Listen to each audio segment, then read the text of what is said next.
Anderson leaves it in the far corner for Adrian Kempe. 5 seconds. 4, 3, 2, 1. Checkmate. Colorado cleans up the LA Kings and sweeps them out of the Stanley Cup playoffs, winning all 4 games. They win game 4 by a final score of 5-1. Layup on the other. Jokic was pissed off that McDaniels shot a layup. Now he's getting into it with him. Everybody just let the game go. Yeah. Why? I'm not sure why McDaniels, the bonehead, made a layup with 1 second left. What a dumbass. And Jokic runs all the way across the floor to get into it with him. And Julius Randle was going after, he had to be pulled out of the scrum. He was like going after Bruce Brown. Jay McDaniels, of course, classless, but he runs out. Joker just sent a message. Was trying to watch Bones get in there, see if there was anybody he wanted to go after. Well, just when you thought Jaden McDaniels couldn't be a bigger D-bag, he is now.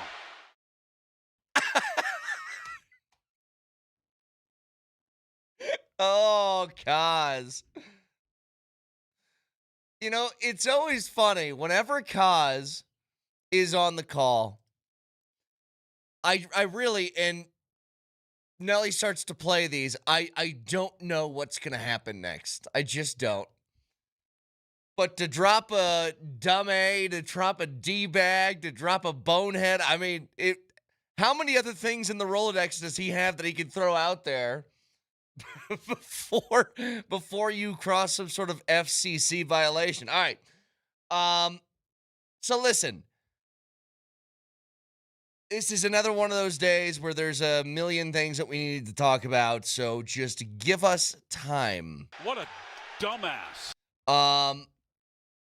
The Avs sweep, and it is kind of expected and kind of not, just because it's the Stanley Cup playoffs, and, you know, winning's really hard in the Stanley Cup playoffs. Yet, the Avs found a way to do it 4 times in a row against LA, and now they move on to the winner of Minnesota and Dallas, which is now, after an overtime win by Minnesota in Game 4, tied 2-2.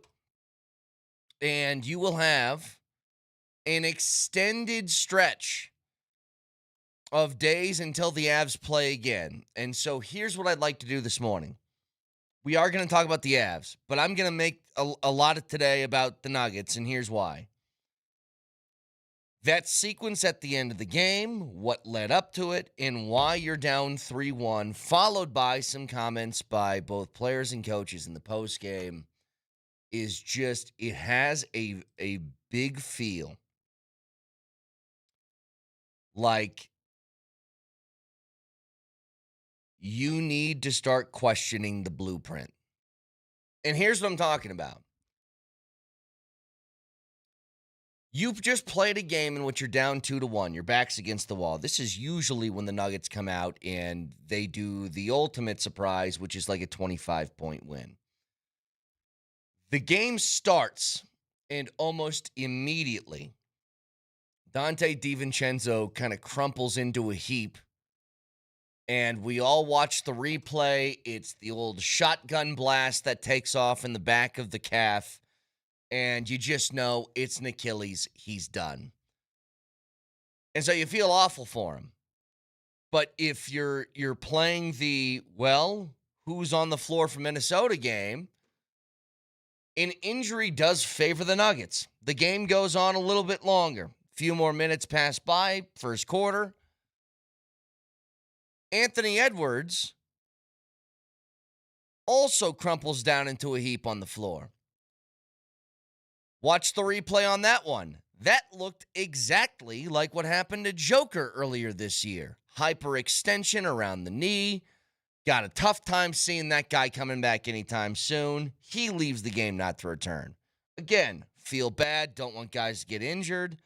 But from a competitive standpoint, they're out DiVincenzo and Anthony Edwards. This should be a cakewalk to a victory. And the game got worse. Dosunmu which is he's going to live in Nuggets playoff lore as one of those guys that out of nowhere just absolutely demolished you. A bench player who is good player.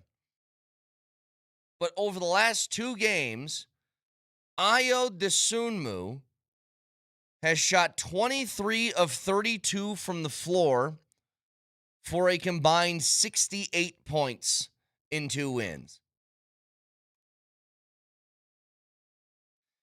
Here's my issue.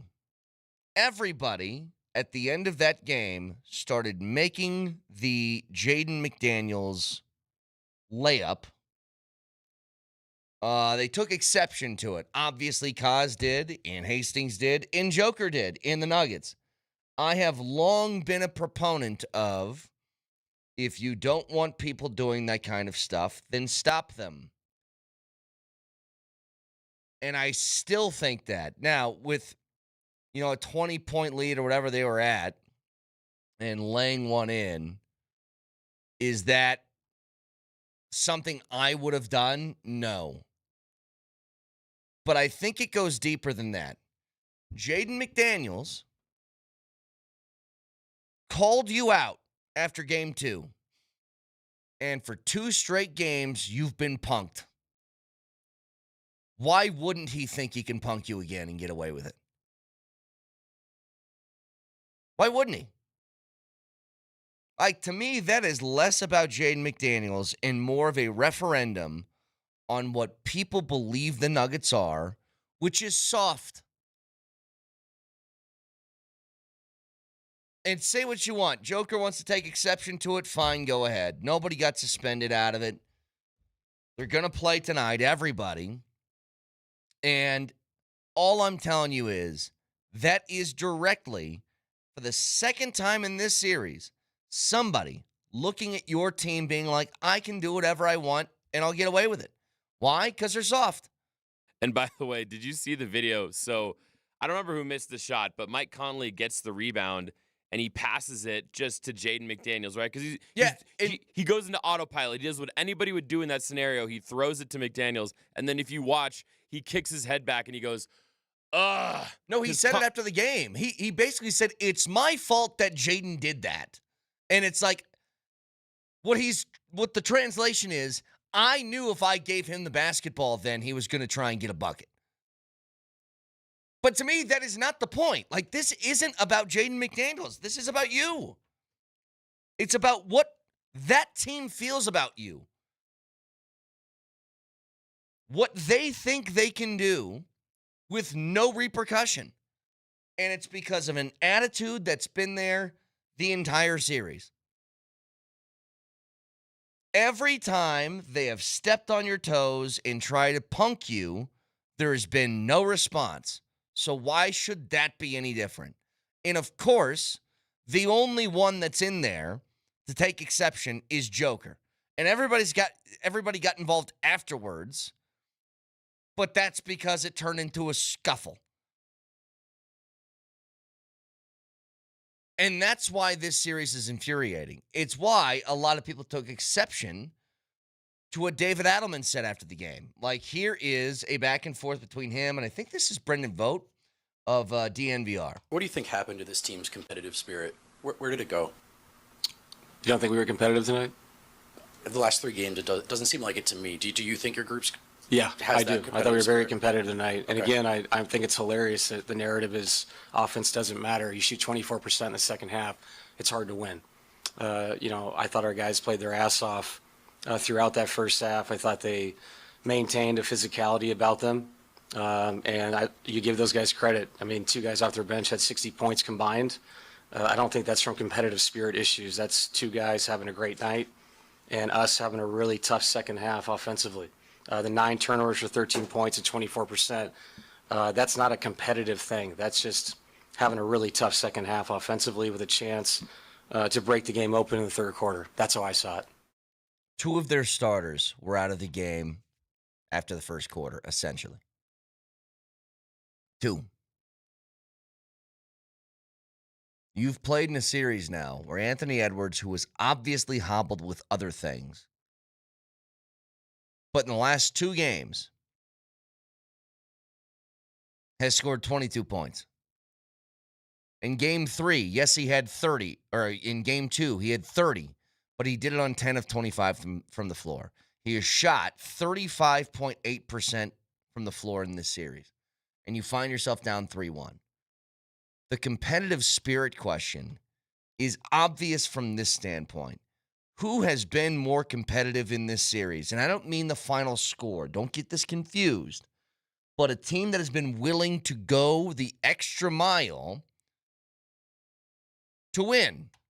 Who has it been? The Nuggets or the T-Wolves? And if you don't see that Minnesota has that at another level than what the Nuggets have, and it has not been matched by the Nuggets, then I don't know what to tell you. I don't know what we're watching. Like, that's the response from David Adelman. This is Chris Finch. When he was talking about what was said after game 1. Guys were admittedly probably bored, some immaturity of 2 long runs in the playoffs. We thought we'd take a step forward there. We didn't.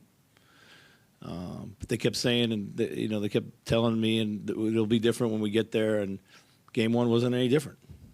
So we jumped their ass until they lied to us, and they responded. But we still got a lot of basketball to play yet. It's going to be really hard to get this next one, given our circumstances and what they're going to be about. He said they were lazy at the end of the regular season. They told me, Coach, hey, when the playoffs comes, it'll be different. And after game 1, it wasn't, so we jumped their ass, is what he said. I haven't noticed a difference here. And it's so frustrating because it does feel like the Nuggets competitively just are not near the same level of what they were over the last couple of years. There has been, and I'm telling you, Minnesota is sort of a thing on its own. They have a different sort of attitude. They're I don't know if immature is the right word or if it's just they don't really care what you think. And I think Jaden McDaniels is a good case of it. But if you think I'm mad at Jaden McDaniels at the end of that game, he is 50th on the list of things that I'm mad at. I'm mad that you can't find a way to match the intensity that Minnesota's bringing. I'm mad that Aaron Gordon is out there playing it feels like 50%. Couldn't believe he played in that game. And some other guys aren't matching the same effort level as him. Like, that's what's driving me nuts. I'm mad that, again, it's a game in which Christian Brown was like MIA. I'm mad that we spent the entire offseason talking about building depth on this team and we don't use anybody. That it's the same old thing. You're playing a 7-8 deep bench with one of them who is a two-way player to start the year who hasn't scored a point in the last 2 games despite playing. And nothing against Spencer Jones. I think he brings defensive intensity. But he's played 25, 28, 10, and 9 minutes over 4 games. So that's 53, 63, 72 minutes, and he's got 11 points. You trade Michael Porter Jr. to find depth, and then you don't use the depth, and Jonas Valanciunas is now unplayable, I suppose. If there's one guy on the team, by the way, that might be competitive, it's him. And being competitive is getting to the rim and making a play happen. Maybe let Jonas Valanciunas bang down low and see what happens. Maybe give Julian Strawther a few minutes. Oh, we can't shoot. Well, there's a guy that's the equivalent of Bones Highland on your team on the bench, and he doesn't get a shot. That's the stuff that pisses me off. So 303-504-0925. Get you a lot more of this as we go along today. The Avs get a sweep. That's great. We have stuff from the draft to talk about and some moves that the Broncos made. One move that I absolutely love. So all of that coming your way as we broadcast from the Backus and Shanker studios. Serious lawyers for the seriously injured. Back after this.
Layup on the other.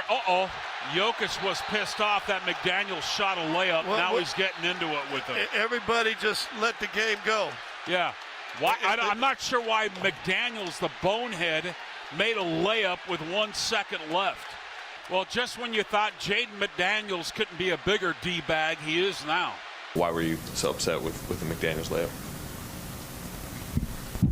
Because he scored and everybody stopped playing. Come on, guys, you saw it. What happened? Do you regret confronting McDaniels, or do you feel like you had to do that to stand up for your team?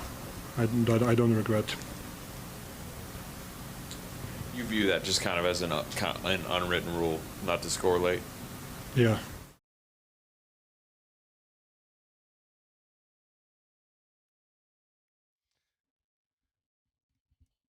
I mean, look, he's not wrong. That's how people would react to it. But again, I'm going to say the reason why Jaden McDaniels did that, and remember, he did this the last time you played them in the playoffs.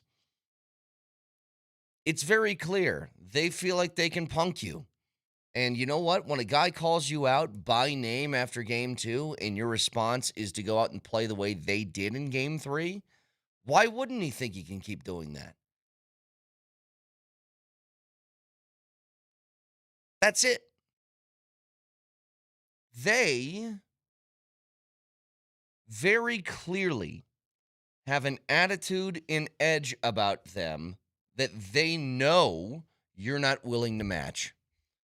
And I don't get how all of this stuff, I heard AG post game. He was talking about, well, hear for yourself. What was your reaction to McDaniels taking that layup? Look, I'm behind Yoke, you know what I mean? So whenever Yoke is on, we're on too. So if he takes exception to it, I do too. Why does Jokic have to be the guy that goes out and does that, though? Why can't it be somebody else?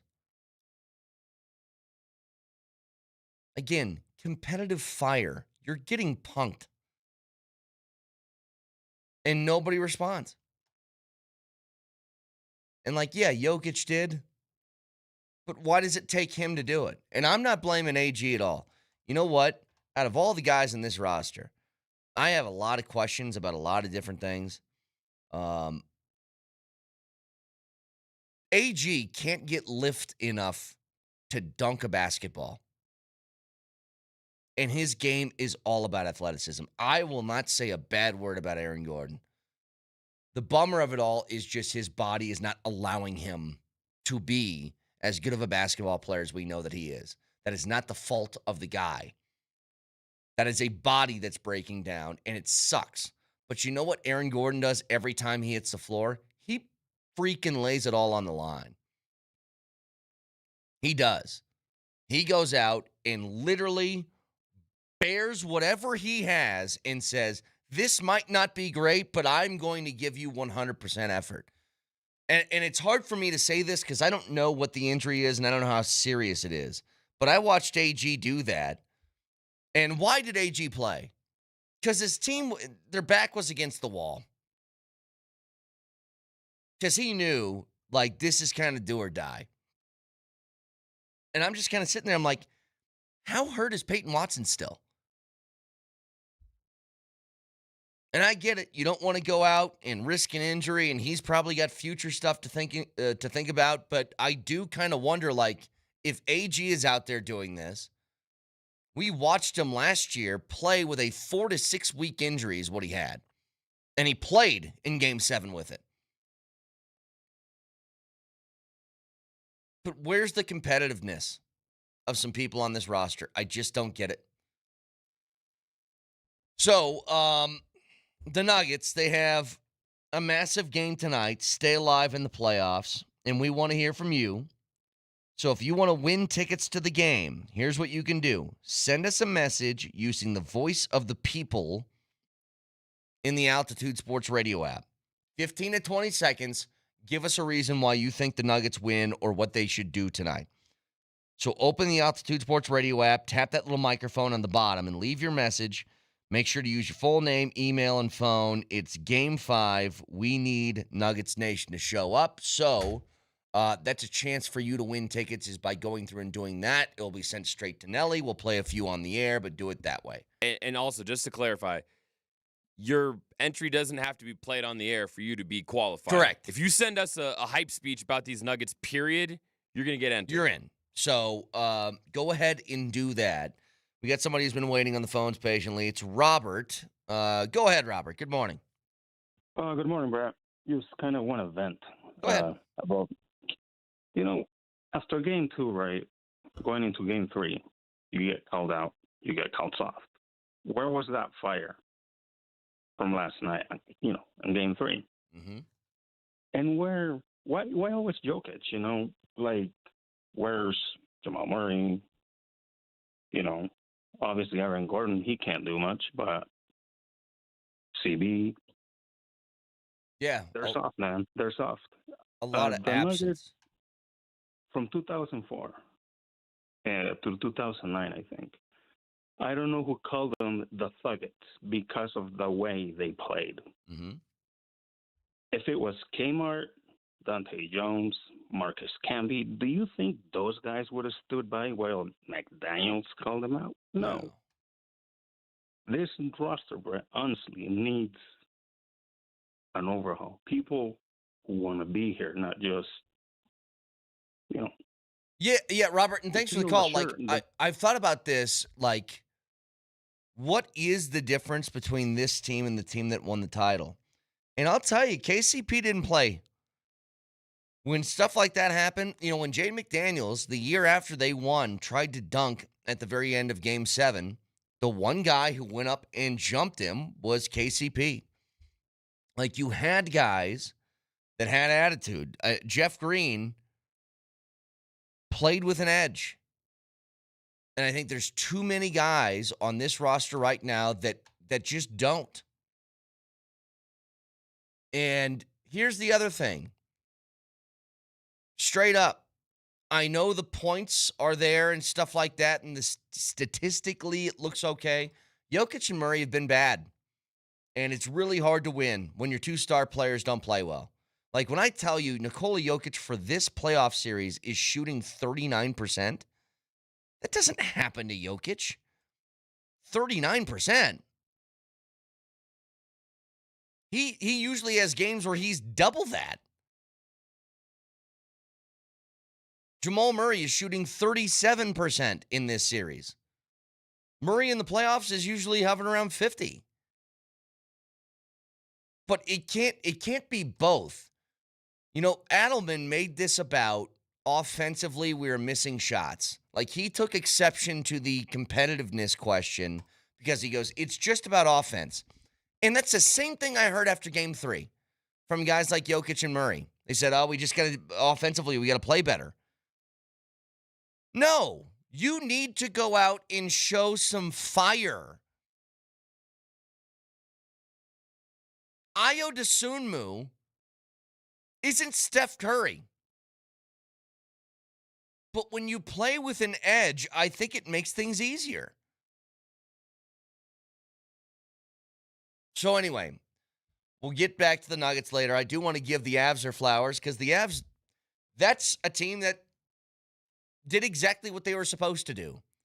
We looked at the Avs situation heading into the postseason. We said if they get the LA Kings or whoever it was in that first round, it did feel like it's either a sweep or the Avs are going to win in 5. And it's just so hard to sweep teams in the Stanley Cup playoffs. So I was like, yeah, it's probably going to be a 5-game series.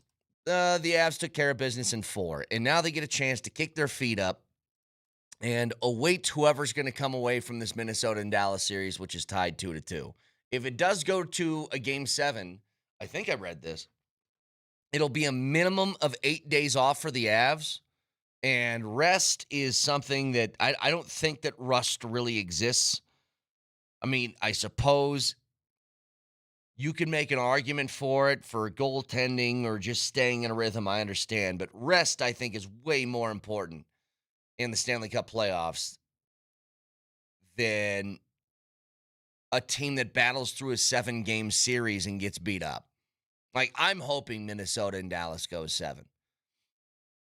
But you watch the Avs go out there yesterday, and once again, they get a stellar game from Scott Wedgwood, who gives up 1 goal on the night.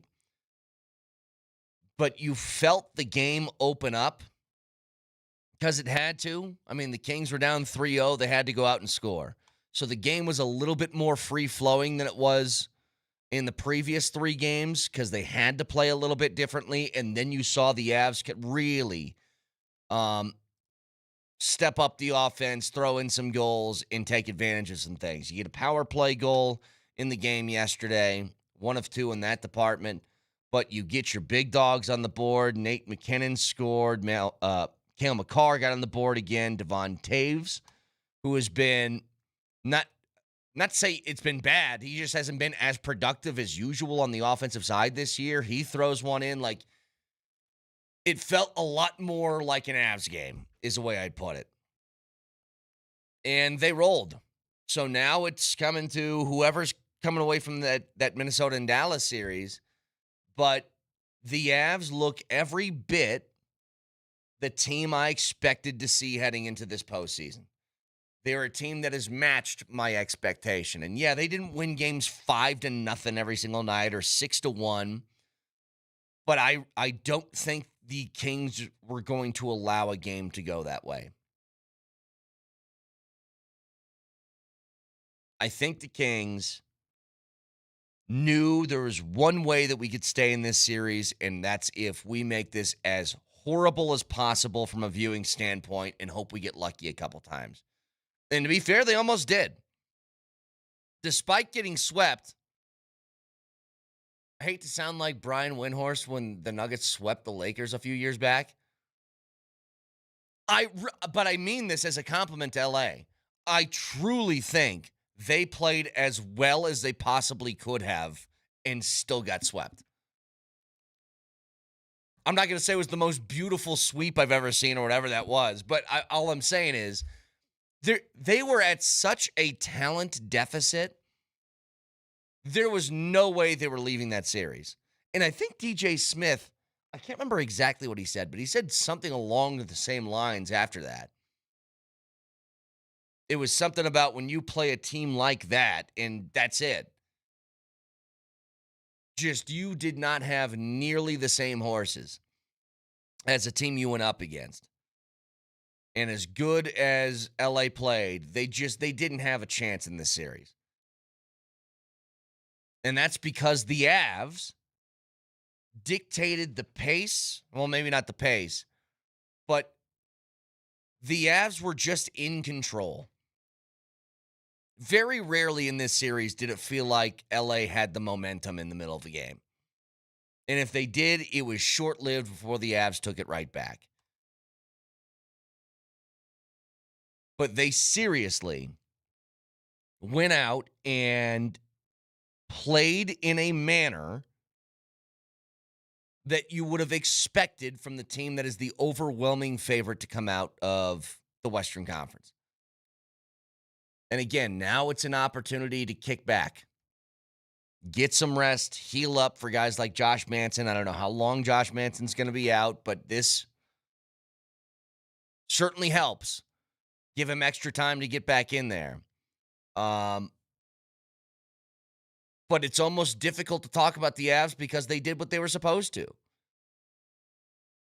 You go out, you win 4 straight in the Stanley Cup playoffs against a team that wanted to make it as difficult as possible on you. Against a goalie, by the way, that played his ass off in that series. I thought Forsberg deserves a lot of credit. There were moments in that series where it felt like the Avs could have come away with a 5-1 win if Forsberg wasn't as good as he was. The same thing, by the way, applies to Wedgwood. Not that it could have been 5-1 the other way for LA, but certainly would have put a lot more pressure on the Avs to throw some stuff in the net if Wedgwood wasn't as good as he was. So continuing that is big. I'm happy that the Avs behaved in a way that we expected, but I think it almost puts more of an angry feeling on the way that the Nuggets are playing right now because the Avs have taken care of business so beautifully. I mean, when you get contributions from kind of everybody in this series, and what's nice to see is when this thing sort of kicked off, you don't know what kind of play you're going to get out of maybe the new guys on this roster. I'll tell you right now, Brett Kulak is somebody you could play on the Avs every single day for me. Not just like from a competitive standpoint of him going out, finishing checks, making smart defensive plays, clearing the puck, doing all the things that you need your defenseman to do, but him stepping in. Somebody takes a run at McCarr, guess what? You're going to get jumped by me.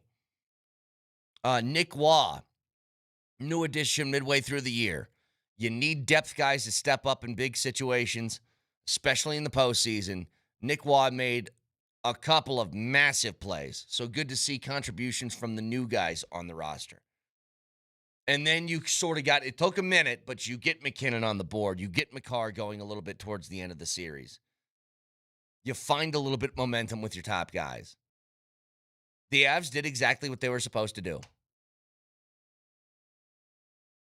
And to do that in a sweep is great. To do that in a sweep, now awaiting whoever's coming out of a really tough series between Minnesota and Dallas where they're going to beat each other up for at least 2 more games. Perfect. 303-504-0925. Champ Mazda text line, one price, one person, 1 hour.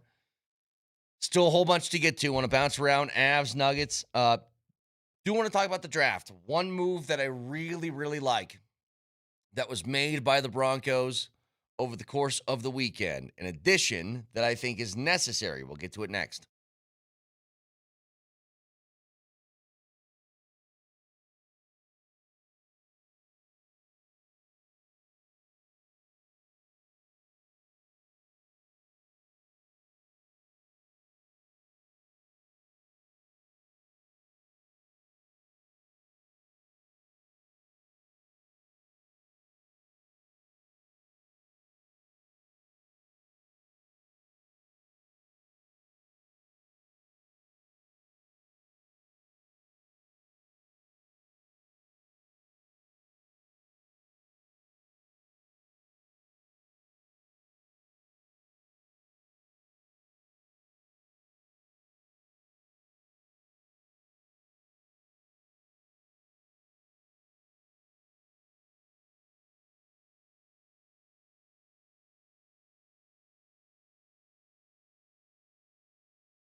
All right, so again, a lot to get to today. Not just the Avs and Nuggets postseason runs, the draft. How about the Rocks going out and winning both games of the doubleheader yesterday for the first time in franchise history?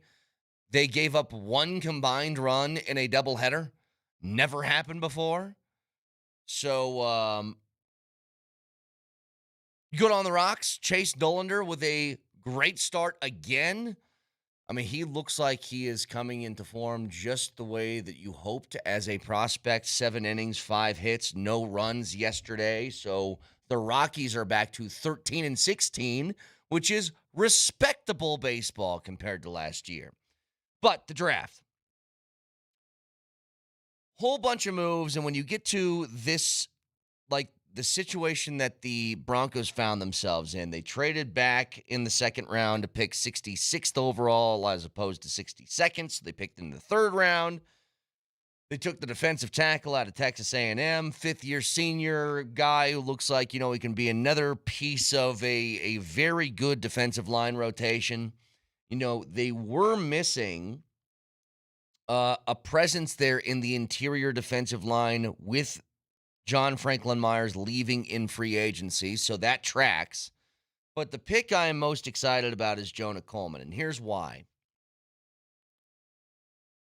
I was looking at the board when the Broncos were picking in the fourth round, and I saw that Mike Washington Jr. was still there, and he's the 6'2" running back out of Arkansas that runs a 4.3, and it felt like a lot of Broncos fans had their sights set on him. And when they took a running back in the fourth round, I would have assumed it would have been him. Instead, it is Jonah Coleman out of Washington.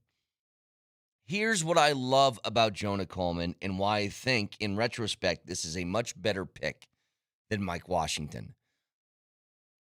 We all get obsessed with, the overall speed of guys. And running a 4.3 40 is fun, especially at the running back position. But guess what? R.J. Harvey has speed already. You did that. There was one glaring issue that when J.K. Dobbins left the lineup, you couldn't get back. It's something that cost you an AFC championship game.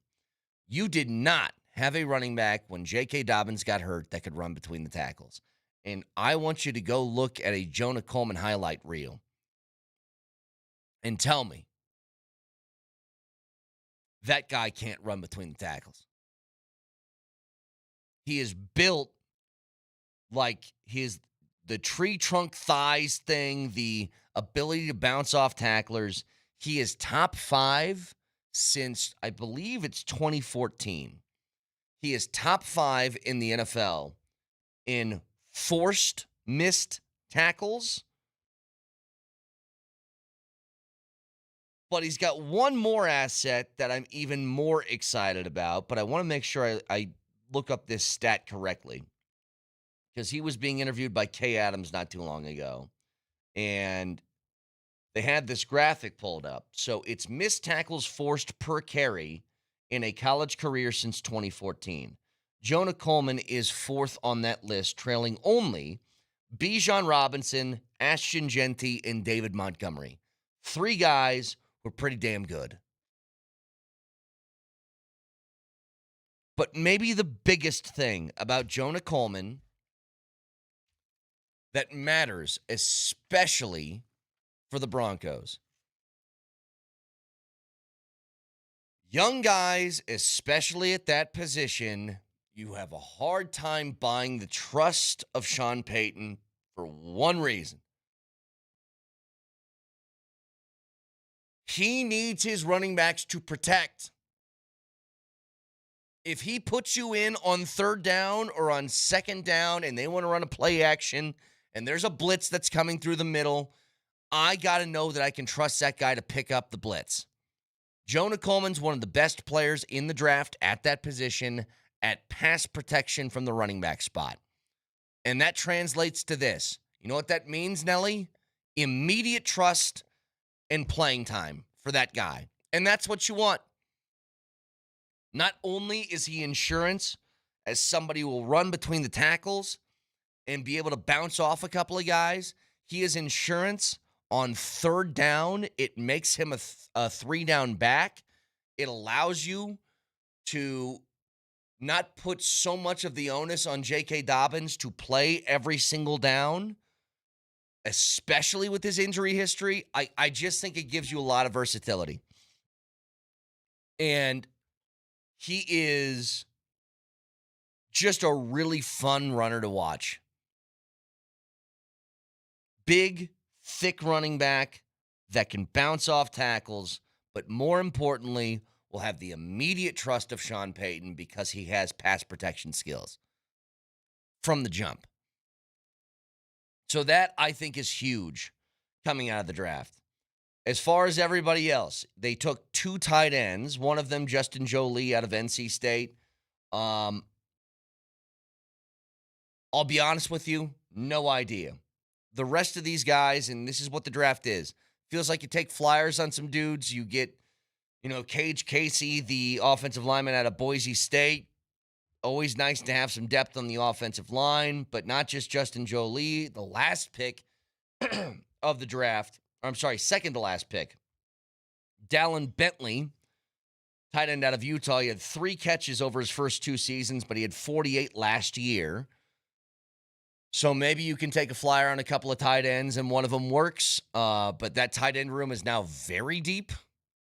It was deep before. Like, if you go through all the names, it's Ingram, it's Troutman, it's Kroll, it's Atkins, now Jolie, Bentley,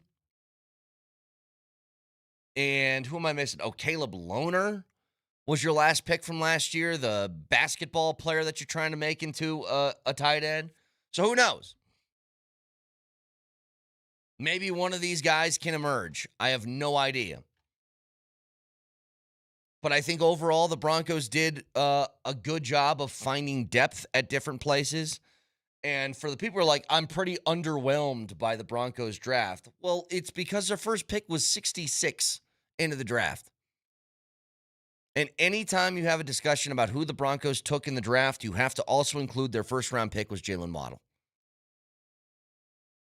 And see if that tilts the scales a little bit on what you think. They got a bona fide playmaker in the draft. It comes in the version of a trade for Jalen Waddle. Again, the way you should think about this, if you were picking on the board at number 30 overall and Jalen Waddle was in this draft and they took Jalen Waddle, would you be happy? And the answer is, of course. But I'm very excited about the Jonah Coleman pick. Very excited. Because for whatever reason, it takes a lot for Sean Payton to trust you at that spot. And I think a lot of it has to do with guys don't know how to pass protect. He does. Texter says, tight end room has depth, proceeds to list 5 guys who have done absolutely nothing. I'm not saying the room's good. Didn't say that. I said there's a bunch of dudes there. And the interesting thing about tight end is at most you're playing like 2 guys at the same time. I don't know how long you've been listening to the show. I have been yelling about tight end for the entire offseason. The Aqib Talib trade thing never came to fruition during the draft. But I was hoping it would be for a tight end. But they drafted 2 guys, and all I'm saying is you just want to get bodies in that room to see if somebody can emerge. I have no idea. Now, Jolie looks like he might have a little bit of game to him. But look, they traded up to get him. They obviously identified him as a guy that they wanted to bring in here. But yeah, I'm not laying all my eggs in the basket of like, it's fixed now. I have no idea. But there was 2 things that I wanted to be addressed in this draft. One way or the other, through a trade or something. It was getting something different in that tight end room because I did not want to have the same thing. They're late picks. We'll see if that works. Maybe it does, maybe it doesn't. But the other thing was finding depth at running back. And I just love the Jonah Coleman pick because I think he does that.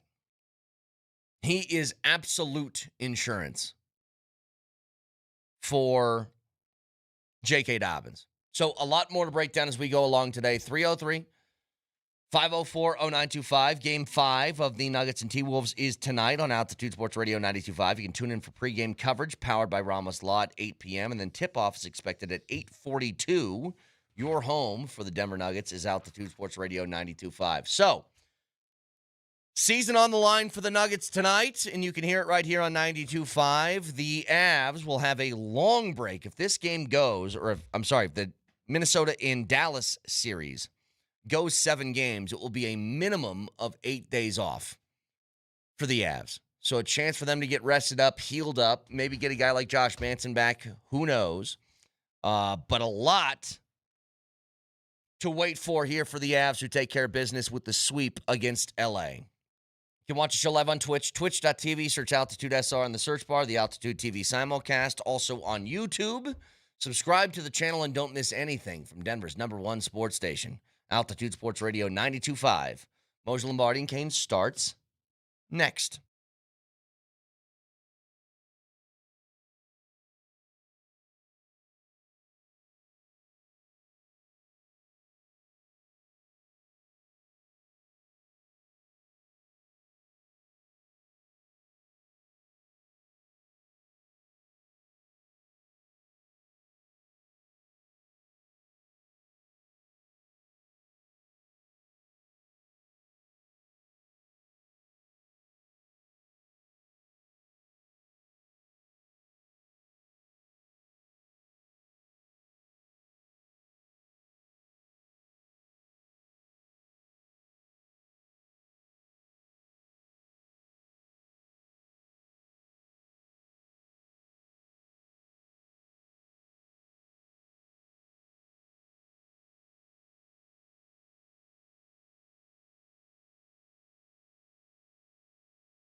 Anderson leaves it in the far corner for Adrian Kempe. 5 seconds. 4, 3, 2, 1. Checkmate. Colorado cleans up the LA Kings and sweeps them out of the Stanley Cup playoffs, winning all 4 games. They win game 4 by a final score of 5-1. Layup on the other. Jokic was pissed off that McDaniels shot a layup. Now he's getting into it with him. Everybody just let the game go. Yeah. Why? I'm not sure why McDaniels, the bonehead, made a layup with 1 second left. What a dumbass. And Jokic runs all the way across the floor to get into it with him.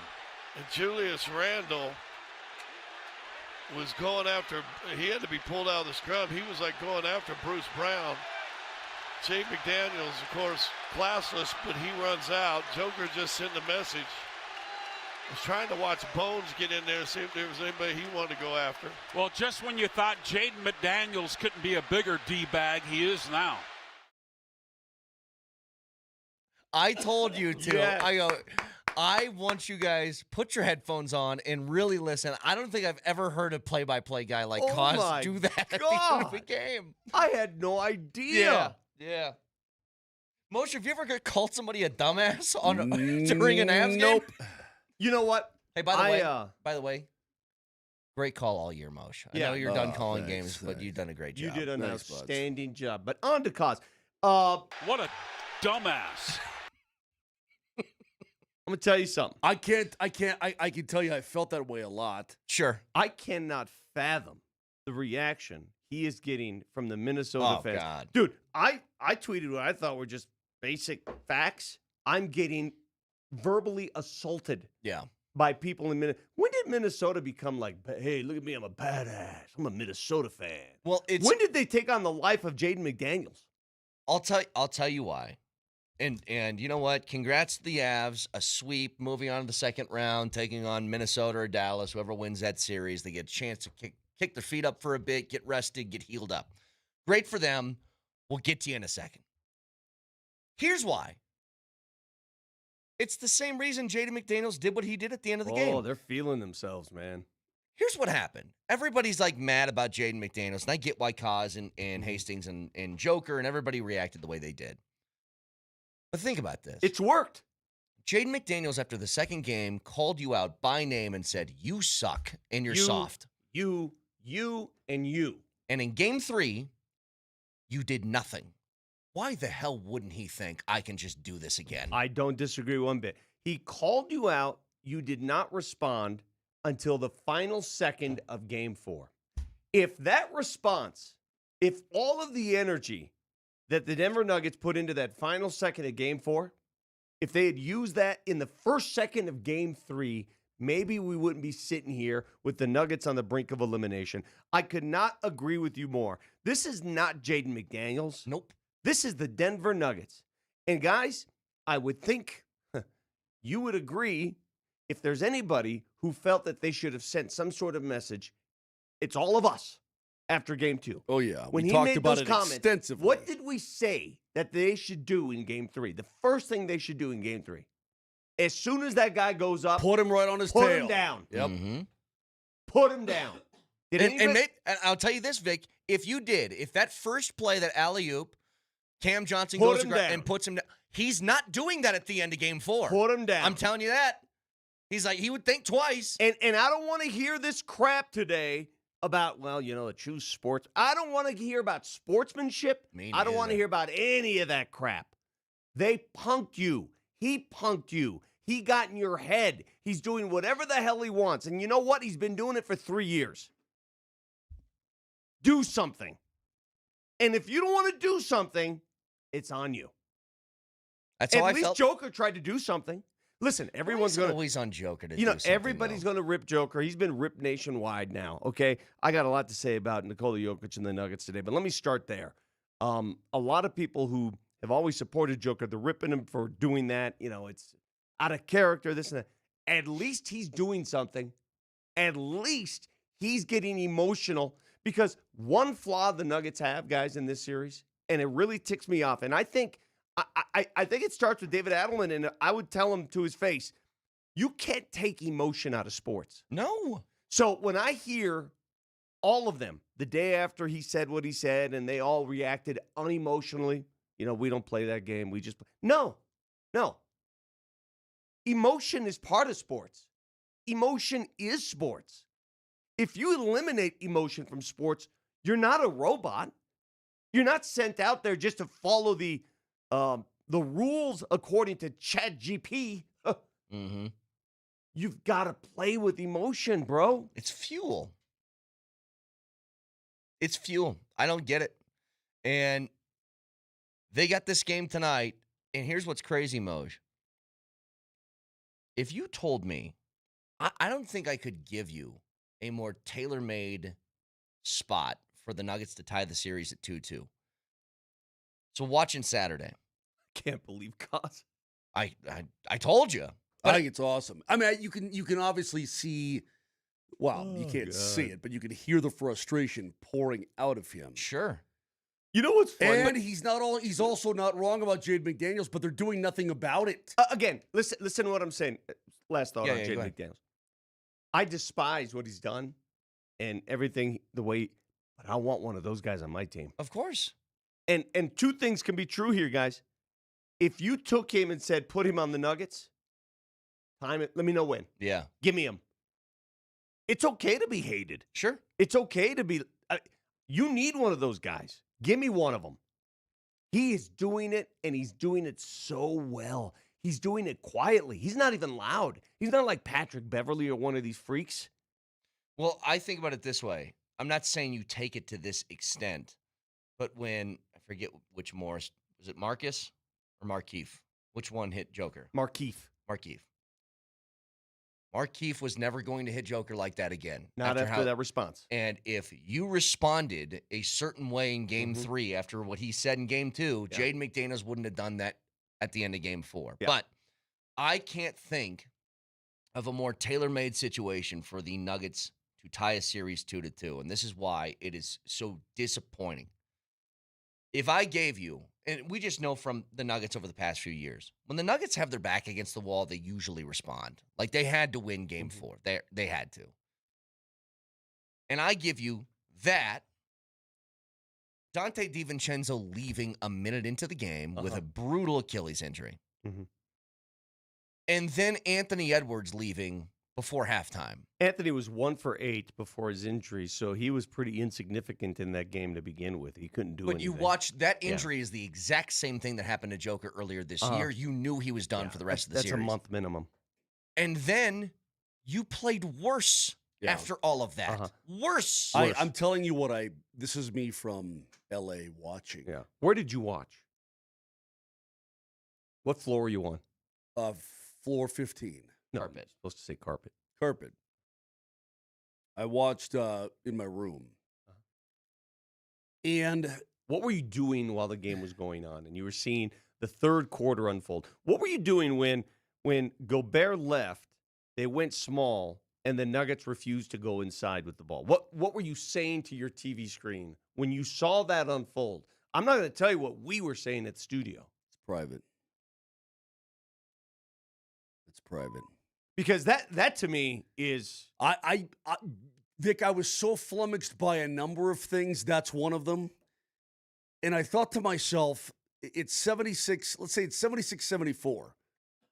Late third, you still have a lead. This particular Nuggets team, you know what they do?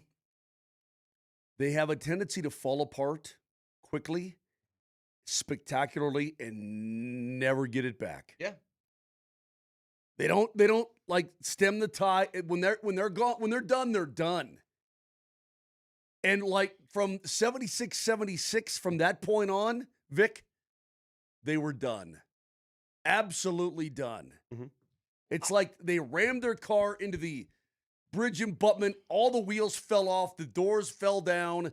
And they're just done. They simply couldn't make a shot. They couldn't defend. They couldn't do anything. But here's the thing, man. This did really bother But Brett, me. that blows my mind because that's not even in the losing years, that's not the MO of the Denver Nuggets. This is their new MO, and it's shockingly scary. This in the post game, it was a back and forth. I believe it was Brennan Vogt of DNVR with Coach Adelman, and he talked about competitiveness. And here's the thing, man. Is there a single person that you ask, Nuggets fan, Wolves fan, NBA fan, why are you playing your Cooter I don't know why Vision? this came out of nowhere. Sorry. It didn't come out of nowhere. You had to click on something Yep. in order to get some Cutarelli vision going on. Hey, Grandpa, can you turn that off? Thank you. Well, blame Nelly. Nobody would question this. Who has been, and competitive doesn't mean the winning team. That's not what that means. No. Who has been more competitive in this series? Who has played with a competitive fervor? It's been Minnesota. So this happens post-game. What do you think happened to this team's competitive spirit? Where did it go? You don't think we were competitive tonight? The last 3 games, it doesn't seem like it to me. Do you think your group's Yeah, has I that do. I thought we competitive were very spirit? competitive tonight. And Okay. again, I think it's hilarious that the narrative is offense doesn't matter. You shoot 24% in the second half. It's hard to win. I thought our guys played their ass off throughout that first half. I thought they maintained a physicality about them. You give those guys credit. I mean, 2 guys off their bench had 60 points combined. I don't think that's from competitive spirit issues. That's 2 guys having a great night and us having a really tough second half offensively. The 9 turnovers for 13 points and 24%. That's not a competitive thing. That's just having a really tough second half offensively with a chance to break the game open in the third quarter. That's how I saw it. It's now the second game in a row. The Nuggets have lost, gotten punked, and whether it's the coach or Joker or Jamal or whoever goes to the press conference and says, well, we just didn't make shots. It's more than that. Well, it's I more guess- than I just guess, not making shots. If we're going to debate that issue, my retort would be, listen, the guys wanted to win. They're trying to be competitive. I understand the core of what he's saying. They're playing with energy, just not the right kind of energy. Here's my retort. You want a competitive move? You want the definition of competitive? The guy who called you out, put him on his ass. Yeah. I don't know how else to go about this. Is that competitive? Yes. Moser, is that competitive? Yes. I'm just curious if that's competitive.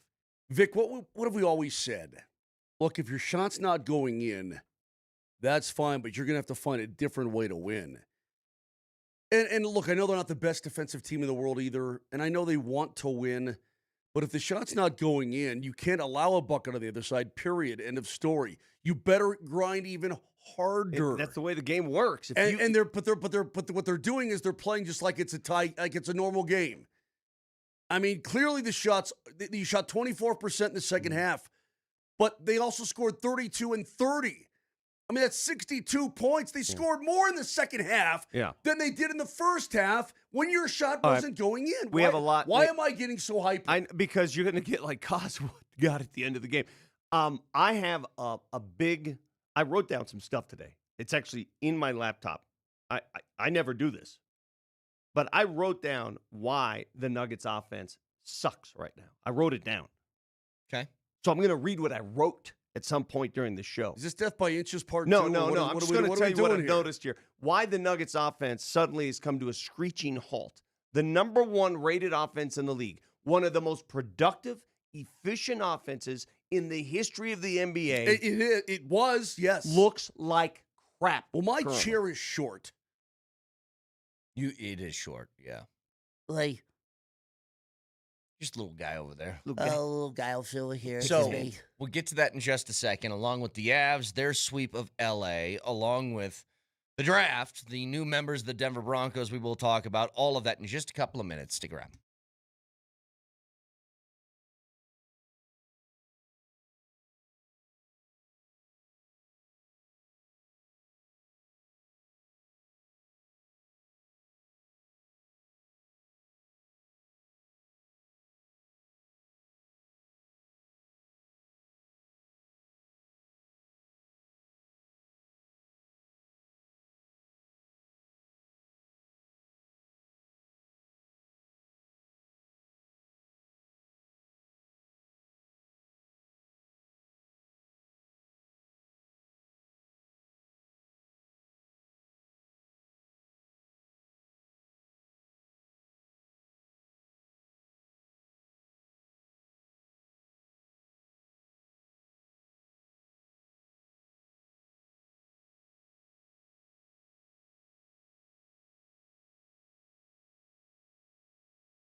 All right, if you wear glasses, contacts, you have trouble reading menus, you need those bifocals, you look like a really old person, sort of like me right now. You need to hear this. Dr. Cudarelli from Cudarelli Vision has a thing going right now that is a life-changing procedure. I have a couple friends that have undergone it that actually qualify for this. I did not. I went in there. I met with him. We went through the whole rigmarole, and my eyes aren't ready. Your eyes might be. It is called RLE, and he is holding, Dr. Cudarelli, a live RLE webinar this Wednesday at noon. Perfect opportunity to meet the doctor, his staff, ask all the questions you want, whether or not you qualify for Cudarelli Vision RLE. What is it? How is it different from LASIK? Who's a good candidate? Why, when you get this done, do you not develop cataracts? That's a bonus. How long does it last? How much does it cost? Is there financing? All those questions answered this Wednesday, noon.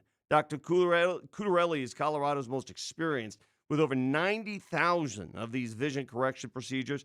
He can tell you if it's the right time for RLE. So join his free live webinar this Wednesday at noon. Just register at coloradorle.com. That's coloradorle.com. No more readers, no glasses, no contacts, and no cataracts.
All right, so listen, we're going to do this a little bit different today. The Nuggets are fighting to stay in these playoffs, and we want to hear from you.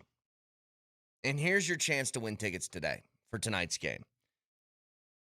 Go to the Voice on the People on the Altitude Sports Radio app and give us 15 to 20 seconds of why you think the Nuggets are going to win tonight. That's what we need. Why you think they're going to win. Well, they have two major injuries in Minnesota. You can't just walk in and start talking. He's in the middle of the promo. You have no idea what I'm even talking about. You just walked in. How rude. Go on. So go to the Altitude Sports Radio app on your phone, tap the microphone at the bottom, and send Nelly a message. 15 to 20 seconds why you think the Nuggets are going to win. He will get all of these. By the way, we'll play a few on the air. If it doesn't get on the air, it doesn't mean you're not in the contest. You're still in. So go ahead and do that. Altitude Sports Radio app. Hit that microphone at the bottom and talk to Nelly. Have you always been that rude? Yeah, pretty much. I had an important conversation there. Hey, real quick, but it's off air. Number two, Vic, I don't know how else to put this. If you can't win without if you can't beat them when they don't have Ant and DiVincenzo. Okay. First of all, I said going into this series when Minnesota was fully healthy, I said this is a must-win series or changes are going to be made. Yep. I remember telling you guys this is a must-win. Even though you're down 3-1, and very rarely in the NBA, Moj, you come back from 3-1. You've been given a gift. This gift is the gift that keeps on giving. Yep. Their entire backcourt is gone.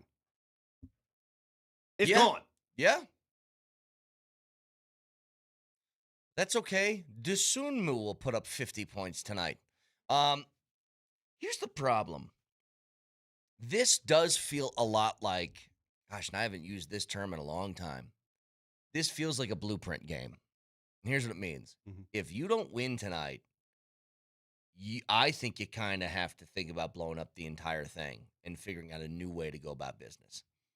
And that means major parts to this team, you need to think about moving on and doing something else. You know what I've noticed, and tell me if you guys agree. Moj, tell me when you watch the games, when you're in your hotel room, just going nuts watching that game the other night. These first 4 games, here's the conclusion I've come to. And I've sort of seen bits and pieces of this. The Nuggets look old. Slow. They look old. They look old and slow and just old. They got little Moser. They aren't, though. That's what's weird. But they aren't. In today's NBA game, where it's younger and younger every year. I mean, look at the teams that – look at the ages of some of these teams. Look at San Antonio right now. Yeah. Yeah, but Vic, I cannot live in a world where the shelf life of an NBA team is 27 years old. I'm just asking, and I'll ask all Nuggets fans. I can't do that. When you watch them in this series against a more athletic team, what do you think comes to mind? I mean, the Nuggets are clearly more skilled, right? They've got that department locked up. But athletically, they just look older. They can't get into their sets the way they normally can against a team. Here's what I noticed, too, why the offense isn't working. Number one, they're just missing shots. They are missing David Adelman's right. They're missing shots they shots. normally make. The best three-point shooting team in the NBA is more than 10% off their three-point shooting in this series. More than that. That's how poorly they're shooting from deep. Vic, and I would argue to you there were times when Minnesota looks like they're really defending well, and it's a pain. Yeah. And they're running that shot clock all the way down, and then, okay, fine. But there are times when the Nuggets have really good looks, and they're still missing. Exactly. And I'm not buying into, listen, they're missing key players. No more of that. We're in the postseason now. Guess what? They were missing their entire starting backcourt, and Ayo came in and scored 43. So that excuse isn't going to work anymore. But here's what I noticed, and you guys will go down the line. Jamal Murray is dribble happy at times. And I know that Jaden McDaniels... It's kind of insane how much he's not willing to run an actual offense and just play hero ball. I know that we talked about maybe sending some picks to free him up, right? Well, on too many occasions, he is so focused on trying to outduel Jaden McDaniels, who's wrapped on him like a blanket, right? He's a tortilla on top of Jamal Murray. He's so focused on winning that personal battle that the offense goes to crap. Yeah. You guys see that? Yes. Yeah, it's when Jaden McDaniels picks him up, he crosses half court, and he's smothered. Yes. And Jamal goes, "Oh yeah, well watch me hit this bucket." And he's not hitting a bucket. It's taking too long for even to get into the action because he's so focused on beating him one-on-one. Right. Listen, at some point you just got to say, hey, you won this one. This guy's big, he's tall, he's long. He's a really good defender. He gets around picks with ease. They're sending picks. It doesn't matter. He's getting around the picks. You're so right. He's really good at just breaking through a pick. He's navigating the picks. So it starts right there. And I think then what happens after that, guys, shoot the ball. Cam Johnson, shoot the ball. Yeah. Yep. Do you guys see that? Yes. Well, God, man, you look at like the shot attempts for these guys. It's another game. Christian Brown played 34 minutes. He took 4 shots. Shoot the ball. I mean, it's the playoffs. Cam Johnson, 27 minutes, 6 shots. But shoot. It's early in the game, I noticed this. It wasn't even late in the game. Right. Ball's at the 3-point line. It's not going to be wide open every time. It's the playoffs. Guys are going to be in your face. Shoot it. Mm-hmm. I don't know if they're trying to be too perfect. That's what it looks like to me. They're trying to get into these sets and be perfect. Like, this is the typical, let's look at the film and let's do what that. This isn't what, it's the playoffs, man. Yeah. It's ugly. That being said, I can't remember the last time in my life, in his life, where Joker was a -20 in point differential one game and then a -12 the next game. Well, here's another problem that's happening here. These guys aren't shooting the ball, so who gets the ball with 8 seconds on the shot clock? Mm-hmm. Yeah. And who's guarding him? And then what does he got to do? It's like you got to. He's got to throw something up. Here's his grenade. Here you go. Well, and that's the other thing. I mean, Joker has been. Let's just be honest. That's such a good way to put it, though. It's like goof around, goof around, goof around. Here, take it. Do something quick. Do something. Yeah. You know what Joker's shooting in this series? Just take a guess. Joker is somebody who shoots around 60% from the floor. I would guess he's around 30%. 39%. Yeah, not good. 39. Mm-hmm. Guess what Jamal's shooting from the floor this series? Same. Less than that. Yeah. Jamal's at 30, where was it? 37. Mm-hmm. Like, if those two guys are shooting like that, you're done for. Like, there's nothing you can do. And you will get eaten up by Ayo Dosunmu, and you'll get eaten up by Kyle Anderson, or whoever's on the floor. Okay, so this is where it goes back to that passion and that competitive nature. And you can show competitiveness even on the offensive end. It's not going to be perfect every time. You remember when they won a championship? It wasn't perfect, guys. They won games that were ugly. Game 5 against Miami was ugly. Get to the rim, get a foul, do something. Like, here's one thing I do want to say. A lot of this is negative for the Nuggets, and it should be. There's one guy I want to give a huge shout out to. God bless AG. I mean, I know that he has not been great in this series, but it is very obvious, Vic. I don't know how hurt he is, but he is very hurt. I don't think there's any business he had playing in that game Saturday. He can't explode. He couldn't even dunk. No, he can't jump. He had Jaden McDaniels under the hoop on his rear, and that would have resulted in a dunk 100 out of 100 times. Couldn't explode. Couldn't move. He did get up and swat. He did. Ant-Man, and he did it off his opposite leg. I noticed that. If you go back and watch, one leg's got the calf issue. Correct. He's jumping off the opposite leg. For the second year in a row, though, he is suffering an injury that I think is pretty devastating that most guys would not be playing through, and he feels like he has to, and that's what sucks. It's another year of, I think AG is so hurt he can't be productive, but he's like, what else are we going to do? Brett, I have to try and play. He's risking his career out there. You know that. For sure he is. You see Dante DiVincenzo go down with an Achilles, and calf issues and Achilles are connected. That was the Kevin Durant situation. Yeah, they're connected. So you watch that. That guy goes out, Aaron Gordon, and is playing through this calf issue. And listen, that's another story as to why he's getting hurt all the time now with these soft tissue injuries. That's another story for another day. I don't know. His body has betrayed him. The point is, he doesn't care. He wants to help and give him full credit for a one-legged Aaron Gordon is trying to play through that stuff. Yeah. But I think at some point the Nuggets have to say, let's shut it down. For his value and for the team, you just can't count on it. But Vic, here's the thing. I'm in a really tough spot right now. I'm not so dumb as to think that the Nuggets, without AG, without P-Watt, can make a run to the end.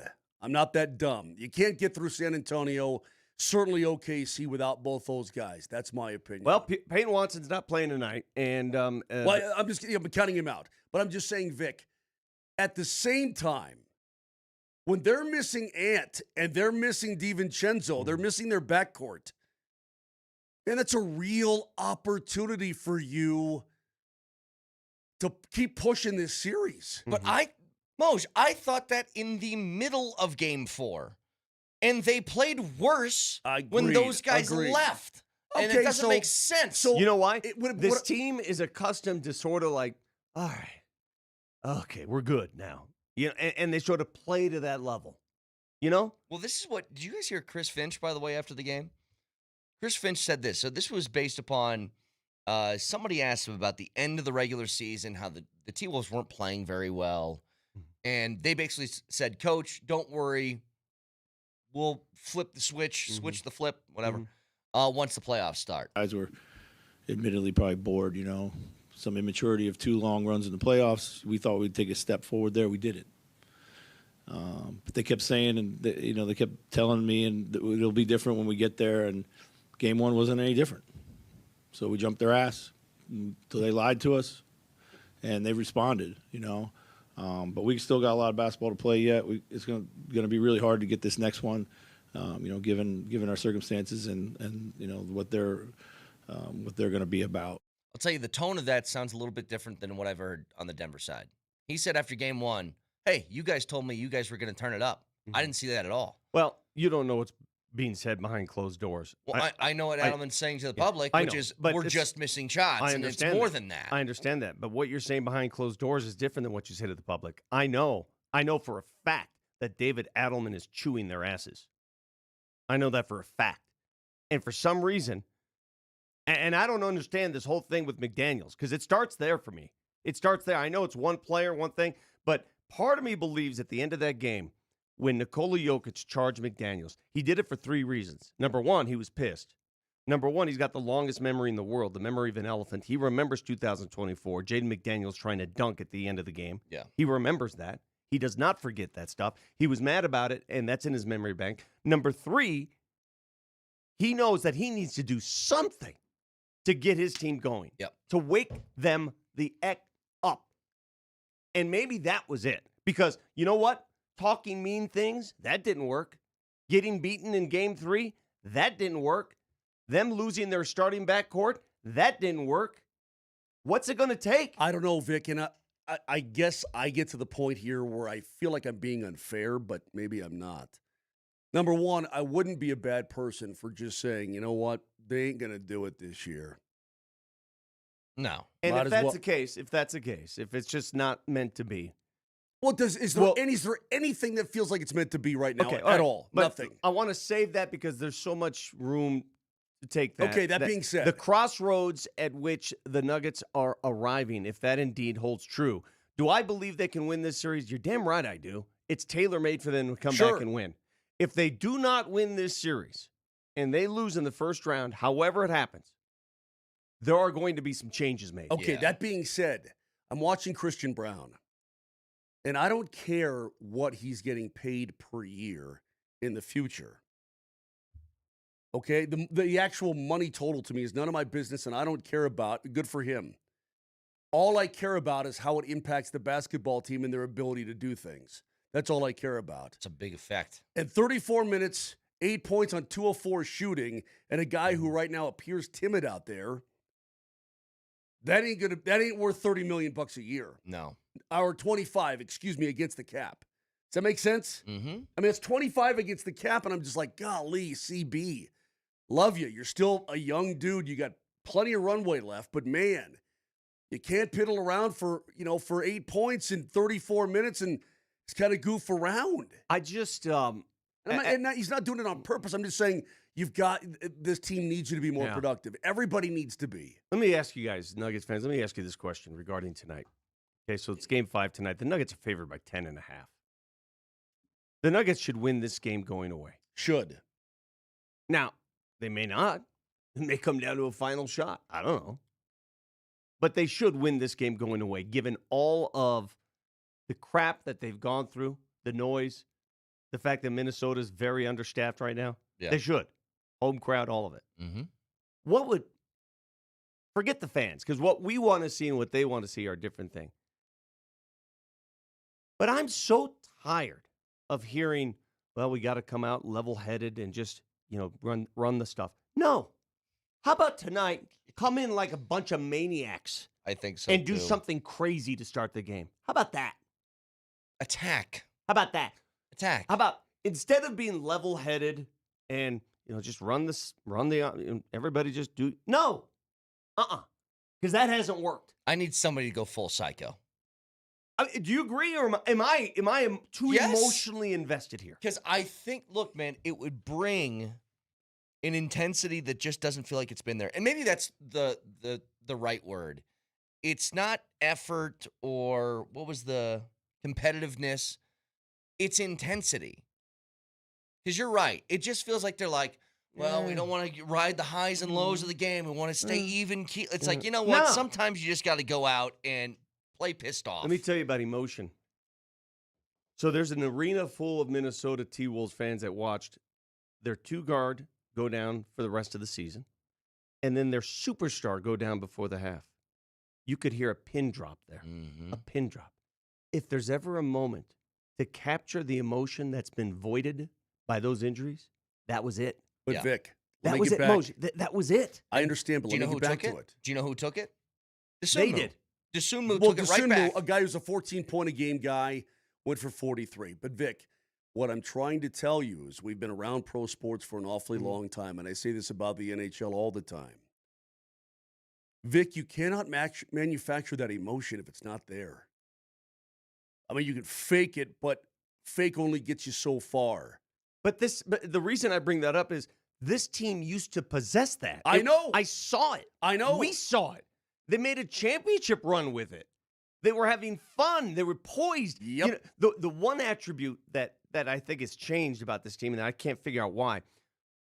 What's the one takeaway you had about the Nuggets when things got close late? What would they do? They'd buckle down. Yeah, they would. On both ends. Yes. They had one of the best clutch defenses in the NBA. Remember that? Yep. Their offense was unstoppable. In their lack of poise in the fourth quarters right now is alarming. But it's not new. They did that for most of the year up until the very end. They started to play better at the end of games at the very end of the season. And this is not an excuse. I'm about to say something. Don't say, Vic. I'm just telling you it's an observation. They look tired. Yeah. 8-man rotation? Is it because they're only playing 8 guys? They play 10. Why? Yes, why? Anyway, we'll get back to this in a second. 303-504-0925. I do want to get to your Avs, Moj, because they took care of business in a way that they should have. And TCB, baby. It's exactly. And they're in an enviable spot now where Minnesota just ties up the series by scoring an OT over the weekend. If that series goes 7, they get a minimum of 8 days off. I'm going to make an argument when we come back that you, and especially him, cannot disagree with. Get to it next.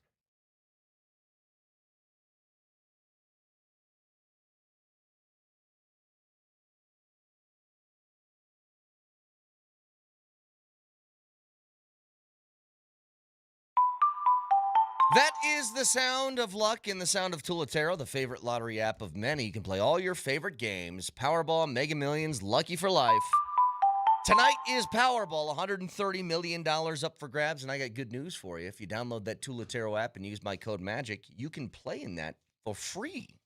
Because if you do that, your first credit is absolutely free in that Tulatero app if you use my code MAGIC. So download it right now. Try and get your hands on $130 million in the Powerball.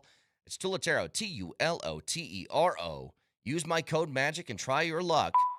Tulatero, it's your lottery app.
Tonight is the next stop on the Altitude Sports Radio Playoff Viewing Tour. Surfside is riding the wave into Skippy's Bar and Grill on the corner of Iliff in Quebec. We have awesome giveaways, including autographed Nuggets gear. Coach Sanford is going to be getting everyone hyped. Berto is going to be broadcasting starting at 6, and you can cheer on the Nuggets to a series-extending win. Skippy's Bar and Grill is your one-stop shop for all your sporting event needs. See you at the corner of Iliff in Quebec tonight. Moj. Brett. Avs took care of business in the way that a championship-level team should. That was a hell of a professional series. I'm so glad you said that. I was talking to Parker Kelly after the game, waiting outside the bus, talking about it, and they just busted their humps. I'm like, that's about as professional a series as you can win. Yep. I mean, that's exactly what that was. That was a professional winning team with a belief that's deep inside and a desire and a work ethic going to work every single day. Did you see when that game wore on, and you knew it was going to happen eventually because the Kings just had to throw all caution? They had to open it up. And what happened? The Avs went ballistic. It looked like an Avs game in Game 4. That is correct. Yeah. Because once it was 2-1, and you're getting into the third period, the Kings are like, well, we've got 20 minutes to save our season. We got to try to score. We have to try to score. That sounds crazy, I know, but we got to try to score. And the Avs said, "Oh, really? Bang, bang, 2 goals in a row, and then it was over." You know, that's why. But by the way, that's why the Kings employ that style. Yes, not only in the first 3 games in the first half of that game. It's because that's 82 games. That's how they have to win. Well, and I was just gonna say, I think the Kings, and it's weird to say in a series that you get swept, but it does have the Daryl Sutter feel to it. Like, it's going to be a waste of 8 days. They played, I think, as well as they could have played against the Avs. I really, for 4 straight games, it did feel that way. Like, they were right there. If they got a bounce that went their way, maybe they get a win or 2. And it just didn't matter. Because the Avs would just find a way. The moment they decided to open things up, the Avs responded by, we're going to bang on you now. Yeah. You want to play our style? We were forced to play your style for the previous 3.5 games. We were forced to play in your neighborhood. Now you're in our hood. You want to play like that? Okay. We're going to bang. There used to be, back in the day, to get mail from the east to the west. You know what they did, right? The Pony Express. Called the Pony Express. But you know what that is? Form I do know of what mail that is. delivery. Give me a little. Yeah. Tell us what the Pony Express was. Tell me. You took a pony and you rode that thing across there, and you gave mail to people. They went from post to post. Yeah. There's one that's actually right outside my mom's hometown. That's why they're called postmen. Yeah, they have new ponies every stop because the horse gets tired, the rider keeps going. Well, when the Kings started to cheat a little bit, and you saw Brent Clark leading the rush into the zone, the defense, you're like, okay, all bets are off. Then the Avs just start counterpunching like this. They're on their pony. They're on their ponies, and they are going boom, boom. And then, I mean, Taves walks in above the dot and just rips it top shelf. You're like, that's Avalanche hockey. Hey, that's the way it's supposed to look. They got a power play goal. Got a power play goal from Nate to start things out. You finally convert. You were 0 for 9 to that point, and you finally. What did they do differently there? What did you notice anything? Well, yeah, I mean they had great puck movement, but there was no hesitation. Nate just, one time did hard, and I mean hard, Vic, hard. Not looking for anything special. Here's DJ Smith, by the way, post game. Listen to this. I think at the end of the day, we probably lost this series to a really good hockey team, and give them credit. It's not offense. They have offense. They have lots. It's how well they check and how well they defend. And I think when you talk about the Avalanche, a lot of it goes by how much they score and how good of players they have. Give them credit in their coaching staff, how well they check to a man.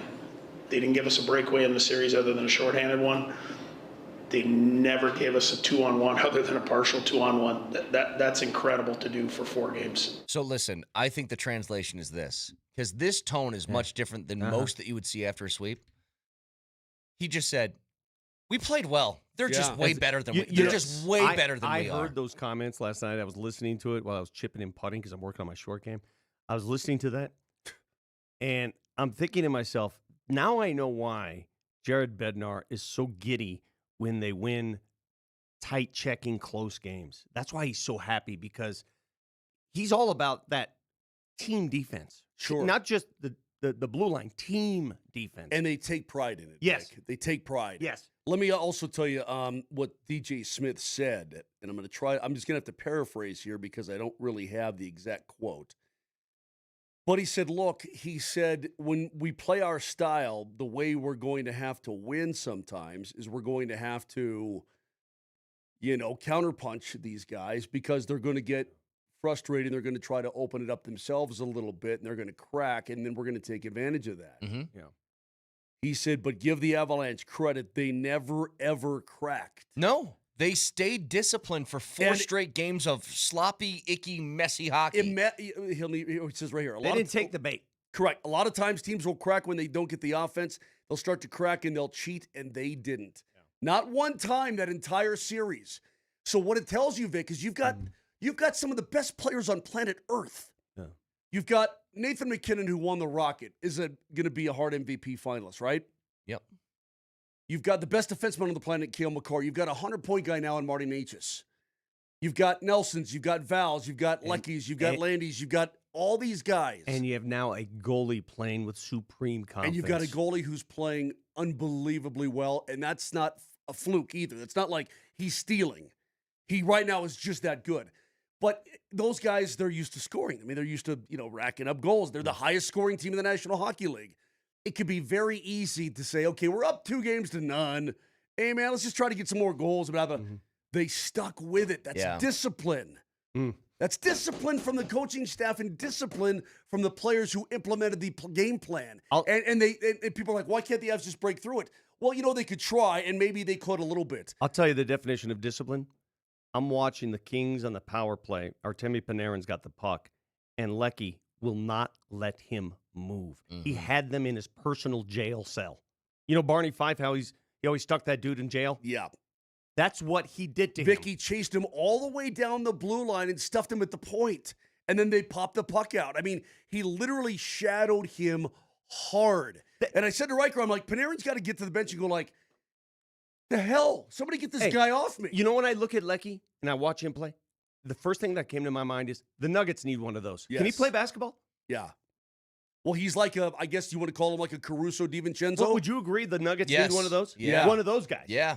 Well, here's the other thing. It's rare that over 4 straight games that you could say this after each one, but you said how well Wedgwood played in this series. Yeah. Forsberg, I think, was really good, too. Like, he kept them from losing games 5-1 and stuff like that. And so you look at all this, and it's literally an example of you get done, and this happens very rarely now. And I think the Kings just tipped their cap. They're like, you guys are way better than we are, and I thought we played well. It didn't matter. Going into that game, Vic, real quick, though, going into that game, in this previous 9 games, Forsberg was 5-4. But with like a 1.92 and a .956 save percentage, which he should be 9-0. It's a pitcher that gives up one run in 8 innings for 5 straight starts, and he's 2-2, and you're just like, that's what? Correct. That is correct. I'm not here to get too worried about things when you sweep a series, but now you await Dallas or Minny. How many days waiting is too many days? Like, when do you okay? Let's get back. I don't worry about that with this team. All right, so that's not a concern of yours. Let's go the old Joe Sakic route. Rest is a weapon. Okay, let's go that route. Especially for the likes of Josh Manson. That is correct. Yeah. Look, I don't want to be taking 10 days off or anything like that. I don't think that benefits you. But I think this team could use a rest. Okay. I think Burns could use. I mean, listen, think about some of the guys who are up there. Burnsy, right, playing good. By the way, I love how Jerry Bednar said the other day. He goes, he's doing things right now that I haven't seen in a couple months or a little while, a while. He wants it bad, and the guy's 41 years old. So I could use a little rest for that guy. Heal up Josh Manson, getting bent over the boards. Listen, he's a big dude. Right there over the dasher again. Just bent over the dasher. You ever been bent over a dasher motion? Can you just come up with a different? Can't say that I have. A different terminal, a different way to say that. He got smashed along the dasher. He didn't like it. Was a hasher. I mean, yeah, with the on. I mean, Look, he got crunched, and he just can you imagine a guy going to the hospital? What's wrong? I got bent over the dasher. You know, if Bednar's going to be on Wednesday at 8 a.m., Jared Bednar's back, normal time. Yeah. If he said that, you wouldn't give him the business. I would think it. I would think it, yeah.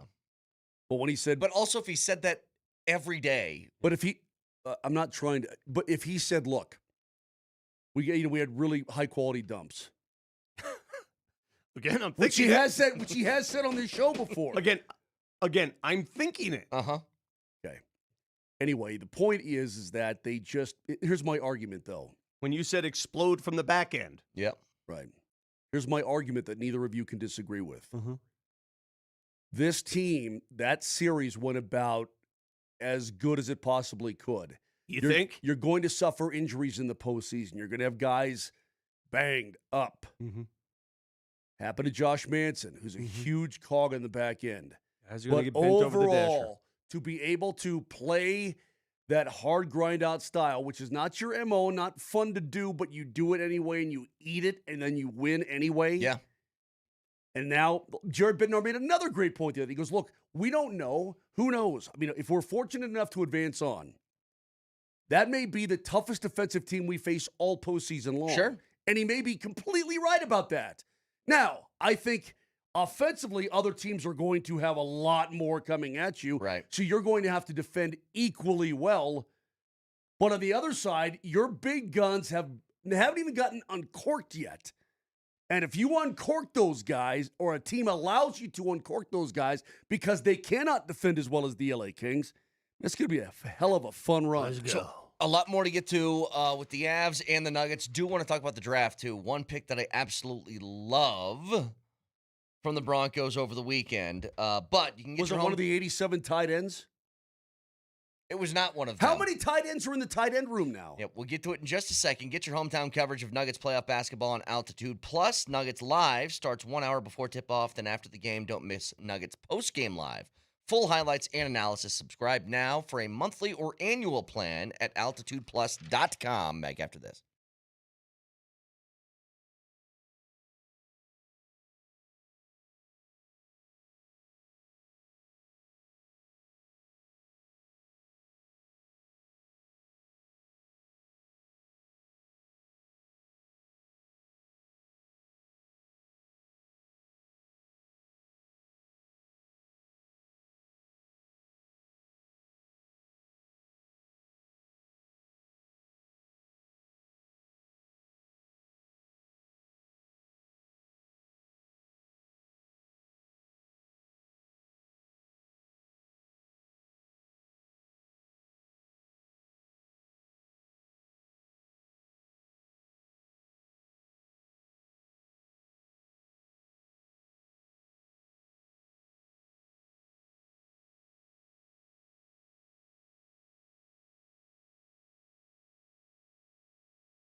All right, because there's a million things that we have to talk about today. I will give you your 2 minutes of Rockies talk at some point during this because the Rockies were great. They swept the Mets. They won both games of the doubleheader yesterday. Chase Dollander. Unreal. Is a dude. The pitching staff gains confidence when they go on the road. It's the opposite of any team in the major leagues. When you go on the road, the pitchers get better. So we'll talk about that in a second. But to the draft, there is one pick. And look, when you're picking 66th overall as your first thing, and then it's a bunch of 5th and 6th rounders, and you get the last 2 picks of the draft. Like, I don't know how to evaluate those kind of guys, but I'll tell you this much. Broncos come on the board in the 4th round, and I saw the name that we've talked about before that a bunch of Broncos fans have talked about. That Arkansas running back Mike Washington Jr. is on the table. He's the 6'2.5", 4'3" running back, and it's like, man, that guy just been like tied to the Broncos repeatedly before the draft. He's there, and they do take a running back, but it's not him. It's Jonah Coleman out of Washington, and I love that they did that for 2 reasons. Number one, the style of runner he is J.K. Dobbins insurance. That was not R.J. Harvey. Vic, what did you say cost the Broncos the AFC title game? They didn't have a snowplow. They didn't have a short running game. They didn't have anybody that can get 2 or 3 yards. It didn't exist. Tell me that guy can't run between the tackles with how big and thick he is. It's his game. Here's the other thing about him. Since 2014, missed tackles forced per carry. He is 4th since 2014 in college football over the course of their career. You know who the guys ahead of him are? Tell me if you think these guys are pretty good or not. Bijan Robinson, Ashton Genty, David Montgomery. Pretty good. You know what's funny to me? It's not funny. It's awesome. I love it. As a short man, the Denver Broncos have built the greatest collection of short man running backs I've ever seen. Consider their running back room right now. Let me go through it for you. Ready? Yeah. Jaleel McLaughlin is about 5'7.5". Yeah. This guy they picked up. That seems like an overestimated number, too. Okay. We've seen him. Jonah Coleman's 5'8". R.J. Harvey's 5'8". J.K. Dobbins is 5'9". Deuce Vaughn's on the practice squad. Yes. He's 5'5". Dude, are you seeing what I'm seeing here? So here's what Sean Payton loves. He loves his receivers 6'4", and he loves his running backs 5'7". I was going to say, is he still looking for that Darren Sproles out there someplace? Yeah. I mean, Dude, not that little, but you know what I mean. But here's the biggest detail, and I think this is the biggest thing about Jonah Coleman that you guys need to know about why it's good that he's on this roster. There is something about Sean Payton and his running backs. They have to earn his trust, and they earn it through what? Got to block. You got to be able to pass protect. You got to be able to be trusted on third down. And this guy's downright giddy about doing it. He loves it. He is one of, if not the best, pass-protecting running back in the draft, too, which means immediately he'll be trusted to play. So that's the good news. Now, as far as all the other guys that were drafted over the weekend, I'd be lying to you. I don't know. Justin Jolie, the tight end at NC State, looks intriguing. But Mose, you mentioned it. Go through the tight end room here. Evan Ingram, Adam Troutman, Lucas Kroll, Nate Atkins, Caleb Lohner, Justin Jolie, and they just drafted another Bennett, Utah tight end. The Utah tight end. Let me ask you this, though, about tight ends. When did this happen, Mose? I've been watching football all my life. When did we start? Or Bentley, sorry. When did this start happening where now you have an F tight end and a Y tight end?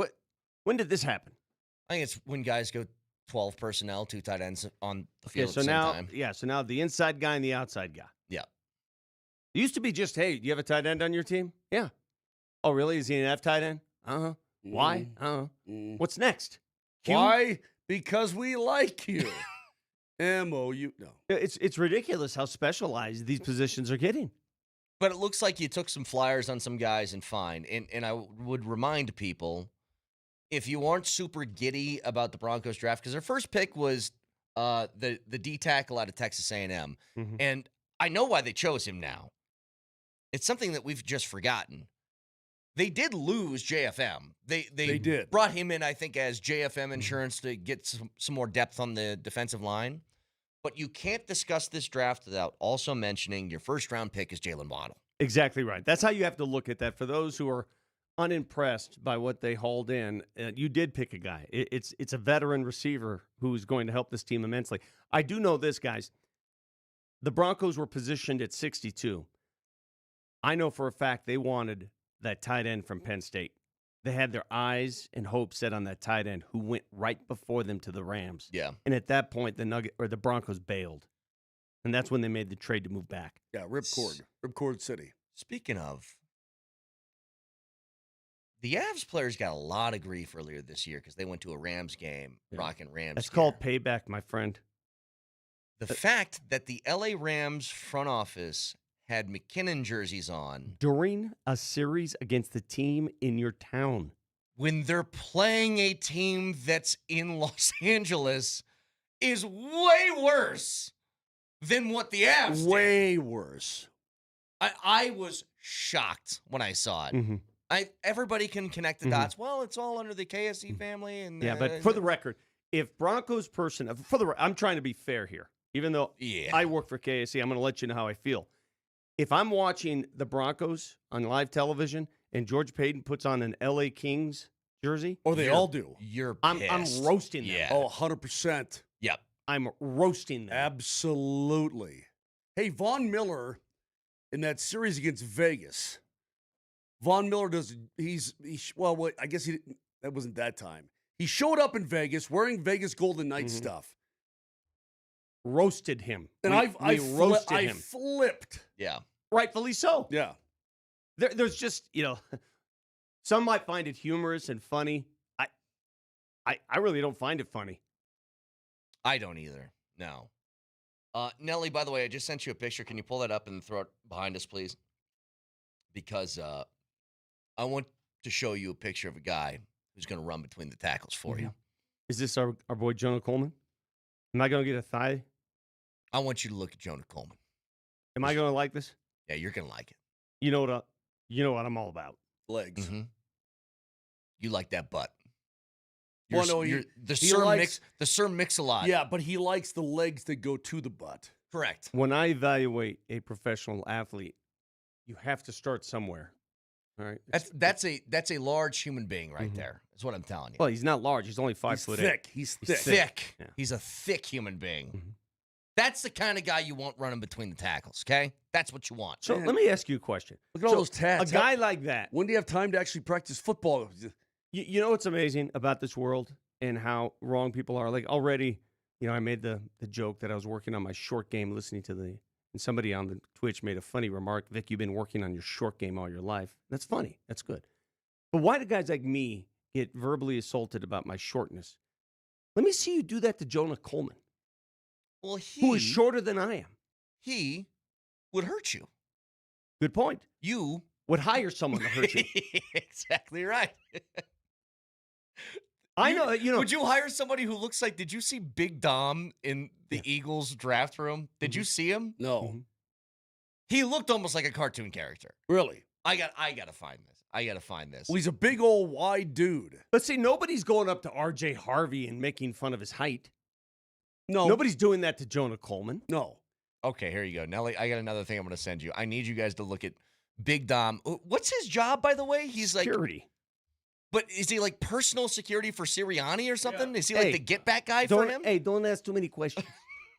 So, Nelly, I pulled this up. It's like, 20 seconds into the clip. You just hit pause when you see Big Dom. Because everybody's in sport coats or suit and tie. It's professional. It's a first round of the draft. This is when they picked Mekhi Lemon. And just behind by him. the way, what was his deal on draft night? What, doing this every 2 seconds? The Stevie Wonder thing. Look at Big Dom. Look at him. 2 chains. He's got the Italian horn and the Italian boot. He's going double dago there. I mean, does that not look like he just walked off the Sopranos set? Is he grabbing his crotch? Oh, hang on. It's not. There you go. There's Big Dom on TV. Look at his watch, his ring, pinky ring. I mean, it's incredible. I don't know what this guy's gig is, but I want it. I want that job. I want him in the Nuggets lineup tonight. Yeah, I'd take it. Yeah, I'd take it. Hey, but pardon me if I'm not super over the moon about the Denver Broncos draft. Well, I mean, listen, dude, the Denver Broncos did all their work Well, by Vic, re-signing their own guys. Yeah, here's what I do know. Some of these guys are going to stick. Mm-hmm. You got 3 7th-rounders. By the way, that final Mr. Irrelevant. Yeah, Red Murdoch. He forces a few fumbles, doesn't he? Like, he's got the record for forced fumbles for a linebacker. Feels like practice squadish to me, but you never know. But I know that at least one of those guys is going to stick somehow. Some of these guys, because the Broncos make guys stick. They find guys who can stick, right? But a lot of these guys, they could be special teamers. Yeah, but what I don't want to do is I don't want to get too far out there and say, oh, man, I love Rick Coleman in the 4th round. What a steal. He's 3rd or 4th best back in the whole draft. I do love Coleman. I know you do, but you don't know Jack. What do you mean? You don't know Coleman. squat. This is played a long you time like at his Washington. You like his. Well, I know he did, but you like. How does it translate to the National Football League? You like his body. What Moser's trying to say is this. Moser, let me try to tell people. Yeah, you know what? I didn't say. sleep a whole lot last night. I was sort of up. Here's what Moser's trying to say. Up all night. Moser and sleep all day. have been around a lot of these drafts. All right, stop saying. We've been around a lot of these drafts, a lot of them, and I think we've come to the conclusion. He's dadding me. We've come to the conclusion that it's a waste of breath trying to sit here a day after the draft, 2 days after the draft, and tell people, oh, this guy, oh, that guy, because nobody knows a damn thing. I understand. It's all a guessing game. It bothers me so much when people turn on the radio and they'll break down the guys if they know all the what's going. We don't know a damn thing. No, I understand, but I think when I tell you that Jonah Coleman is ready-made to play right away just because he will pass protect. We'll see. I'm saying the fact that he has that already in his game and it doesn't have to be learned. Yeah. RJ Harvey had to learn that. Peyton said it 1,000 times. This much I know. One of these guys they picked will surprise the hell out of you, and one of these guys they picked will disappoint the hell out of you. If somebody on the radio today does this. I don't know if anybody can disappoint you with how late they've been drafted, but I understand your point. If anybody today does this. Mm-hmm. I've watched a lot of Justin Jolie tape. And I listen, believe he starts with his right foot. And yeah, his 25 wasn't as good as his 24, but he's a real sturdy run blocker. And what he does on that third step, he's a leaner into the linebacker. Do you feel like you can trust their first-round pick? Yeah. Waddle, yeah, absolutely. Okay, Yeah. so but what I'm saying we is got some tape on that one. Yeah. What I'm saying is that if somebody starts doing this to you, and by the way, even the best draft gurus on the planet miss. Okay? Guys just don't pan out. Mike Shanahan was a pretty damn good head coach in this league. In fact, I don't know that I would trust anybody's football acumen or knowledge or predictability as much as Mike Shanahan, whom I respect till the ends of the earth. And if he's not in the Hall of Fame, soon I'm going to be incredibly pissed and I may take a blowtorch to Canton. That being said, even the best miss. So if you get some, I mean, guys can tell you their opinions. I've seen this guy, whatever, but you really don't truly know. And that applies to every sport. The greatest, 100%. Greatest Denver Nugget in Nuggets history was a second-round pick. A throwaway. During a Taco Bell commercial. We'll get back to this a little bit later. I do want to get back to the Nuggets. And, Vic, you want to talk about Jaden McDaniels. So we'll get to that in a second. But the Avs have advanced to the second round. They'll play the winner of the Wild and Stars. We don't know when they'll play, but the tickets are available now at coloradoavalanche.com/playoff. So don't miss the chance to see the best team in the league on their quest for the cup. I want to thank Josh and 7064 for getting my reference to Slaughter. Thank you, boys. We'll get back to the Nuggets. Jaden McDaniels next.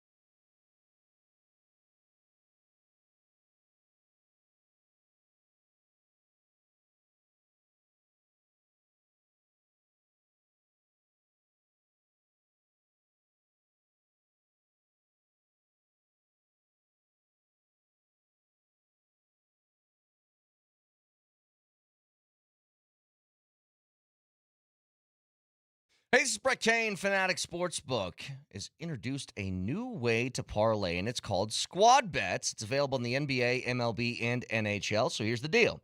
You go to that Fanatic Sportsbook app, you build your squad from the sports you want, then you pick your market, whether it's points, rebounds, assists, strikeouts, goals, and then finally set your target. So if you like hoops, you can pick 4 players to combine for 100 points, or in baseball, 3 pitchers to strike out 18 batters, whatever you feel.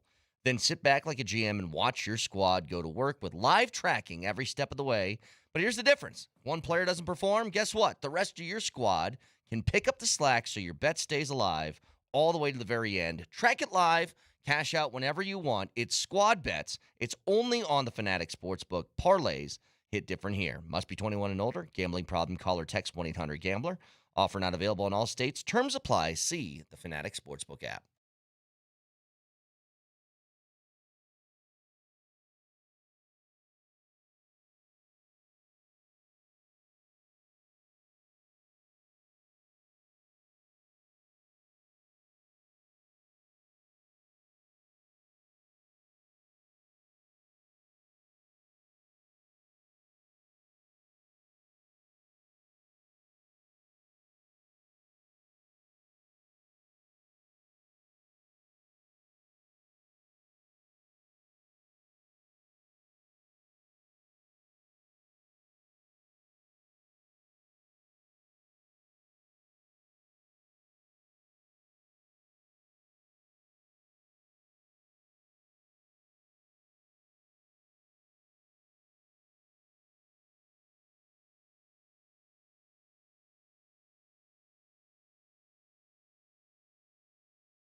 Layup on the other. Jokic was pissed off that McDaniels shot a layup. Now he's getting into it with him. Everybody just let the game go. Yeah. Why? I'm not sure why McDaniels, the bonehead, made a layup with 1 second left. And Jokic runs all the way across the floor to get into it with him. And Julius Randle was going after, he had to be pulled out of the scrum. He was like going after Bruce Brown. Jay McDaniels, of course, classless, but he runs out. Joker just sent a message. Was trying to watch Bones get in there, see if there was anybody he wanted to go after. Well, just when you thought Jaden McDaniels couldn't be a bigger D-bag, he is now. What a ding-dong, man. Oh, my God. Oh. You know what? We don't call people ding-dongs enough. We need to start doing that. Are you more of a ding or a dong? Again, as much as I despise what he did, and we'll get into that, I think every team needs one of those. What a ding-dong, man. Every team needs a ding-dong. Every team needs one of those crazy guys. Well, we'll get to this in a second. I do want to remind people that we have tickets to give away tonight, and if you want to go to the game, here's how you do it today. No keywords. You jump on the Altitude Sports Radio app. You hit the microphone at the bottom, the voice of the people. Send Nelly 15 to 20 seconds on why you think the Nuggets win tonight. Yeah. That's it. All so right. go ahead and do that, and you're automatically entered for a chance to win some tickets tonight. But just to be clear, I know that people took exception to Jaden McDaniels doing that. Here's why. Jaden McDaniels did that because he already punked you once and you didn't respond. And he goes, well, how about I do it again? Do it again. And I think this is less about Jaden Daniels and way more about you. Punked you once. He's punked you about 15 times. Yeah. So let's start here. Let's start with what he did and the result of what he did.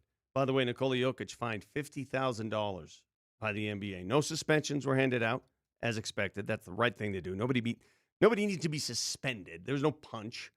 Just a couple shoves here and there. Big deal. Julius Randle was also fined, I think, 40 grand. Whatever. 35, I think. 35. Pay your freight. Whatever.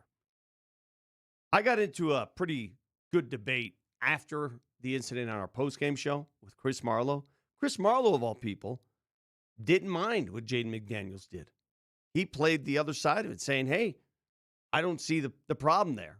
This unwritten rule. You, Brett, hate unwritten rules. You've always been anti-unwritten rule. I've always thought, I know people take exception to that stuff. I'm like, if you don't like it, then stop them. I respect that argument. I do. I respect everybody who says it, and I've heard it nationwide. If you don't want him to score, don't let him score. Here's the problem. Everybody in this series knows why he did that. Yeah. Why did he do it? Because it's a middle finger.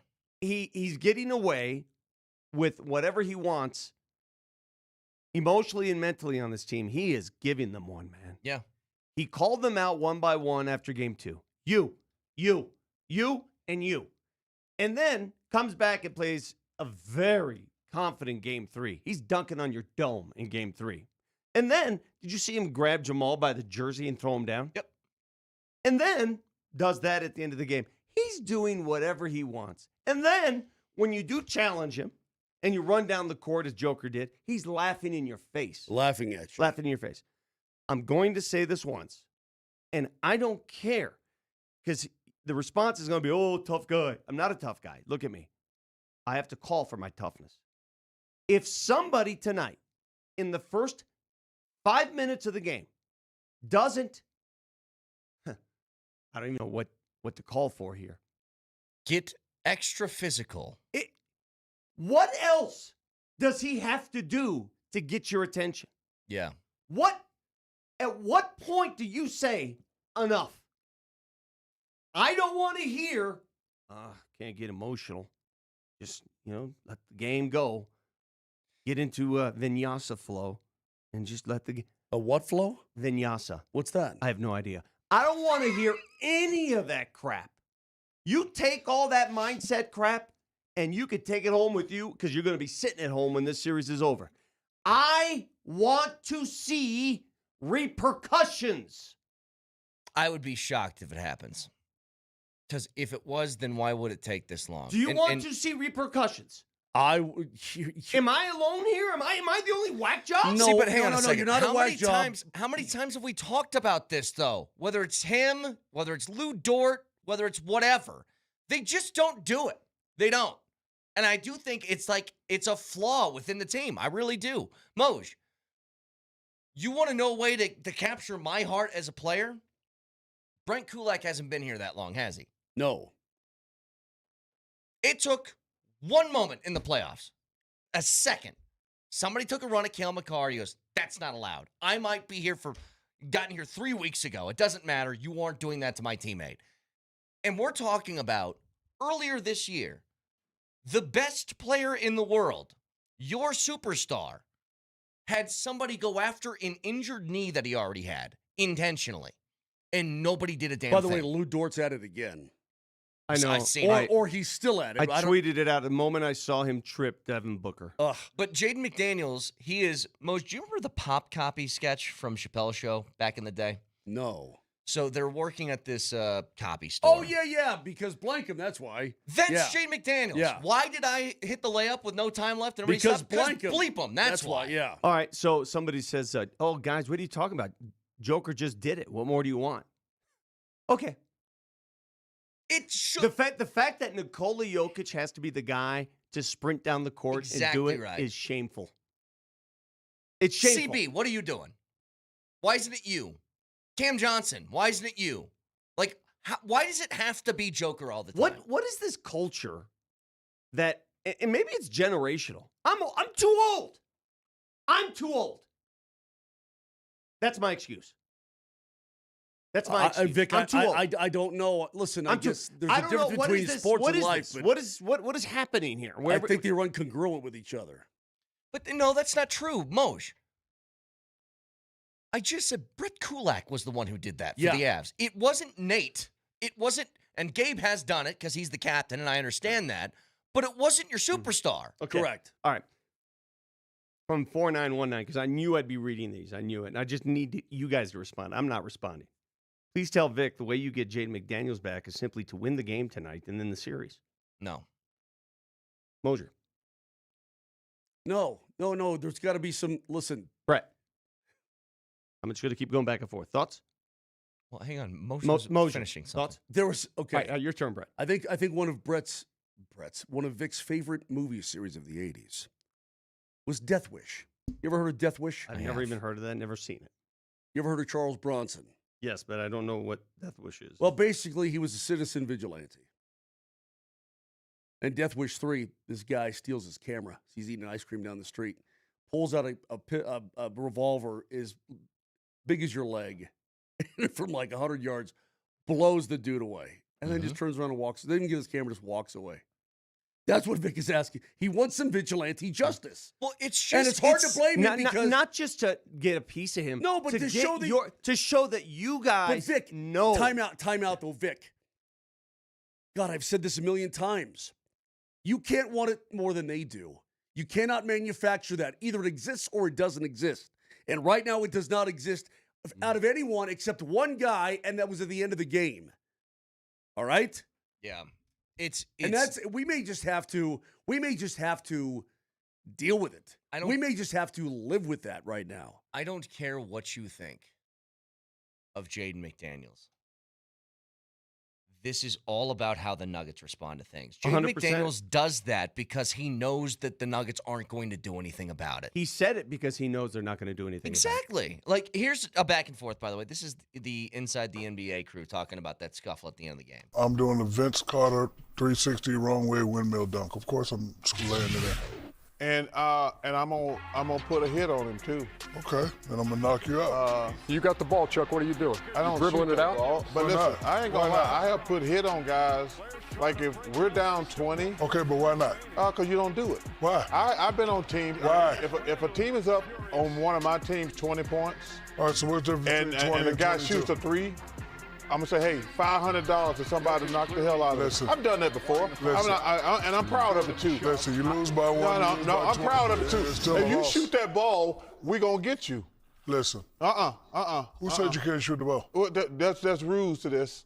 What rules? Made by who? If you were down 25, you wouldn't want them shooting that ball. Bro, a loss is a loss. You lose by 23, lose by 20. I believe. I mean, I ain't gonna try to fight him because he laid it up. I'm gonna take a foul on him. You're not gonna go at him for doing that. I'm gonna take a foul on him. Yeah. Next game, I'm gonna get him. That's the point. Well, next game I'm going to get him, he said. Next game I'm going to get him. Yeah. I mean, Shaq was anti-retribution whatsoever until the next game. Jake, Shaq's playing a role there, and he knows it. He knows he wouldn't allow that. He knows that. There's a very common rule in basketball, and I know a lot of you don't like these gentlemen's agreements. And let me explain it slowly for those of you who don't understand how this works. If you're up in a game and you know the game is over, you don't try to score. If you're down in a game and you know the game is over, you have every right to try to score because that's just the way it works. It's the way it's worked forever in basketball, in the NBA. When you're down, you keep shooting. When you're up and the clock is expired, you hold the ball. You dribble it out. It's what everybody does and has done forever. Jaden McDaniels at the end of Game 7 in 2024, not only was that game over, not only did he try to score, he tried to do some weird dunk to which KCP came in and eliminated that in a hurry. You don't think the Nuggets remember that? They remember the hell out of that. So what does he do 2 years later? He tries to score and scored. They are not going to let that happen. You just said you don't think the Nuggets remember that? I don't know, Vic. I can't tell. Doesn't seem like they remember it. That's why in the first 5 minutes of the game tonight, the first 2 minutes, if it's just basketball and they're playing basketball, sorry, guys, it's not good enough for me. You know, part of me, I don't even care if they lose. Well, I do care if they lose. But if they actually go out and show some heart and some personal pride and stick him on his butt and lose the game, at least I'll know there's something left in there. Guy says, it is generational. Your generation can't handle your emotions. You guys are so out of touch. Oh, my God. Wait, in regards to what? You just play. It doesn't matter what Jaden McDaniels says or does. My butt. We're too emotional. My lily white tailpipe. And it goes back to once you eliminate emotion from sports, and I think that's the mistake that the Nuggets have made in this series. They've tried to be robots about it. They've entered the AI zone. Don't let them emotionally get under your skin. No, let them get under your skin. Let them, and then come back with some. That's what sports is. Yeah. If you're playing in a, I just go back to pickup. If I'm playing in a pickup game and some guy fouls me like cheaply, what do you? It's also why you get thrown out of a lot of DAC games. I do get thrown. Yeah. But what do you think I'm going to do? You're going to freak. Right. You're going to go after him hard. What do you do? But it's defending yourself or defending a teammate is not.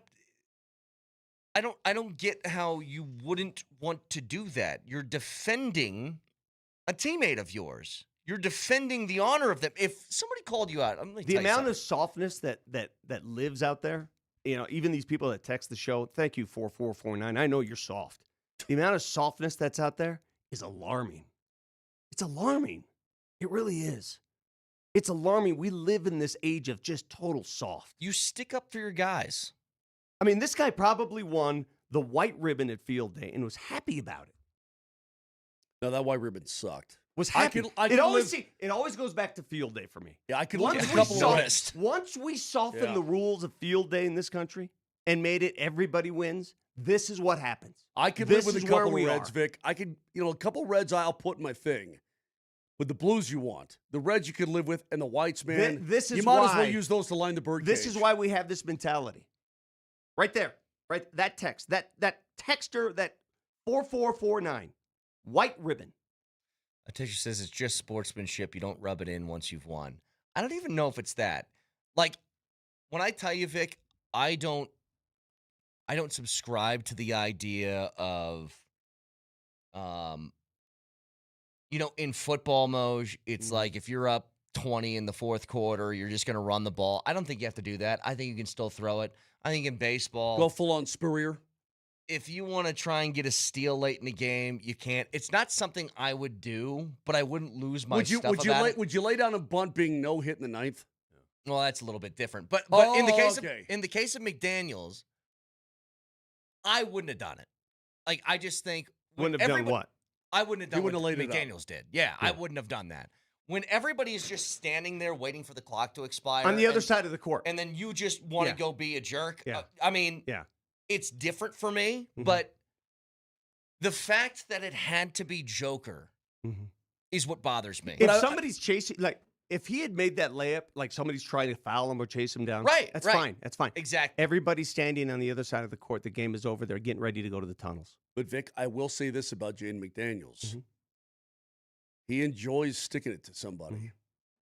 And I think you need guys. There's got to be guys on your team that like to stick it to the opposition. Travis on the text line, hi, I'm a younger person here. These people saying just go out and play, they're the people that lost on everything they've ever done. I don't know about that. I like this one, though. I think this one's pretty accurate. He's showing he doesn't respect his opponent. That's he has true. No respect for you. Zero. None. And everything that he's done over the course of 3 years, every step of the way has proven it. Guess what? If Minnesota fans, and by the way, Minnesota people, when did you get all hard? When did Minnesota get all hard? Look, we're Minnesota. You know what? If I were them, I'd do the same Yeah. thing. Okay. So Minnesota. I don't even blame them. You've taken on the demeanor of your favorite player right now, Jaden McDaniels, which is fine. I'd do the same thing. Good for you. If somebody gets mad that a Nugget tonight were to make a hard pick at Jaden McDaniels or throw an elbow at Jaden McDaniels, let me tell you something. You know who's to blame? Jaden McDaniels. He put himself in this position. He's the one who got himself here, right? Did anybody else pop off? No, but you think it's hard now. Wait until the Avs potentially face the Wild in round 2. Oh, I know. Hey, how those about this? Those people, a lot of those people hate my guts. The fan bases that hate me the most, and Connor, Minnesota and Dallas. These Minnesota people are freaks. They really are. They don't see the sun. They are freaks. You're right about it. They are freaks. I completely agree. They're freaks. Sorry. On the stupid all of feed. But all of even that. How about the guy who called out Nate and Andy? Oh yeah, that was some wild stuff. He's supposed to be professional. So that guy, who does he work for? I don't know. I hope I see him tonight because I will tell him to his face. It's just some random dude, right? Some media dude or what is blogger. He? Oh, he's a blogger. 303-504-0925. Blogger. It's just, we get in these games where you get so emotional, and I get it. Everybody gets emotional. But the emotion, this whole emotional roller coaster started because a guy popped off. He started it. And now somebody's got to finish it. Yeah, I'm not a fan of Zen. I'm a fan of response. That's what I want. 303-504-0925. Oh, by the way, next.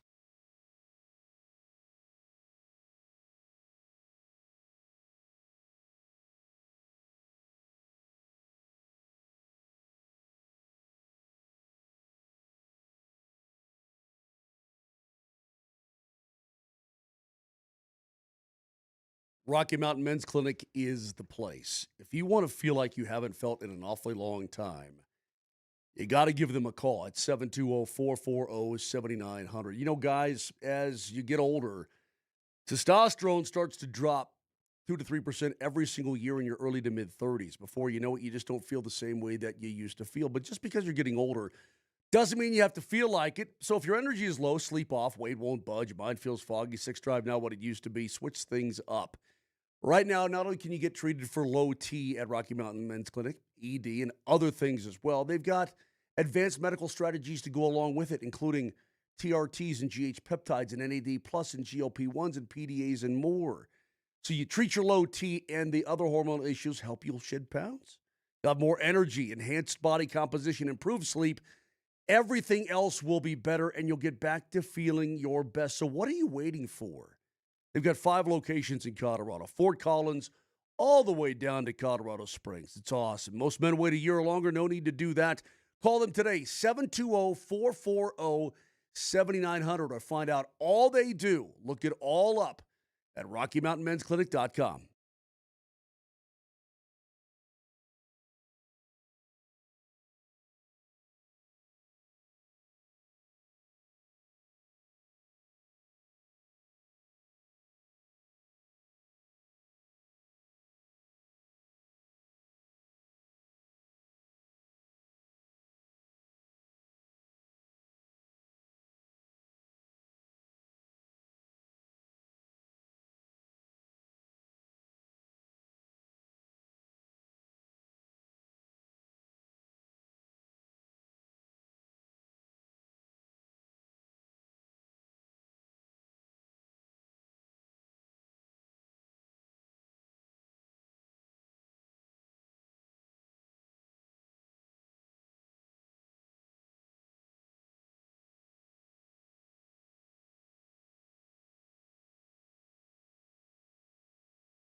Oh, by the way, stories around sports and the world we feel like you should be aware of. Mentioned this for a second earlier, but the Rocks get their second sweep of the season as they win both games of the doubleheader against the Mets, who are terrible this year. But they do win with giving up a combined 1 run in the doubleheader for the first time in franchise history that's ever happened. And it came on the back of, don't look now. They put a lot of hopes in this pitching staff on Chase Dollander, the 24-year-old. He's been having a fantastic year. Chase Dollander, Denver Post, quote, "This team doesn't quit. This team is special. We have a chance to do something special, so keep an eye out for us. It's going to be fun." Chase Dollander, his first outing this year, he pitched 4 innings. He gave up 3 home runs against the Blue Jays. That's a game that they won 14-5.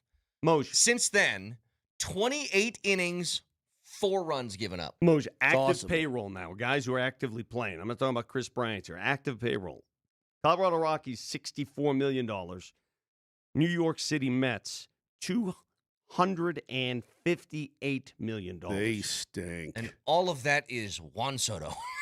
That's all of it. But the Rockies are now 13-16 on the year, just for perspective. To get to 13 wins last year, they were 13-55.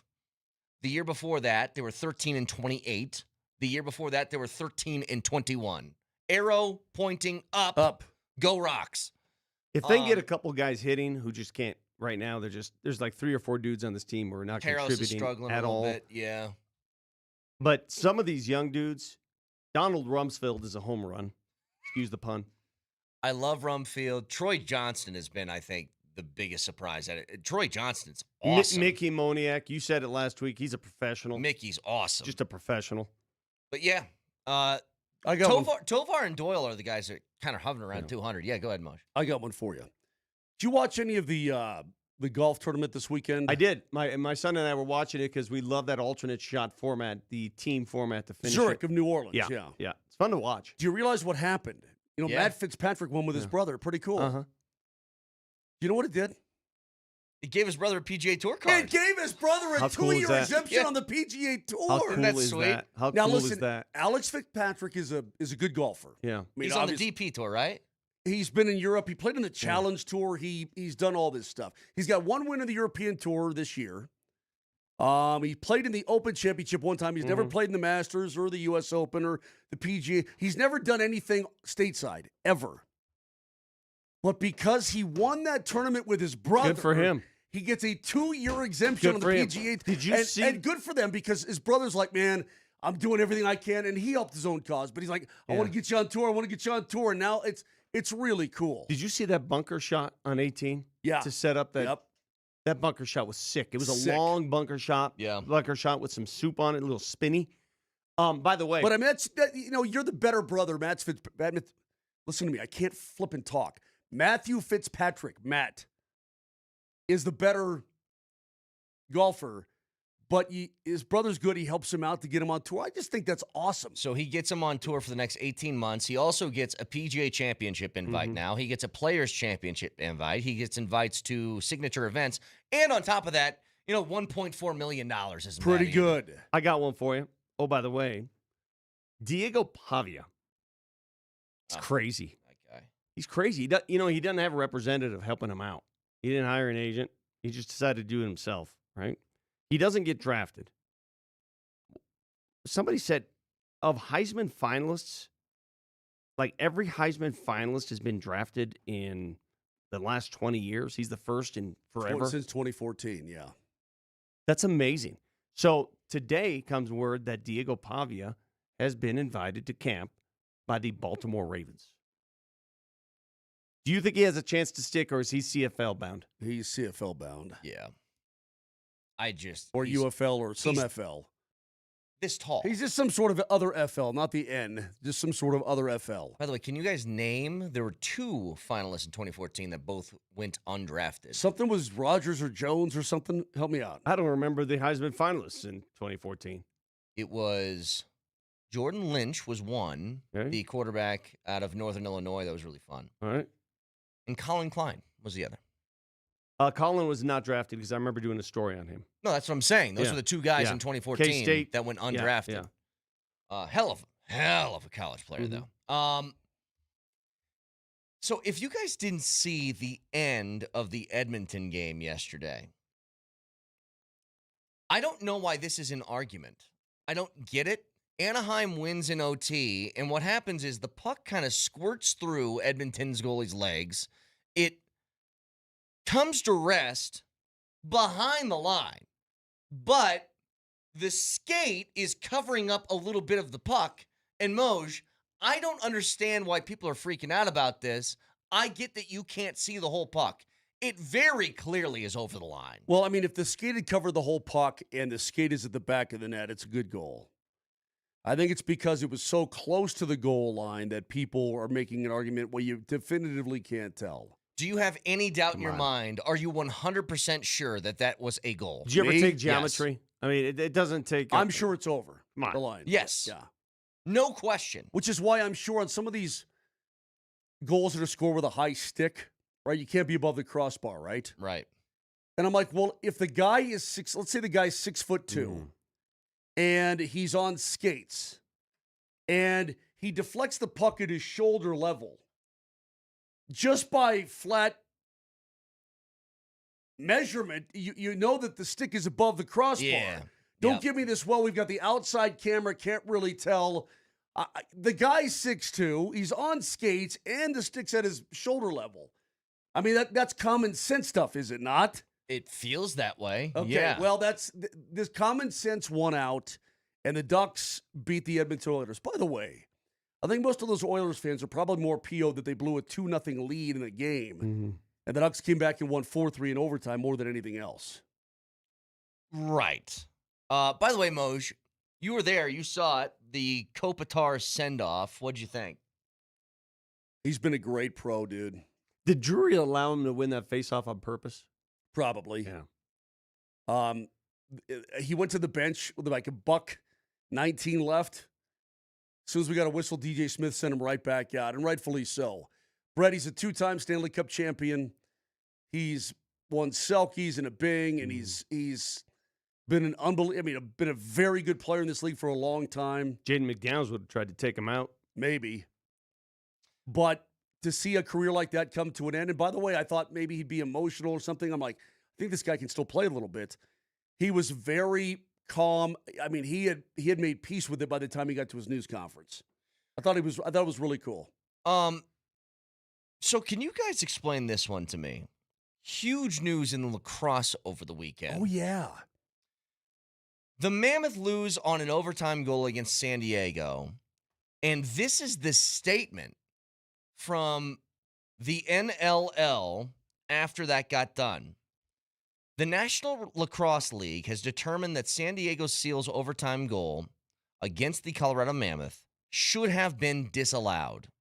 After league review, the league has concluded that there was a violation of rules 67.317, I don't know what it was, by being the first player to receive a pass after exiting the crease. As such, the goal should have been disallowed and possession awarded to Colorado. As part of the league's standard accountability process, the on-floor officials from this game will not be assigned further games during the playoffs. But the results will not change. But the result is the same. The Seals advance on to play the Rock.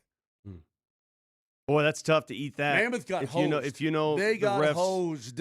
That's a tough one to eat right there. But imagine your season coming to an end.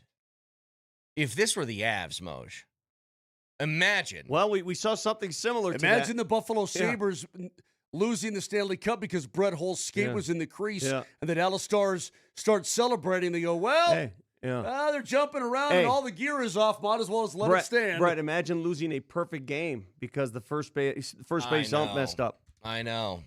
It's just, it's when it's crazy. When it's the playoffs, though, it matters that much more, and the Mammoth got hosed. For the league just to be like, 1,000% wrong, but we can't do anything about it. Sorry. I mean, I don't know how many times that field goal missed. They called it good. They called it good. So there's nothing we can do now, but those officials won't work anymore. How many times have they replayed games? Because I know they did that in the George Brett Pinetar game, right? They went out and replayed that game from that point.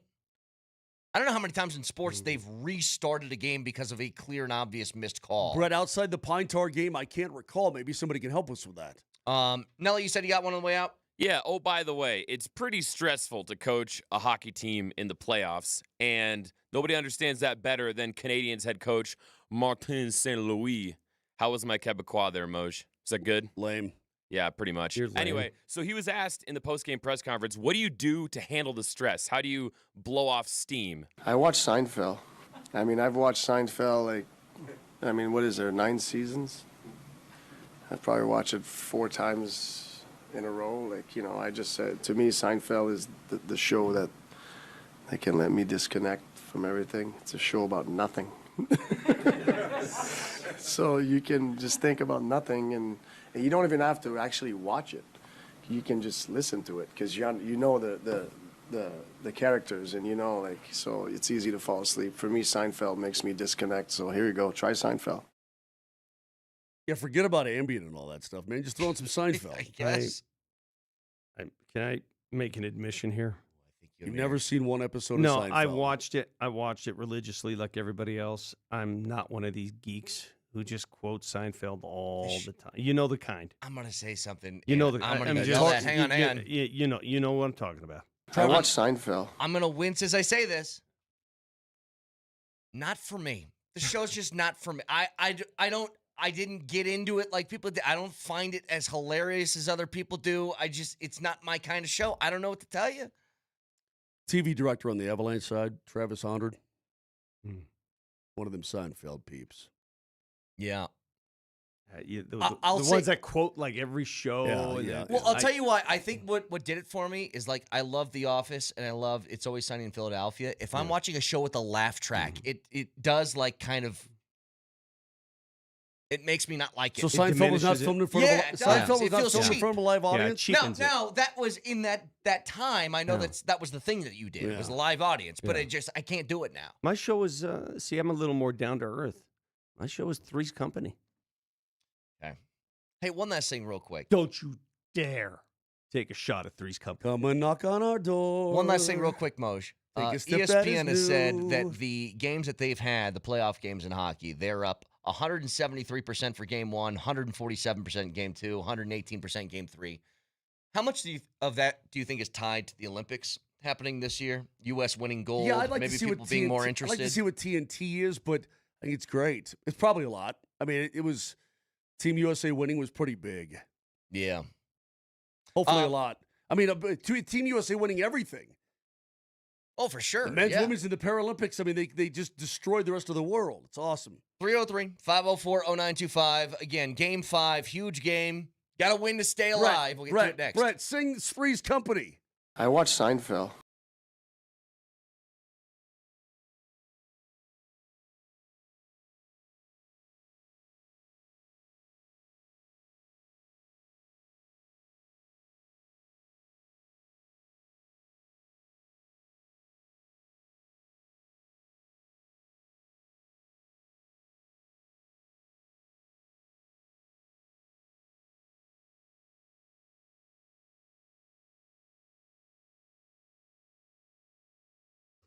Have you seen the forecast here coming up?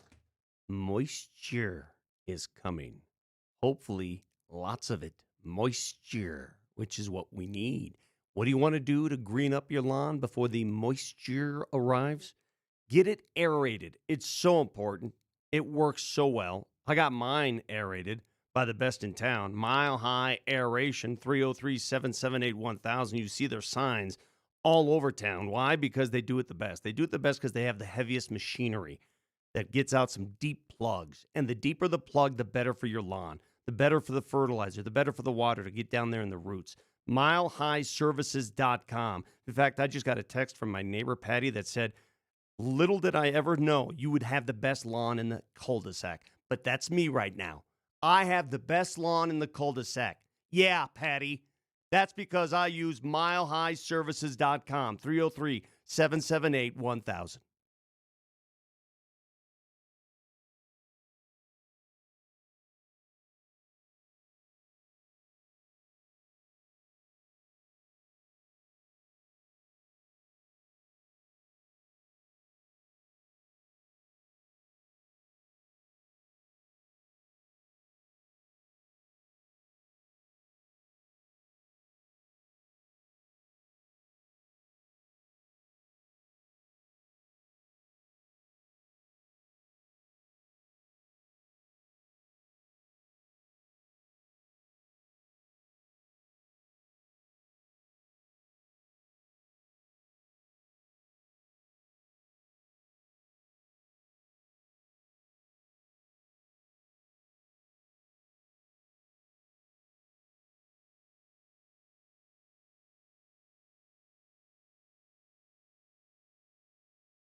Dude, that was as much one-word answers as I've heard out of Nikola Jokic in his history addressing the media. He was mad. Who's he mad at? In order? In order. In order. Probably himself. Himself is number one. Himself. That's yes, number one. I could tell. His team. That's number two. McDaniels, number 3. That is correct. In that order. I completely agree with that order. Sometimes when you're mad at yourself and your team, somebody has to pay the price for that. Yeah. And that somebody was in that situation, Jaden McDaniels. Well, people, as a doctor of psychology, I can tell you exactly what's going through his head because I've been there. You're so angry and frustrated with how you're playing and the result of the game, you're going to do something about it. And that something is to sprint the length of the floor and take it out on some dude who took a shot, who was ill-advised, but at the end of the day, okay, whatever. But that was him being mad. But you didn't punch him out or anything. Here's what's funny. That is funny about the McDaniels thing.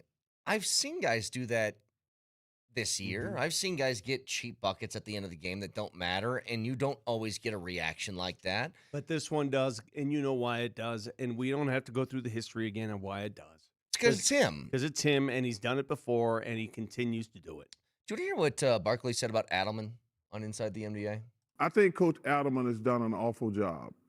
Really? Helping the Joker. Because the reason the kid from Minnesota's doing great, they're attacking Joker in the pick and roll. So if you go back and look at all those plays we showed, they're attacking Joker. But I don't like what Coach Adelman is doing with Joker. Joker is not a post-up guy to go one-on-one. He's got to do a much better job putting Rudy in the pick and roll. Because remember when those other teams play against Rudy, they attack him in a double team, in the pick and roll. So I think Coach Adelman got to stop just trying to get a ball to Joker, because that's not his game. But put him in the pick and roll and attack Rudy, and that'll help the Joker free up, because he's not free at all right now. Because even when he's making a shot, it's really difficult. Okay, here's my take on what Chuck said. If I'm David Adelman, my message to the locker room to fix this offense, first and foremost, number 1, Jamal, stop dribbling so much. Yeah. Number 2, Cam, shoot. Christian, shoot.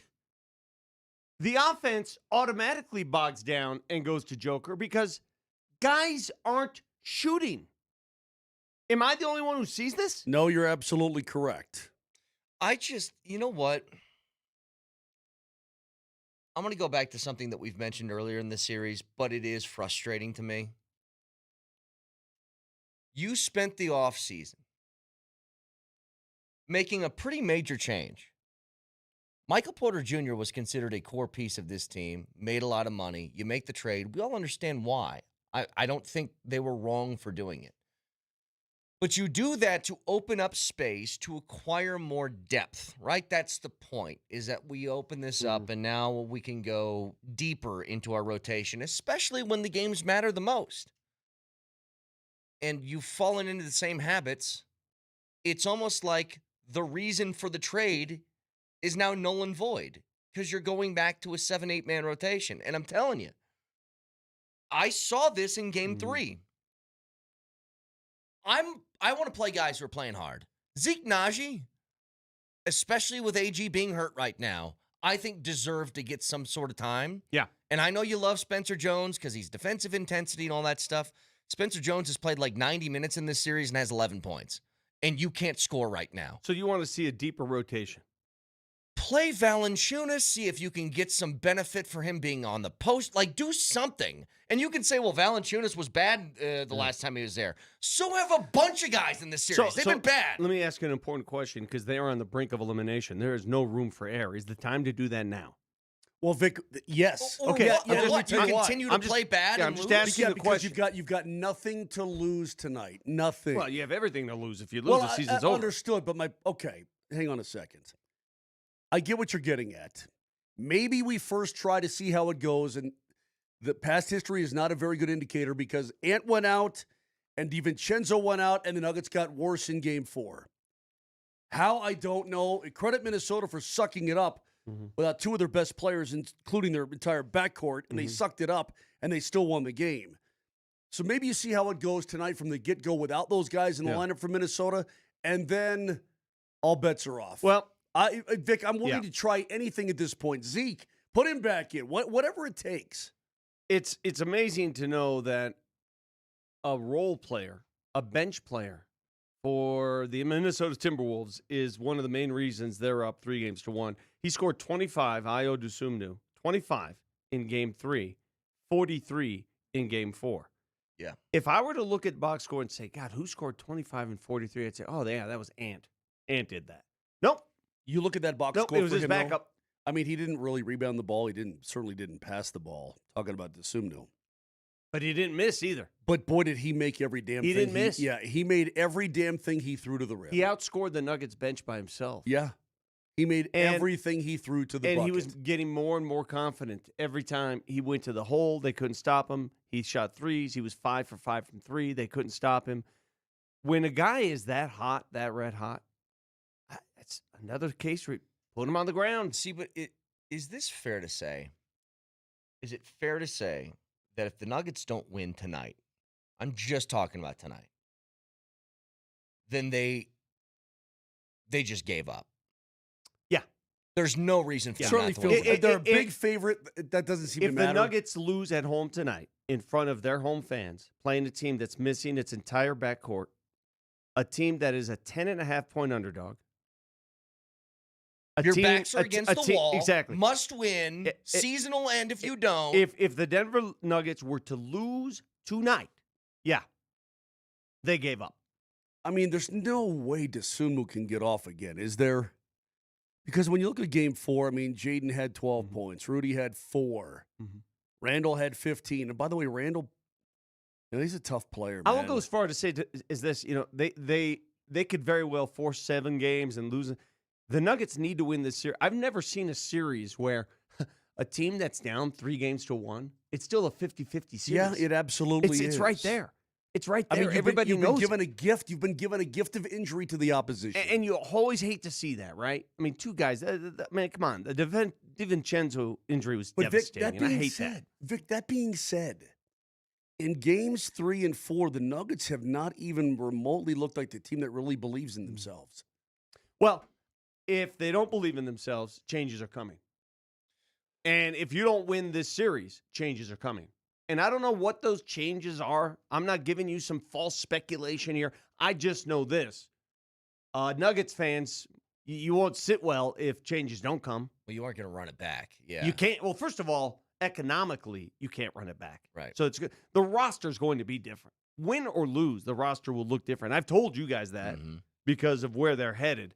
And it just smacks of, again, this is a Nuggets team that suddenly, when you put them on a court with a young athletic, they look old. Texter says Zeke is not the answer.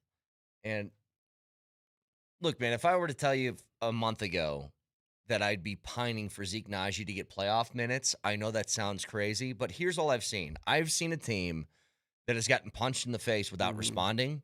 And I watched whatever limited minutes he played in Game 3, but he played his ass off. And I just want to play guys who are going to give me that effort. I know, but I think sometimes as fans, we look for that silver bullet player who's going to come out and rescue you. And I think the rescuing needs to be done by the guys who play all the time. I mean, if they can't, listen, man.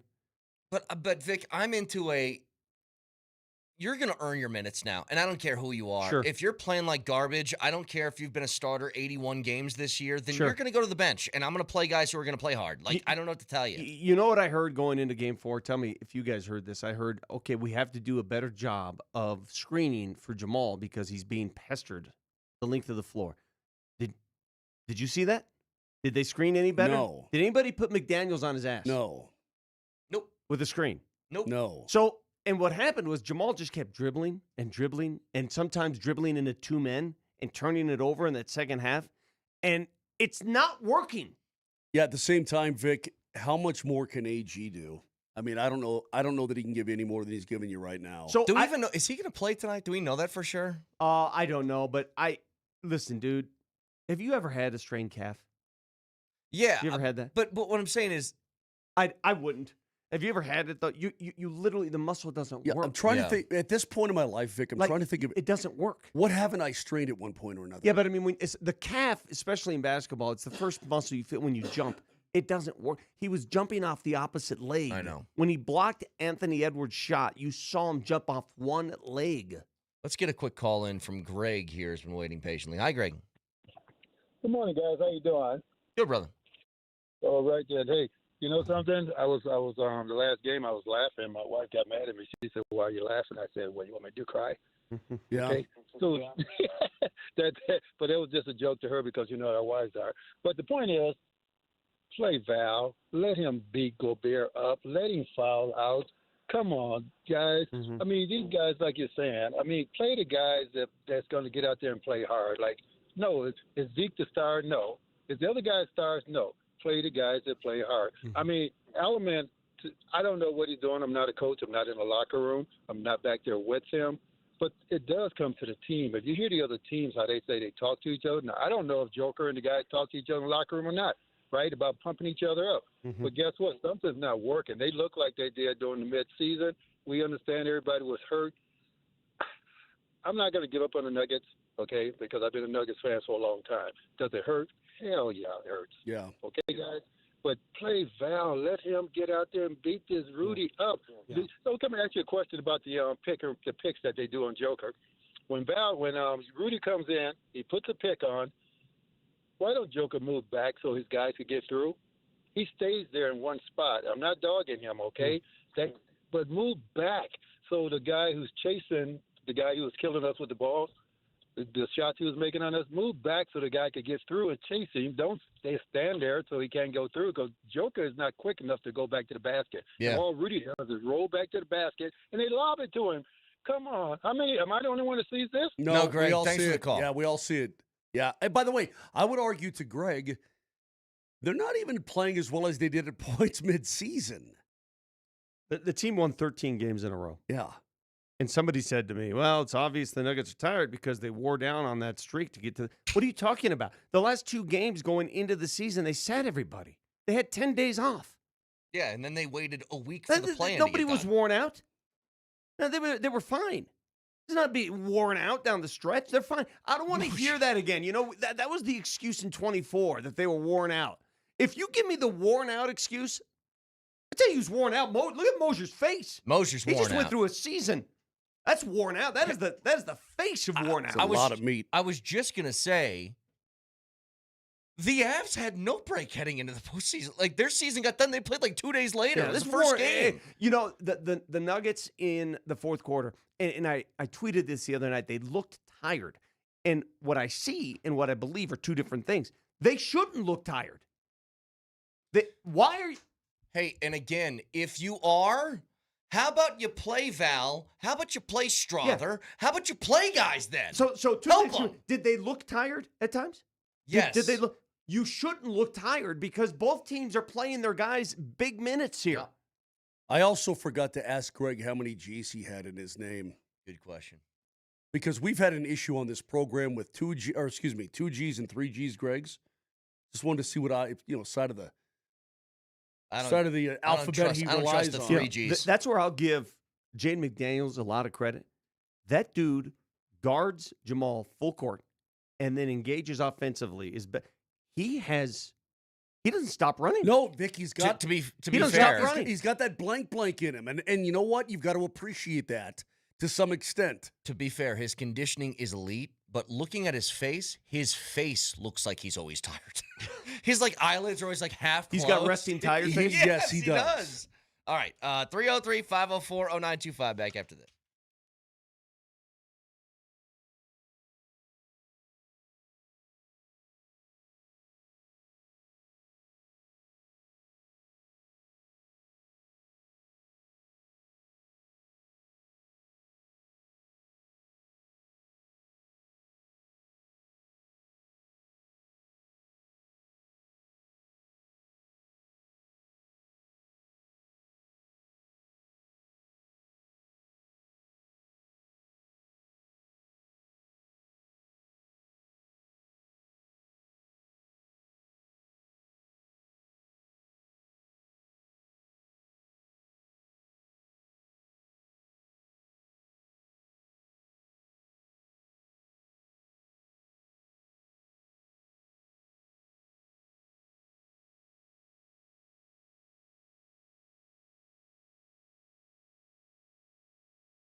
was they as Minnesota's going. So come on, Nuggets.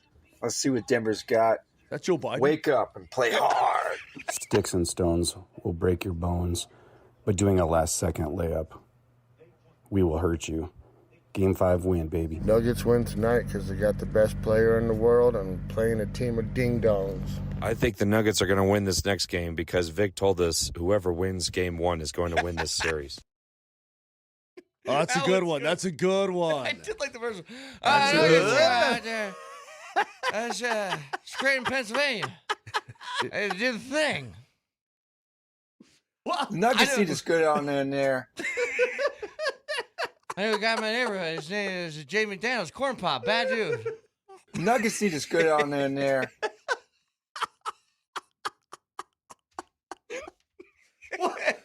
Whatever they're saying now ain't working. It is. Hey. You know what's funny about that Altitude Sports Radio app? You hit that thing. You sound like you're on the radio. There's no do-overs. Yeah, you're How's going. it feel You're speaking going. live and messing up? How's that feel? Hey, once that little thing starts going, you're going. Yeah. And you better go, and you better know what you're saying, and it better flow out of your mouth correctly. Otherwise, can we start? We're gonna post it. Get as physical as Minnesota's going. Hey, I already know. Nelly's got that queued up for drunk takes on Friday. I know that. Can we start calling Jaden McDaniels corn pop? Can we do that? He's a bad dude. He's. I tell you what, man. Listen. So sorry, Mo, just real quick. Yeah, sure. Those are all because today, the way you can win tickets to Game 5 tonight is by using that Voice of the People on the Altitude Sports Radio app. So get on the app. It's that little microphone at the bottom. Give us 15 to 20 seconds of why you think the Nuggets will win. And I think my favorite so far that we heard out of those was, well, Vic, you said whoever wins Game 1 wins the series. I think the Nuggets are going to win this next game because Vic told us whoever wins Game 1 is going to win this That's series. really good. That's really You good. know, one thing I noticed Game 1, they sort of let Rudy Gobert get his. He scored 18 points in Game 1. And he hasn't remember. really And done he that, hasn't yeah. scored since, but they've won since. Correct. So he's focused on defense since. Correct. But let him score. What's he going to do? So he scores a few, and those don't hurt you. They have no aunt, and they've got no redheaded Italian. Guys, I want to bring up another observation and get your thoughts on this. Do you notice what's happened this week for the first time ever in the history of the world?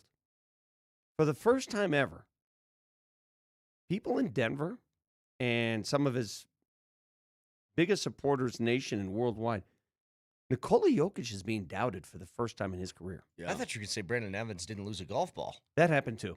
Yeah. Our sales guy, Brandon Evans, played an entire round, did not lose a ball for the first time in his life. So congratulations to him. But do you notice that this is like striking and it's weird to me. It's because one thing that's always been obvious about the Nuggets, even in series that they've lost, no one ever like challenged Nikola. No one ever said anything. He always did his part. There wasn't much of a reason to challenge I know, him, Vic. but hey, guess what? Guess what, Vic? Mm-hmm. You're looking at one. Mm-hmm. I am incredibly disappointed in how he's played. I am too. Incredibly. Like that. Look, man, when your superstar and your second best player, who was an all-star, are both shooting less than 40% in a series that has gone 4 games now, the hell am I supposed to think? Vic, it's not because Vic, wait, it's not just the way it's not just that he's missing. I'm telling you right now. Doesn't look right. He doesn't look right. The way he's shooting looks wrong. It looks misjudged. It looks panicky. It looks off. Can I tell you why? He doesn't look like nobody looks like themselves right now, man. Well, what if I tell you why? Nobody. Just real quick. Joker, when he relies so much on his three-pointer, there's something weird going on. When he is taking the amount of threes that he's taken in this series, it's weird. He only took 3 in the last game. But there is not, to me, there is not an aggression that he has to go, you know, when he's posted up and he hits you in that spin cycle, bam, bam, bam, bam, spin, pump fake, spin around the other way. Like, I haven't seen a lot of that. First quarter, he did. He did. And then? And then in the second half, not so much. Why? I don't know. I will say this. You know, we always talk about how Minnesota is tailor-made to take on the Nuggets. Their 2 best defenders, Rudy Gobert on Joker, Jaden McDaniels on Jamal, are taking on the Nuggets' 2 best players. and they've done a hell of a job. A hell of a job on that. Would you agree? They have. But when Rudy left the game the other night in the third quarter, that's where I sort of threw my hands up.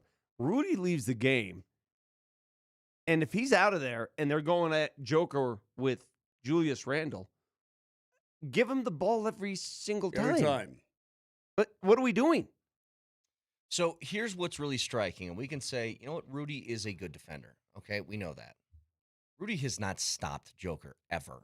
Oh. Here's the 6 games, last 6 that he's had that have not been in the postseason against Rudy Gobert. Jokic has scored 34, 61, 25, 27, 56, 35. Mm-hmm. He has done that on 56% from the floor, 62, 90, 53, 71, 58. It's insane. Those numbers the last are insane. 3 games, he has shot 40, 26.9, and 36.4%. That is just not, dude. Yeah, So those are the numbers, Vic, to back up that when I watch him play and I He doesn't watch look him confident. shoot, he doesn't look anything.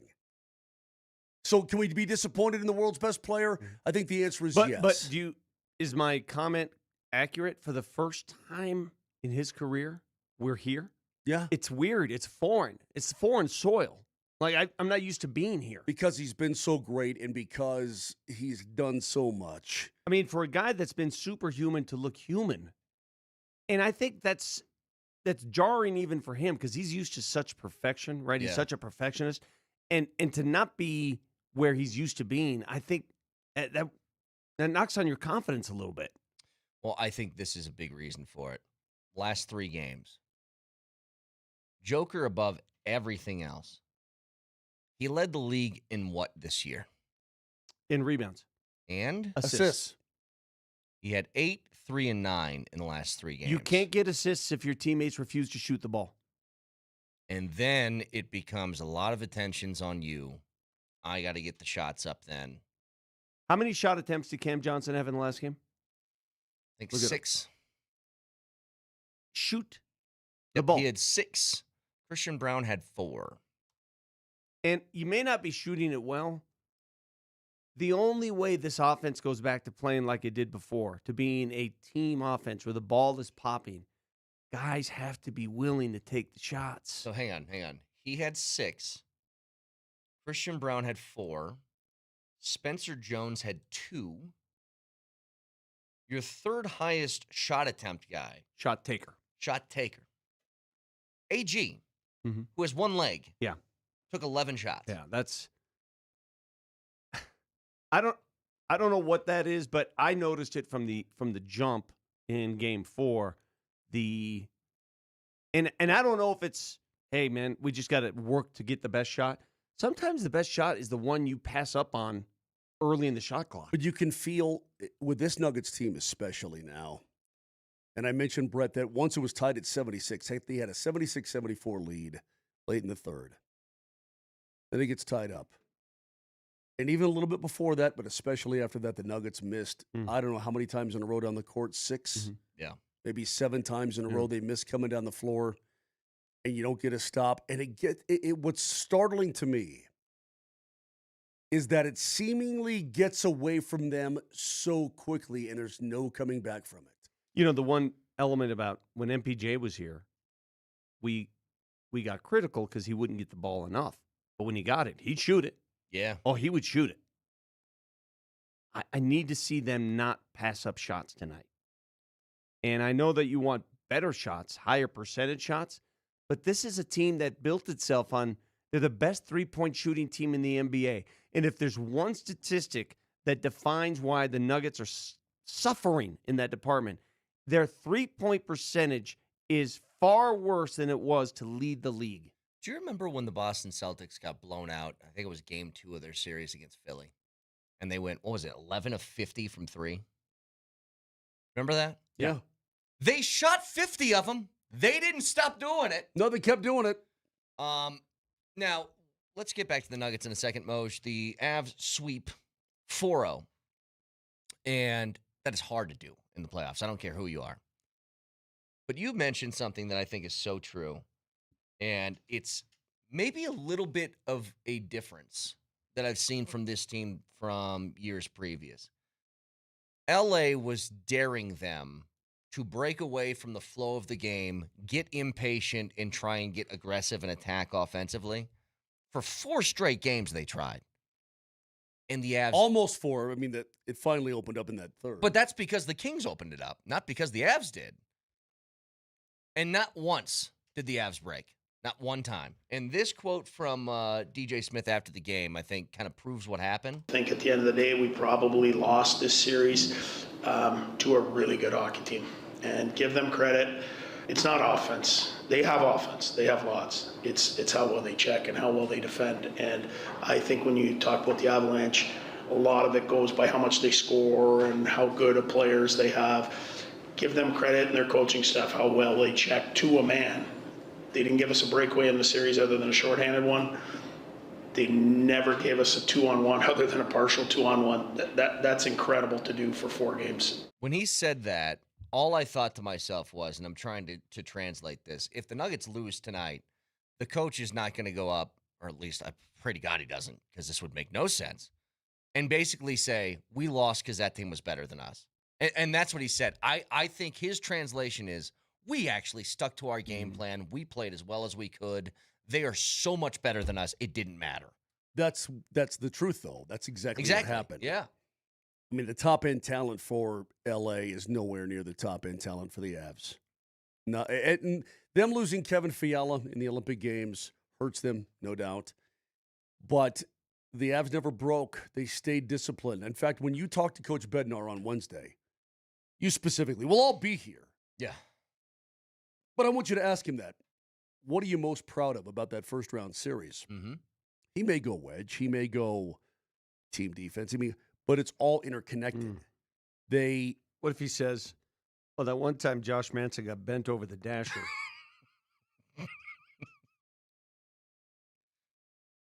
Who would be proud of that? Wouldn't be proud. I don't know what to do with that anymore. I don't know what to do with it. What a ding-dong, man.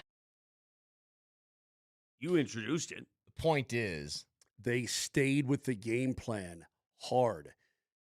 And it was a professional hockey series. Beyond a professional hockey series. But that's what you see a team that's really, really good. But driven, disciplined, self-motivated, all of that, professional, all of that. It came through every damn period, every damn game it came through. Moj, look at my eyes. I'm looking at him. Look straight at. I'm not. Don't move. Don't avert your eyes. Look at me. No, I'm not about that. Not about that. Look at my eyes. Who do you want? Do you want Dallas or Minny? You want Minny. You want Minny? Why do you want Minny? I'd want Minny because I don't think they're as good up the middle. They beat you a couple times this season. Yeah. 7-game series. So did Dallas. Hammer. Mm-hmm. Shark. So you want Minny? Well, I just think that when I'm looking at matchups, I love the Avs' depth up the middle better than I love anybody else's, but especially against Minnesota. When is their game 5? But that being said, tonight? No, it's not until tomorrow, I think. Hang on. Help me out, Brett. See. Please help me out. What are you saying? Brett. Sorry, when is Dallas Minny? It's tomorrow. 5? It's tomorrow. I was right. What about the settle? Everybody's calm down. I was correct. All right, what about the notion? Get that monkey off your back. Play that team. I have no problem with that either. Okay. Listen, here's what's going to happen to whomever the Avs face. That other team's coaching staff is going to get all the film from this series.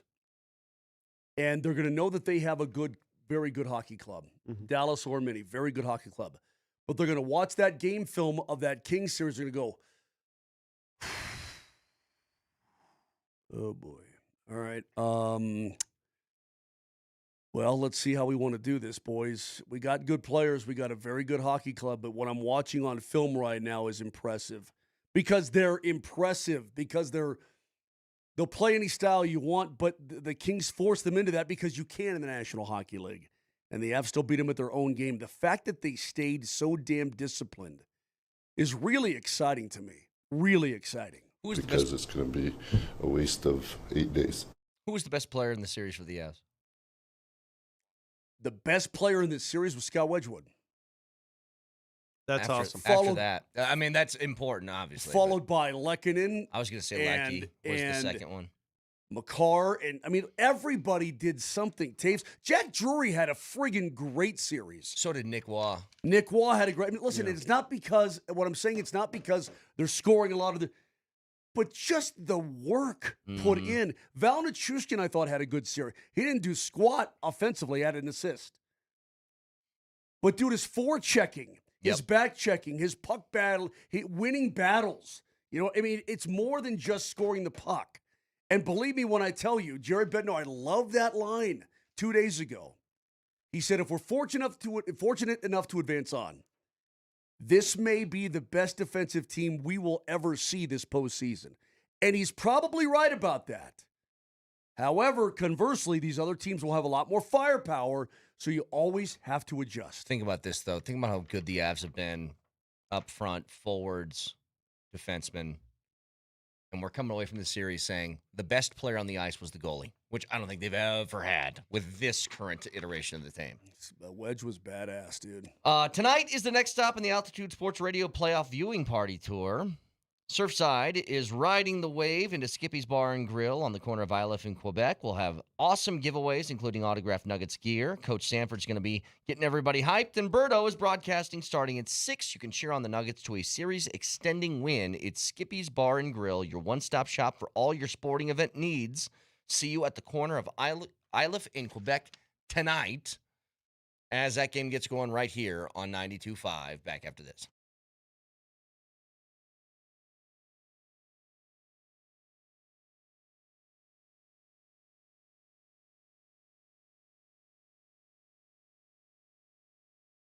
Hey, it's Brett Kane. The Fanatic Sportsbook is turning up the heat and introducing a new way to parlay. It's called Squad Bets, and it's available across the NBA, the MLB, and the NHL. So here's what you do. You jump on the Fanatic Sportsbook app. You build your squad from the sport that you want.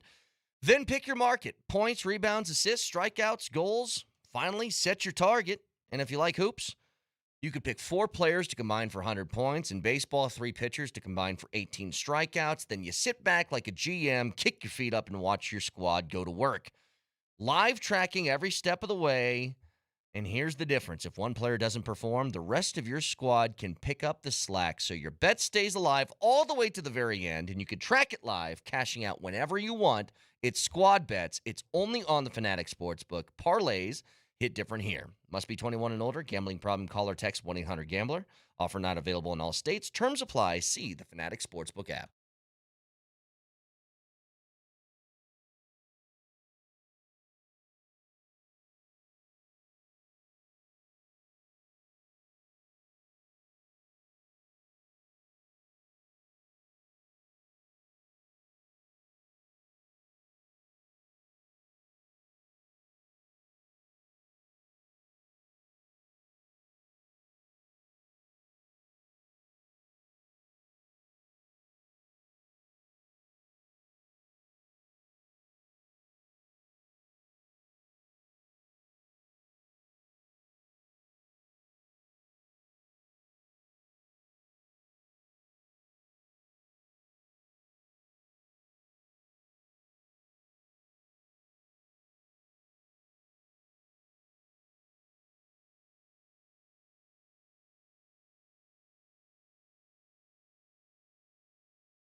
Game 5 tonight right here, Altitude Sports Radio 92.5. Speaking of, do whatever it takes to win. It's the Johnson Auto Plaza keys to the game. Johnson Auto Plaza. Experience the power of the plaza, where they have the keys to performance and style with Ram, Jeep, Chevy, Buick, and GMC, and a huge selection of used all in one place. Johnson Auto Plaza. Here's Moser, Lombardi, and Kane.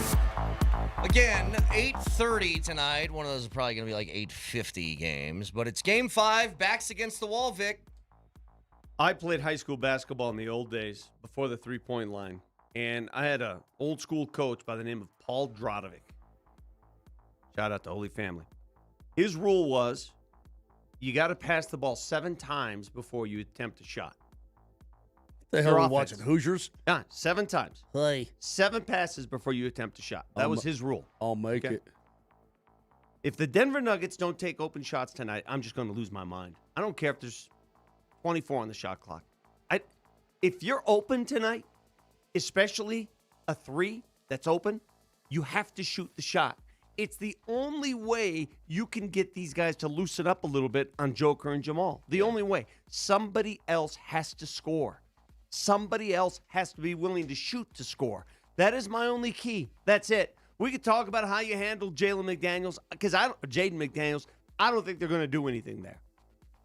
Keys to the game, powered by Johnson Auto Plaza. You get selection, service, and incredible savings on Ram, Jeep, Chevy, Buick, and GMC, all at one location. Experience the power of the plaza at Johnson Auto Plaza. By the way, shout out to us. I don't think we've once said Jaden Daniels instead of Jaden McDaniels, which I thought I was going to do. I know, but I'm good. Sometimes in my own head, especially when I'm tired, like right now, I get my 2 Jalen Williams mixed up with my Jaden McDaniels. Jalen and Jaden, very popular names. Jalen, Jaden, Juden, Jordan, Jaden, Juden, Jordan. Where did the root of Jalen, like Kobe's popular because of Kobe Bryant, right? It became a popular name. Where did Jaden and Jalen?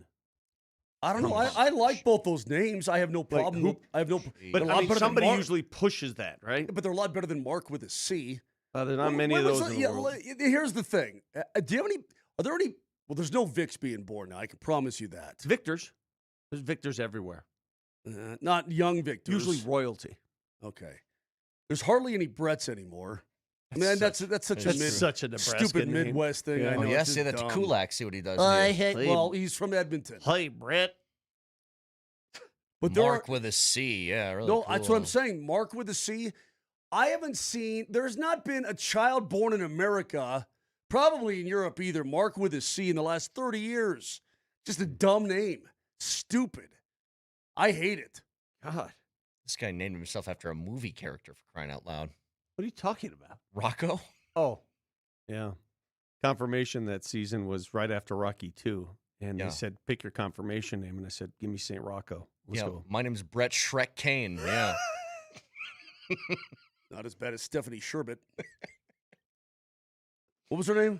Rachel Sherbet? I don't know. Rochelle. Rochelle Sherbet. Brett asked me during the break, he said, you think the Nuggets will win tonight? I said, yeah, I do.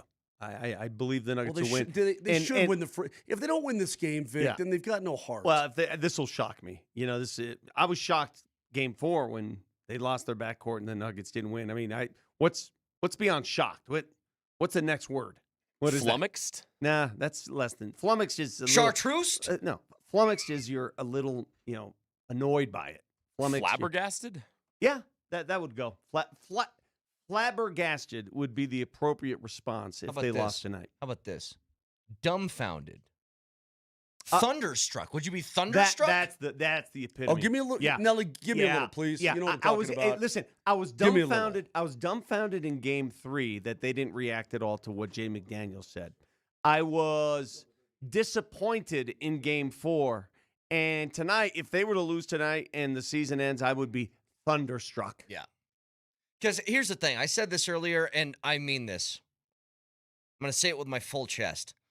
If they lose tonight, they straight up quit. There's no reason. Backs against the wall, Ant gone, DiVincenzo gone. You lose this game at home with the season on the line. You just wanted to lose. You know what else? The Nuggets, even though they're down 3-1, and the last two teams to come back from a 3-1 deficit in the NBA playoffs were the Nuggets twice. The Denver Nuggets. Yeah. In 2020, back-to-back. They're going to be favored. They're going to be favored in every game left. You know that, right? They should be. They're favored by 10.5 tonight. They're gonna be favored if they win tonight. They better. I'm just asking one time. Behave like yourselves. Behave like you are. Behave like what's in there. Find it. Now, we would all love for them to come out and just bury them tonight and send a message that we are just flat. All right, we woke up. We're better. I don't think that's the way this team is going to go. This team doesn't. They just don't do that. I think it's going to be a little bumpy at times, but they'll find a way to win. I hope tonight. you're right. A couple things real quick.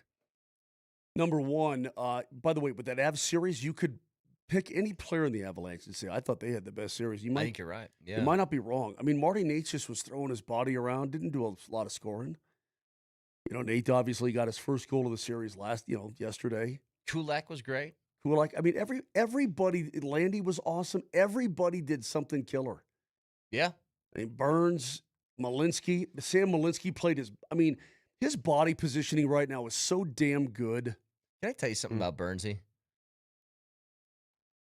For a team that likes to get cute every once in a while, they'll pass up an open shot, try and kick it to somebody.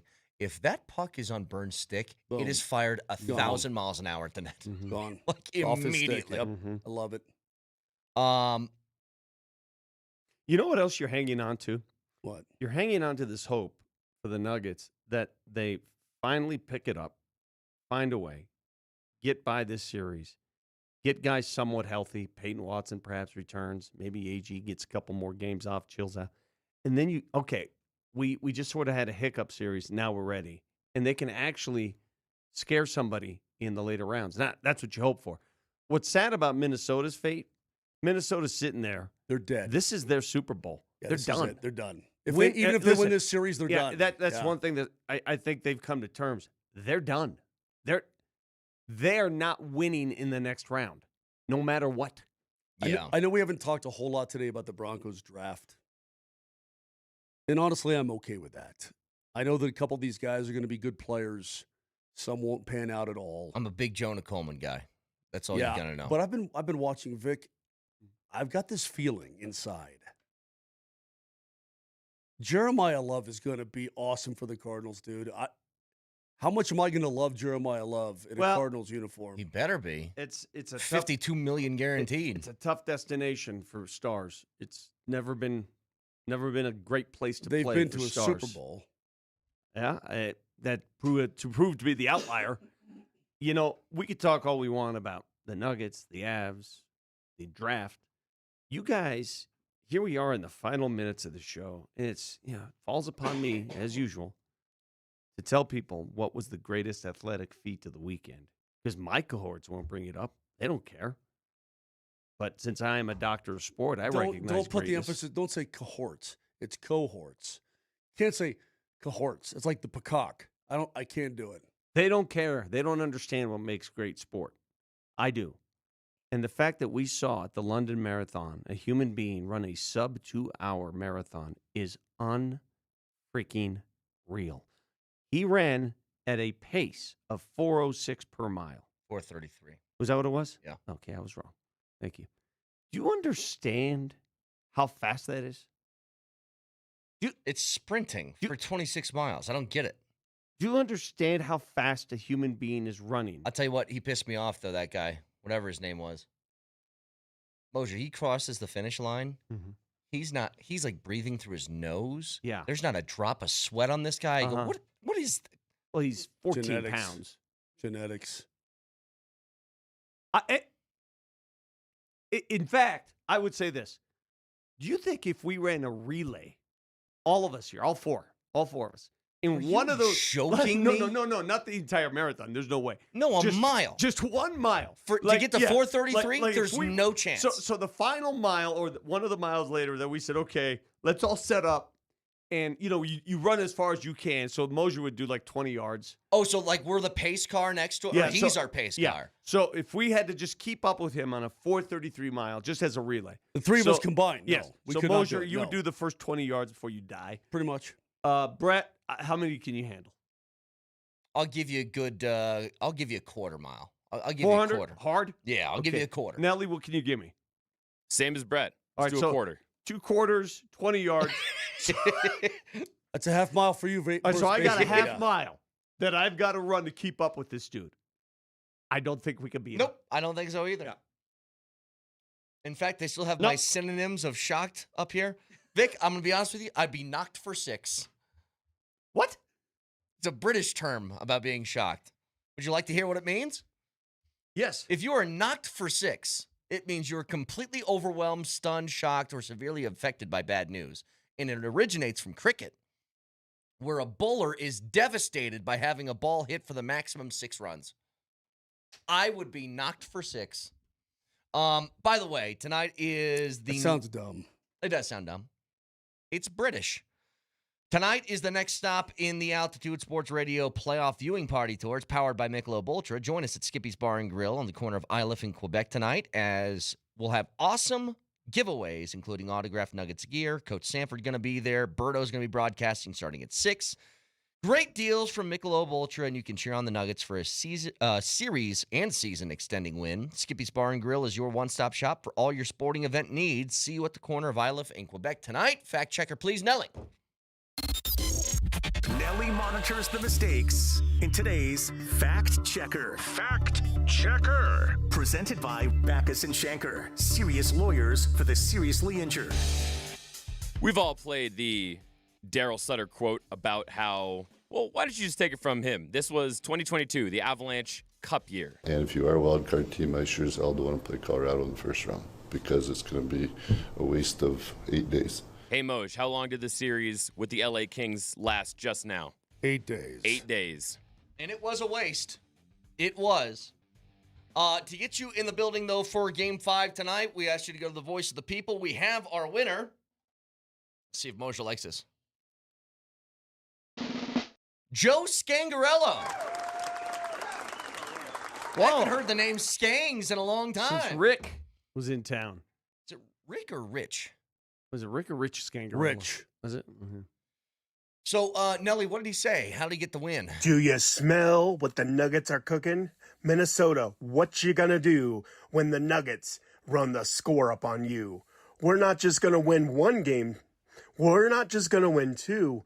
We're gonna win 3 in a row and send you home to nowhere, Minnesota. Jaden McDaniels, know your role and shut your hole. And that's the bottom line, because the Nuggets said so. So he just went the rock with it? Got it. Okay. Okay, what if the last 100 meters of this guy running 20, By the way, 26 miles? you're not an Italian. We're cutting you're Rich Scangarello. You're not Italian anymore with that. You're not doing it. What if I raced I'm this guy honorary. in the last 100 yards? Just 100 yards. On your Vespa. And no. And I started my full sprint. Do you think I'd have a chance at the tape after he just ran 26.2? No. God. The guy was a freak. He wasn't even breathing. Okay, how about on a bike? No. Nope. Motorized? No. You could be in a top fuel dragster. I'm picking the dude. All right. Tune in tonight right here, Altitude Sports Radio 92.5. Nuggets trying to extend their season. Have all the breakdown for you tomorrow. iTunes, Spotify, Moser, Lombardi, and Kane. Have a great day. Love you. See you. Nuggets need to go down in there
Layup on the other. Jokic was pissed off that McDaniels shot a layup. Now he's getting into it with him. Everybody just let the game go. Yeah. Why? I'm not sure why McDaniels, the bonehead, made a layup with 1 second left. And Jokic runs all the way across the floor to get into it with him. The scuffle at the end of the fourth, what did you see in that? And you were one of the first guys in there. Nothing. Just was what it was. They won a game. Like I said, we're going to fight back game 5, and we need to show up and play well. Anderson leaves it in the far corner for Adrian Kempe. 5 seconds. 4, 3, 2, 1. Checkmate.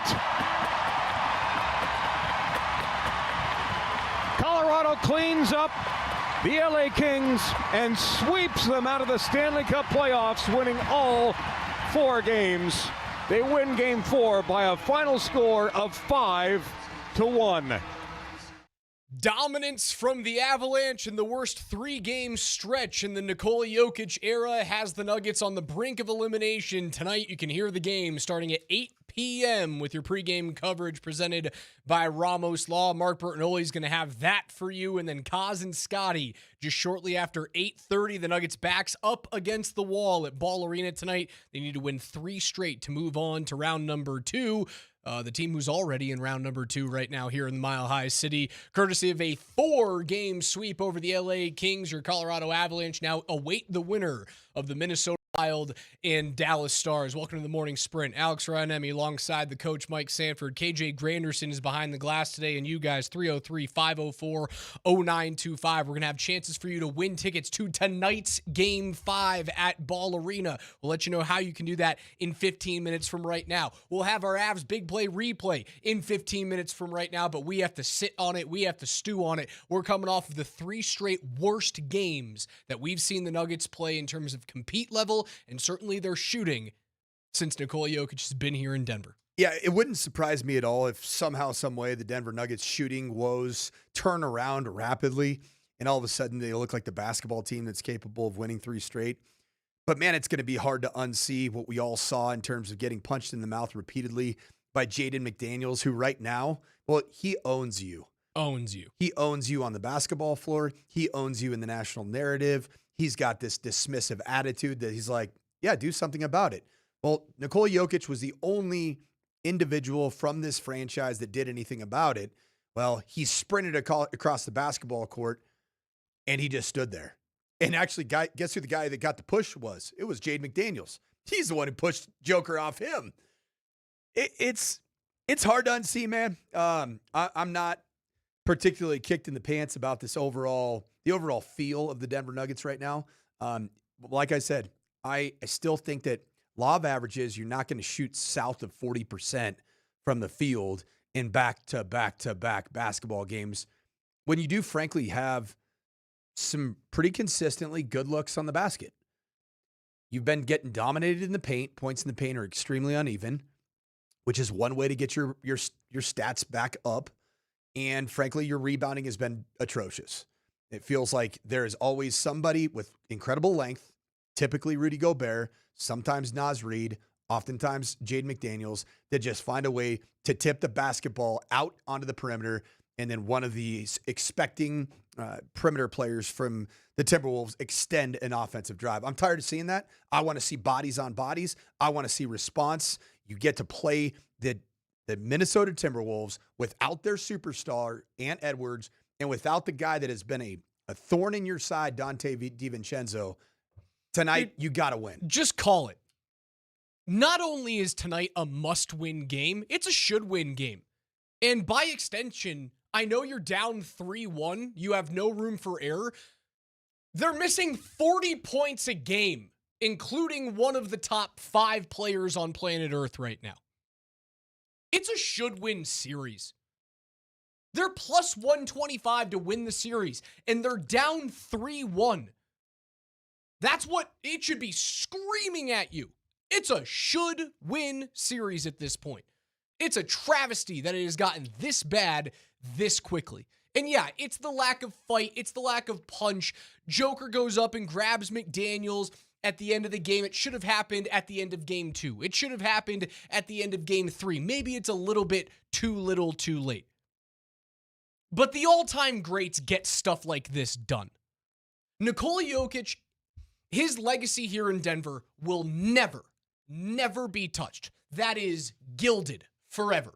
He is to the Denver Nuggets what John Elway is to the Broncos, 100%. what Joe Sakic is to the Avalanche. He brought a championship here for what many people thought was a franchise that could never win an NBA title. A small market team, middle America, doesn't compete with the Los Angeles Laker, Golden State Warrior type of money. His legacy will never be touched here in Denver, even if they lose tonight, even if they lose the series, right? He will go down as the greatest Nugget of all time. Already has been. His legacy is bigger than Denver. When we talk about Nikola Jokic, when the world talks about Joker, they talk about him in the same likes as Kareem, as Wilt. You want to get him into those conversations with Shaq and with Kobe and with MJ and with LeBron. You win the series. Because if you don't, it will forever taint the overall NBA legacy of Nikola Jokic. Won't change it here in Denver, but I don't think you get to be part of that conversation. Even down 3-1, if you can't find a way to dig your team out of this hole. It's not all your fault. The team that you had this year with 122.6 offensive rating, the best in the league, second best in the league's history, has plummeted to 105.2, which would have been 3 points worse than the worst team in the NBA this season in Brooklyn. It has plummeted. They were statistically the best three-point shooting team in the NBA this year. Shot nearly 40% from three. They're shooting 28%. That's worst in the field in the 16-team tournament. It's mainly the reason why you're down 3-1 right now. You're not shooting well, and you're getting out-efforted. You're getting out-muscled. You're getting out-want-to'd by the Minnesota Timberwolves. So it's a combination of both of those things. What I feel tonight in a massive game, and a lot of people here are probably going to say, like, I don't really even care. I'm tired of seeing this. Like, you win the basketball game tonight at Ball Arena, it's going to feel a little bit different tomorrow. Mm-hmm. It is. It is, because there's going to be no Anthony Edwards and no Dante DiVincenzo for Game 6 and Game 7. You win the basketball game tonight and you look good and your offense looks like it did for the majority of the regular season, we're going to have a different tune. But you want to know what's happening tonight? There are a lot of individuals that represent the Denver Nuggets that are either coaching or playing for their basketball lives. David Adelman, bro, I've been there. I've been there when I am coaching for my football life, and I know it. And the narrative is so loud right now, and you can't hide from that. Just open up social media any way that you want to. Listen to the airwaves on our competitors, of course, who just, love to see teams like the Nuggets lose, but that's not happening tonight, in my opinion. A lot of people are calling for David Adelman's head. If they lose, he should be gone. 100%. If they lose, he should be gone. And he probably will never get another chance to be an NBA head basketball coach. It's just typically how it goes, Raj. I got one crack at it, right? I was a young Division I head football coach, and the next time I had a chance to do it was interim head coach with no chance. Pros are a little different. Pros are a little different. Yeah, a little bit more recycling. incestuous. There's so much recycling that happens. You're right. I think Cam Johnson is playing for his basketball livelihood. Because if you get on the team with Nikola Jokic, with Jamal Murray, and you can't be a producer, what are you? Remember we were talking about the Cam Johnson game? And you were like, yeah, he's about to go off for 25. This is going to be the 20 or more, the right? Cam Johnson game. You know why? Because there's been the opportunity to do it. You know what? Combined for 40 points in 4 games. He just hasn't done it. And so what does his basketball future look like? He might not be a starter in the NBA, or somebody wouldn't. I don't know how many teams would pay the requisite money for him to be a starter in the NBA based off how this season's gone. He's at 4 threes this series. Isn't that what he does? As much as Michael Porter Jr. at times was you felt like there was a dark hole for stretches of the season in his offensive production.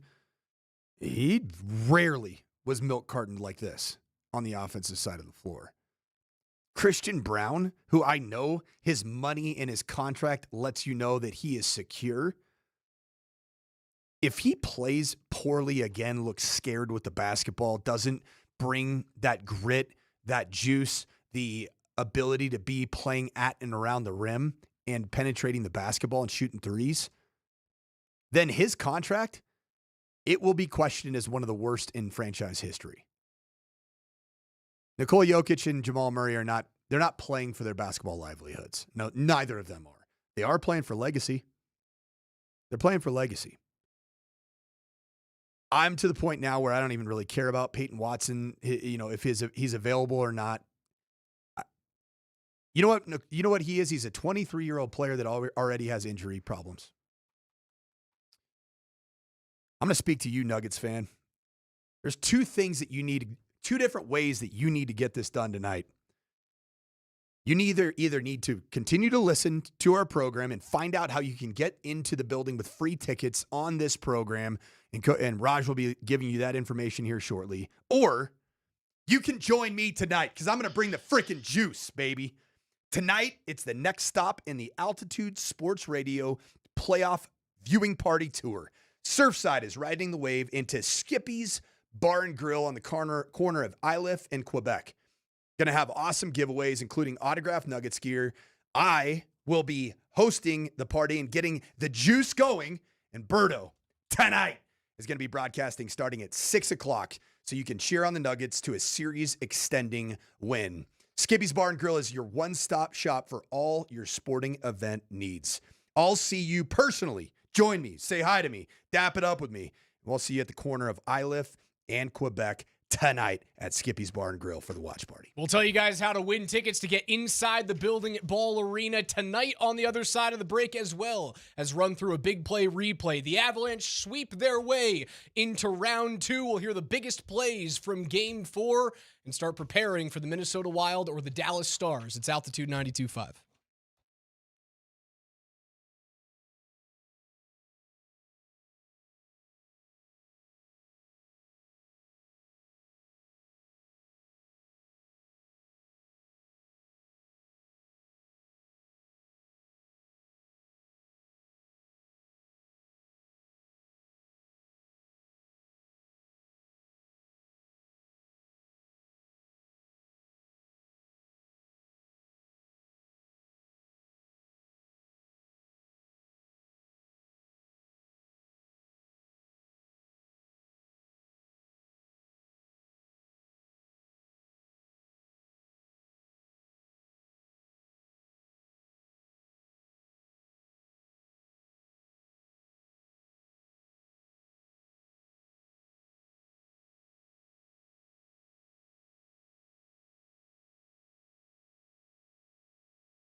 Welcome back. It's the morning sprint rolling into an Avs big play replay. But before that, we are giving you guys a chance to win tickets to get inside the building tonight for Game 5 between the Timberwolves and your Denver Nuggets. Backs are against the wall, and we're going to change it up. Normally, you do the thing where we text in keywords. We got to change up the vibes, man. Change up change up this damn series. And turn this thing around. The way that we're changing up the vibes is because, Coach is a motivational speaker of some sorts. I think that comes with the territory being a head coach. I actually spoke 4 times on Friday in various clinics and men's groups.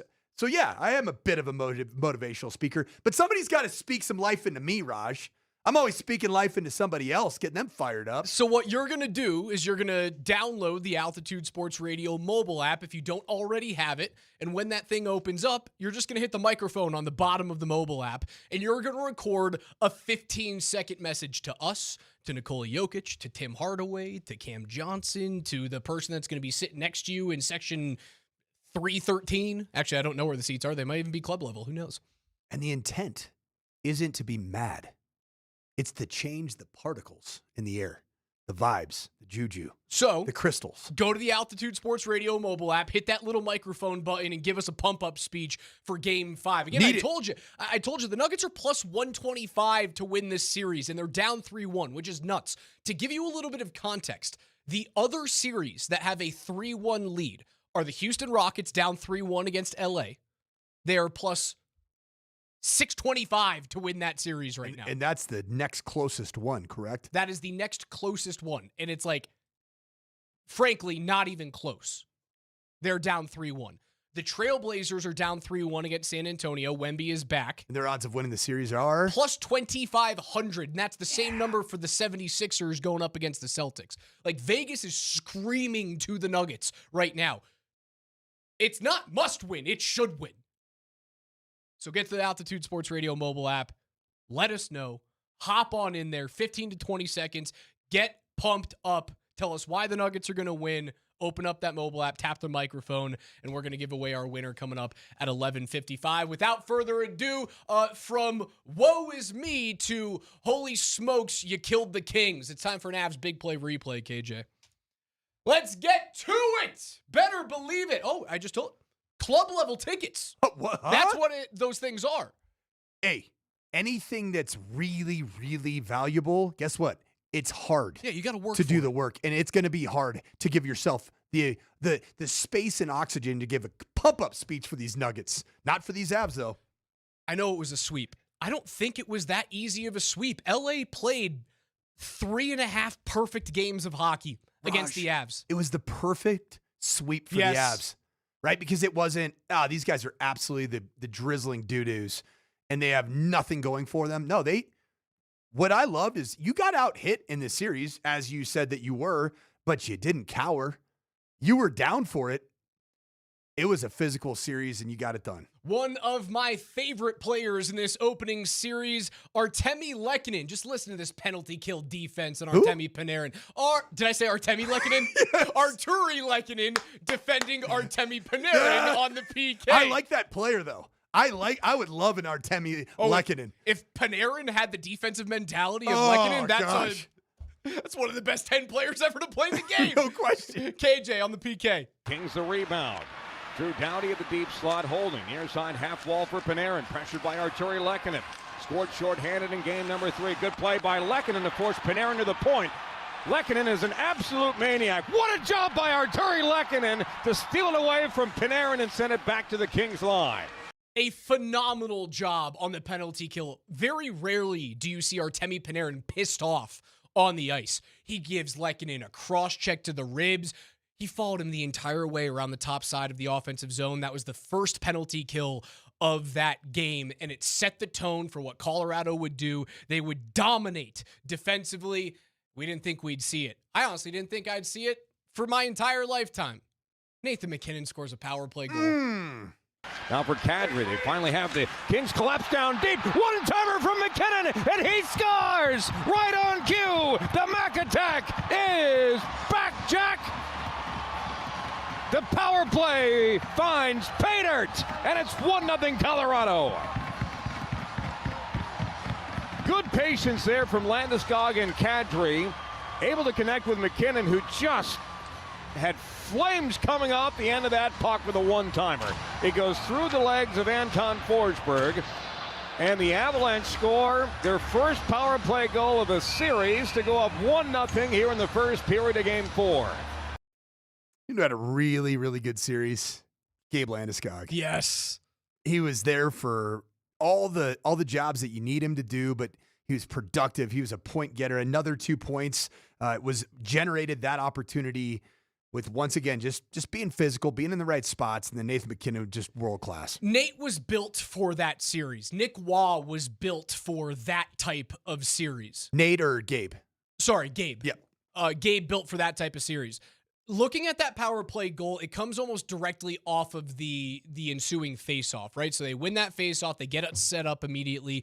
And what I liked about this one is they tried to set it up on the right side, and they ran it through Landeskog and Kadri rather than running it through Necas and McKinnon. What that allowed them to do, because the entire series, LA was looking for number 29.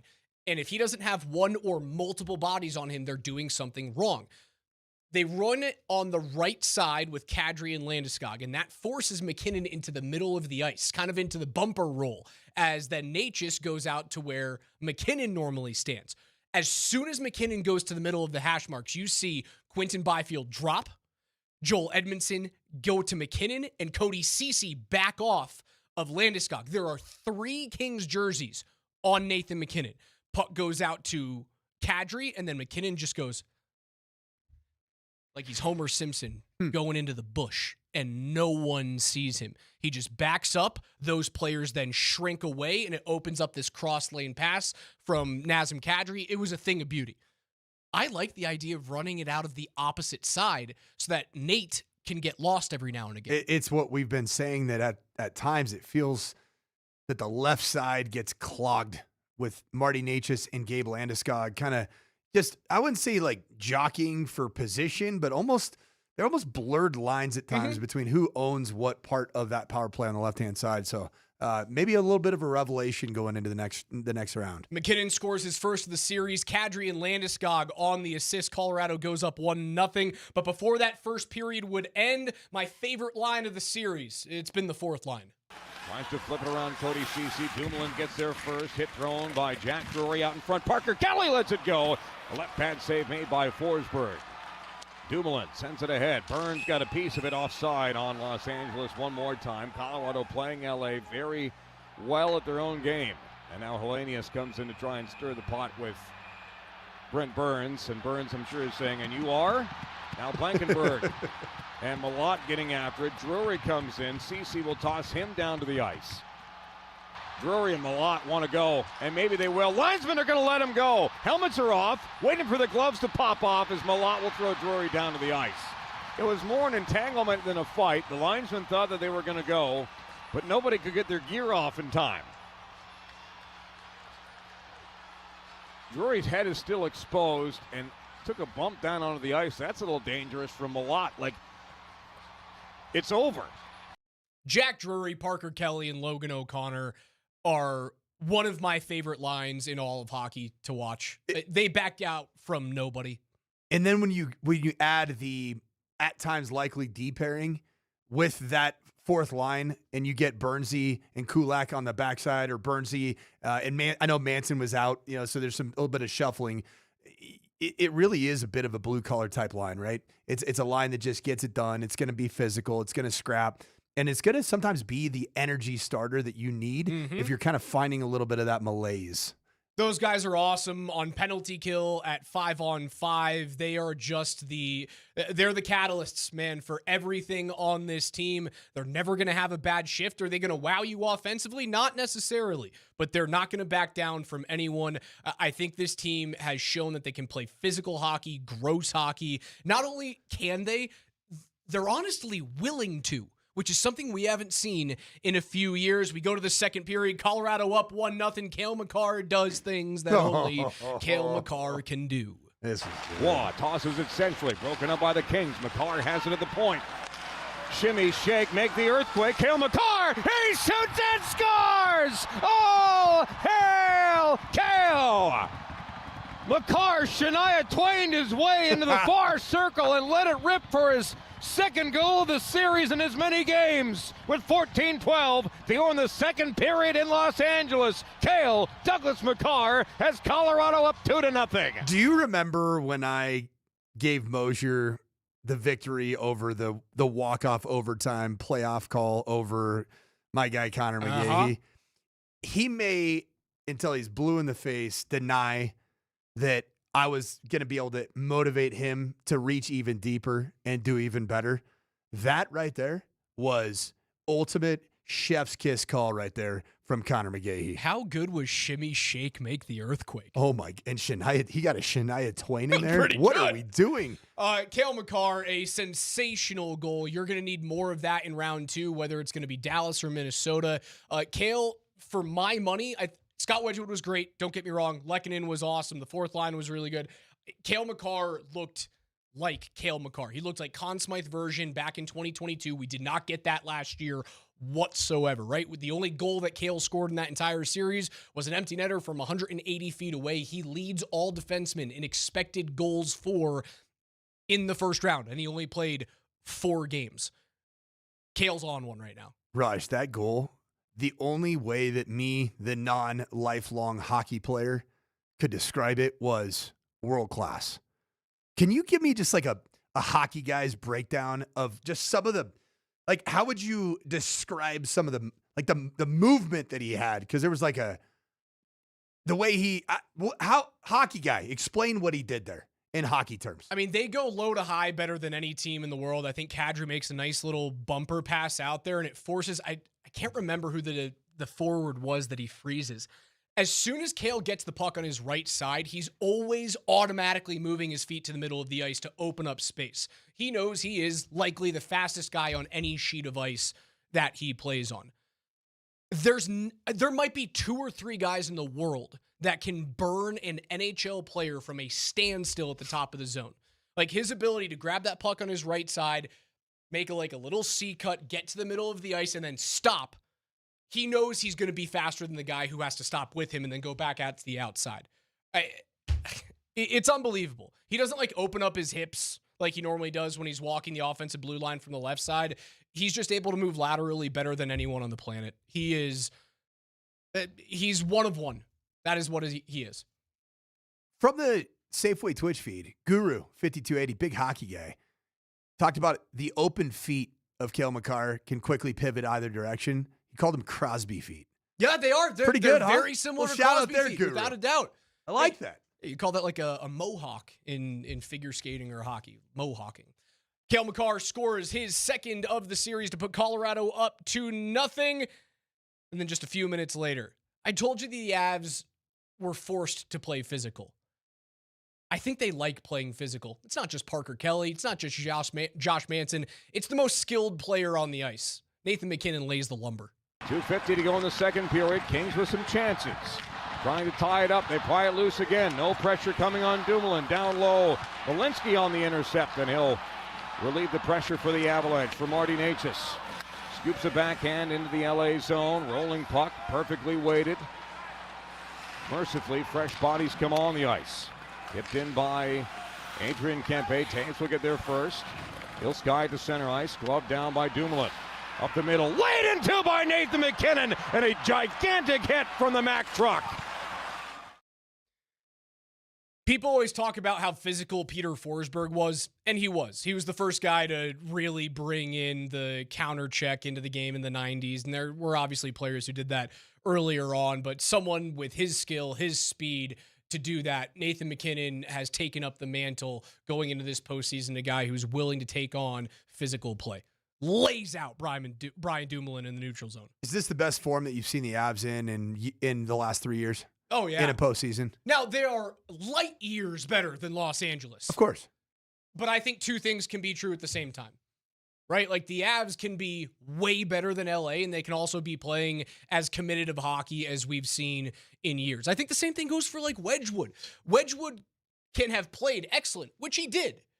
And LA could also have not really tested him all that much. I think both things are true in both circumstances.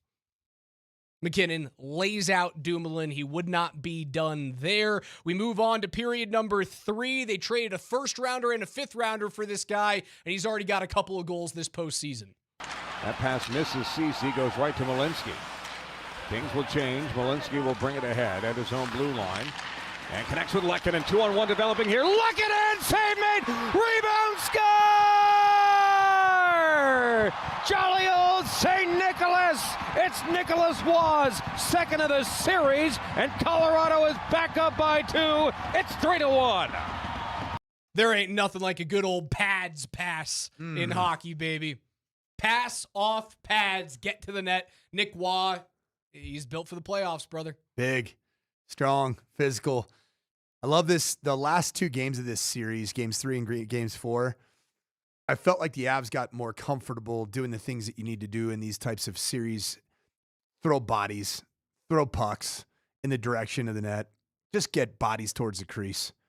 And I thought you got that consistently. It was really there were some great adjustments from game 1, game 2. They were physical. You were feeling out that process, but getting more bodies in the general direction of Anton Forsberg ended up making the difference. And frankly, I think it opens up play style to be able to match up with teams like Dallas if that's indeed who you draw in game 3 or in series 2. Nick Waugh's second of the postseason. The assists go to Arturi Lehkonen and Sam Malinsky. We won't play you the Nathan McKinnon empty net goal, but we will give you the primary assist he had on Devon Taves' first tally. It made it 4-1, and it basically sealed the series. Malinsky at center ice for Gabe Landeskog just off the bench. Leads it for Nathan McKinnon. He spins away from danger. McKinnon high in the zone. Devon Taves. He shoots. He scores! It's a laser from Taser. Devon Taves gets his first goal of the Stanley Cup playoffs. And 6 minutes into the third period, it's 4-1 Avalanche. He doesn't show up on the score sheet, but a really good breakout from Sam Malinsky to the middle of the ice with Gabe Landeskog. Landeskog gains the zone, drops one off to McKinnon, who does his patented pull-up move on the hash mark, and he waits for help. He waits for the weak side defenseman to jump in, and that is Devon Taves. There are 4 LA Kings players below the hash marks by the time he gets rid of this puck. Taves has basically a third of the offensive zone to walk in and shoot, picks the far side corner, and with 14 minutes to go in the third period, I think everyone at Crypto.com Arena knew they were watching the final 14 minutes of the Hall of Fame career of Anze Kopitar. Yeah, that was fun to watch. The end, and that's the thing I love about the game of hockey is just the respect from both teams, and there's a lot of love right there from Anze Kopitar, and I don't know if you heard Kopitar's post-game presser. Did you hear any of it, Raj? He was unbelievably complimentary of this Colorado Avalanche team and how they play hockey. That is your Avalanche big play replay. We will get back into the Avs' dominance of the LA Kings. We'll get ready for Minnesota or Dallas. They play game number 5 coming up tomorrow night. But something that we haven't gotten to, the Denver Broncos make some selections over the weekend in the draft. There are 2 players in particular and 2 picks that Coach Sanford is absolutely in love with. We'll get into it on the other side.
Who would have thought the Rockies would be more exciting than the Nuggets? Anyway, let's go Nuggets. Big game 5. Let's go, boys. Rudy Gobert. Rudy Gobert. Rudy Gobert. Rudy Gobert. Rudy Gobert. Rudy Gobert. Rudy Gobert. Rudy Gobert. Rudy Gobert. Let's go Nuggets! Fellas, tonight you're going to see Rudy Gobert run away quicker than Kyle Anderson's hairline. Oyo no is not going to beat us. Jokic Murray, Nuggets in 7. Let's go. Dude. Oh, it's a great start. Early bangers. It's a great start. If you're just joining us right now in the morning sprint, hi, how are you? Hope your weekend was great. Avs sweep through the Kings. The Nuggets are facing elimination tonight against the Minnesota Timberwolves. 8:30 tip, 8 p.m. pregame show right here on Altitude Sports Radio 92.5. You can watch the game with Coach Mike Sanford and a live broadcast out there at Skippy's today, $4 Michelob Ultra Draft. So go out and hang out.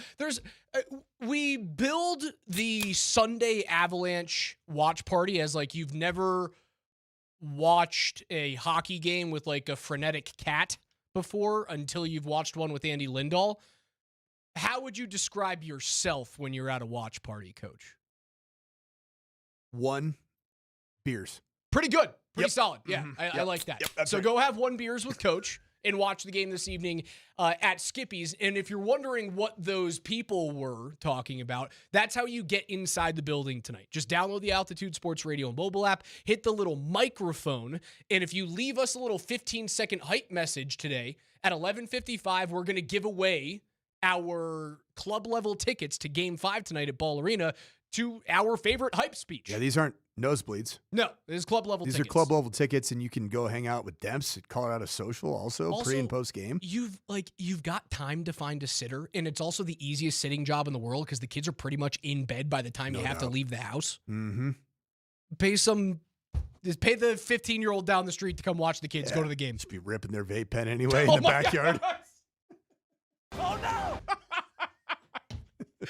Coach, we've been talking basketball. We've been talking hockey. Football happened over the weekend. Yes, it did. The Broncos did not select in round 2. They ended up trading down. The first selection they make is round 3, pick number 66. And as you said, they're going to beef up the defensive line. You thought they were going to take a linebacker in the second round, but your linebacker of choice was not there. So they trade down. They get a defensive tackle out of Texas A&M. You said there were 2 picks that you absolutely loved. Was that first pick one of them? It absolutely was. And the stuff that I've been able to see, you got a high-value replacement for John Franklin Myers, who was not going to be able to fit into the plans financially for how much has been invested in the defensive front by the Denver Broncos over the course of the last 2 seasons. So you're talking about some serious finances that have gone in the direction of players of that caliber. So Tyler Oniendum, love the player. Very, very productive 2024 season.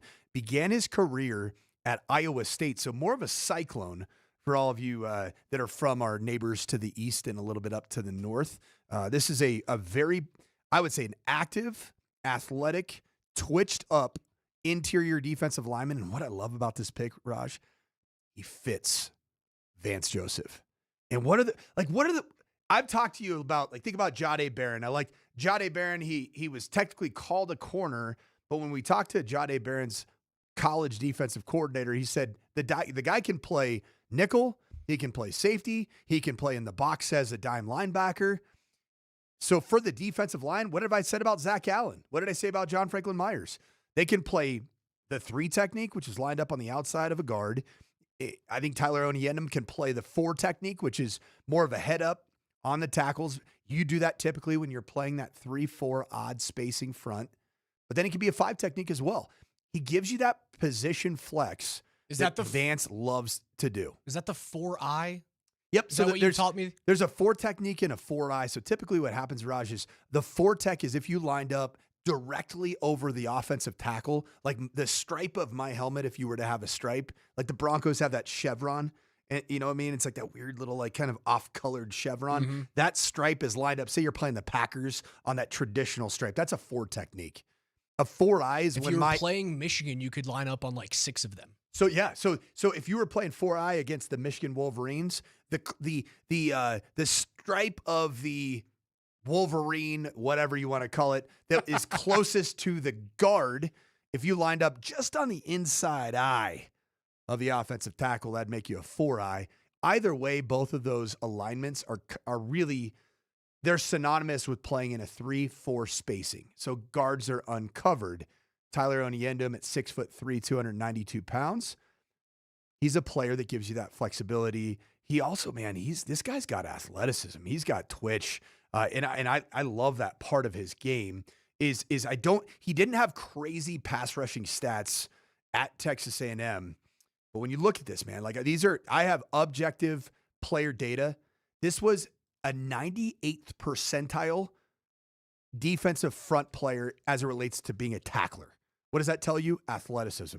He can finish the job. This is a 98th percentile run defensive player in terms of when he was targeted in the run game, and he commanded a ton of double teams. It's a guy that 85% of his snaps, he got double teamed. That shows you that this is a player that people had to account for.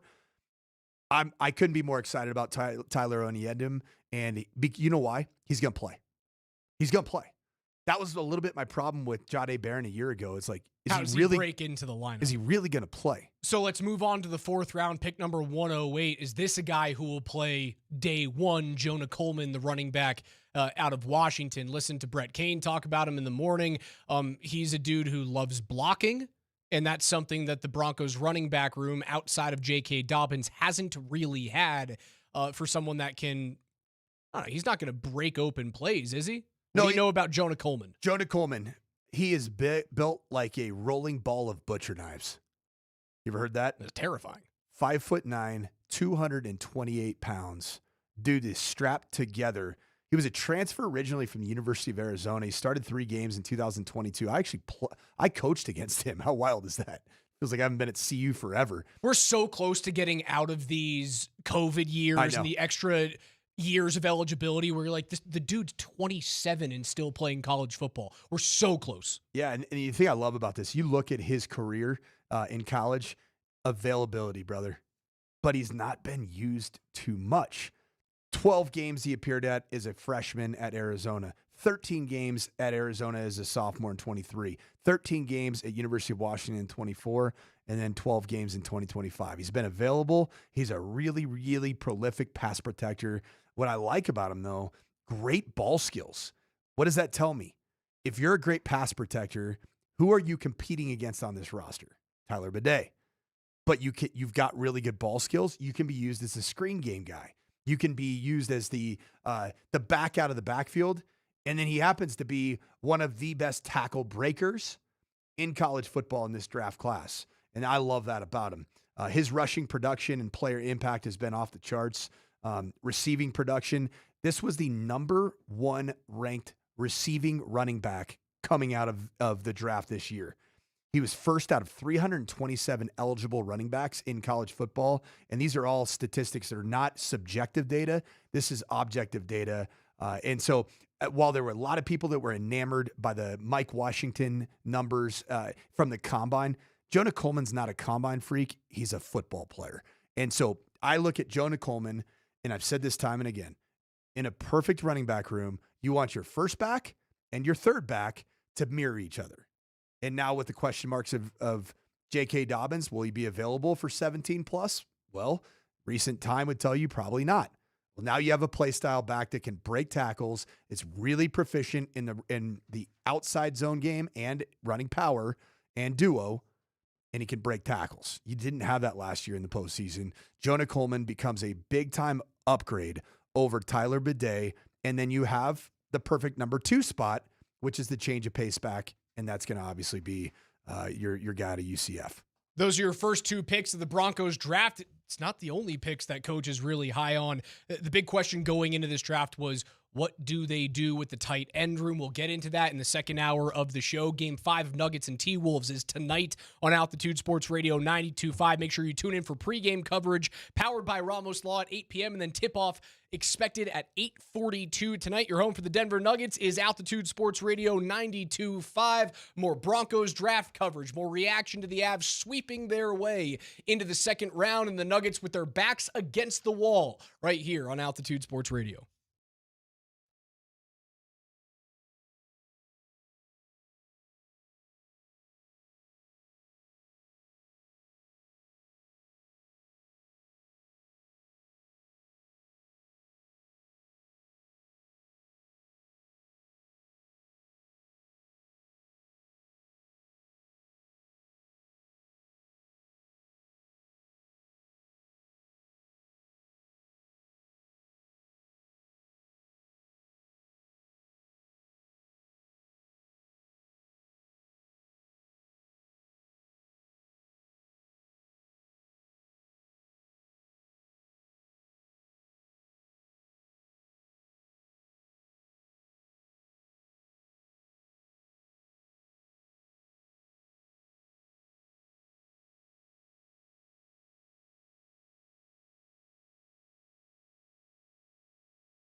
Hour 2 of the morning sprint. Coach and Raj hanging out with you guys until noon. PhD, noon to 3. Nate and Andy, 3 to 6. Then you'll have an extended version of Birdo's Blitz with Mark Springer and Mark Bertinoli from 6 to 8 before pregame of the Denver Nuggets and Minnesota Timberwolves. Game number 5.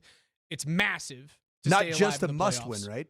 It's not just a must. It's a should-win. Yeah, you got to win it, man. It's a should-win. Like, if you don't win this, you don't deserve to be employed as the head coach. Without a doubt. I've been there, man. I've said that about myself.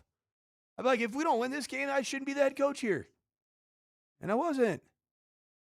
If you guys want to win tickets to the game, just send us a message using the voice of the people on our Altitude Sports Radio mobile app. In 15 to 20 seconds, get us pumped up for the games or give your pump-up speech to the team. Whoever you want to yell at, tell us why the Nuggets are going to win with their backs against the wall. Just open up the Altitude Sports Radio mobile app on your phone and tap the microphone at the bottom. You can leave your message. We're going to pick a winner coming up in about 50 minutes from right now to get you inside the building for Game 5. Those are club-level tickets. So, yeah, we're making you work a little bit harder than just sending a keyword in today. Yeah, the very first samples that we've gotten so far just reminded me Pretty good. That the sprinters, those that listen to the morning sprint, we got some demons out there, brother. Rudy Gobert. Rudy Gobert. Before we get back into the Avs and the Nuggets, dude, Chase Dollander is like the hottest pitcher in the majors right now. Do you know what the B-WAR stat is? Because apparently he leads all pitchers in baseball in B-WAR. What is B-WAR?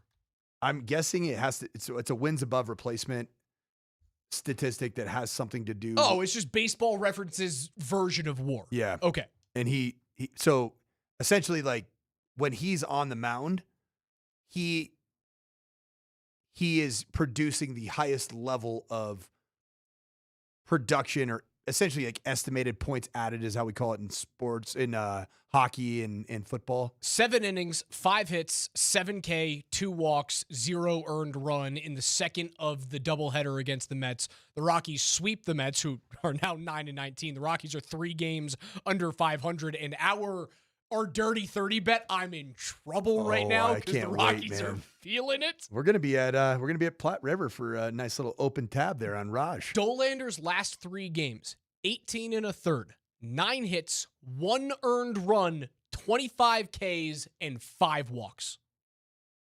That's a first-round pick. How about Dollander's April? He ate up 28 innings pitched, 34 strikeouts in that time, 1.29 ERA, and he's got a walks and hits by innings pitched of 0.89, brother. That is so good. What a whip. They're still last in the division, but who cares? 13-16? I would have ran away with that at the beginning of the year. Dude, BetMGM has a really good X account to follow. They just randomly throw like some shade at certain people. It's probably going to be, hopefully not tonight, but in the direction of the Nuggets. But they were able to put out the top 4 worst teams in baseball. Number 1 worst team in baseball right now, Raj. I'm sorry to say it. It's not even close. Second, the Sox? Highest payroll. You have the second highest payroll, and you're the worst team in baseball. Yeah, they're so bad. It's a dumpster the fire. The Phillies are the second worst team in baseball, 4th highest payroll. 3rd worst team in baseball, the Astros, 11th highest payroll. And then the Red Sox are the 4th worst team in baseball, and they are 6th in terms of payroll. It's a strange time in Major League Baseball, and it might just be, you're at about the, 20, 30 game mark, 25, 30 game mark. But right now, you can't buy wins. I mean, unless you're the Dodgers. They bought wins. They bought championships. They're buying lots of wins right now. They're pretty darn good. They're 19-9. They're good. They're really good. And the Padres are also a high payroll team. They're also very good. 18-9, buying wins pretty darn well. They're doing just fine. Yankees 18-10, doing just fine in terms of purchasing those W's. Without a doubt, man. Baseball payroll. What's your feeling going in tonight, man?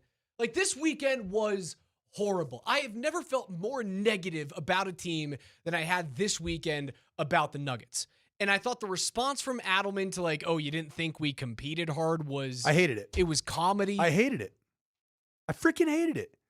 It's like that dismissive attitude that you feel at times when a coach is losing a grip of the situation. Oh, you don't know ball. That was a you don't know ball answer. Yeah, and then you're kinda, going like, Well, so he started pointing to offensive production, turnovers, and rebounding were the reasons why they lost the basketball game. Well, some of that also has to do with your motivation and your focus. Oh, rebounding is compete. That is compete and paint points compete. The question that was asked, was it Brennan Vogt that asked the question? I thought it was Durando.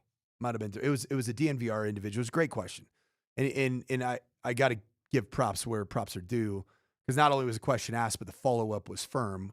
When you did the whole thing like Sean Payton at times does, like Luka, Evan, right? He stood firm.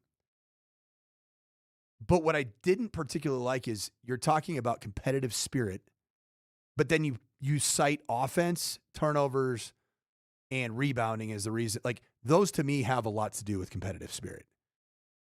And it lacked, man. It lacked in game 3 and it lacked in game 4. And it can't lack in game 5. If it lacks in game 5, I don't see a world that exists where David Alvin's the head coach a week from now. I think you have to win the series in order for him to keep his job. Well, we kind of said, I said that about Bedsy. Said it, yeah, right. Like a honestly, for Bednar, it is you have to get through round 2. Yeah. And Bednar's great. Like, I think he's an unbelievable head coach. But you have to, at some point, get to the promised land again with this team. And for me, I think they're going to win a cup this year. Like, the Avs are just so good and they're so committed. Did you hear DJ Smith at the end of game 4? I loved it. He was like, they gave us one breakaway the whole series, and it was shorthanded off of a fumbled puck. He goes, they gave us one 2-on-1. That was kind of a mini break, not really a 2-on-1 at 5-on-5. They just defend well. He goes, to a man, and I'm not really paraphrasing. I'm kind of going verbatim. He goes, to a man, they check. So they're doing the things that we didn't think that the Avalanche had within their DNA this year. I still believe that even though they've transformed themselves as a team that can compete in any postseason series, the Avs have to get to a Stanley Cup final for me to go, oh yeah, Bedsy's 100% clear in his job. Adelman has to get through the first round. And then it has to be a really, really hard-fought series against San Antonio if you're going to lose in round 2. The compete has to be polar opposite of what it's been ever since the final buzzer on quarter number 1 in game 2 of this series for Adelman to hold on to his job. Has to be polar opposite. There was a little bit of a narrative on Saturday night that even if the Denver Nuggets were to win 3 consecutive games against the Minnesota Timberwolves, sans Ian Edwards, sans Dante DiVincenzo, that some of the fan base is saying they wouldn't even care because they've already shown their ass and they're going to get eliminated quickly in rounds 2 or rounds 3. I don't fully agree with that. Neither do I. Because I think if they find something like, say, tonight, dude, they have Nikola Jokic, Jamal Murray, and they have players that have contributed to a championship before. It wouldn't mean as much as coming back from down 3-1 against Ant and against DiVincenzo and against the rest of the Timberwolves, because you can always go, oh, like, they didn't have anybody. They were missing 40 points per game. They didn't have anybody. So I can understand after the first round, fans going, well, they came back from 3-1 against nobody. Like, that doesn't prove anything to me. If they find a way to get through San Antonio in round 2, it changes the entire narrative of how this postseason run has started for them. Then it becomes, oh, they got punched and they figured it out. They realized they needed to wake up. It feels like we are light years away from that right now. If tonight is the worst case scenario for Denver, and it looks as bad, if not worse, in terms of fire, resolve, fight, effort, legs look heavy, still don't shoot well, still don't rebound well, still don't defend particularly physically. You might defend well in terms of like net rating, which this series has not been abysmal. They are fourth worst in net rating in the playoffs. They are 6th worst in defensive rating. They have the worst effective field goal percentage in the playoffs by far. So if that flips, which it law of averages, I would say it's probably, if you're the best shooting team in the National Basketball Association during the regular season, you shouldn't be the fourth worst in the playoffs in the first round. No, the stats say they should eventually go back Denver's way. Now, the issue is they don't have eventually on their side. There is no room for error. We knew that Denver wasn't a good defensive team. They weren't as bad as they've been so far in the playoffs. Like 7th net during the regular season, they were okay defense. I think they were like 20th in the league in terms of overall team defense. So if it's worst case scenario tonight, Raj, boy, what's at stake other than even just David Adelman? I mean, are you looking at a potential blow up of some of this core? I mean, you have to is Jamal Murray potentially a trade item? I mean, Jamal has 3 30-point games. Like, if we're talking about offense, Jamal hasn't really been the reason why they've lost. The reason why they've lost is Cam Johnson has been worthless. Christian Tim Hardaway Jr. has been worthless. CBB has a $125 million contract. Christian Brown offensively has been and I can't even say like defensively. They've been a shell defensively. Joker's been really tough to watch on the offensive side. You're obviously not moving on from that guy. The worst series of his career. But let's look back at all of these runs. Like 2021, Jamal Murray injured. 2022, Jamal Murray injured. They're finally healthy in 23. They win a championship. And they didn't really have to go through all that much outside of this Timberwolves team. In 2024, they lose a 19-point lead in Game 7. In 25, they're injured, but they push OKC to 7 games. Yeah, you'd have to look at changing more than the head coach. You'd have to look at, like, is Aaron Gordon ever going to be a fully healthy player ever again? You would have to look into moving on from Cam Johnson after 1 year if you want to hold on to Peyton Watson. But part of the reason why Peyton Watson isn't here, he's not healthy. It would not be good enough to just nibble around the edges. If you find a way to bungle this, and yes, it would still be a bungling of a playoff series down 3-1 without DiVincenzo and Edwards. It's not must win, it should win. It is should win. I don't think it's be all end all what Vegas thinks of you, but it should be so eye-opening right now that Denver is plus 125 to win a series in which they have no room for error. And the only other teams that are down 3-1 are either plus 2,500 to win their series or plus 625 with Houston and LA. It should win. I'll go back to what I said to start the show, man. The Nikola Jokic aura, the Mount Rushmore status of Nikola Jokic here in the Mile High City, his legacy here in Denver, will never be changed. It will always be the shiniest nugget of all time. You brought a championship here to a franchise that we thought would never win one. His overall legacy, man, his NBA legacy, right? If he doesn't win this series, if his team doesn't come back and find a way to win this series, it will never recover from losing to a Edwards-less, DiVincenzo-less Minnesota Timberwolves team. His overall NBA legacy is hanging by a thread, and it starts tonight on Altitude Sports Radio 92.5.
I just redeposited into DraftKings. I am putting my money where my mouth is. This Minnesota team is as fake as Minnesota's daycare centers. Tonight, Yoke, triple-double, Jamal for 5 threes. We taking this back to Minnesota. We the Denver Nuggets. Let's ride! Roses are red, violets are blue, Jaden McDaniels sucks, and T-Wolves fans do too. Let's go Nuggets! Where intention goes, energy flows. When hearts and minds align, the creation is divine. If Nuggets Nation desires the win, thou shalt lock in. Go Denver Nuggets, go. I wasn't expecting haikus and poems, but well done. That had some Ron Burgundy energy right there. I liked it. If you guys are just joining us and you want to get inside the building tonight for Game 5 club level tickets, all you have to do is do what those guys did. Open up the Altitude Sports Radio mobile app, hit the little microphone on the bottom, and then give us a pump-up speech. And we're going to choose our favorite one 25 minutes from right now. You're going to be going to the game this evening. But if you don't win those tickets and you can't go to the game, Coach. Yeah, you got 3 options, really. Yeah, buy a ticket, old-fashioned way, fork it over for a Game 5 that is a must-win game for the Denver Nuggets. There's going to be a lot. Should win. It's a should win. You know what else it is? It's a national narrative game. We're watching right now, just here in the studio, ESPN's talking all about the game-ending altercation in Game 4 and what tonight's going to look like. Hopefully it looks like a whole heck of a lot of hot piss by the Denver Nuggets. But if you don't go, your other option, like we said, is, enter this contest. Give us some more heat. Give us some more Ron Burgundy energy. And then your third option, which I think, personally, well, it's going to be the most wild option. That's hang out with me and the guy that, well, he coined the phrase tonight, because it's going to be Mark Bertinoli and myself on the next stop of the Altitude Sports Radio playoff viewing party tour. Surfside is riding the wave into Skippy's Bar and Grill on the corner of Iliff and Quebec. We're going to have awesome giveaways, including autographed Nuggets gear. I'm going to be there, obviously, getting everybody hyped up. We're going to bring the positive vibes, so only come if you're bringing great energy. And then Berto is going to be broadcasting starting at 6 o'clock.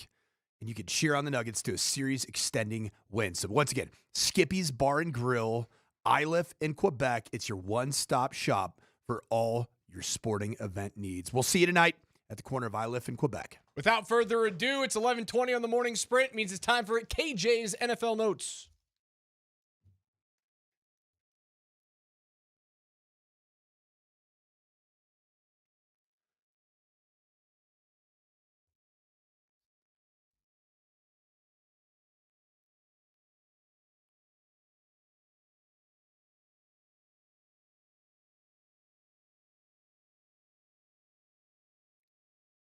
Every day here on the Morning Sprint, the biggest stories from around the gridiron, KJ's NFL Notes. The Broncos made some selections in the NFL Draft. Mr. Granderson, kick us off. Yes, sir, they did, and they all came on day 2 and day 3 of the NFL Draft. Here's who the Broncos got this weekend with their draft picks.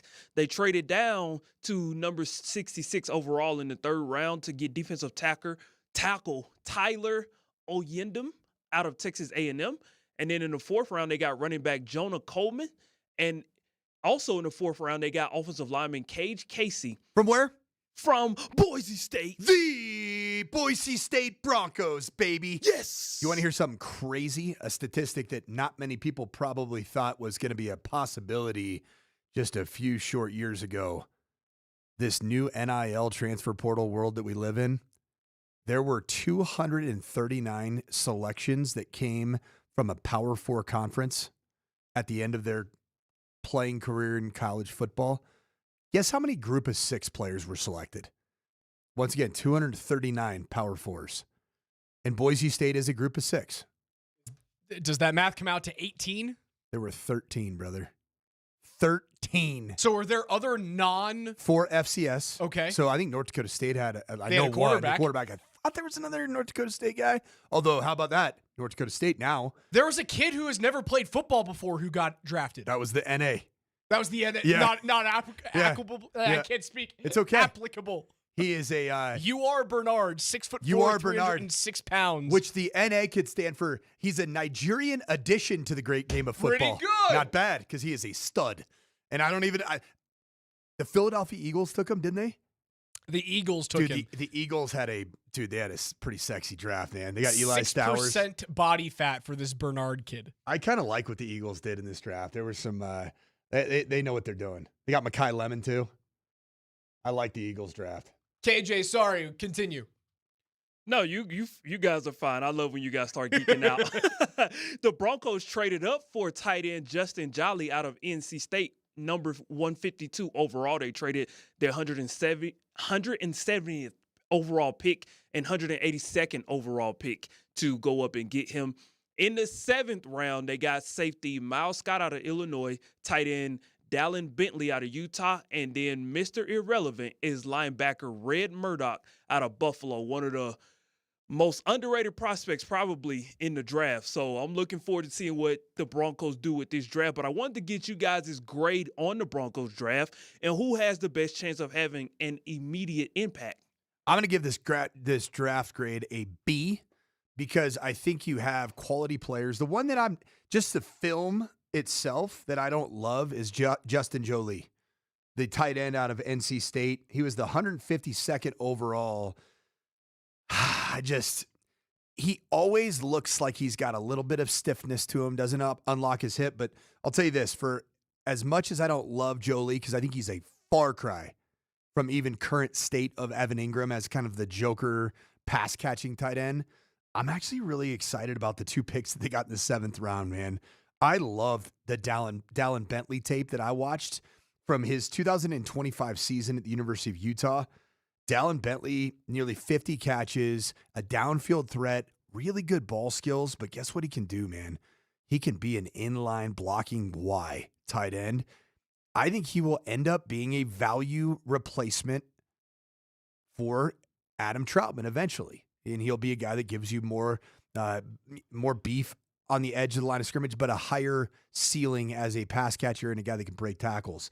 And then this Red Murdoch, man, 6'1". So everybody's saying he's small. Raj, that was even your take. He's like, oh, he's an undersized linebacker. He's 6'1", just a shade under 240 pounds. What's Alex Singleton? 6'2", 241. So we're talking about the difference of an inch and a half. This was a player that broke Khalil Mack's all-time NCAA record for career forced fumbles. At the same college. Isn't that crazy? He had 17 forced fumbles in his time at the University of Buffalo. So the Broncos end up taking 2 of those 13 group of 6 non-power 4 players, and I love it. They got massive chips on their shoulder. Do you believe that they rightfully moved on from their number 30 overall pick? Here were the players that went at 30 or just after. Wide receiver Omar Cooper out of Indiana. But do you love him more than Jalen Waddle? No. Edge rusher Keldrick Falk out of Auburn. Nope. Running back out of Notre Dame, number 32 overall, Jadarian Price. I felt like there was going to be a little bit too much carryover between him and R.J. Harvey. Dijon Stribling is the first pick of round number 2, the wide receiver out of Mississippi. Don't know much about him. Chase Bisontis, Texas A&M offensive guard, is pick 34. I'll give you another 3 after this. An edge rusher from Clemson, TJ Parker. Caden McDonald, the defensive tackle out of Ohio State. Cornerback Colton Hood from Tennessee was pick number 37. Denzel Boston out of Washington is the 7th pick of round 2 at number 39 overall. Do you like any of those players over what you're going to get from Jalen Waddle? No. They made the right decision in getting Jalen Waddle. Jalen Waddle is arguably, I'd say he is without question a top 5 player in this draft, if you were to look at it that way. So you give the Broncos a B on their draft. If you add in Waddle as pick number 30, does it change your grade? It becomes an A. I like this draft. I like this draft better than last year. Now I'm telling you, the only players that I'm not like through the moon kicked in the pants about is Justin Jolie and your number 246 overall safety Miles Scott. I do think that Miles Scott, a University of Illinois wide receiver that became a safety, I think that he's got he's got big time upside. I just sometimes worry about a player that has that much learning curve. Also, it's like coming into the league. It's a 7th round safety. Most of those guys don't even sniff the NFL. You're right. Right. So we're not going to wring our hands over that. Did they do enough at tight end? Yes. Right? That room still feels like a monster question mark. They did enough for what they could have, but they didn't. The only complaint that I have is that you potentially could have moved up to get Eli Stowers. I just don't know that Sean Payton's going to show the requisite patience to develop a player like that. And you feel like there's going to be, that gap in how much he gets used until he gets to the point of being a dependable NFL ready tight end. KJ, keep it going. The Denver Broncos select Jonah Coleman, University of Washington, running back.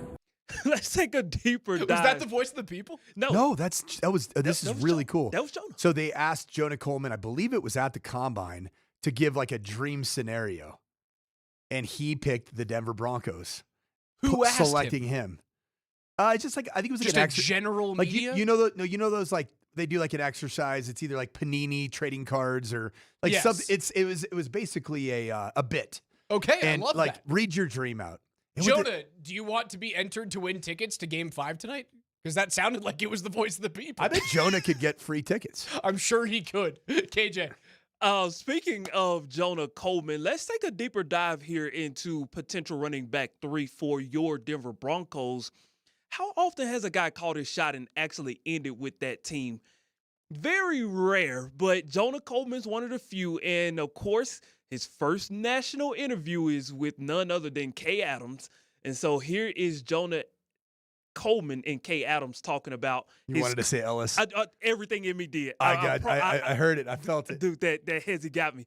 Here is Jonah Coleman and Kay Adams talking about his first conversation with the Denver Broncos. You had a visit with the Broncos. Yeah. You met that crazy man, I heard. That crazy man that does all sorts of crazy things. The maniac, Trump. He's a grandpa now. Maybe that, I don't know, softens him something. Where does he rank for you in terms of intensity? Like how intense is he? Well, he wasn't too much like being intense when I met him. He was more so like chill because when I had walked in, it was him, it was the GM, it was an assistant GM, and then it was the owner as well. So it was more so like a chill like conversation. I just walked in and they pretty much they all got up from the table because it was lunchtime. They all got up from the table and I just went over there and we just chopped it up a little bit. He asked about some of my teammates.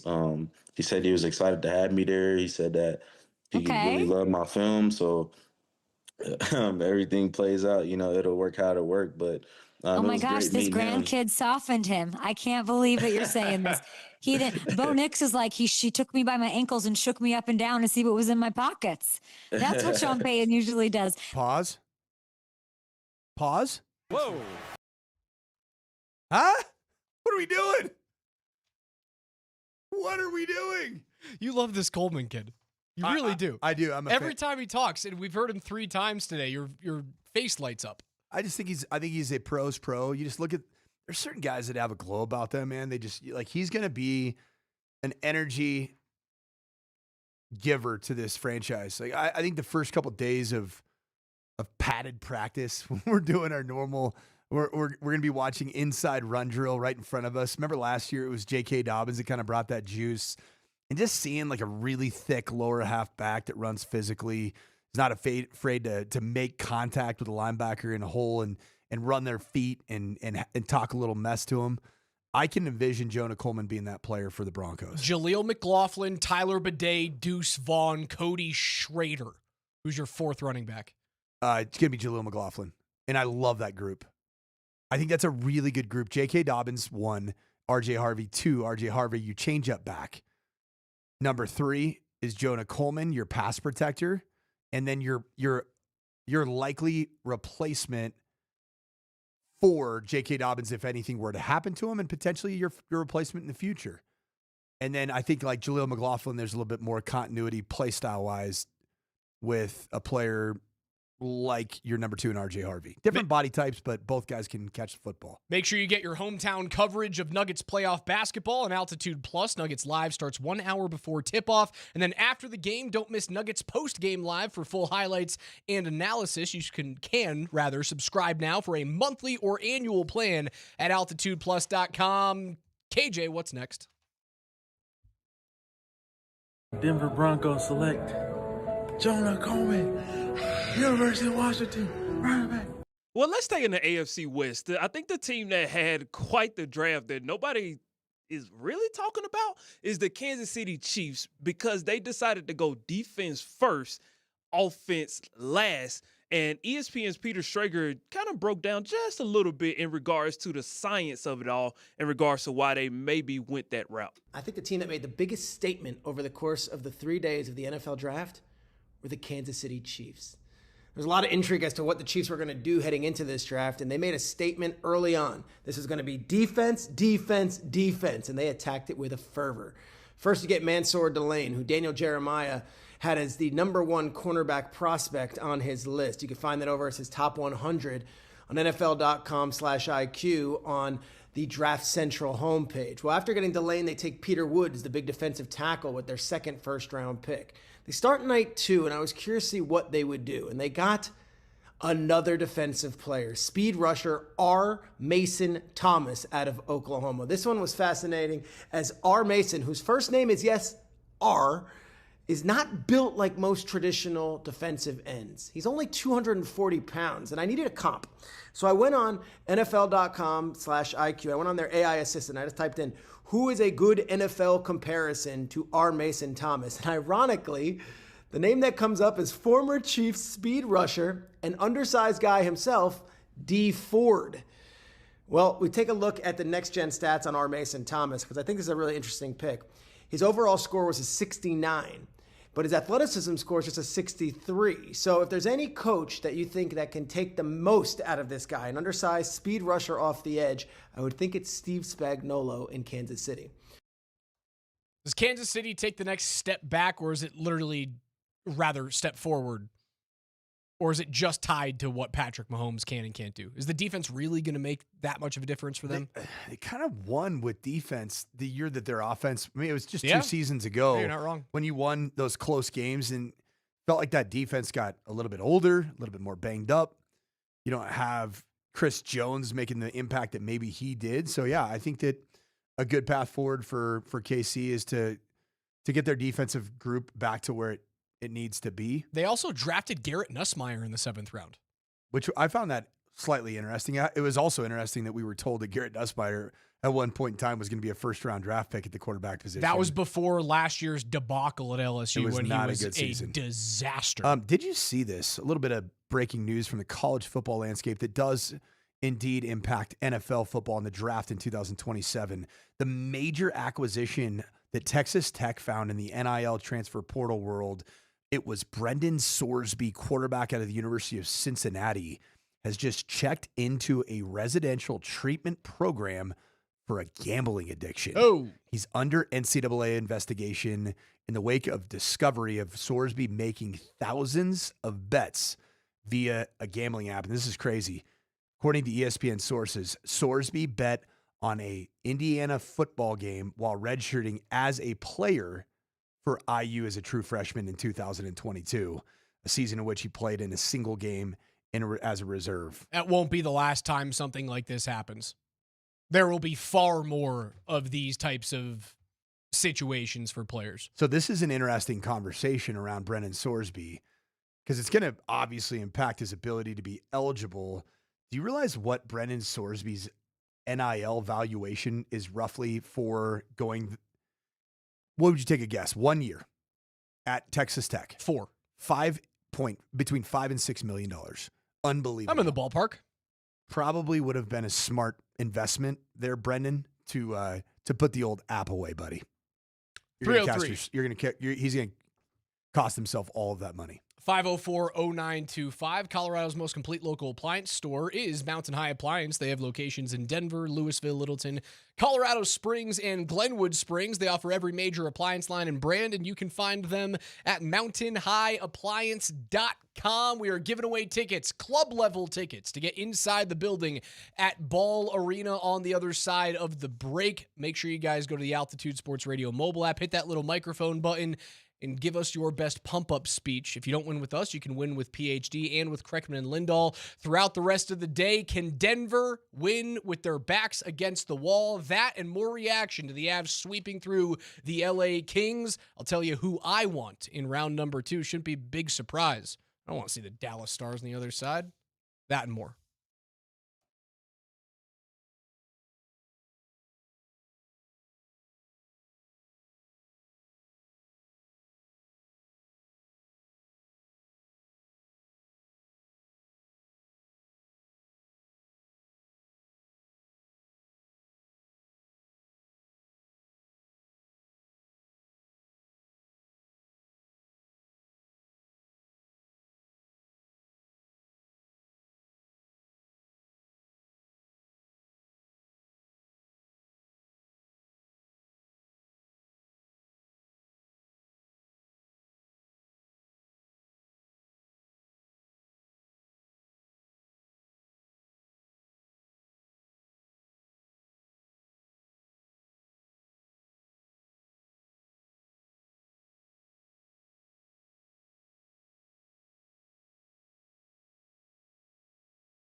Nuggets Nation, it's Game 5. Let's look alive.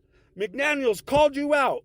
Took a cheap shot with 2 seconds left in the game. He's probably the one who stole Joker's underwear, so he had no support after the game. Well, I'm here to support my Denver Nuggets. I'll even support Joker's Nuggets during the game if needed. Nuggets Nation, show your support. Let's go. We believe. Yes! I needed that in my life. Yes! And who was that? It's so Let me morning get this sprint guy's name. coded, man. That was so Coach and Raj coded. I'll even support Jokic's Nuggets during the game. Unreal. That's so good. I think we found out who's going to get. I don't know. Maybe. You have to stay. I don't know if we're choosing it, but if Coach and I had the power, let's be honest. I have one power. It is a power that I do not wish to wield, and I wish I didn't have the curse. Are you using of it? the Raj Hex? No, I'm not. I don't think it's worth it tonight. Okay. I trust the team this evening. Really? I trust the organization. Have you watched this series? I trust it. Have you watched it? I will whip out a Raj Hex Whoa! when we need it. Oh man! Whoa. Speaking of whipping out and supporting Jokic's Nuggets, that's what we learned. We're gonna get there. Dave's Hot Chicken is bringing the heat to Denver with 7 different spice levels from not hot to Reaper. And yeah, that one does come with a waiver that you got to sign. Every piece of hand-breaded chicken is made from fresh and spiced to order. Get your post-game snack at Dave's Hot Chicken. It's open late with multiple locations across the Denver metro area. So it's time for a Nuggets heat check, Coach. Whoa, Who are you heat checking? It's a really hard one to find. It's the whole team because they're all ice cold.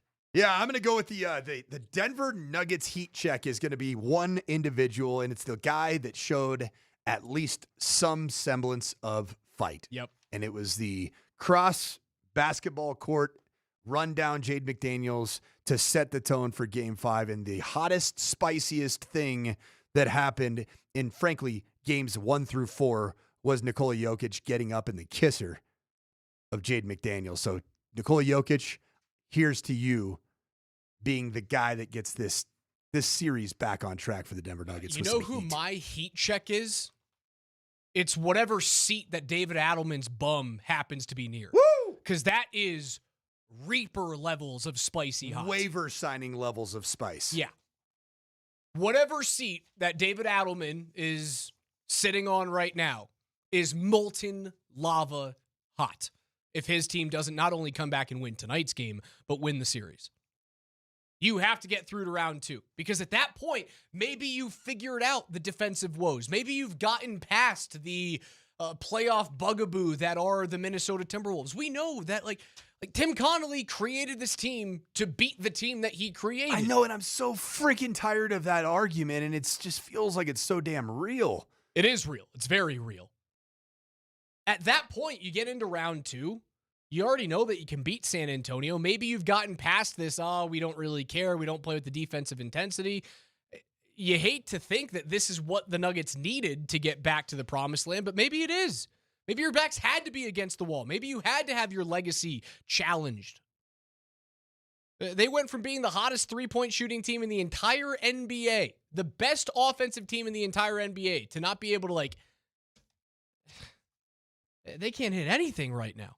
It's got to turn at some point. Since when did Minnesota sports fans, possessors of zero titles in pro sports in the last 3 decades, when did they become such bravado-induced individuals that just act like they invented sport? Well, because the T-Wolves know that this is their NBA championship. So lame. Minnesota can get past Denver in round 1, and they will get smacked by San Antonio in the second round. As we're watching Stephen A., I think this is ESPN First Take. Is that what he's on? Or whatever the show is.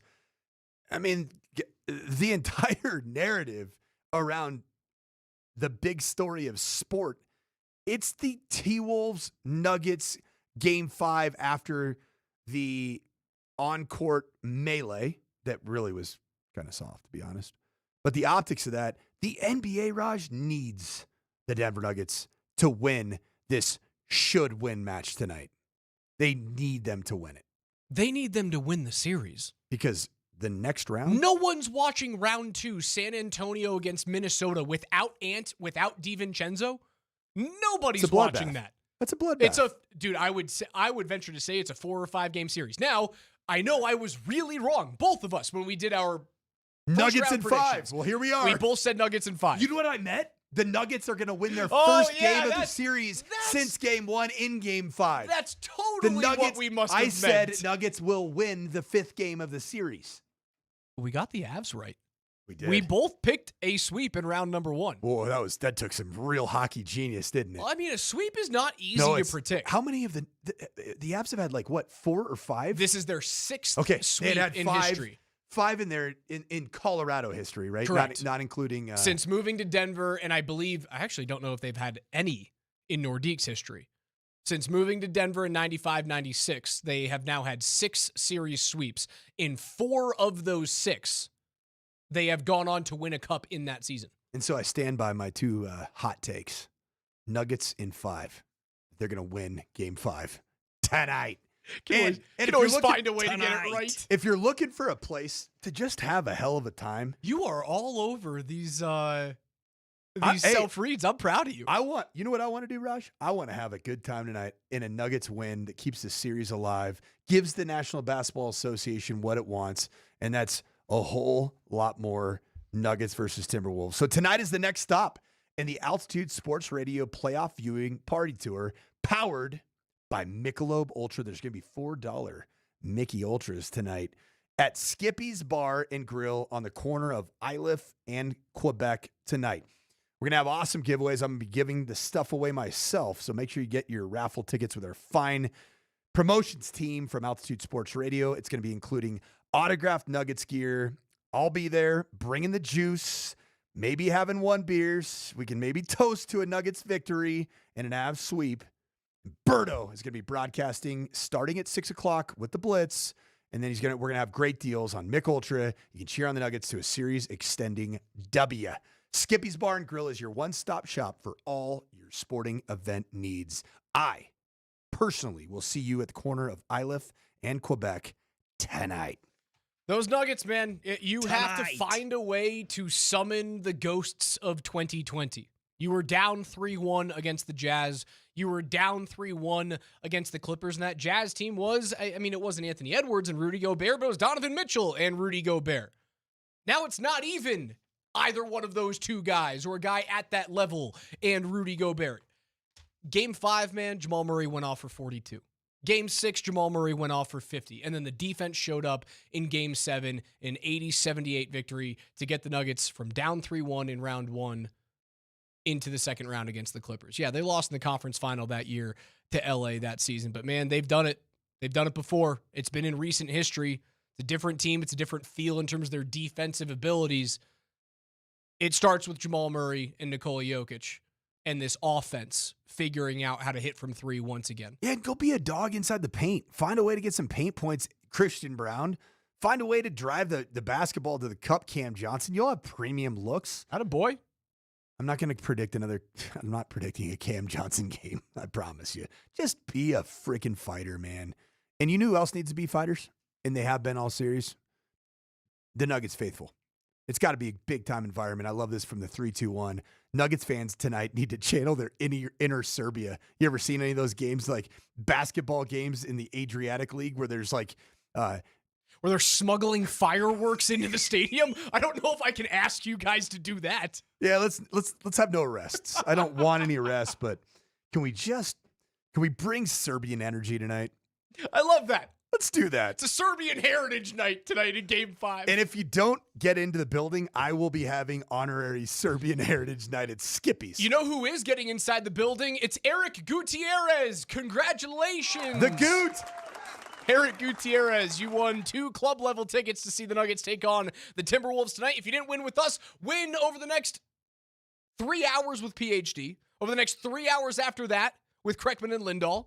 And if you don't win, go see Coach at Skippy's tonight. And I'm looking forward to talking about a Nuggets win in a new series tomorrow on the Morning Sprint, 10 a.m. For Coach, for KJ, I'm Raj. We'll talk to you guys tomorrow at 10 o'clock. PhD is coming up next.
The Avalanche go to the second round. They'll play the winner of the Wild and the Stars as they fight to the death, and they can go as long as they want. The Avalanche actually have today and tomorrow off, just like we got nothing but time. Just see you later. See you on Wednesday. Good or bad about that? Feel good or bad about that? Well, we can get into it. You don't know when they'll play, but the tickets are available now at coloradoavalanche.com/playoffs. Don't miss the chance to see the best team in the league, as they just proved it in this round on their quest for the Cup. Days off, and we'll get into the Nuggets. Trust me. We're going to spend a lot of time with the Nuggets, getting ready for Game 5 and everything that went on. Welcome back from Minneapolis. Can't wait to dig into it. But I do want to just start, and the NFL draft as well, how the Broncos did, and perhaps a sleeping giant update, as the Rockies are proving to be a better team than a lot of people suspected. But for the Avalanche, we should praise the team that's doing what they should do. And the question is, what kind of rest? Is the rest good? Is it bad? Is it whatever? It is what it is. And when you handle your business, it's just, I suppose, what you have to deal with, the ultimate in first world problems. But why do you think the Avalanche were as successful as they were? Why don't we just start there? What is it about them that you guys think brought them to this kind of success? Stars, depth. You've been doing it all year long. It's been consistent. They're steady Eddie. They're just exactly who you thought they were, and there's been very little drama, you know?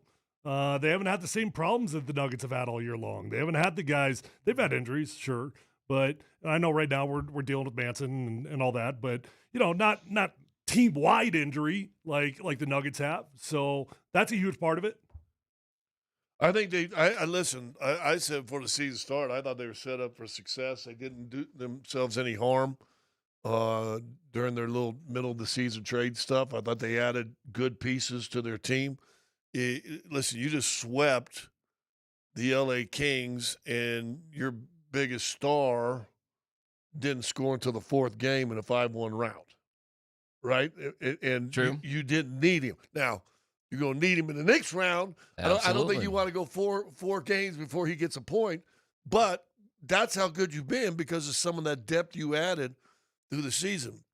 We talked about it also, I think, at the beginning of the year or at the end of last year.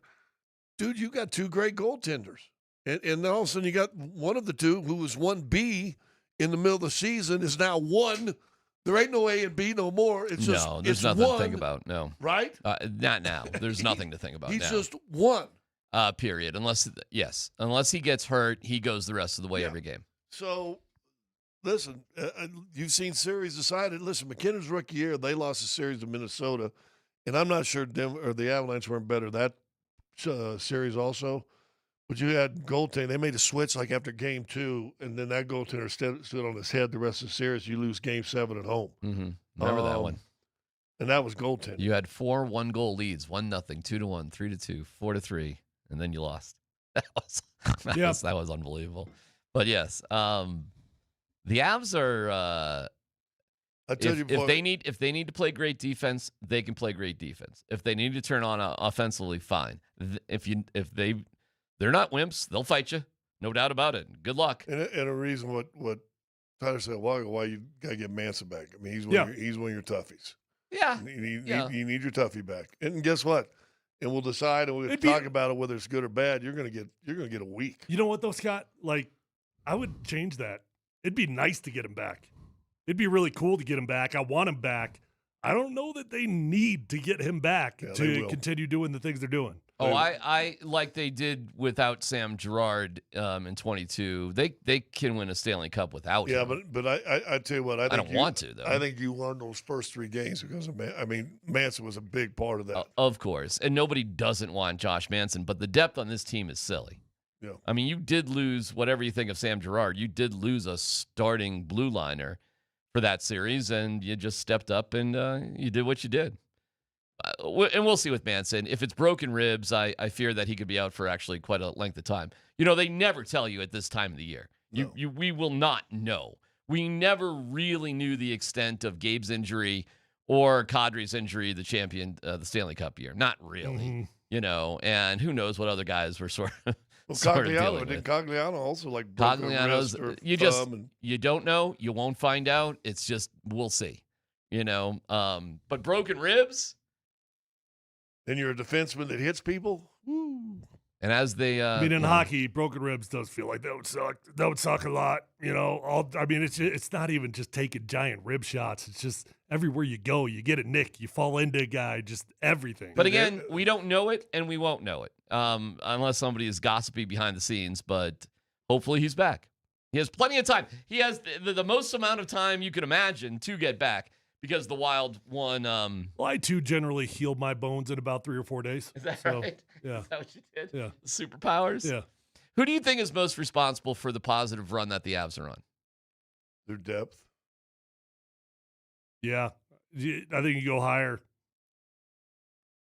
GM? Chris McFarland? Yeah. I mean, I thought you meant on the ice. Well, it could be anything. I think I'd go up to Chris McFarland. I mean, he has put together, like, everybody's got their own responsibilities. He's got to put the roster together. He's got to make the trades. Bednar's got to make it work. He's got to figure out the lineups. The players got to play. Everybody's got the responsibilities, but I would say the depth that you have built on this team is something special. That when you've got guys like Manson out, I've got no doubt that they can survive that. And I don't think McFarland. I mean, I think that's a two-headed monster. I mean, McFarland may have his last name on the trade sheet, but I don't think he's doing anything without Joe Sakic right there. Beside him, It's been working out well. Yeah, and I think that is a very well running kind of two-headed monster. But if you're talking about on the floor while they're here, I think their depth won them the first 3 games. You know what's funny with really, really good teams?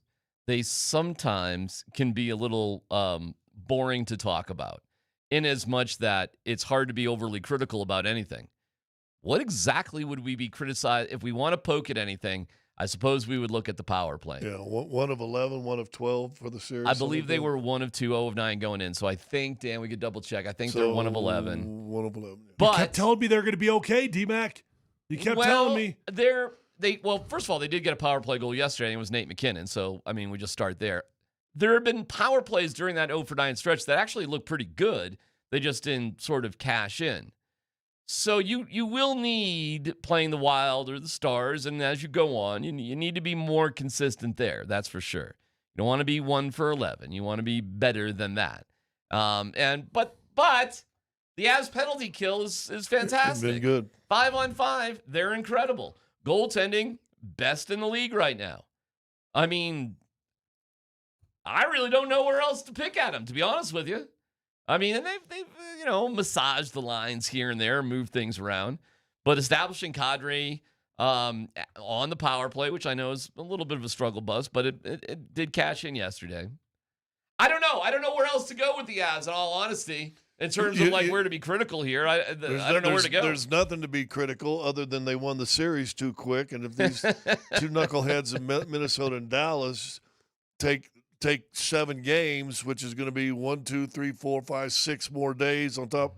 I mean, now you're talking over a week, and I always get leery when you got that kind of separation. Well, they'll take the next 2 days off. They'll have a hard practice, I'm sure, on Wednesday. And then they'll have a practice. They'll have like a training camp practice on Wednesday, which is wild.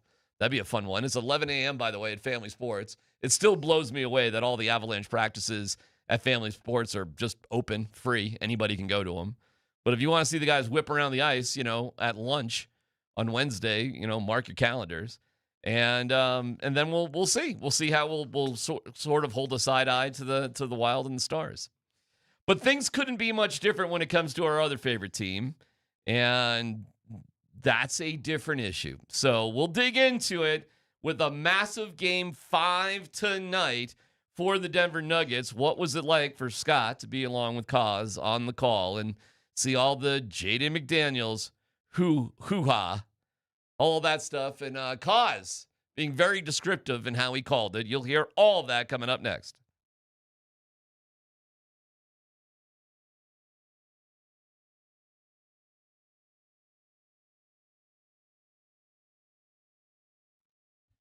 Hey, it's DMac for Fanatic Sportsbook as they're turning up the heat, introducing a new way to parlay. It's called Squad Bets, available across the NBA, MLB, and NHL. Here's the deal. Tap into the Fanatic Sportsbook app, build your squad from the sport you want, then pick your market points, rebounds, assists, strikeouts, goals. Finally, set your target. So If you like hoops, you could pick 4 players to combine for 100 points, or in baseball, 3 pitchers to strike out 18 batters. Then sit back like a GM and watch your squad go to work with live tracking every step of the way. And here's the difference. If one player doesn't perform, the rest of your squad can pick up the slack. So your bet stays alive all the way to the very end. You can track it live, cash out whenever you want. It's Squad Bets. Only on Fanatic Sportsbook. Parlays hit different here. Fanatic Sportsbook. Must be 21 plus. Gambling problem? Call or text 1-800-GAMBLER. Offer not available in all states. Terms apply. See Fanatic Sportsbook app.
Where did it go? You don't think we were competitive tonight? The last 3 games, it doesn't seem like it to me. Do you think your group's Yeah, has I that do. I thought we were very competitive competitive tonight. And Okay. again, I think it's hilarious that the narrative is offense doesn't matter. You shoot 24% in the second half, it's hard to win. I thought our guys played their ass off throughout that first half. I thought they maintained a physicality about them. You give those guys credit. I mean, 2 guys off their bench had 60 points combined. I don't think that's from competitive spirit issues. That's 2 guys having a great night and us having a really tough second half offensively. The 9 turnovers for 13 points and 24%. That's not a competitive thing. That's just having a really tough second half offensively with a chance to break the game open in the third quarter. That's how I saw it. I thought that's a really good, tough, direct question from Brendan Vogt of DNVR. Way to go, Brendan. I thought Adelman's ire getting raised is reasonable. And usually when the coach or player asks a question back to the reporter, it can kind of spiral into disaster. However, Brendan was very clear with what he thought and gave an example of it. And then Adelman had a chance to respond. I actually thought that was a pretty interesting back and forth. So I'll bring it right to you guys. Do you think the Nuggets have lacked a certain competitive spirit? It depends what your definition kind of is of competitive. When I first heard that, I thought I took the question they didn't play hard. I don't think that was the problem.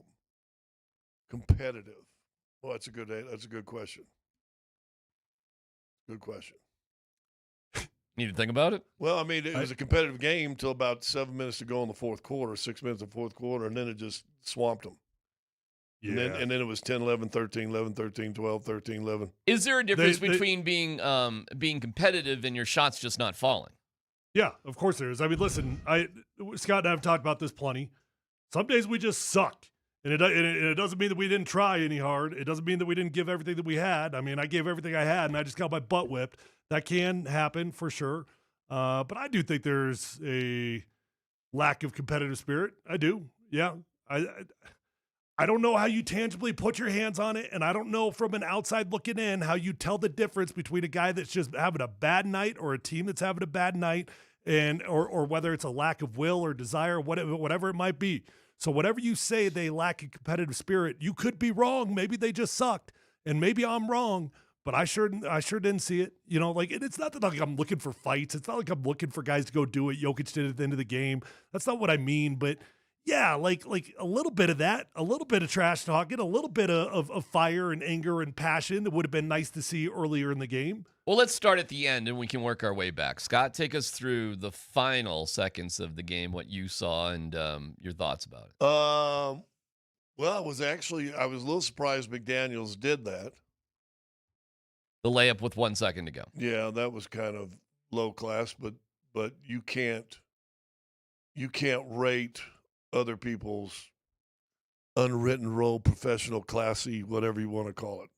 He decided to do what he wanted to do. His stat sheet, he gets paid by the numbers. Mike Conley's response to it is hysterical. First of all, in the locker room, the veteran guard said, who changed the game, by the way. He goes, as soon as I threw it to Jaden, I was like, oh, what did I do? Because Jaden McDaniels is like that type of guy. And if you watch the replay, watch Conley, because they do a long court shot, and you can see as McDaniels goes up for a layup, Conley just puts his head down like, because he knows. Of course he knows. I mean, it's an unwritten code. You know what sucked about the whole thing the most to me is that little smirk, that little smile that he had on his face as he's grabbing Jokic's jersey. That smile of just he knows. I told you I was going to take your soul. We took your soul. I was right. The confidence that he had in that moment. I mean, he wasn't intimidated. He wasn't anything. In a weird way, I envied it. I envied the feeling that he was having in that moment of knowing. Forget what he did, but just the moment of knowing, hey, yeah, you're ticked off because I told you guys sucked, and you do suck. If Jaden McDaniels is on the Nuggets, he'd be the most favored player of the postseason. He'd be the most popular Nugget if the But I roles think were we would reversed. still get after him at the end. Said, "Come on, man, just dribble Hey, it out." did you guys? I hate to say it. I hate to bring it Not up right now. publicly, we wouldn't. Hate to bring it up right now. You but, wouldn't? I but it was posted on Twitter. People found it. I think it was just. God, we played Celtics last year. When did we play Celtics? Are you talking about Jamal? Yeah. Even up a No, 3? we didn't play him in the playoffs. I think it was against Minnesota in the regular season. Okay. Well, the one I'm talking about was against the Celtics. Okay. Game was over. Celtics quit playing. Jamal heaved a 3 in a dude's face, and the Celtics got pissed. It was the exact same thing. Yeah. It was the exact same thing. But did he make it? He made it, I think. If I remember. That was the Kyrie game where he chucked the ball into the stands and Jamal was going for 50. 10 years ago, and it was he was trying to get his 50th point. That's right. And they were doing everything he could not to let him have 50. He never had 50 before. And so he shot a 3 and whatever, and Kyrie got – and that's when Kyrie kicked the ball in the thing. Yeah. That was 8 years ago. Okay. That was 2-3 years before. Listen. That's a kid trying to get 50 in the regular season. The ethos – It's not any different. It's still. I mean, other than it was 8 years ago. Listen, it's still a weird look. Melo also did it against Washington. They did the same thing, and it's still a little. You're still going for a little individual glory. No need to do 999 out of 1,000 NBA games, and the same way, if a team concedes, the other team concedes as well. Right. Period. You can say whatever you want about the way things were or what's happened in the NBA today. That's what happens. Team concedes to the degree where sometimes you take the ball and you have a shot clock violation. You hand it to the ref and, you go back or whatever. So, but now let's just go through the laundry list here. Jaden McDaniels questions your manhood and calls you soft. Jaden McDaniels pushes Joker in the back during a game. Jaden McDaniels throws down a thunderous dunk that you don't even try to stop. And now Jaden McDaniels has done this. I get why Joker had enough. I mean, I get it. What do you think about Joker's response? And he got a $50,000 fine, which of course is like throwing a deck chair off the Titanic, $50,000 to Nikola Jokic, no big deal. But what do you think about Joker's response? It was great. It was what he should have done. He honestly didn't cross the line. He didn't throw a punch. He didn't do anything stupid. Went and said something. He went and got in his face, and he let him know. And that's exactly what we've been calling for. It's exactly what we've been asking for. The problem is the game was over when we saw it, and the problem was I wanted to see it from non-Nikola Jokic guys. And I'm not telling you to go pick a fight. I'm not telling you to do stupid things or punch a guy or do anything stupid. But that's the type of passion that we were hoping to see for the last 2 games. Well, I find it funny. He gets fined 50, and Julius Randle gets 35, and he threw a punch in that scrum. Didn't land, but he threw a punch, and I'm like, Joker just kind of went up and got chest to chest. Okay, whatever. Yeah, well, Valanciunas and AG left the bench and went into the huddle, into the skirmish. They didn't really participate in it, but there were no suspensions, which I think is the right move too. Yeah, if there'd have been a melee, then maybe you do. But. And it did start technically. McDaniels did not violate any rules, of course. He did not. But when your own teammate who's a seasoned veteran goes, as soon as I threw it, I went, oh, no. Well, that's right. But still, it doesn't break any NBA rules. Yeah, it's not in the rule book.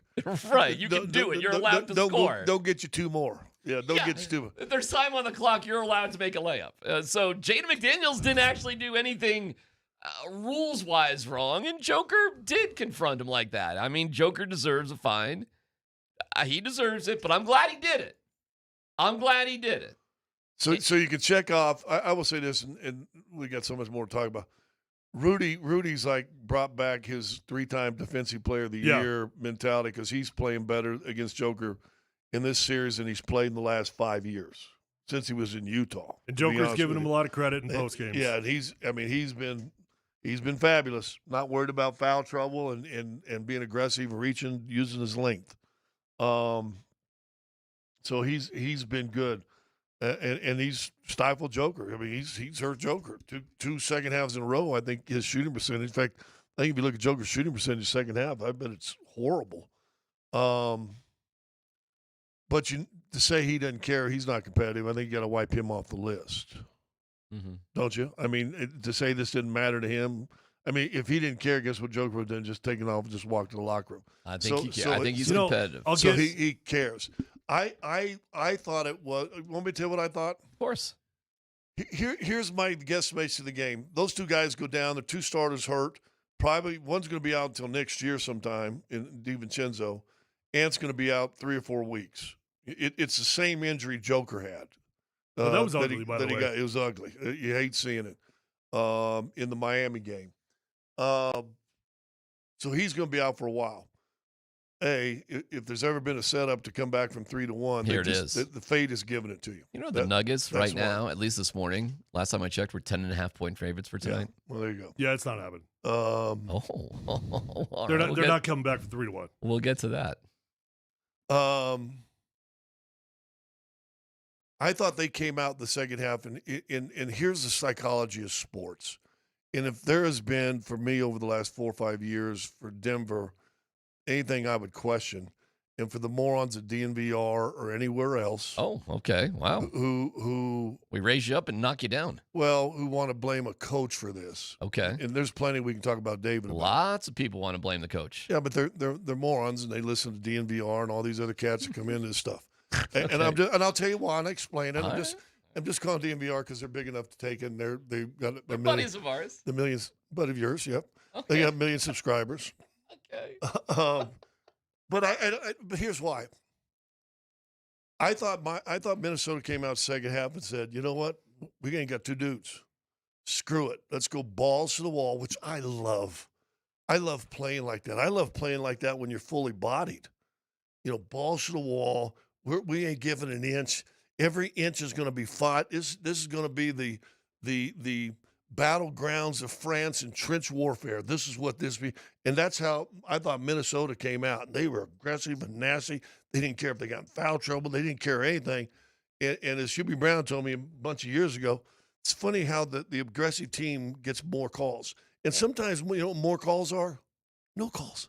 Mm-hmm. That's part of the more calls. But they were aggressive. They came out and said, we ain't supposed to win. Let's go.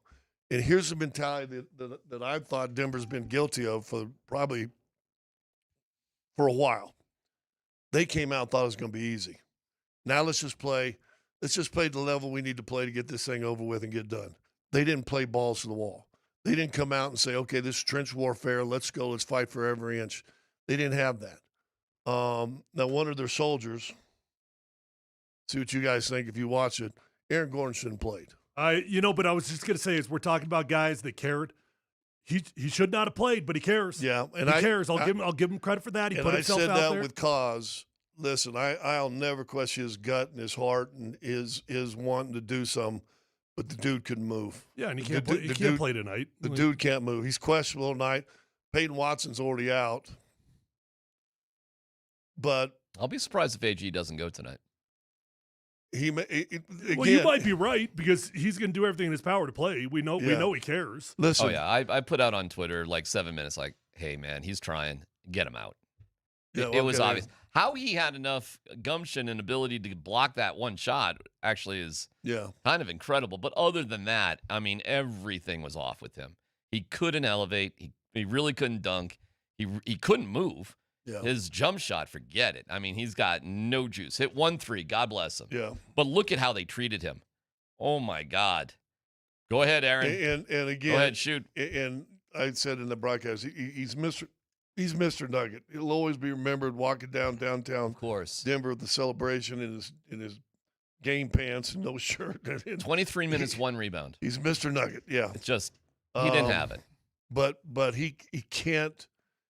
And this is not against Aaron because, man, I respect guys that play hurt. I respect guys that would rather die on the hill than sit in the shade. You know what I'm saying? So I respect that. But I don't think that those minutes help them. If it's not helping them, I don't know if it's hurting them, but it might be. And you know what? Honestly, I don't want to see him tear his Achilles in a season that's already lost anyways. So I don't want to do that to him. I don't want to put him in that position. Well, so anyway, that's going to be another issue. Can they win tonight? Yes. Should they be favored by 10.5 points? Yes. Why? Because I think Ant's a big difference. Now, by the way, I'll say this too. Let's go back to Game 4. I want to tell you one of the worst things that hurt Denver? Ant getting hurt. Well, he was playing horrible. Yeah, nobody would see what was going to happen. He was playing horrible. Yeah. 1 of 8, I think, when he came out of the game was you could tell he's not right either. He's playing horrible. And I thought Mike Conley coming in there, veteran guy, a little slower than he used to be, blah, blah, blah, blah, blah, blah. I thought Mike Conley settled him down and boom, started delivering. Okay, getting the set here, getting this too. and was like a veteran point guard, made a couple floaters, made a three, I think. I thought Mike Conley settled him down and helped win the game for him.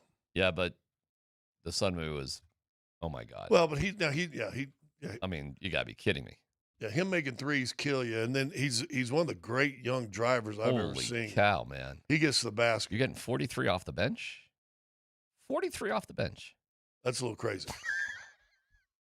and guys like what was the last player for the Nuggets? Good for him, man. Who got 43 points off the bench in any circumstance ever? Who? I'm sure it has happened at some point, but I bet the list is small. And I bet it gets smaller when we're talking about playoff games. I don't know that. I can't think of anything I've seen. Like mean, this. I could not believe what this guy was doing. It was impressive. Yeah. And he's off the bench. His own teammates were like, yeah, I didn't know he had that in him. I didn't know he was that good. All he did was drive, make free throws, and a couple threes, right? He just drive. He made every three he shot. Yeah, I mean, yeah, I guess that's all he did. Sure, that's all he did. Well, guys like Christian Brown and Jamal, where's the 43 from Christian and Bruce Brown? And where's the 43 from Cam Johnson when our stars are out? Where's that? Where's the 43 from Tim Hardaway Jr. or Bruce Brown when the stars are out? They're off the bench. Our closest to that was when Pickett got 29 in Philly. I mean, that was amazing. Yeah, right? but like everybody was out in that game, and he knew it. He didn't know it. DiVincenzo and Edwards got hurt during the game, and he just stepped up. Yeah, but I guarantee you, Fancy said, listen, this is yours. Let's go.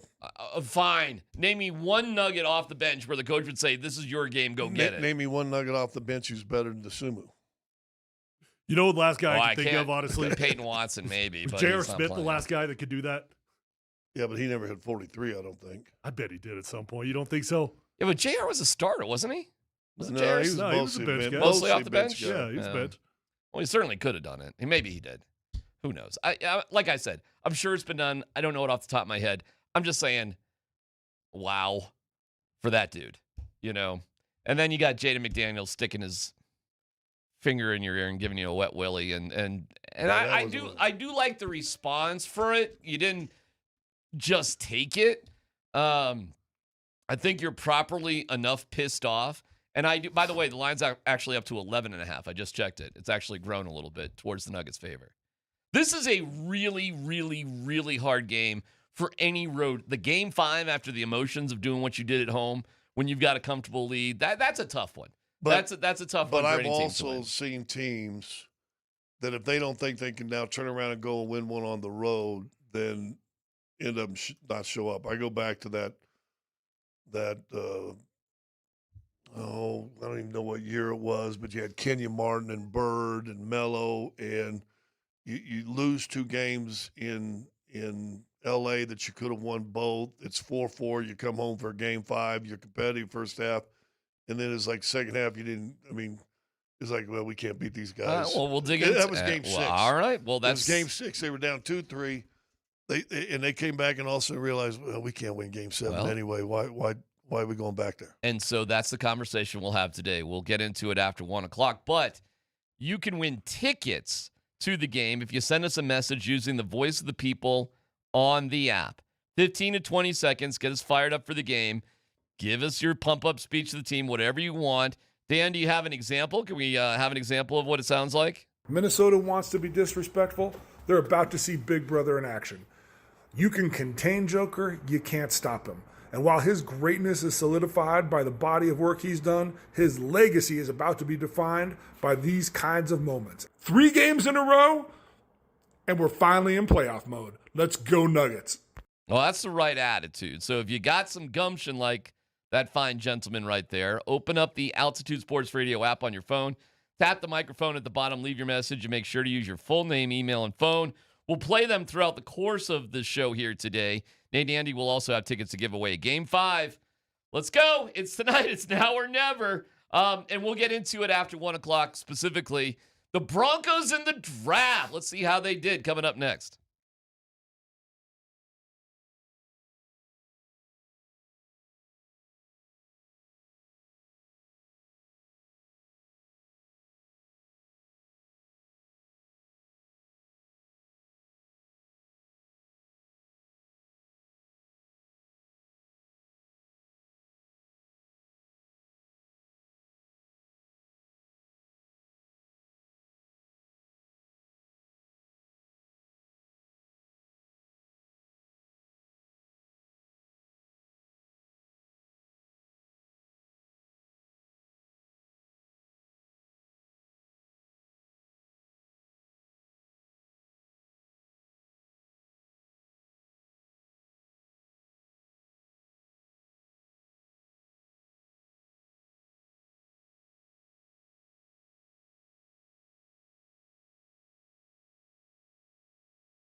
Bronco country, what's up? Yeah, let's go. AFC West champs. Hey, on behalf of the Super Bowl 50 champions and the best owners in football, the Penner family, with the 66th pick in the 2026 NFL Draft, the Denver Broncos select Tyler Onyedum, D-tackle, Texas A&M. Onyedum. Nope. Tyler. Drafted a Tyler. Onyedum. Onyedum.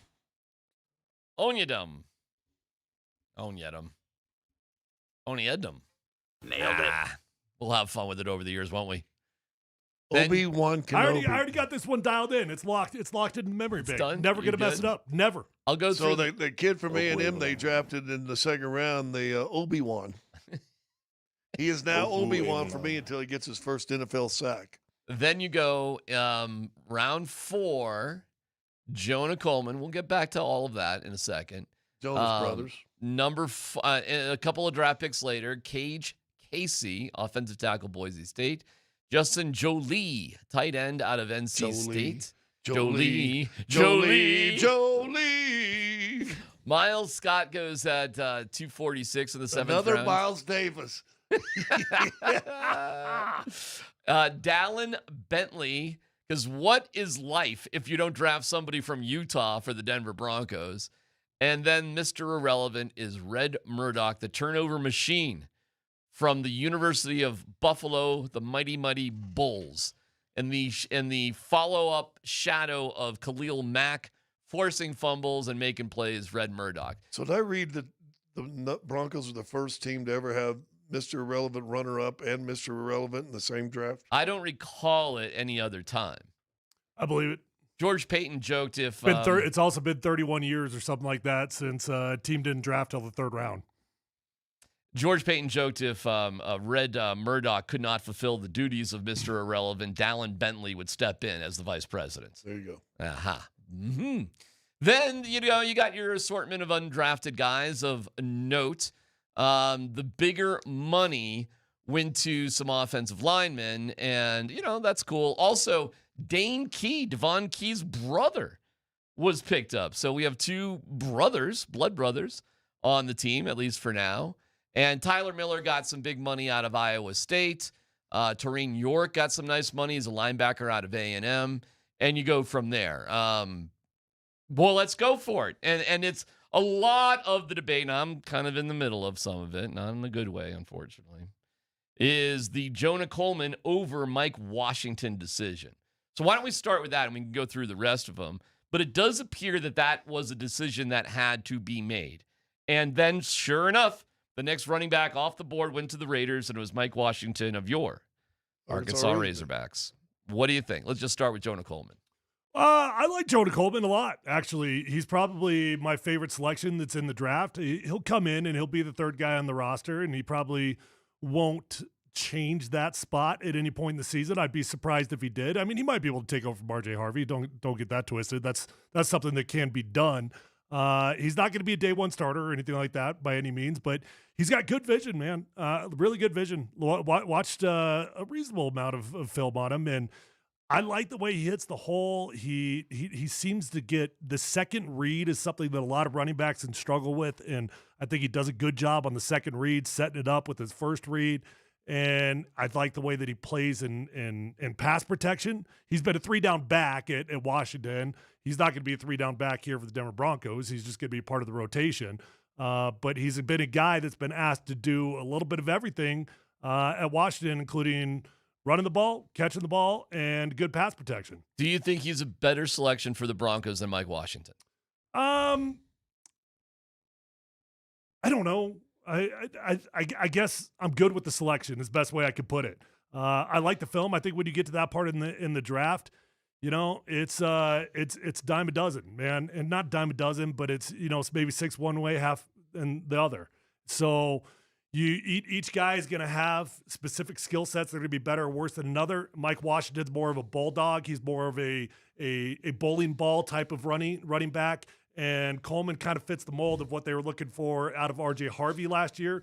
The way I look at it, they're looking for a guy that can push R.J. Harvey and do the things that R.J. Harvey could do well. What I read on both those guys, that's the first thing I noticed too, that Washington was still available. Washington, they love everything about him, his size, his speed, what he can do. He can make you miss in the hole. He's got more wiggle than you realize, but not good in pass protection. He's really going to have to work on that. I think that's going to be big for the Broncos. And I like Coleman in that area. And Coleman was very good in pass protection. Squatty body, gets the hole. He said not as fast as you would think, and as low to the ground as he is, because I think another guy 5'10", 5'11". 5'8". Well, Jonah Coleman? Yeah. 5'8", which means 5'7". Yeah, well, in the one draft thing I had listed him like a 5'10", 5'11". So he is so not he's 5'10", 5'8". 5'11". So they like smaller guys. They said for as squatty as he is, he's surprising he doesn't break more arm tackles. For as powerful and as squatty that's the difference between him and Mike Washington. Washington's more of a bowling ball. He's a guy that's going to run through you. Coleman's not. Yeah. Do you like it? Could have had one of your... It doesn't matter because I doubt if he's going to play much, at least early on. But here's the way you got to look at it. You can't really over-evaluate the specific players that they drafted this year because you just didn't have premium picks. So it's tough to be like, oh, did they get it right? No, they weren't premium picks. So you're taking best player available at a position of need. You'll know in 3 years. Yeah, you'll know in a few years. But when you do look at the draft and the needs that they had, they did address them. Yeah. They got a defense. So with the first pick, which was supposed to be in the second round, it always needed to be defensive tackle, linebacker, running back, or tight end. And they decided to go with defensive tackle, which was the least sexy of the positions that you could pick, but at least they addressed a position of need. And let me pause there really quick. When they're on the board and they traded out, I'm like, you got to be kidding me, because Eli Stowers did fall within range. Eight spots. He fell within range, and there was a huge tight end run in the second round that affected things. But Stowers was there, 8 picks, and I wanted them to be aggressive. Okay, he's off the board. They decided to trade back, and I'm like, man. Well, there was another guy, too, because Max Clare went right ahead of them. Right. Another tight end that they had their eyeballs on. And I heard, at least according to Vic Lombardi this morning, that's who they wanted. And the Rams snatched him at if you wanted him, you should have gone to go get him because that's right. He was well within range. They that played you weren't that. going to have to give up a lot. They played but that game. Then they moved back, and I'm like, man, I just don't like it. I don't like moving back right now, but I got to say it worked out perfectly. They moved back, and then if you look at the players that got selected in the 3 positions, in 3 spots in between, it was center, corner. You know, and so none of the spots that we were going to take anyways. You end up with Tyler Onyedem, a guy that got overdrafted in comparison to where most profiles had him. Most profiles had him as like a 5th or 6th round guy. But Sean Payton, he's never cared. He's always been the guy that says, look, I'm going to take my guy when I want to take him, regardless of where others profile him. Well, we're going to dig much deeper into the draft as time goes on, that's for sure. But we do have a playoff game tonight with the Nuggets. The big question is, can they win, and what if they do? We're taking your fire-up phone messages. 4 tickets. You could actually win tickets for the game if you go to the Altitude Sports Radio app, hit the voice of the people. We'll hear some examples, and we'll get to that conversation next.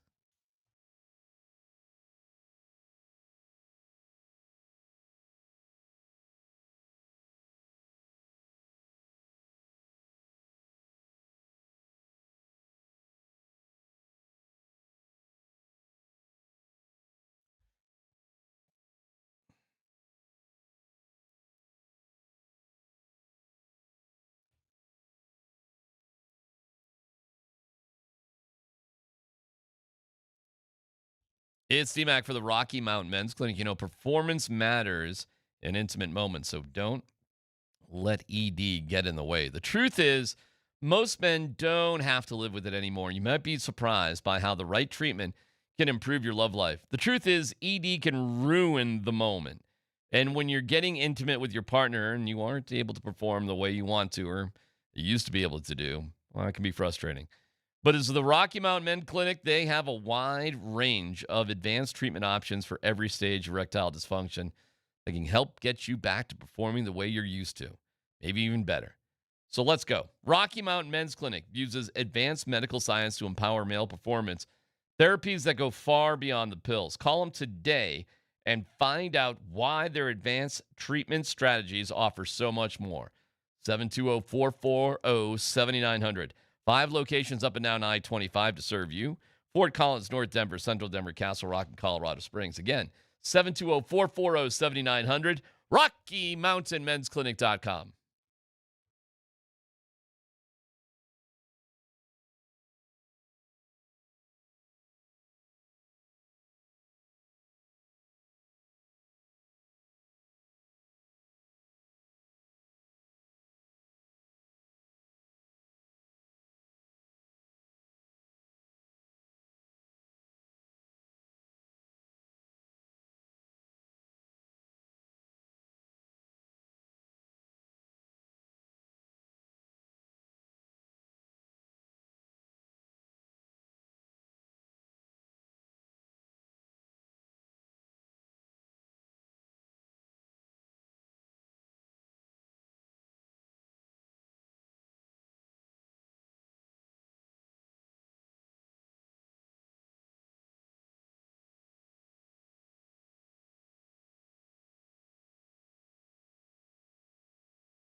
Well, I tell you, that ain't no lie. Best sports city in America. Think about it for a second.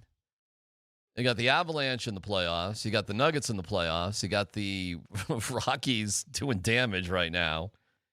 And you have the Broncos in the draft. It's one of the rare weekends where all four of your teams are doing like significant things over a weekend. Really, really cool, man. It was fun. It was fun to be part of all of it. A reminder, hometown coverage of Nuggets playoff basketball is on Altitude Plus. Nuggets Live starts 1 hour before tip-off. Scott looks phenomenal on there. Then after the game, don't miss Nuggets post-game live, where Scott doesn't look quite as good there. For full did after highlights, game one. Well, full highlights and analysis, subscribe now for monthly or annual plan at altitudeplus.com. Charles Barkley on David Adelman. I think Coach Adelman has done an awful job. Really? Helping the Joker. Because the reason the kid from Minnesota is doing great, they're attacking Joker in the pick and roll. So if you go back and look at all those plays we showed, they're attacking Joker. But I don't like what Coach Adelman is doing with Joker. Joker is not a post-up guy to go one-on-one. He's got to do a much better job putting Rudy in the pick and roll. Because remember when those other teams play against Rudy, they attack him in a double team, in the pick and roll. So I think Coach Adelman got to stop just trying to get a ball to Joker, because that's not his game. But put him in the pick and roll and attack Rudy, and that'll help the Joker free up, because he's not free at all right now. Because even when he's making a shot, it's really difficult. On the Shot Mazda text line, the audience wants to hear Scott explain why Adelman detractors are dumb before DMac derailed him. My bad. Explain that. And that's why I played a little Chuck there. And I will explain that, because here's what I took from this weekend. Listen, we've said it before 1,000 times. In the NFL, it's football and head coach. It's star player and head coach in basketball. You get way too much credit when you win. You get way too much blame when you lose. If you want to get on Adelman for like Charles did, they've got to change what they do on pick and rolls. I will say this. He's right and wrong. My problem is the way they cover. When Joker is up and they're hedging, he's fine in coverage. When they drop him, play center field, and I think I said this 2 days ago or whatever, last time we did a radio show, when they drive at him and what they've told him, just drive at him, try to finish. Because when they screw up is when you drive and try to make that extra pass, because his skill level in the defensive paint is his hands, right? And being able to catch that extra secondary pass in the paint. But if you just take it at him, he's not a shot blocker. Never has been a shot blocker. But when he's up hedging and he's up hard, and that means getting above the screen, pretty good defensively. But they don't do that much. They drop him down, and David Adelman's talked about it. So, well, it takes so much energy from your big guy to go all the way out, and then go all the way back, and all the way out. So that's the scheme. But if you want to criticize him for the scheme, I'm all in. I think that's fair. You want to criticize him for substitution patterns, I'm all in. I think that's coach's prerogative. But here's where I had the problem, and I was on a DMR site, which is why I did it, one of their Twitter sites, blah, blah, blah. Okay. And when you say fire, I'm going to give you 3 or 4 examples because I put them in memory. Got to get rid of the coach, fire the coach. I mean, to sign Christian Brown to the $125 million contract in the way he's playing, he can't do these, I think coach. That was a previous regime that front office decided that has nothing to do with the coach. These guys aren't playing hard. These guys aren't playing tough and not playing physical. That ain't the coach either. If a guy's going out there and lackadaisical ain't playing hard, that ain't on the coach. If you think it's on the coach, you're misgiven. You really are. This ain't Pee Wee basketball. This ain't Hoosiers where we can say, we'll run the picket fence and we'll come off the edge and Tommy will baby. No. If it's an emotional reaction because you've lost, then you're dumb. If you want to sit there and be specific, listen, one of the criticism, I think Strother and Zeke should play. Okay, I think that's a fair question. Why? I think that's a fair question. My answer is you just complained on one hand that they're not tough enough, and you're asking 2 of the guys who are 2 of the non-toughest guys. How does that work together? Can't complain about they're not tough enough. Coach, they're tough enough. Won't you play? Well, so you're substituting not tough with not tough. What does that work? So that's where I say dumb, and it's not all of them, and it is not DNVR. Just was the last thing I read. Hello, Harrison Wynn. Come on, dog. Harrison. Come on now. All right. But again, don't do it on emotion. Be critical. I think it's fair. Listen, my job as an analyst is when Joker struggles, we can break that down. Let's talk about it. When substitutes. Listen, I said it here before the season started that I don't like the small ball against Minnesota because not just Rudy, but now when even Rudy goes out, you've got big physical dudes in Randall and Reed who are big physical dudes. I know they're only 6'10", but how many in Game 3 Reed offensive rebounds do you have when you've got Hardaway and Bruce Brown trying to block him out? I'll just tell you right now, and I was a slug. I was a suck player. I'll give you that. Come all over me as a player. Excuse me? Yeah. I'm sorry, what? But you know what wasn't going to happen? Two guard ain't going to block me out. I mean, some 6'4", 6'3" dude ain't going to keep me off the offensive glass. It ain't going to happen. And that's me. Naz Reid's 10 times better than I ever was. So I don't like the small. If you want to get critical on that, then I think that's fair. That's part of a coach's. Well, what about what Chuck is saying? I mean, Chuck isn't just being emotional. He's giving you real reasons. And I said, but Chuck was also wrong in that he doesn't explain the coverage. The coverage, here's the debate with the coach. Screw Joker getting tired, get him out hard hedging where he's more effective as a defensive center on the pick and rolls, and get out of the drop coverage, which I think the drop coverage has killed him when Malone was here. Malone played a lot of drop coverage. And you take advantage of Joker when he just sits back and you make him a center fielder. I just don't think that's his strength. But you can't just have him come out all the time also, so there's a fair balance. And I do agree with this, and I wish I would have seen that take. Because you know what, Shaq, especially when Shaq played, you know how you win out Shaq teams? You put Shaq in the pick and roll. Because unlike Joker, he was a great rim protector. He was horrible on the floor. If you got him in a head situation, Shaq was dead. You're done. He was done. That's how you took him out of the game, is put him on the high pick and rolls. Why did they win tonight? Because no, because they're out. Sure, that's the most logical reason. I think fate is. Did that reason not apply over the weekend? No, it did. It should have. Why? I mean, I know you're going to say Ant wasn't playing good, so it worked well, no, out that's better. true. But I also said this: they came out and said, "Screw it, we ain't supposed to win. Let's go balls to the wall. Let's go trench warfare." And the Nuggets came out and said, "Oh, this is going to be easy." Have you ever gone to a game thinking it's going to be easy, and how'd you play? If the Denver Nuggets were looking at anything right now like it's going to be easy, we got bigger problems. Well, seriously, when though, you get an I know you're right. Of course that can happen. But if that's happening right now in this series at this point in the year. And guess what? That, too, is not on the coach. That ain't on the coach. I mean, listen, David's got some answers, some questions he's got to answer. I'm all for that. We'll have him on this week, hopefully, and be able to ask him some. That's fair. But what do you mean they're coming up with attitude disposal? That's the coach? Why do you think they're going to win or lose tonight, Tyler? They could win. They're not going to win the series. Everybody's like, if it's ever been set up for a team to come back from 3-1, it's now. Okay, true. Yep. It's as good of a setup as it could ever be, and it's not going to happen. We're banged up. AG's got problems. I don't even think he should play tonight. He probably will because the guy cares, and I'll give him credit for that for sure. The dude cares, and he wants to help his basketball team. But I don't see why we could look at the last game and we're like, we took it for granted. We thought it was going to be easy, and all of a sudden just be like, oh, now it's going to be different now. If we were doing that then, like the mindset's already there. That mindset in the playoffs, that's a disease. That's a plague that's not going to just disappear. If you're correct, and that's a mindset. Is that the coach? Coaches can never be responsible for effort. Effort always has to come from players.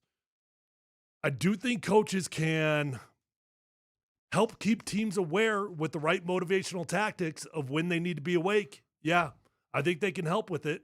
I'm not saying, I agree, players got to play and players got to care because it doesn't matter how much the coach cares if the players on the court or on the field don't care. It's not going to translate. But I do think there are buttons that coaches can push at the right time to help with it. Right. I don't disagree. Well, I tell you what, man, it's you aren't down 3-1 because of a coach. I do think they're going to. No, I think just the criticisms of the coach. Everybody always blames the coach. Coaches always get blamed for everything. Yeah. I think if you're going to blame the coach, be a little bit specific about exactly what. And that's fair. That's what their job is. Yeah. So, I mean, their job, at least I think, and this is why I think about refs too. Your job is to get things right. And when it's a simple play, you don't get things right. Why can't I criticize you? Sure. I mean, but I hate blanket statements in general with sports and some of the things. And it's always the coach's fault. And like, okay, well, tell me what you would have done or you think they should have done. Should he use different guys off the bench? Is the rotation or where you're having Jokic in the offense the wrong spot? But I'll tell you this. David Allen's been with this team for a decade. He's been literally with Joker the entire time. I mean, I don't know if there'd be anybody who's watched Nikola Jokic play more basketball than David Adelman. So, okay. So he's so dumb and wrong and whatever as all the comments are going. All right. I guess. I think you got to make baskets. And listen, I understand why Brennan Vogt asked what he did about competitive spirit. That's fine. And I understand why Adelman was pissed off about that question. Well, you just lost a close game, or not close game. Yeah, kind of close. You lost a tough game. Well, as it turned out, the difference in the game was the same everybody exact. keeps talking about it being competitive and being close, and that bothers me. I'm like, it shouldn't have been. It shouldn't have been competitive or close, and it should have been in favor of the Denver Nuggets. So we don't get to take credit for it being competitive. No, we don't get to brag about the fact that we were in the game. I don't care that you were in the game. You should have won the freaking game. Right. I don't disagree with that. Well, let's go to and get 9 turnovers in the second half. Just kill you. That to me showed me that their focus and into it was down. Tonight is the next stop in the Altitude Sports Radio Playoff Viewing Party Tour. Powered by Michelob Ultra. Join us at Skippy's Bar and Grill on the corner of Iliff and Quebec tonight. We have awesome giveaways, including autographed Nuggets gear. Coach Sanford is going to be getting everybody hyped up. Berto on premise, broadcasting starting at 6 o'clock, and great deals on Michelob Ultra. You can cheer on the Nuggets to a series-extending win. Let's hope that happens at Skippy's Bar and Grill, your one-stop shop for all your sporting event needs. Corner of Iliff and Quebec. In terms of the voice of the people, Dan. All right, man, listen up. Everyone remembers the Game 7 loss during the 23-24 season. These guys just embarrassed us, not once, but twice on the road. Well, they're in our house tonight. Use their overconfidence against them. Show them you're champions and have been here before. This is your chance to show the world that you're the best team in the NBA. Now let's go take this series back. That's the idea. Just throw in a voicemail on the voice of the people, and somebody will win at some point during our show. So there you go. We'll announce the winner late on the show. So just get fired up. Be excited for it tonight. And maybe they could pull it off. And after you win Game 5, well, we're into one game at a time, no doubt about it. The Broncos, they got their draft going. The Avs, they took care of the Kings. And the sleeping giant update, your Rockies, did something they've never done in a positive way in organization history. Plus, no dumb questions, all still to come here on PhD.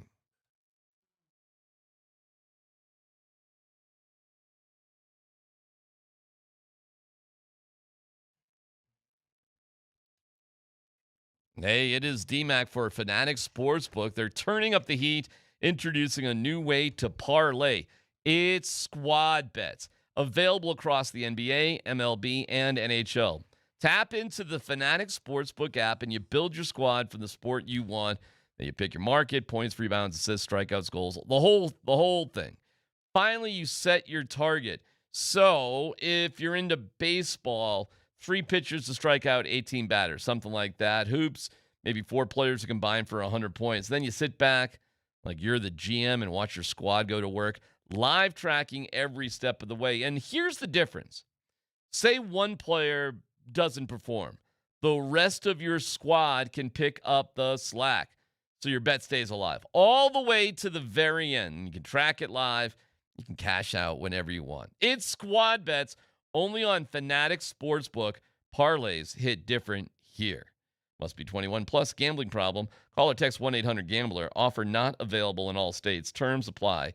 See Fanatics Sportsbook app.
The T-Pups don't know what they just did. They woke the giant. Joker's dropping 50. This is the Mile High City, baby. Let's go, Nuggets. Here we go, Nuggets and Nuggets Nation. We went 54-28 this year in a tough and injury-filled year. Now it's time to win 3 in a row and move on to the next round and prove how great we are here in the Mile High City. Go, Nuggets. I know you're going to win these next 3 games.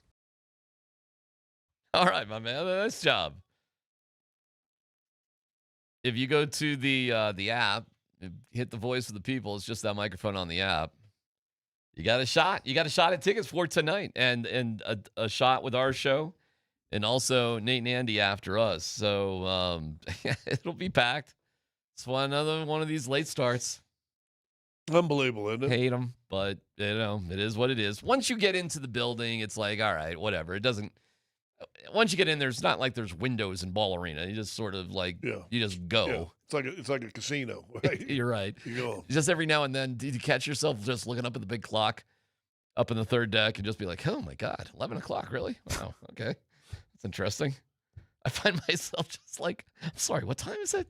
I wonder now, Holy once cow. you go the second round with the Avs, and because Minnesota and Dallas doesn't matter, both of them are central. I wonder if all those games are going to be like 8:30 type games and be the second game that night for the playoffs for the NHL too. Well, you have a week to think about it and hash it out, and That's you true. know, sort of. It's odd for the Avs. Like, it's so great what they've done, and yet they're going to get lost in the wash here, just a pinch, because they're not going to play again for a week. Right. Yeah, I'm not worried about anything with the Avs though. A lot of times we have that conversation: is rest good? Is it bad? Do you need to get guys healthy? That team's fine. That team's fine. But didn't they come out a little rusty after the Olympic break? Weren't they a little slower coming out than going in? But that was a different conversation because our stars were tired and they came back and we were like, well, how long until they're going to be mentally into it? How long until this game feels as important as the Olympics? That was a different animal. Well, none of it matters now. Everybody's rested. Everybody, you don't have any loss of fire at this point. There are middling points of the season you just got to get through, but it hasn't had. I mean, they just swept. They just swept the Kings. They just swept them, and the Kings played really well. If you do lose in the playoffs, you do want to lose to a better team. You don't want to go out of the playoffs and be like, I would contend probably if should you have lose had a those guys. 7-game series, you did lose to a better team. Okay. Cool.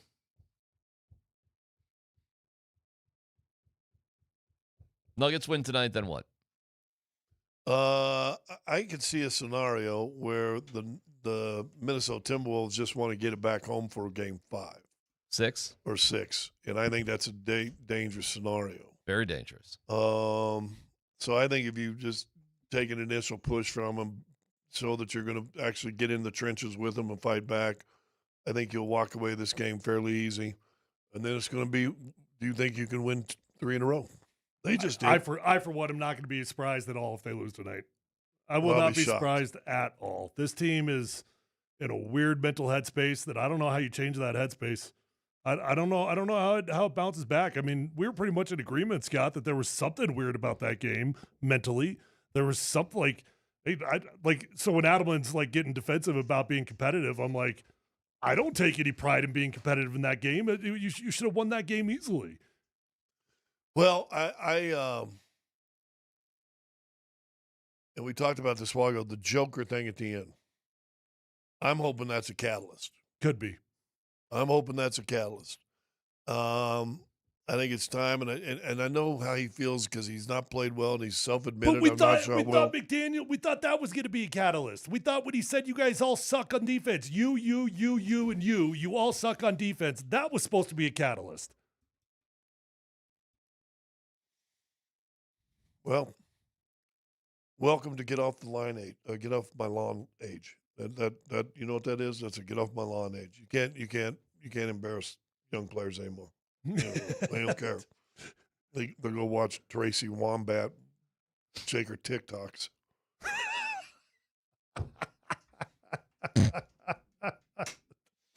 Hey, for the record, I like watching Tracy Wombats shake her TikToks. I'm gone down that wormhole. Whoa! I got no problems with that. No, listen, they put them in this own situation, and I don't feel sorry for them. Got to own where you are, and I think it's a real test of what your character is over the next 72 hours. 72? Because if you play tonight and win, you won't play till Thursday again. Correct. So we get to see who you really are. And if Tyler's right and they don't come out to play and lose the game tonight, Ooh, there's some heavy discussions Tuesday, Wednesday, Thursday. Oh, I mean, if we're going to play the what if game, they'll have to make some serious changes. Serious changes. Be some serious changes. One of those questions will be the coach. You asked me during the break, what if Steve Kerr's available? I think with Steve Kerr's done, Steve Kerr's done. If they lose tonight, the only question that is left, how many familiar faces do we not see next year? And I'm not talking about Nikola Jokic. I'm not talking about, but yeah, it's how many. It's not if, it's how many are going to be gone. If you lose tonight, there'll be serious conversations about trading Jamal Murray. Okay. There's going to be plenty of people. Scott might not agree, but there's going to be plenty of people talking about whether David Adelman's going to be the head coach. I agree. There's going to be no doubt.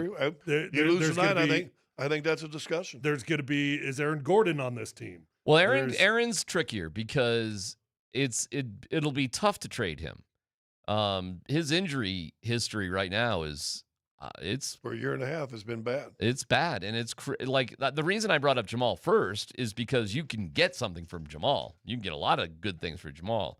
I'm not exactly sure what you can get for AG right now. Yeah, but you might have to make a really tough choice.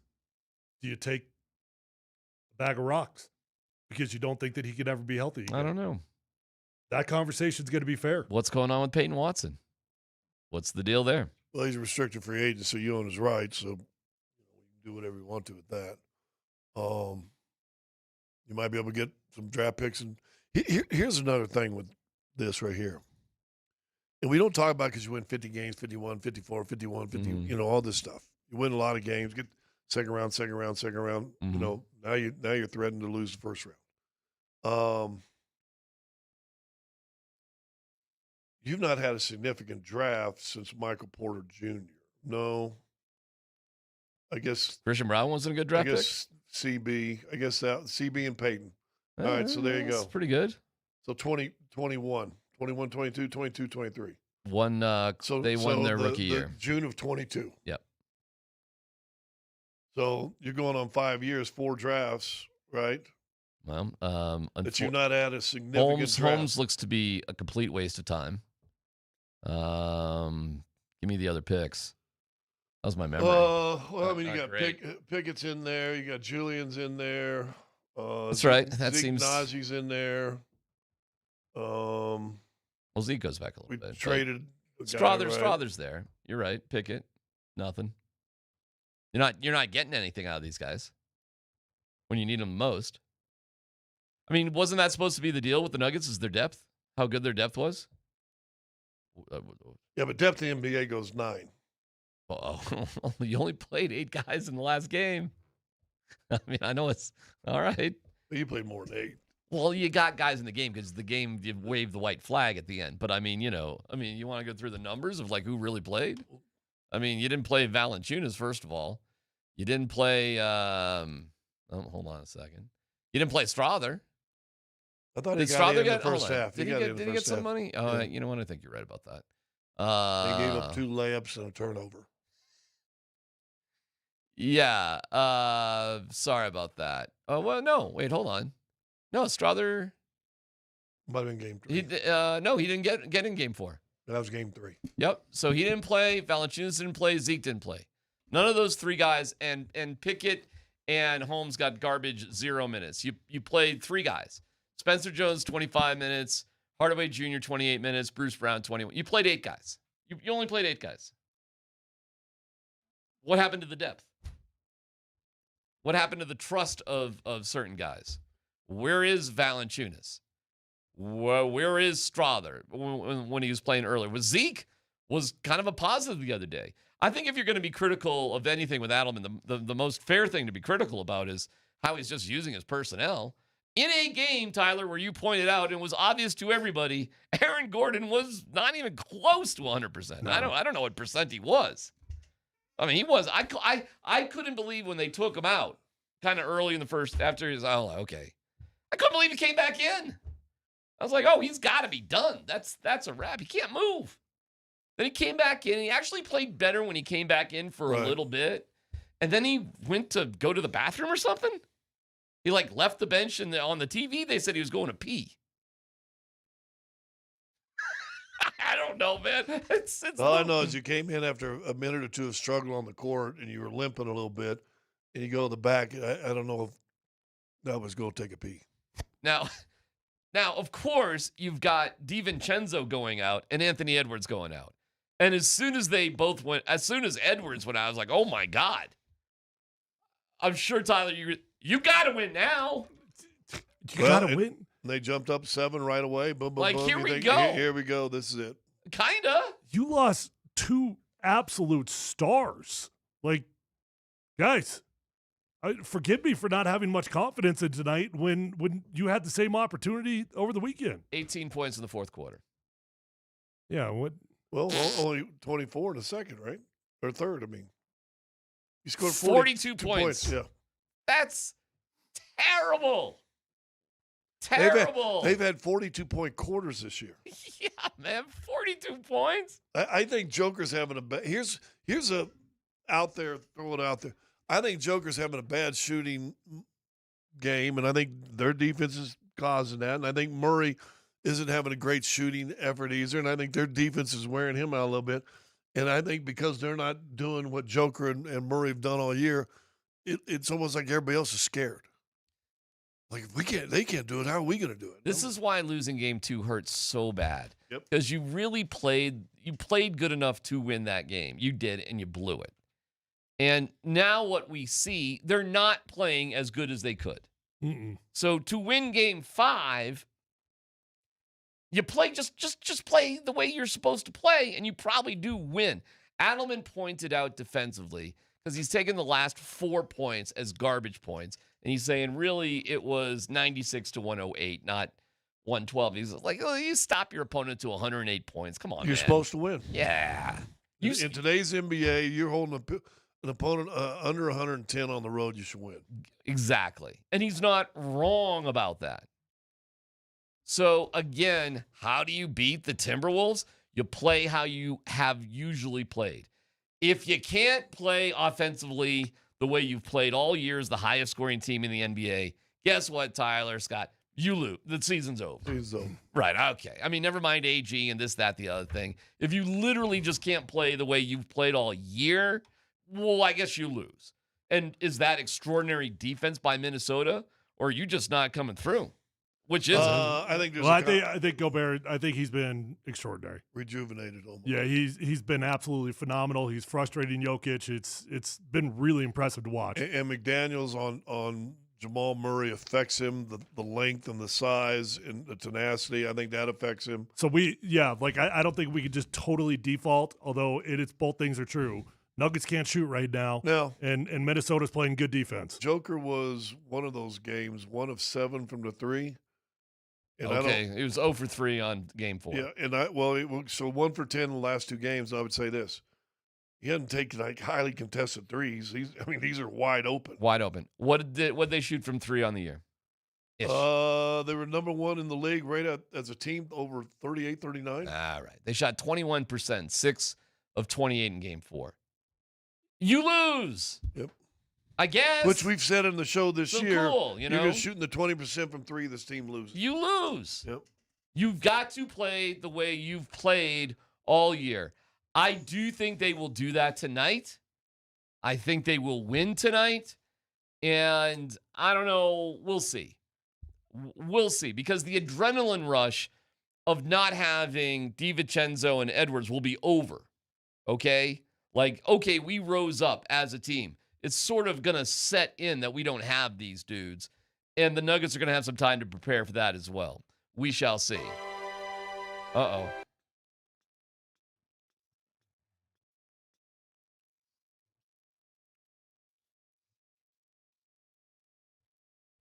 Guys, they swept the Mets. And I know the Mets are dog poop, but it was 3 close games. And yesterday in a doubleheader, are you ready for this stat? Scott, are you ready for this stat? I can't wait. Tyler, are you ready for this stat? Mm-mm. They gave up 1 run in a doubleheader. It's the first time in club history they've only allowed 1 run in a doubleheader. Never mind the fact that it happened on the road. So your Colorado Rockies not only swept a series, but set a new club record for effectiveness in defense and pitching, including Victor Vonnick, who was terrible last time he was out there closing the door. Antonio Senzatella, who was awful last year, closing the door. And most importantly, Chase Dolander looking like an absolute ace. Your Colorado Rockies are only 3 games under 500, and in the month of April, they're 13-13 with the hardest schedule in baseball based on the opponent's winning percentage from last year. The Rockies have the hardest schedule, and they're a 500 ball club and just accomplished something they haven't accomplished in club history. They just got swept by the Rockies! Does any of this make you a little bit more interested in your Colorado Rockies, who have a day off and then they've got a series in Cincinnati? No, actually what I was thinking was, we've talked a lot about the Nuggets, of course, led the show with the Avs, which made sense. We talked about a draft pick for the Broncos, and we're sitting here talking about the Rockies. That's what I was thinking. So your answer is no, they don't have you yet? Scott? They're close to 500. They're in last place in their division. Come talk to me after 4th of July. What do you want at the 4th of July? I want to see them to be near 500 in contention. How many games they played? 29. They're 13-16. Oh, you know what? I did say, if I'm being fair, I did say after 40 games, if they were 500, I'd be interested. Well, so you got 11 more games. So, yeah, I got 11 more games to figure out if I'm interested. And thank you, Scott. For a second, I was starting to feel bad about myself, but actually, I've got 11 more games before I have to make that decision. Yeah. I'm just pointing out they're through the hardest part of the schedule. April was unreal. Hardest schedule in Major League Baseball based off of winning percentage of your opponents from last year.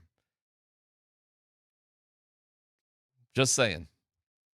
Well, how about winning percentage of opponents this year?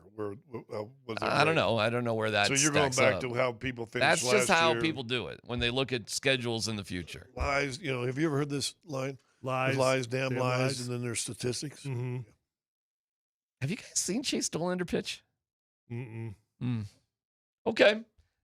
Well, I'll just keep that a little secret between me and. Since he was with the Detroit Lions, most talented pitcher in Rockies history. We'll see when it gets into you guys. But right now, for those who are paying attention, watching Rockies baseball is a lot of fun. And watching that, it was fun. It was a blast watching the doubleheader while watching the Avs. It was a lot of Colorado winning yesterday, man. And it was cool. You know what?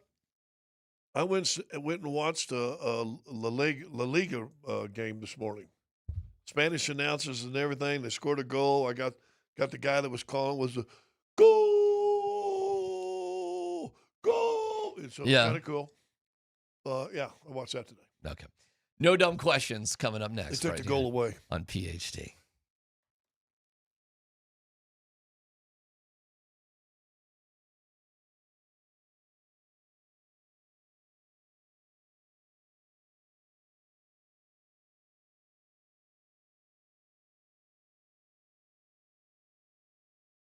Hey, if you're not happy with your current financial advisor, call my friends over at Traded Wealth today and take advantage of a free consultation. You're going to love your experience. You're going to love your time that you spend with Traded Wealth.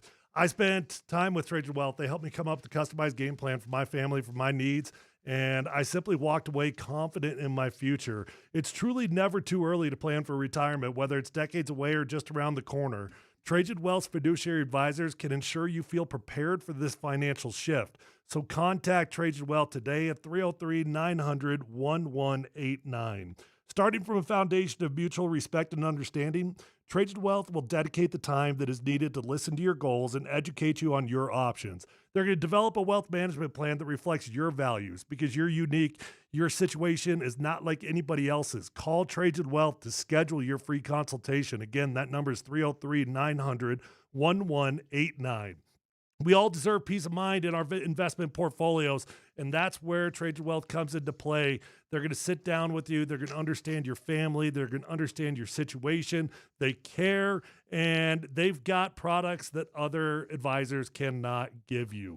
So call Traded Wealth today or visit them online at tradedwealth.com. Advisory services through Traded Wealth LLC, SEC registered investment advisor, client paid advertisement, additional disclosures at tradedwealth.com.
Polumbus, Hastings, and DMac present No Dumb Questions. This is your safe space. Safe place. I'm leaning into the segment. You're a smart guy. Send us your not dumb question now. Tweet it, text it, or Twitch it. It's No Dumb Questions on Altitude Sports Radio 92.5.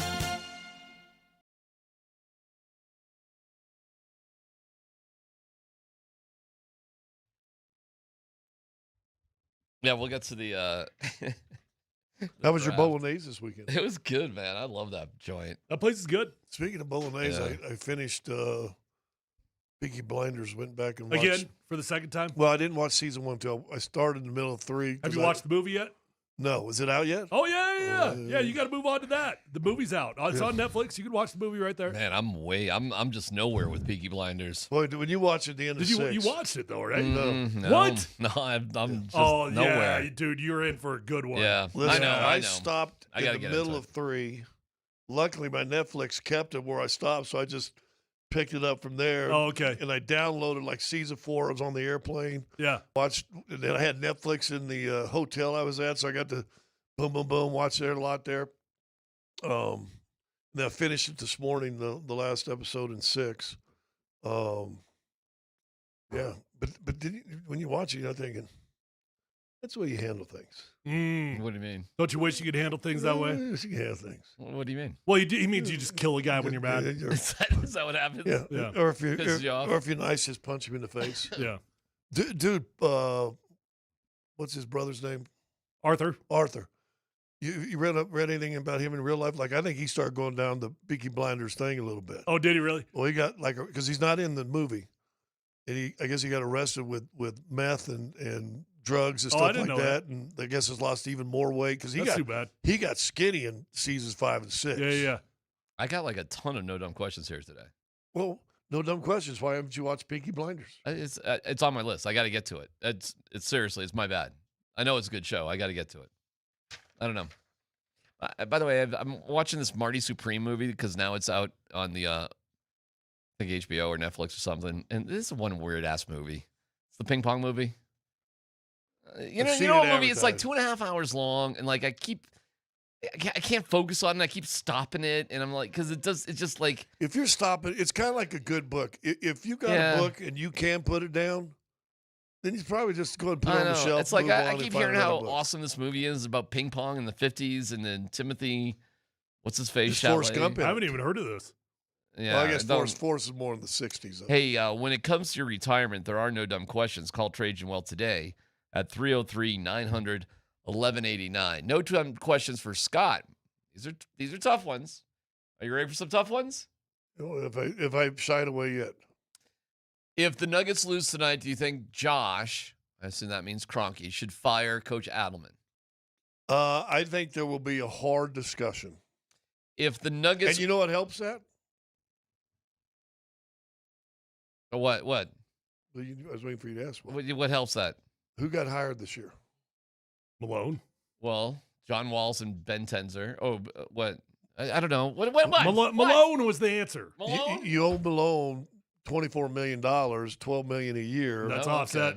For and when you take another head coaching job, whatever, it gets offset. I heard he gets like 8 or 9 and 8.5. So that commitment that you owe him is way down. I'm sure David was sure, so it won't be a money thing if you and don't. I'm sure in NBA terms, Adelman was not making crazy money in comparison to some other guys. So I think that. So listen, if you lose, good teams, good organizations look at absolutely everything, but they also don't panic, and they don't look at a bad moment and say, "This guy sucks. Just get rid of him now." You got to look at a body of work. And that's what they'll do, but it's going to be assessed, I guarantee you. No dumb question. Is that a tough question? Should they fire Adelman? You didn't really answer it. You didn't. It was a yes or no question, and you said that we're going to have tough my conversation. My gut feeling right now is no. So if that answers, my gut feeling right They're now asking is no. you what and you my gut would feeling do. right now would what be would no. you do? That's the tough question. What would you want to see happen? I would sit down and have a long conversation with him, but I would not fire him. Okay. No dumb question. If we lose this series, should we trade Murray? Are you going to answer that too? Since you're a we, you're a we one. I think your only option if you're blowing up the team and you lose the first round is to trade Jamal Murray. I don't think you have much of a choice. I don't think you can find guys like Jaden McDaniels or other dudes like him without trading Jamal Murray. He's got the most value, and that's what has to happen. Yeah. So it's probably the end of the Murray Joker era if you can't get through this series. If you lose this game, you're looking at a list, and you're just starting to put check marks next to guys that aren't going to be here. That's what happens after this game. So is that David Adelman? Maybe. Yep. Is that Jamal Murray? Maybe.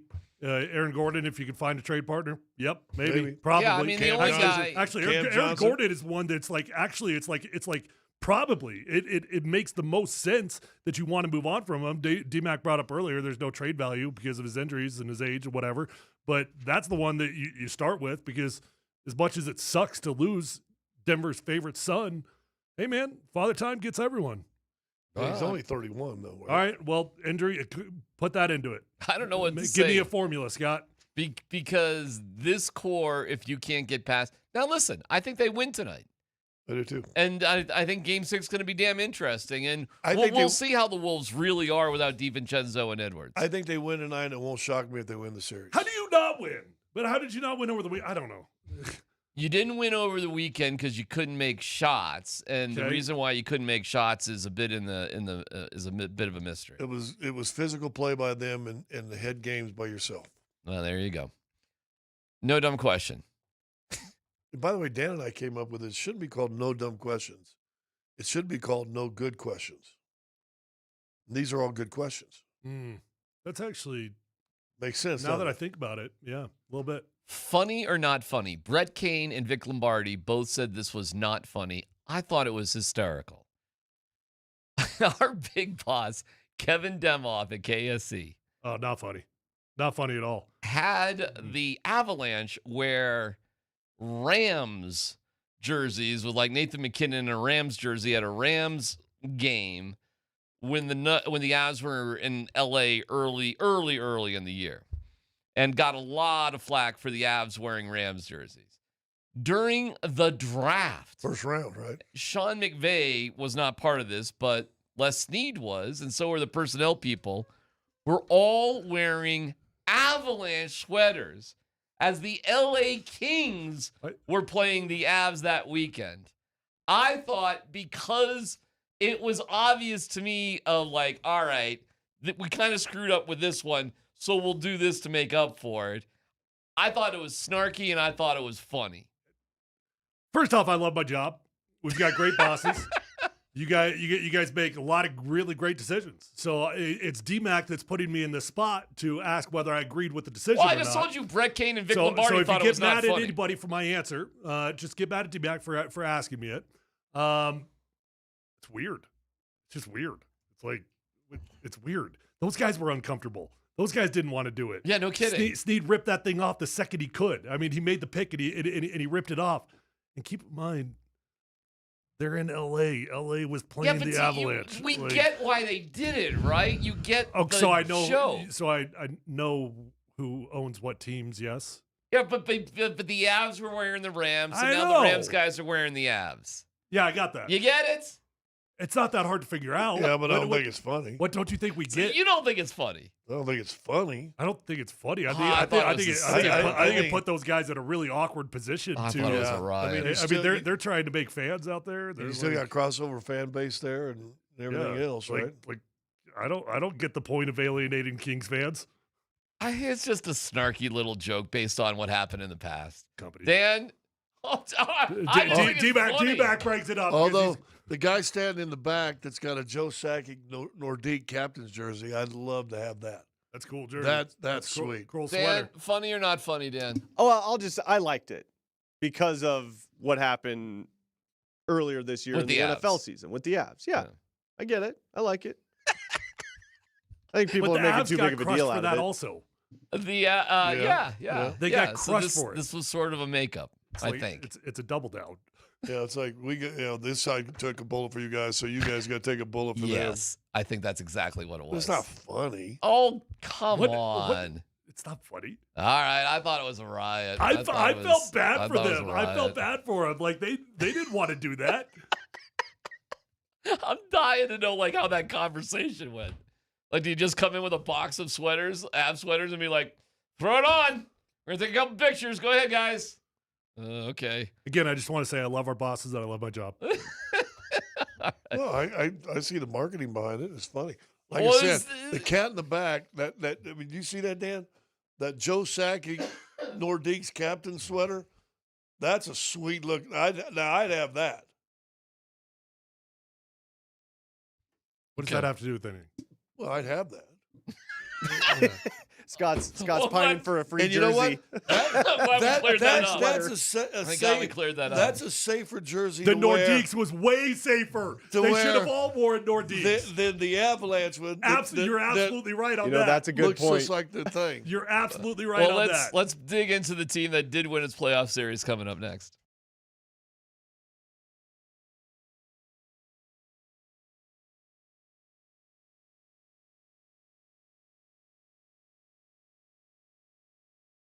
That is the dumbest thing I've ever seen in my life. The Rams don't exactly have a great fan base right now. You know, like fans don't show up to their games, so we're going to alienate our city.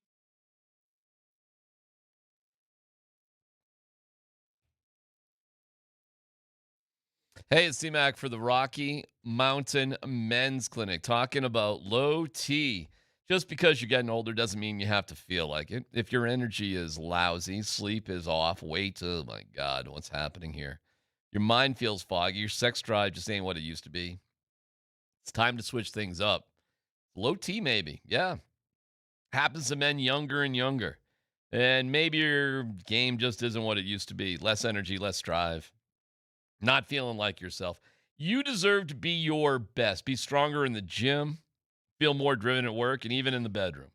At the Rocky Mountain Men's Clinic, their advanced medical strategies featuring TRT, GH peptides, NAD+, GLP-1, PDA, and more. This treats low T and other hormonal issues to make you shed pounds, have more energy, enhance your body composition, improve sleep, and increase your sex drive. That's fantastic. So get with the Rocky Mountain Men's Clinic. It's simple. Go to RockyMountainMen'sClinic.com, take the low T quiz, yes or no, and they'll get with you. The cost of the first appointment, $99. That gets a consult, a T, and a PSA test. If you sign up for testosterone treatment the day of your appointment, the visit is free. So call today. 720-440-7900, RockyMountainMen'sClinic.com.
he cannot put a.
Does the Avalanche sweep of the Kings change one way or the other your opinion of how they're going to do in the playoffs? Big question of the day. Definitely doesn't change anything. I mean, I guess it gives me some confirmation bias of how good this team is. It was better even than what I thought it might be. Better. I mean, I didn't expect a sweep. I knew that the Kings weren't even remotely within their stratosphere, talent-wise, and all those sorts of things, but you just swept a team. That's hard to do. And you swept a team that does a really good job of forcing other teams to play their style. So you were forced to win a series in a sweep, not even really playing your style of hockey. Showing that you can, though. And I said this early in the series. I think it's great because I thought they were physical, grindy, plug up the neutral zone, make you have to force things. They were dumping a lot in the first couple games early. And guess what? Dallas, Minnesota are going to make you do that too. Mm-hmm. So to me, you got an easy go. I'm more worried now is what does 6-7 days off do to you, as far as can you retain that sharpness when the series starts for second round. Listen, it was Bednar, not us or me specifically, that started the whole, Blackwood, Wedgwood, I don't know. We'll see, And we're like, all right, I guess we'll just go with you if you're going to say it. But at the end of the day, you'd be insane in the playoffs not to just go with the hot hand until that hand ain't hot anymore.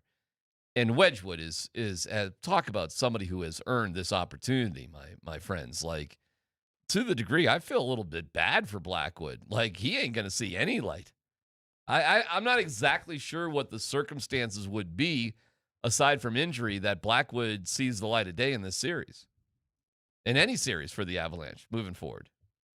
Nope. Yeah, because you don't play back-to-back games anymore. That's right. And, had they lost, and I'm rolling my eyes because they didn't, you realize the Avs would have had 2 days between Game 4 and Game 5. Like, the NHL has these, not only do you not play back-to-backs, but sometimes you have extended breaks between games. So I think the only way you'll see him is say you win a tight or even if you lose a close game that's like 5-4, 6-5, maybe showing a little fatigue from the goalie in that game that you might go the other way just the next game to give a little extra rest. But Wedgwood hasn't shown any fatigue signs I think at it'd all. be insane at this point for team confidence-wise and everything to go with anybody but Wedgwood. And I think they think the same thing. And I don't even know if it's even worthy of a conversation, frankly. So there you go. You got Brent Burns, who's an Iron Man, who's plugging along. You got your stars scoring. You scored on a power play. You scored in their style, the King style. Listen, there wasn't a lot the Kings could have done much better. Like they don't have anything to hang their heads about. And you did so in front of Tom and Colin Hanks, Forrest Gump and his son. You did that as well yesterday. Not Will Ferrell, who's all at Kings games, but there. You seen Tom Hanks' son rapping? Colin Hanks rapping? I don't know if it's Colin. Is there another one? I just know Colin because he's a pretty famous actor in his own right. Yeah, I think there's Chet. I don't know Yeah, Chet Hanks. Chet. I don't know Chet Hanks. Pretty decent white rapper. I Is that didn't right? realize All right, until good. I went back and watched Band of Brothers that he was in that, Colin.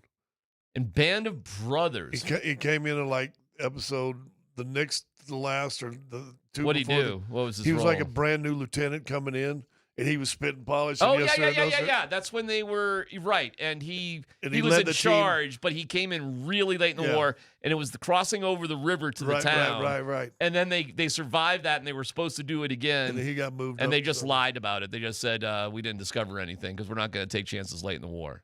Yeah, that's who he is. He's been in a million things. He's a great actor, too. He's in Dexter. He was a Dexter. He was evil. He's a serial killer in Dexter. And then, Dexter got him. Dexter got him. Dexter got everybody. The king serial killer got the serial killer. That's just the way Dexter went. All right, so the Avs, they have today off. They have tomorrow off. They're back into practice on Wednesday. We're just going to sort of have quiet confidence and just watch Minnesota and Dallas beat the crap. Do you care? You guys care? Minnesota, Dallas, who wins? Just as long as this thing can go, let's go. Well, that's I'm sick of Minnesota. You're sick of Minnesota. I'm sick of come the on. city of Minnesota. I hope I only have to go back there once. But we got to want Minnesota in this one. Well, I know, but there's a part of me wants to get the people that got you. Well, we'll let the Avs do a little payback for the Timberwolves. Maybe we'll set that up. Like I said, let's win 3 more games. You realize, okay, good though, luck, bud. Good luck with that. The Stars are to the Avs as the Timberwolves are to the Nuggets. Yes. Yeah, I said that before the playoffs. Right. Who wants that? So why would we be rooting for that? Yeah, I don't want that. No, thank you. You know what? I knew Houston, although, all right, Won a game. They did. But that would have been such an easier series for the Nuggets at the end of the day. But Wemby's back now. Is concussion, right? Concussions. Well, they beat Portland in Game 3 in Portland without Wemby. I know. So you know what's going to happen. It's going to go chalk. They'll win in 5 games. So you were going to play San Antonio one way or the other. But it seems like the Nuggets got something on San Antonio just a little bit. Like they kind of got San Antonio just even though we're there in Minnesota. Exactly. But you wouldn't have faced them anyways because if you were the 4 seed, you would be playing Oklahoma City, and Oklahoma City's got your number recently. I don't know. It's all tough. It's all difficult. And tonight is, I mean, lots on the line tonight, man. I think there is a big difference whether or not you go 6 or you lose in 5.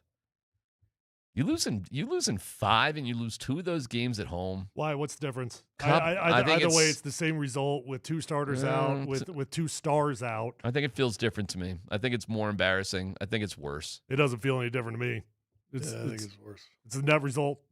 It's not a sweep. There's I think style points in terms of change matter. The sad remembrance what you said earlier is they should have won Game 2. Yes. And now we'd be disappointed on how they played in Minnesota, but it's 2-2. It's 2-2, and now we're like, you got to win 2 out of 3 at home, and we're good. That game 2 loss is just like, wow, man. You just can't. A game 2 loss could cost you the series. See, you know what I'm saying? Like, you lost games 3 and 4, and it wasn't really close. You lost the games. That's it. You didn't have a chance to win. Not really. Not in the fourth quarter. Not really. But in game 2, you did. Game 2, you had it. You had game 2. And it's just like, you can't give away playoff games, man. You just cannot. You can get away in the regular season. But Tyler said this before. Isn't that kind of been the MO with them all year? Sadly, yeah. It's not the first time. And we've seen them give away games at home all year. Although they have been much better of late. Much better. But tonight, it's the next stop in the Altitude Sports Radio Playoff Viewing Party Tour, powered by Michelob Ultra. Join us at Skippy's Bar and Grill on the corner of Iliff in Quebec. Awesome giveaways, including autographed Nuggets gear. Coach Sanford, he's going to be there, getting everybody hyped up. Berto is broadcasting. Berto's looking good, by the way. Have you guys seen Berto recently? He's got his hair kind of short. He's like a silver fox. Sexy. He's looking good. Berto's just looking, he's got a beard, look kind of nice. When did he cut that? I don't know. He kind of, it's all kind of Well, he did his groomed and yearly stuff. haircut. Like, he doesn't look like, he's borderline like Fortune 500 CEO look rather than, burned out hippie look. That's one thing that's never going to happen with Berto. What's Fortune that? 500 CEO. No, but he looks like, if you put a suit on him, you would be like, trading derivatives today, Berto?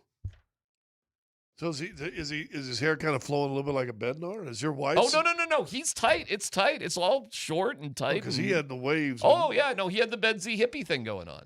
Oh, and it's not the Betsy hippie thing anymore? No. He looks good. I mean, he looked good before, but he looked good in, where am I going to Boulder sort of look.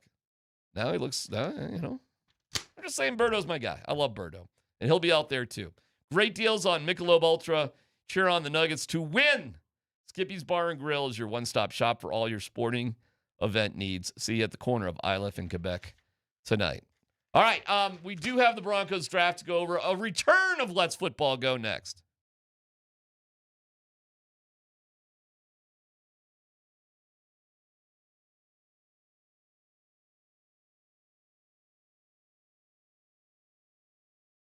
Hey, if you're in the market for a new or pre-owned vehicle, go check out the best dealership in Colorado, Phil Long Ford. They've got the best prices, the best customer service, the best inventory. Guys, I think relationships matter. That's why I go back to Phil Long Ford every time I need a new vehicle, because I know these guys, love these guys, trust these guys. It's a different experience. They're going to get you in. They're going to get you out. They're going to respect your time. You're going to find the vehicle of your dreams, and you're going to get the best price. It's one-stop shopping at Phil Long Ford. No reason to drive all over the state looking for a new vehicle, because at Phil Long Ford, there's over 1,000 cars, trucks, vans, SUVs, electric vehicles, even commercial fleet vehicles on their lot right this minute. So whether you're looking for a new vehicle or pre-owned vehicle, the vehicle of your dreams is at Phil Long Ford, and they've got the best prices at Phil Long Ford. They also have an award-winning service department, so once you buy that new vehicle, keep it serviced at Phil Long, and you're going to have a beautiful ride for a very long time. Let them know that Tyler sent you on over, and check them out online at phillongford.com.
Thank you, Mountain High Appliance.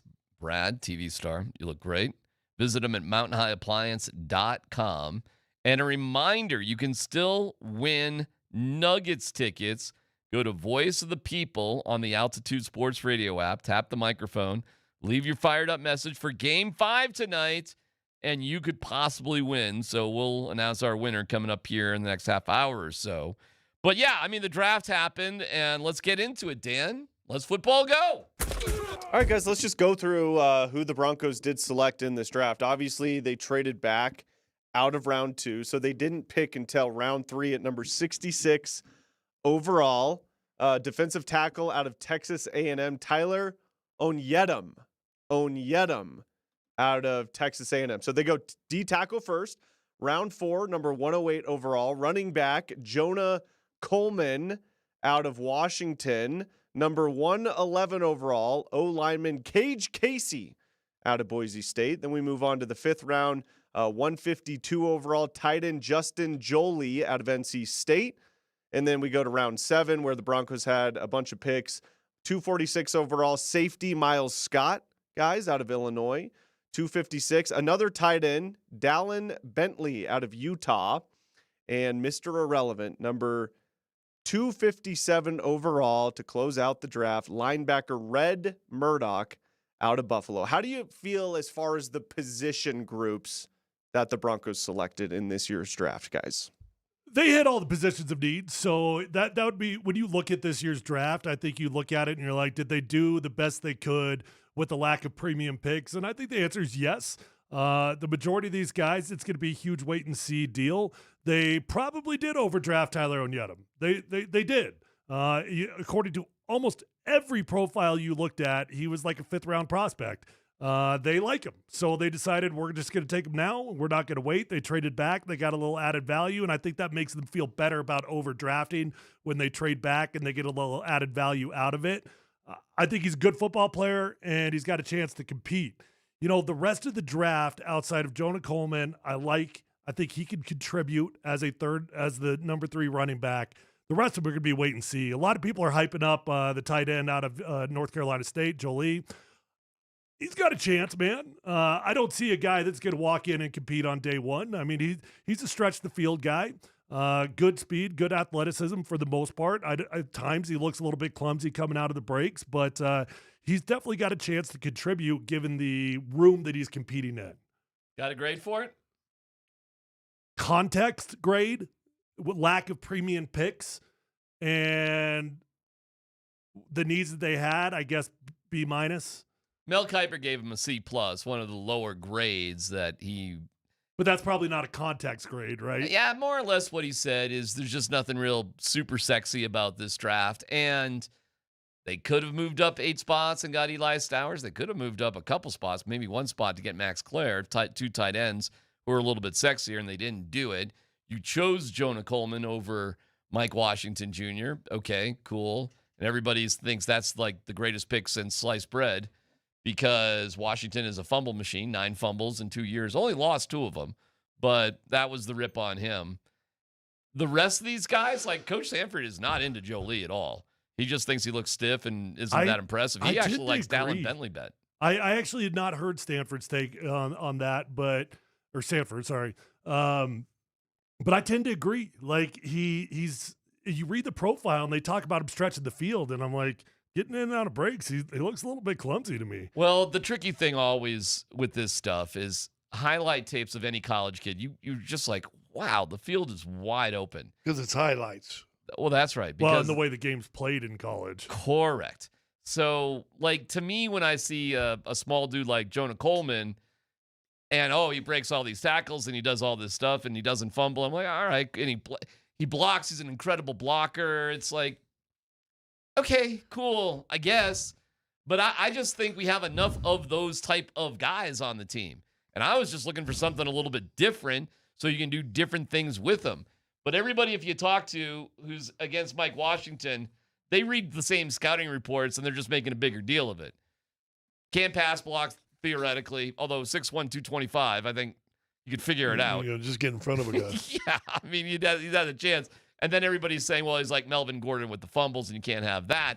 But that's assuming past results are going to be what happens in the future as well. Tyler, let me ask you from a football perspective. Are fumbles things that you can work on and improve, or is that an inherent problem that will haunt you for the rest of your career? Of course, it's something you could work on, and of course, it's something you can improve on. But for me, I do concern myself with guys that fumble a lot because it's really a pride thing. It's really a focus thing more than anything else. It's a lack of focus in the moment. You're thinking about the cut. You're thinking about your next move. And the guys that are good at it, they take pride in it. I'll be curious to talk to Leggy on Wednesday because he had Washington like 75 on his list. He didn't have Jonah Coleman on his list at all, including on guys that barely missed it. So I'll be curious where he thought Coleman fell a little short in that department. But that being said, listen, hopefully there's nothing but long-term success for Jonah Coleman and it works out great. Seems like a great dude. And, his mentals seem to be right on point. Tiki Barber. Okay. Well, Tiki Barber was a great running back, man. I'd be fine with that. No, I'm saying Tiki Barber had a major fumbling thing in his career, and he turned that around and did not have an issue of the last half of his career. There you go. I mean, the irony is Mike Washington Jr. was drafted by the Raiders, and he will play more, by the way, than Jonah Coleman in the first year at least, because he's the direct backup to Ashton Genty. And unless something changes, Tyler, Jonah Coleman's going to be the third string guy, correct? Yeah, he'll be the third string, likely stay in that spot all season long. Next story, Dan. All right, let's go through just the AFC West in their draft picks. We're not going to go through all of them, but I'll give you some of the top players from each team. So the score.com, the NFL side on the score, has grades also. I think you said DMac Kuiper gave the Broncos a C+. Yeah. Is that correct? Yes. So the score gave him a B. Okay. But as far as the other AFC West teams go, the Chiefs, who had 2 first-round picks, they take cornerback Mansour Delane, 6th overall in the first round. D lineman Peter Woods out of Clemson was their other first-round pick at number 29. And at the top of the second, they took an edge rusher, Mason Thomas, out of Oklahoma. They gave the Chiefs an A- for their draft. So moving on to the Raiders, obviously they had the first overall pick in the draft. They take Fernando Mendoza out of Indiana. They took a safety, Traden Stukes, out of Arizona with their second pick. Overall grade for them was an A. And the Chargers took an edge rusher, Akeem Mesidor, out of Miami with their first overall pick. Second round, they took center Jake Slaughter out of Florida, but they did get an overall grade of a C-. So how do you think the AFC West in general stacked up in the draft this year, comparatively to what the Broncos did with their lack of, like Tyler said, premium picks? Well, the Raiders were just sexy all over the place. I mean, the Raiders were doing sexy stuff left and right, although the receivers seem to be a little bit less to be desired. But it's pretty. It looks good. Chiefs, I don't know. We'll see. I don't know. The Raiders, hey, man, if the Raiders could pull it together, they've got a lot of interesting parts right now. But also look where they drafted. High in the first, high in the second, another one in the first. And they went nuts in free agency because they had the most money in the NFL. Yeah. The Chiefs draft, listen, they gave up a lot to move up in the top 10 to go select a corner. That dude better be Pat Surtain, and I don't think he is. And they had a pretty good corner in McDuffie previously that it probably just felt unnecessary. Chargers, I'm not so sure. What Chargers charged. Yeah, I don't know. Is there anything super sexy or interesting about the Chargers? That's just a weird franchise. They're quirky. I mean, they're not down at Cleveland level, right? They're not down at some of these other teams. You're like, what the hell are you? But that's the best way to describe it. That is a quirky franchise in almost everything they do, isn't it? They're quirky, but they're not bad, but they're quirky as hell. And listen, man, if you have a load of injuries, which is what they had, you can run out of steam. And that is exactly what happened to the Chargers last year. Huh, really? They got the injuries at the wrong time. They ran out of steam. And you think that's a Nuggets comparison? Well, I think all yardsticks measure the same Well, way. that's cool, man, because you just lost 2 starters for the Timberwolves. Well, so let's let them run out of steam. And including their best player. Is Anthony Edwards their best player? Oh, yeah. Okay. And DiVincenzo, he's probably 6 or 7. He's a solid player, though. But he's a one-dimensional, shoot the hell out of the ball. Well, whatever. That dude ain't afraid. That guy ain't afraid. No. And that's a Plays good with guy a to little have. chip. Plays with a little chip. All right, next story, Dan. All right, let's go over the drafted quarterbacks in this year's draft. Obviously, going into this draft, guys, it was viewed as not a great quarterback draft class, but there were 2 first-round quarterbacks. Obviously, Fernando Mendoza, first overall to the Raiders. Ty Simpson, 13th overall to the Rams. So let's go to round 3 where we get our next quarterback. Carson Beck was the 3rd quarterback off the board, pick number 65 to the Cardinals. We have Drew Aller out of Penn State. He went in the 3rd round to the Steelers. Cade Klubnik out of Clemson went round 4 to the Jets. DMac guy, Talon Green out of Arkansas goes round 6 to the Browns, fellas. I think he'll be competing with Shador. Athan Kalak-Manis out of Rutgers. I butchered that. Round 7 to the Commanders. Baron Morton, Texas Tech, round 7 to the Patriots. And the last quarterback taken in the draft, Garrett Nussmeier out of LSU, goes to the Chiefs. So thoughts overall on this quarterback draft class and how it played out in this year's draft, guys? I think the only guy who's got a shot is Fernando, but the reaction with Sean McVay and Ty Simpson, oh, man. I think they got a little drama there in Ramsland. I think McVay wanted, give me a speedy-ass wide receiver or something, right? Somebody that's going to kill, and we can have another offensive weapon. And then you got a quarterback that's going to be, if he plays good in 4 years, 3 years. I'm sure McVay wanted anything. I mean, maybe it was an offensive weapon, but he's probably looking at it like anything that's going to help me win a Super Bowl next year because I'm capable of it. Yep. And, he's very defensive of Matthew Stafford, and he came out the next day and, tried to act like he wasn't mad about the pick. He was just trying to be respectful to Matthew Stafford. But, yeah, he was freaking ticked. Next year's draft, hate to do this to you, Scott, looking at mocks for next year. Get the music. There's 3 quarterbacks who are valued right now in the top 10, which would be Arch Manning, Dante Moore out of Oregon, and Sorsby out of Texas Tech. Who just got suspended and temporary leave. Did you see that? For gambling. Did you see that? Guy's getting like $5 million in NIL, and he's placing like prop bets or whatever he's doing. Could you believe that? Seriously, being 22, what is wrong with people? I say to my kids all the time. You all decide to give them money and make hell is gambling wrong legal. with you? Yeah, I don't know. I'm not surprised.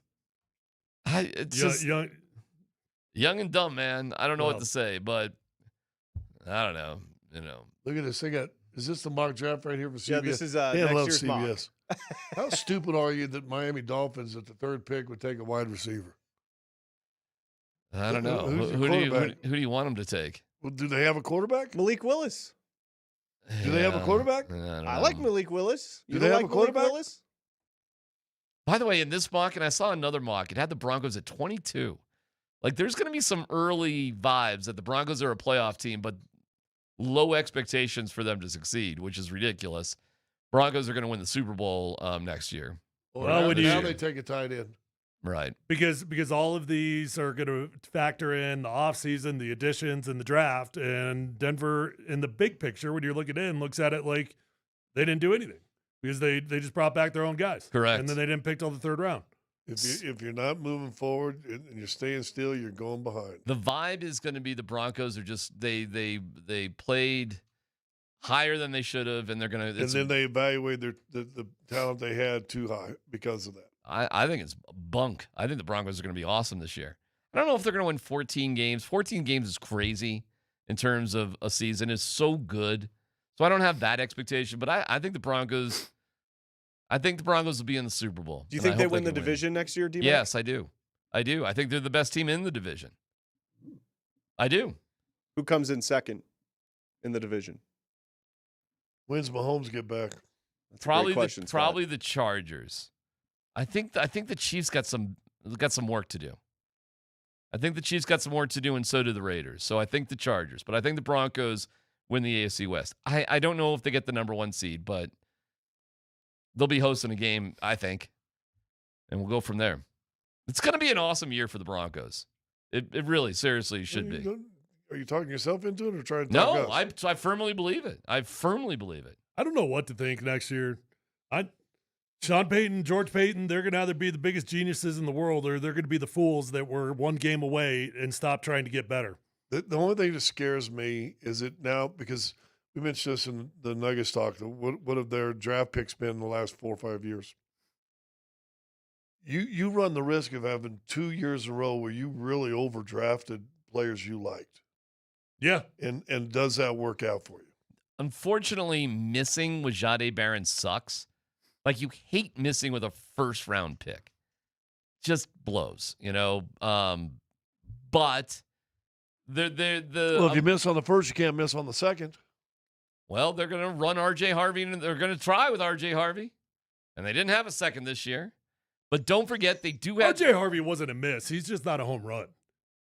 They did have a first-round pick this year, and that's Jalen Waddle. I mean, when we look at this draft class, we really should look at Waddle as part of it. What kind of year do you think he's going to have?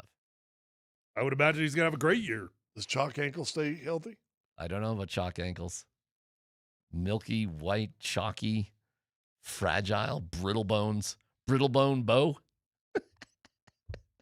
Supposedly, he's doing great. They're working out of the facility. And by the way, do you know what the Broncos are having guys start to come in officially next week, but they're not doing anything in terms of OTAs until June.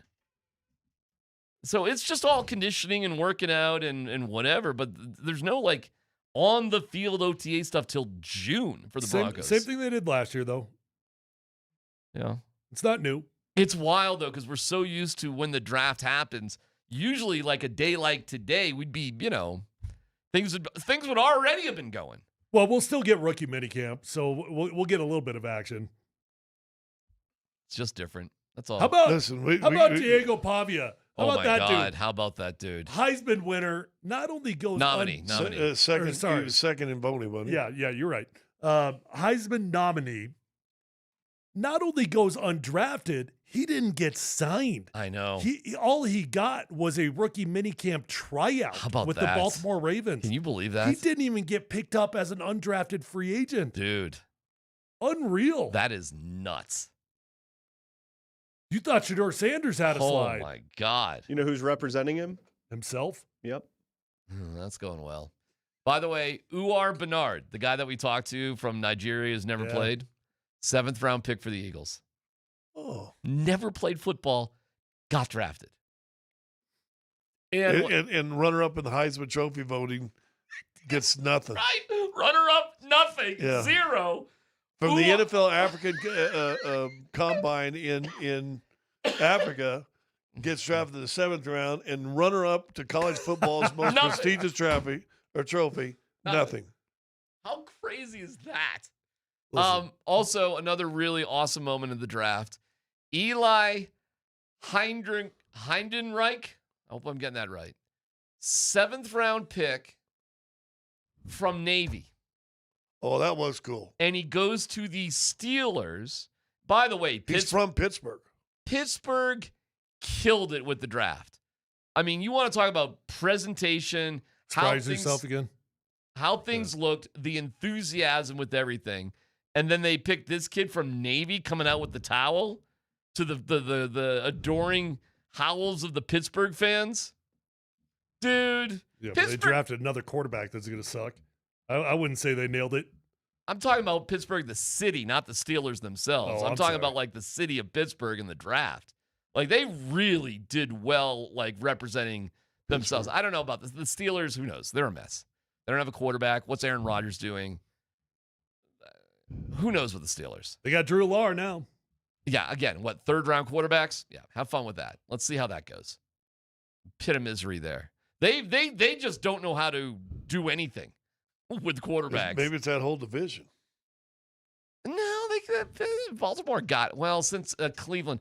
When Cleveland took Taylor Green, I laughed my ass off. Like, he's going to go in and be a physical freak. He's going to look pretty spectacular. See, Cleveland drafted another quarterback, by the way. Besides him? Yeah, I'm sorry. I didn't realize that was the same guy you're talking about. Yeah, it's Taylor Green. By the way, did you see Russell Wilson taking a bat for the Savannah Bananas? That's your Arkansas guy? Is that who that is? Taylor Green, yes. Oh, okay. You see Russ taking in a bat for the Savannah Bananas? Looks Looking large and in charge. Holy cow, Tyler.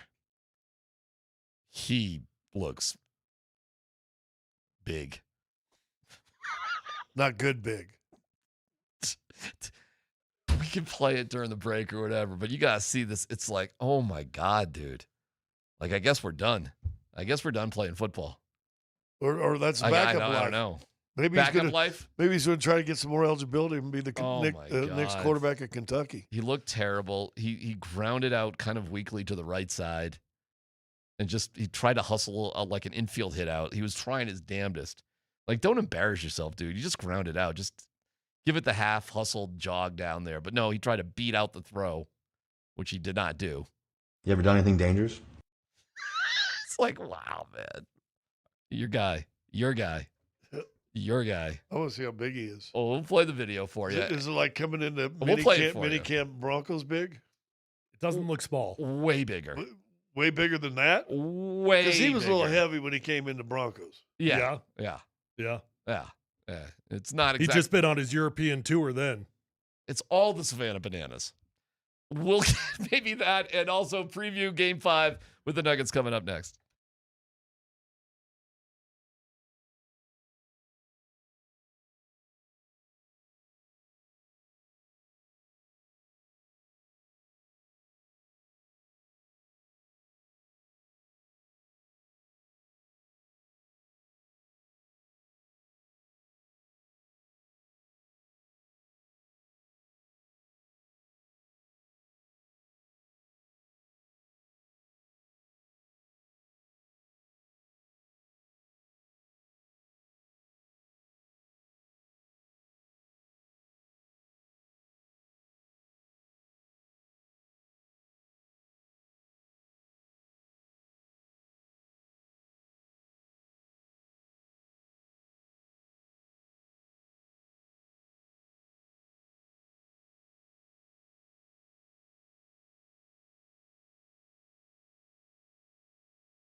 All right, men, listen up.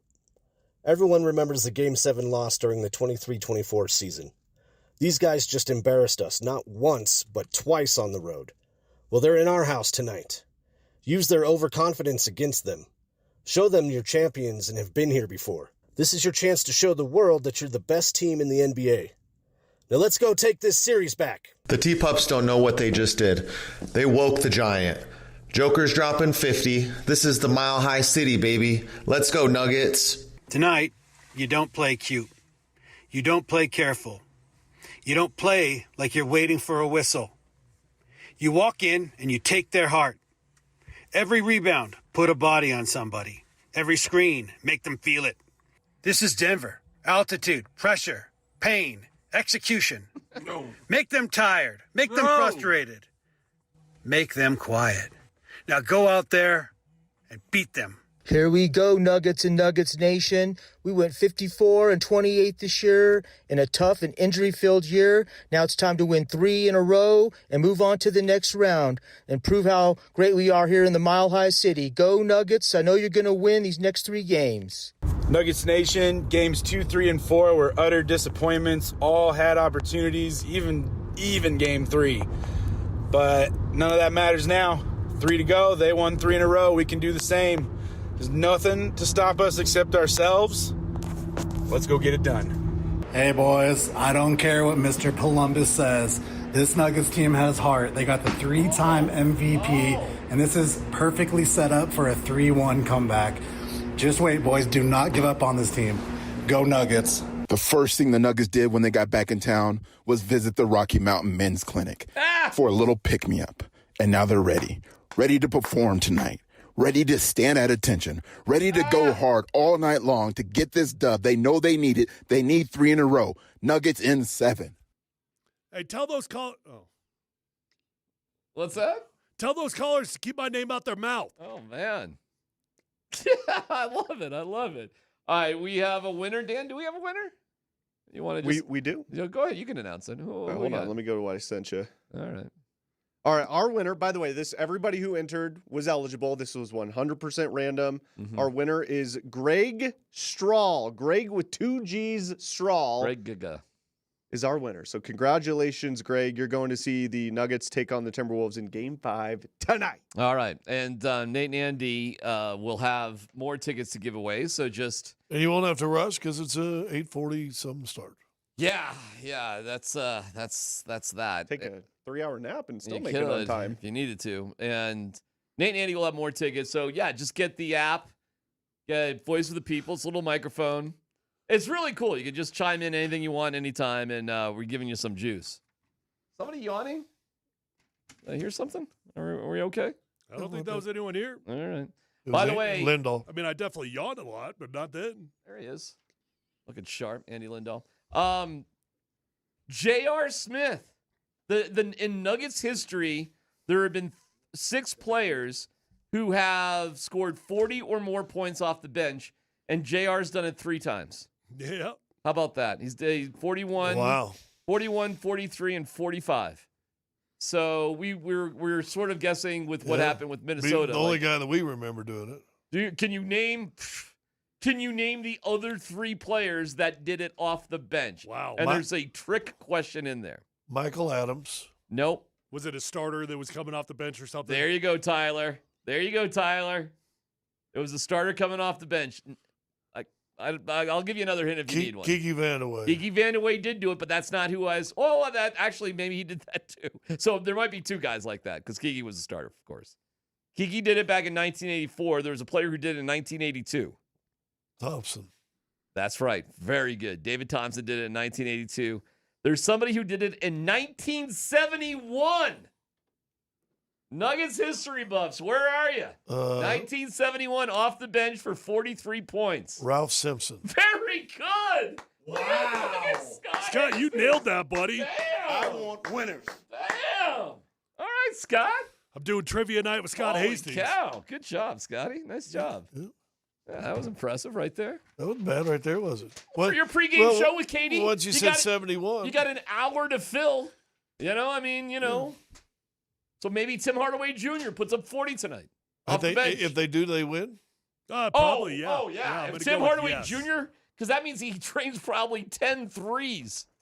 If Hardaway Jr. scores 40 points off the bench, they definitely win. Hey, did that shot get blocked that hit the side of the backboard? Did it need to? Did it get blocked? I don't know. Scott, did the shot off the backboard get blocked off the side of the backboard? The corner backboard three blocked it. It's KKSE FM HD1 Broomfield, Denver, Boulder. Scott, keys to the game tonight. What do we think? What do we think tonight, buddy? Well, give us some optimism here. Oh, he's optimistic. At least he was Guys yesterday. sent me a quote from Larry Bird from the day, so I know you'll appreciate it. And they asked him. By the way, what was that photo with you and Bird? Well, it was in that article, believe it or not. Oh, your photo was with Bird in an article? Yeah, it was an article about Oh, Bird. that was just somebody sending you that popped Well, up. he did send it. It's a buddy I played high school basketball with. And he said, I think this is you. That's pretty cool. Yeah, but he sent me the little article. Someone asked him why he played hurt, why he did the things he did, blah, blah, blah, what separated him from other guys. He said, here's what Bird said separated him. Ready? And this, I think, is apropos for the guys tonight. I had a good understanding that the Celtics paid me to win basketball games. It was my job to win basketball games. So every time I walked out there, I felt like I had to win to make them happy. He felt an obligation to win. Do you think the He Nuggets said players... They didn't pay him just to be great. They paid him to win. Do you think the Nuggets players share that sense of obligation? If they don't, they should. Do you think they do? God, I can only speculate. I hope so. I hope so. They get paid a lot of money. I tell you what, this they time get paid of the year, a lot more money than Larry Bird got paid. Well, a lot of them do, yeah. I'm not worried about the guys making more than Larry Bird. I think they do. Do the Nuggets have the requisite amount of pride? Well, I think we'll find out. That's a mystery to me. My gut would say says no. Despite the caller disagreeing with me, I don't have any evidence to feel like they do. Was pride not involved this weekend? Was pride not involved when McDaniels called you out? Maybe the Jokic deal at the end of the game is going to be the wake up that they've all been looking for. I would have thought the wake up came from the comments saying you all suck as defenders. I would have thought it was then. What did it? How about when he pushed Joker in the back? How about when he dunked on Spencer Jones and Joker in the face? Or when he pushed Jamal Murray to the ground. How about, what the Jaden McDaniels is, he's having his way with you right now.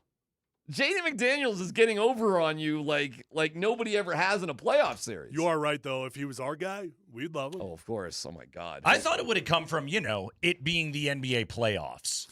What about just that? We have an opportunity to go and win an NBA championship. Right, am I the only one in this entire group of five that is not confident the Nuggets are going to win this game tonight? Oh, I think they're going to win. Scott thinks they're going to win. I don't know where Nate and Andy are I at. think they'll win. You think they'll win? Andy, you think they'll win? But here's the thing. I'm not going to be stunned if they lose. You're not confident in anything. You can show me. Do you think the Avs are going to win the first round? What's that? Where are you with the Avs winning the first round? You think they can figure that out? All right, so you're confident there. You got that going. All right, I'm trying to be... You realize I've done most of the watch parties. Are you about to hit somebody? No. Okay. No, I'm just look, we don't need to... I'm just disappointed in them. Every game you show me less and less when I expect more and more. So whatever. Well, we'll see what happens. DMac, I think, had something that was interesting to me that I'll figure a way to share that on TV.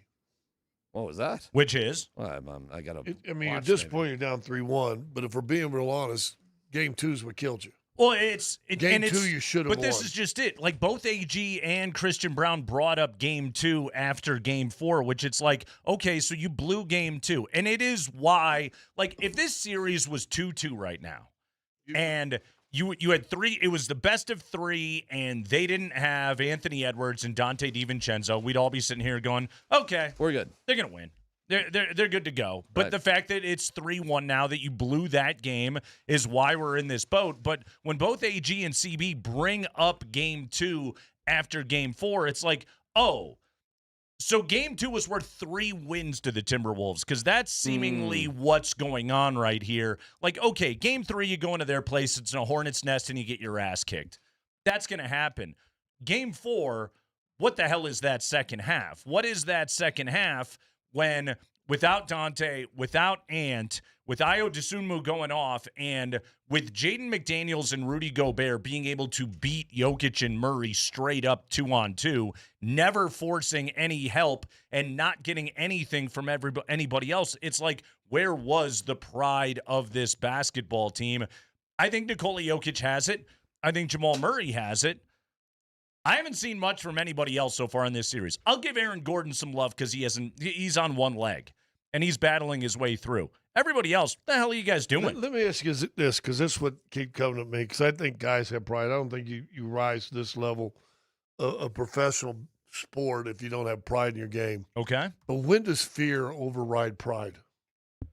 Well, hopefully tonight. See, go back and look at hopefully game fear 4. of failure is what gets them through tonight. Well, I look back at game 4, and I felt there was guys afraid. You guys mentioned walking in here, Tim Hardaway, that shot hitting the backboard. Tim Hardaway. Side of the backboard, no good. I mean, this guy's been phenomenal all year, and you're shooting a wide open shot and hitting the side of the backboard. Yeah, and you know what? He's one of the guys that I really thought bring an extra toughness to this thing with his veteran presence. He's been around a little bit. You know what they're missing? You said He's this grinding to me. too much, though. You know what, though? You know what you said to me a couple weeks ago, and it's really kind of stuck with me? They've never replaced KCP. They never really have. I think they kind of thought there's your defender guy. There was a toughness out of him, an attitude. Shooting would you know what I mean? replace it, and it did for some Well, of the I think year. Hardaway shooting did, but the perimeter get in your face, stick to your defender didn't. Yeah, and they miss that. They miss somebody who can do that. And they miss having Aaron Gordon in the dunker spot because, spoiler alert, Christian Brown in the dunker spot, not working. Doesn't work. Not working. Not effective. He's not dunking enough for your liking. And Peyton Watson in street clothes. That's not helping anything. Do you guys realize CB right now is 7 of 19 from 2 in this series? Ouch. 4 of 8 from 3. Like, okay, put him off in the corner and do all of that, but there's you got to find another answer in the dunker spot right now. So why do you think they're going to win tonight then? Because I do believe that. Well, actually, here's the thing. I'm not sure. I think they're going to win. I hope they're going to win. They should win. Like they're favored by 11.5. They are 10-0 all time in Game 5s at home with Jokic and Murray, and any game in which Anthony Edwards, your entire starting backcourt is not suiting up for Minnesota, you should win the game. But again, like I'm not positive they're going to. I'm not calling their shot tonight. I'm not guaranteeing a victory. They haven't earned that. They don't deserve that benefit of the doubt. Follow me on this one, okay? This is a thought that I had, and some of this was spurred on from listening to Adelman after Game 4. Is like, I think that we all, and I think everybody in this room had these conversations of like, well, they got to get to the postseason, and then when it's serious basketball, serious men will show up, right? They won't be bored. Exactly. There's no sense of boredom. There's none of that stuff. Like, there was a championship DNA that I think that we thought they had, and quite frankly, I think that they thought they had. That it, no matter what, like, we are ready to be serious and we are going to do it. But like, the problem is the championship DNA is gone. It's been too long since they won the championship, and whatever trials and travails this team has run into over the last couple of years, it has gone away. So championship DNA, I feel as though it's something that they're acting like they have and they can summon it, where what they need to do is start acting like it's something that they want and to go and get it. That's how Jaden McDaniels plays every single night. Like, he wants championship DNA. Like, he is aspiring for it right now. Maybe outside of Jamal and Jokic, I don't see anybody else doing that on the Nuggets right now. And again, I bring up the question. I think fear cripples a lot of people, a lot of things. Mm-hmm. And I feel there's more guys that fear of not living up to the championship DNA, the fear of not being good enough or making this shot or doing, and it's just, I mean, when you see guys, I see guys turning down shots. I see guys faking and hesitating on shots. And you're like, where did that fear come from? And that's exactly what they did to him 2 years ago when they won this series in 7. That's it's what Game 6 and 7 look like. You're right. Well, Game 6 didn't. Game 6 was, we don't care. Can we just get back for Game 7? Sure. And let's be honest, Game 7 for 2/3 of the game looked pretty good. I mean, until midway to the third quarter. Yeah. Parts of Game 2 looked really good. Then all of a sudden, I will say this, and I said this in a broadcast. That Game 7 creeped up to me in Game 4 in the sense they thought it was going to be easy because there's no Ant. And DiVincenzo, if you want to throw him out there, so, this is going to be easy. Let's just get this over with. Yeah. Take it 2-2. Here we go. And they took it for granted. You can't take wins for granted. Can't take the playoffs for granted. It's too hard. Yeah. Scotty, one more point that I want to hit on before you get out of here, and thanks for spending a couple extra minutes with us, is the poor shooting. Okay. I think that David Adelman is of the belief of like this is a shooting variance issue, and the shooting will come around in this series. I think Minnesota is forcing them to hurry, forcing them off their spots, making them take more contested looks. But that to me doesn't explain everything. Like there are open shots and they're not going in.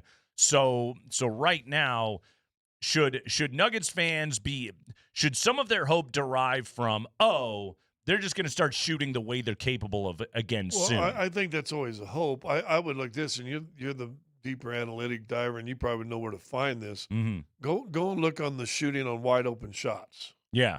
And I'll even do this. At one time the other day in that Game 4, Denver was 20 of 47 shots in the paint. Well, the NBA average of shots in the paint is 56 to 57%. Yeah. You're at 20 of 47. Mm-hmm. You're in the low 40s. Their field goal, the Nuggets field goal percentage in the paint for the season was at 59%. For this series is 51%. So an 8% drop. Yeah. There's what, 8-10 points a game? Yeah. That's considerable. And now you win Game 2, and Game 4 is up for grabs. Yeah, and you're basically taking roughly the same amount of shots per game in the paint. You're scoring 10 fewer points per game in the lane. And again, you win Game 2, and Game 4 is a different look. Exactly. And now you're up 3-1. Or you're in the very least 2-2, and you're like, okay. That should give you hope. But, again, I've seen teams drop the dauber, hang their head. I don't know what you guys feel. I'm not going to, which I think a lot of emotion people do, is you discount 54 wins, you discount 12 wins going into the playoffs, blah, blah, blah, a lot of good stuff. And now all of a sudden panic sets in, and so emotion sets in. Yeah. Fate, I don't think fate could be kinder to you to say, hey, you want a chance to come back from 3 games to 1? Anthony Edwards out. Now DiVincenzo's just a 3-point shooter, but pretty good 3-point shooter. That's a starting guard. And he starts. That's important. But fate has said, here, I'm going to give you a shot. Yeah. So it's in their hands as poorly as they played in Game 3 is a throwaway, and I hate when teams throw away games, but they threw away Game 3. Game 4 was a disappointing second half, and Game 2 was a disappointing fourth quarter. Mm-hmm. So disappointing second quarter, too. Yeah. I mean, that's where they lost the game. Yeah, that's right, because you're up 19 early in the second. So and then the game was what, like a it was tied or a couple it was a slim margin by the time they got to halftime. So we shall see. We'll see what they're made of. Win this game, and then you go back for Game 6 on Thursday. Mm-hmm. And to be honest with you, I don't know if you'll feel this way, but all the pressure in the world is on Minnesota. Oh, yeah. To go win without their Once guys. you get to the third win, and every win you take, because we've seen that here in Denver, more on the Avs side, but every time you let them tick off another win and get towards even. So win this one right here, and then come out with some major league effort in Game 6, and see if all of a sudden the tightness doesn't switch a little bit. Well, get to feeling like yourself. That's the problem. They don't feel like who they've been, period. Although at times I feel like they haven't been a serious team, and you talked about they didn't take some of these games seriously, so I don't know. I mean, there's also and this is where I have to stop for a second, and I have to give the Timberwolves a lot of credit. Yeah. Like, Rudy Gobert has answered the bell against Nikola Jokic. Fountain of youth. Jaden McDaniels has answered the bell against Jamal Murray, and they have congested up all of the Nuggets two-man game, the dribble handoff, the pick and roll stuff. But why have they done it, or why is it so effective? They've beaten it with just the two of them. There's no help. Rudy, so there's nobody open. Rudy hasn't played this well against Joker since he was in Utah. Yeah. Early on in Joker's career, like 6-7 years ago. Joker has owned Rudy Gobert for the last 6 years. He's been killing him. He's made a career on it. He is now, I think Joker's shooting 30% against Rudy, if not lower. So I give Rudy a lot of credit. And all Mhm. he's doing is, I guarantee you, Chris Finn said, don't worry about fouls. Yep. I want your body on him all the time. I want you reaching. If he dribbles, I want you reaching. I want you knocking away. There's letting contact go. So it's been pliable. And McDaniels hurt, if we're being real honest, McDaniels 2 years ago hurt Jamal in the playoffs too. He did. That is Alexander Walker got all the credit for it, but McDaniels was a big part of it as well. And that's why, though, more teams now, if you watch the season, try to find 6'7", 6'8" guys to guard. I mean, play Houston. Yeah. It's Thompson on him. Yeah. Play Detroit. Thompson's Guard on him him. with length. All these 6'7", 6'8" long guys. Yeah. They think bother him. And they're as quick as he is. I think they do, and also like they guard him for 94 feet. They make it difficult for him to get the ball up the floor, which I do think that's one way that Adelman could help Jamal is give him somebody else in the backcourt to help him get the ball up the floor, or merely have somebody else bring it up. Big question: who? Yeah, exactly. Can I mean, Cam look, bring the ball up the floor? Here's my other question, and you and I have talked about this before. Every team has a villain. Every championship team, I think, has some kind of villain. McDaniels has been a great villain. The Broncos go to 2015. You had Talib and T.J. Ward at times. You had Wolf. You had Malik Jackson. The first ones that you covered. Sharp. Nobody loved Sharp. Sharp was always running his mouth, and Romo drove people nuts too. I'm trying to think who it was that was kind of that way on their first championship team for the Nuggets, but how do you find that guy too? How do you find the right attitude to go along with it? Do they have an attitude guy? No. I mean, Zeke Najee every now and again brings it out towards the end of the game when it's Can I tell you the flaw? decided. Can I tell you the flaw is the attitude guy is Nikola Jokic. Well, he's for a while, quite honestly, I thought we were kind of seeing a little bit of it with Val when he was talking about how Val is not nice to the small people they put on him. Yeah, it is Nikola Jokic. Like, Nikola Jokic is your attitude, but he's also your best player and your MVP. And so it's like he's the one that goes charging after Jaden McDaniels at the end of the game, which, like, what good is that doing anybody? And in the past, that's Paul Millsap or that's a good call. Jeff Green. Yeah. You know what? That's so funny you'd say that. I saw Uncle Jeff with Houston, and I go, there's a dude they're missing. Matter of fact, my daughter's just all about she's decided if the Nuggets are out, she's going to pick somebody else to root for because she wants to keep watching the playoffs.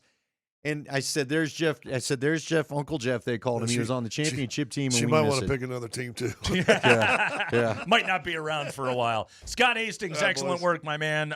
Check out Scott Hastings tonight, Altitude Television, all that good stuff. The Nuggets have a massive game tonight to stay alive in these playoffs. And, guys, we want to hear from you. If you want to win tickets to this game tonight, watch Denver stave off elimination. Send us a message using the voice of the people on the app. It's on the Altitude Sports Radio app. You push the button, voice of the people. In 15 to 20 seconds, get us pumped up for the game. Or defeat us all from the inside. Whichever way you choose to do it. Tell us why the Nuggets are going to win. Open the Altitude Sports Radio app on your phone, tap the microphone at the bottom, leave your message, and make sure to use your name and your email and your phone. It's Game 5. We need Nuggets Nation to show up. Yeah, Nuggets Nation. I'll tell you what, too. We need the Nuggets to show up. Okay? Yeah.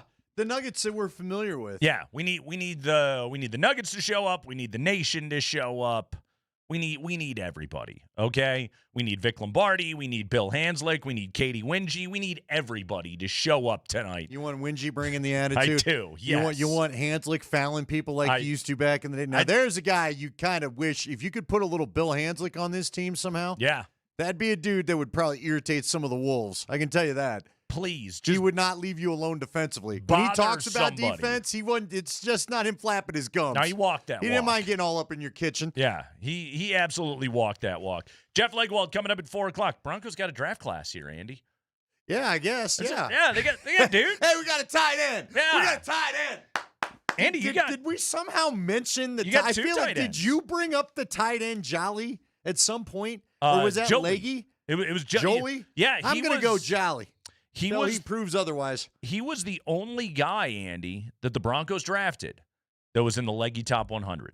Okay. The only one. And they got him in the 5th round. That's great value, they like to say. That is good value. I don't know what it says about the 3rd rounder and the 2 4th rounders, but still.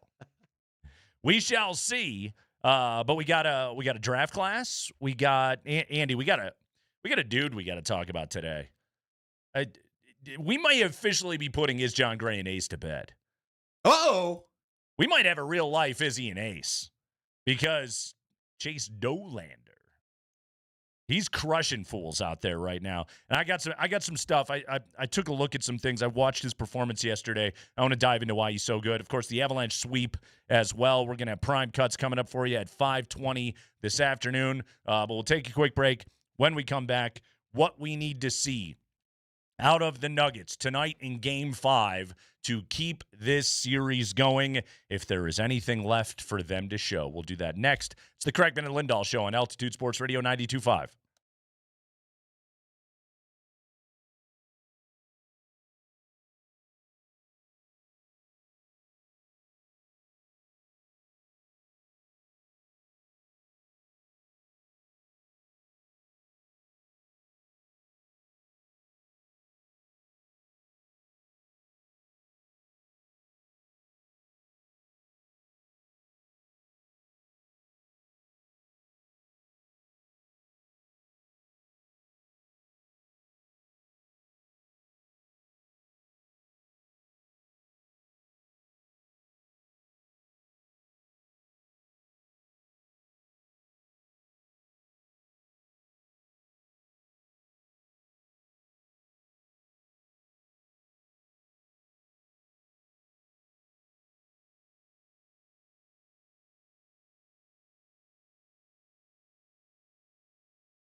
three-pointer Murray won't go.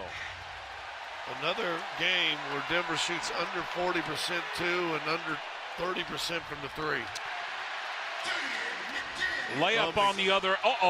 Jokic was pissed off that McDaniels shot a layup. Now he's getting into it with him. Everybody just let the game go. Yeah.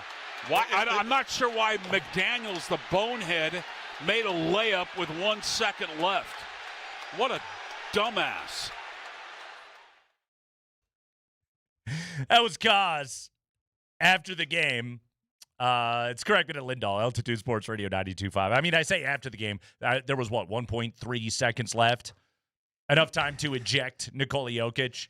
Yeah, well, you and I live the same life of, so, full disclosure, talked to some of the people about this yesterday at our watch party. By the way, thank you to everybody that came out from Twitch and a few of the people from Twitter and just the general listeners and all over that showed up at the watch party yesterday at the Buffalo Rose. Make sure you get on out to Spanky. Is it not? Who is it tonight? I'm going to give the wrong name. Tonight is the next stop on the Altitude Sports Radio Playoff Viewing Party Tour, powered by Michelob Ultra. Andy, join us at Skippy's Bar and Grill on the corner of Iliff and Quebec tonight. We have awesome giveaways, including autographed Nuggets gear. Mike Sanford going to be helping everyone get hyped. Mark Bertinoli will be broadcasting starting at 6 o'clock. Great deals on Mick Ultra, and you can cheer on the Nuggets to a series-extending win.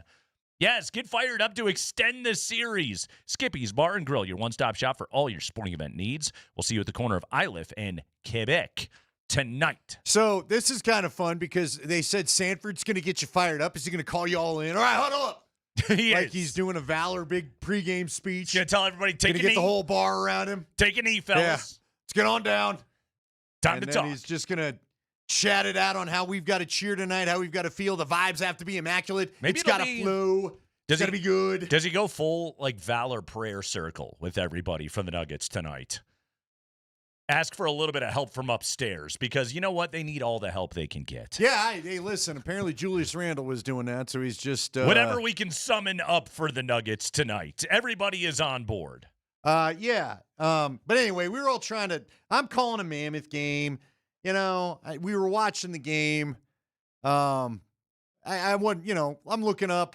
Every dead moment I'd look up what's going on with the Nuggets. I got my phone down there too. I'm calling my game. Then all of a sudden, unfortunate events in the world happen, and we've got the longest address ever of what the situation was. And by the time we come back from the White House situation, that was a weird Saturday night. It was. Yeah. I see just enough time for Nikola Jokic to go after Jaden McDaniels. I'm like, what? I was like, what is this night? I told you, I'm looking at my app going, why can't they score? Yeah. I refreshed my phone. I was like, is that score right? Are they really not scoring? How is the score not changing? How are they down 13? What in the hell is going on? Well, as you saw, Andy, they missed everything. Tim Hardaway shot a baseline three off the side of the backboard. Okay? Nothing went in. They missed floaters. They missed threes. They turned the ball over. They threw the ball consistently, especially in the fourth quarter, away to the Minnesota Timberwolves and watched the entire game just drain away from them. Meanwhile, Ayo Dosunmu couldn't miss.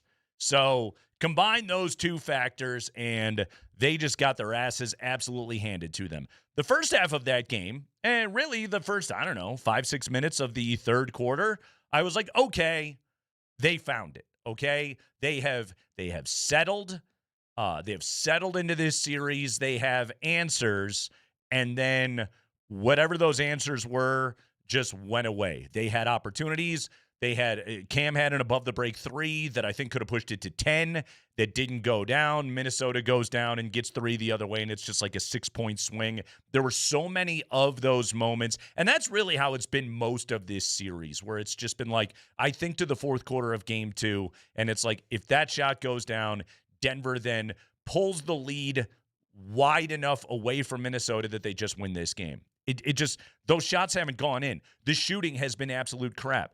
Again, Minnesota has forced Denver out of rhythm, and I give them a ton of credit for that. But also, you guys got to make some friggin' shots. Yeah, they're not making shots. They're being given open looks. They're not making them, and then they, then the defense suffers. Not that the defense has ever been great, as we all well know. Yeah. But then it gets even worse. So whatever. It is what it is. So we'll see how tonight goes. You love the is what it is. I love when you go whatever is what it is. It's you are the defeated. So annoyed with your team. I'm tired. Yes, you are 1,000% correct, and because I know they can do it. Let's be clear. All right, I know they can do it. Yeah. They can easily go 3 in a row with this team down. Some of the personnel that it's down, even without Aaron Gordon, who. Yeah. I'm not even sure that guy should play the rest of the series, because if you were to get past this one, it'd be cool if you could find something out of him for the next one. But at the end of the day, Nate, there's been a little something off about this team all year to me. I've told you that I think they're unserious at points when they were losing. Memphis is the last time I think I brought that phrase out. When you decided to get blown out by a bad Memphis team that was actively trying to tank, that's when I feel like you're unserious. But I don't know. I told you in our little chat on the way over, George Karl used to use the word teamness all the time. Teamness. We have a good teamness. Where's the teamness the closeness of the team that won the championship and a couple of the teams after? I don't know what I feel from this team right now. I don't know. And part of it is Jamal Murray gets yanked down by Jaden McDaniel. Somebody just bump the guy. Again, I don't need an all-out brawl, but just bump the guy. Just have a word. It just feels like there's just no I got your back. So, yeah, hey, whatever. Jokic going after McDaniels at the end of that game. Andy, you know me. It's pro sports. If you don't like it, stop it. Sure. Okay? I'm sorry, it's pro sports. There's no feelings involved in this whole thing, okay? And guess what? Jaden McDaniels has stepped all over you in this series, and in that moment, he earned the right to go and do it again. All right? And, both teams had stopped playing. Spencer Jones still committed a foul with 30 seconds left in the game, okay? And it was a double-digit game. So, again, if you fully called off the dogs, then by all means. Jokic, you don't like it. He went and did something about it. That's fine. But, getting bent out of shape because of some crossing the line of violating the unwritten rules, I'm sorry. What I saw out of the first 47 minutes of that game made that look small.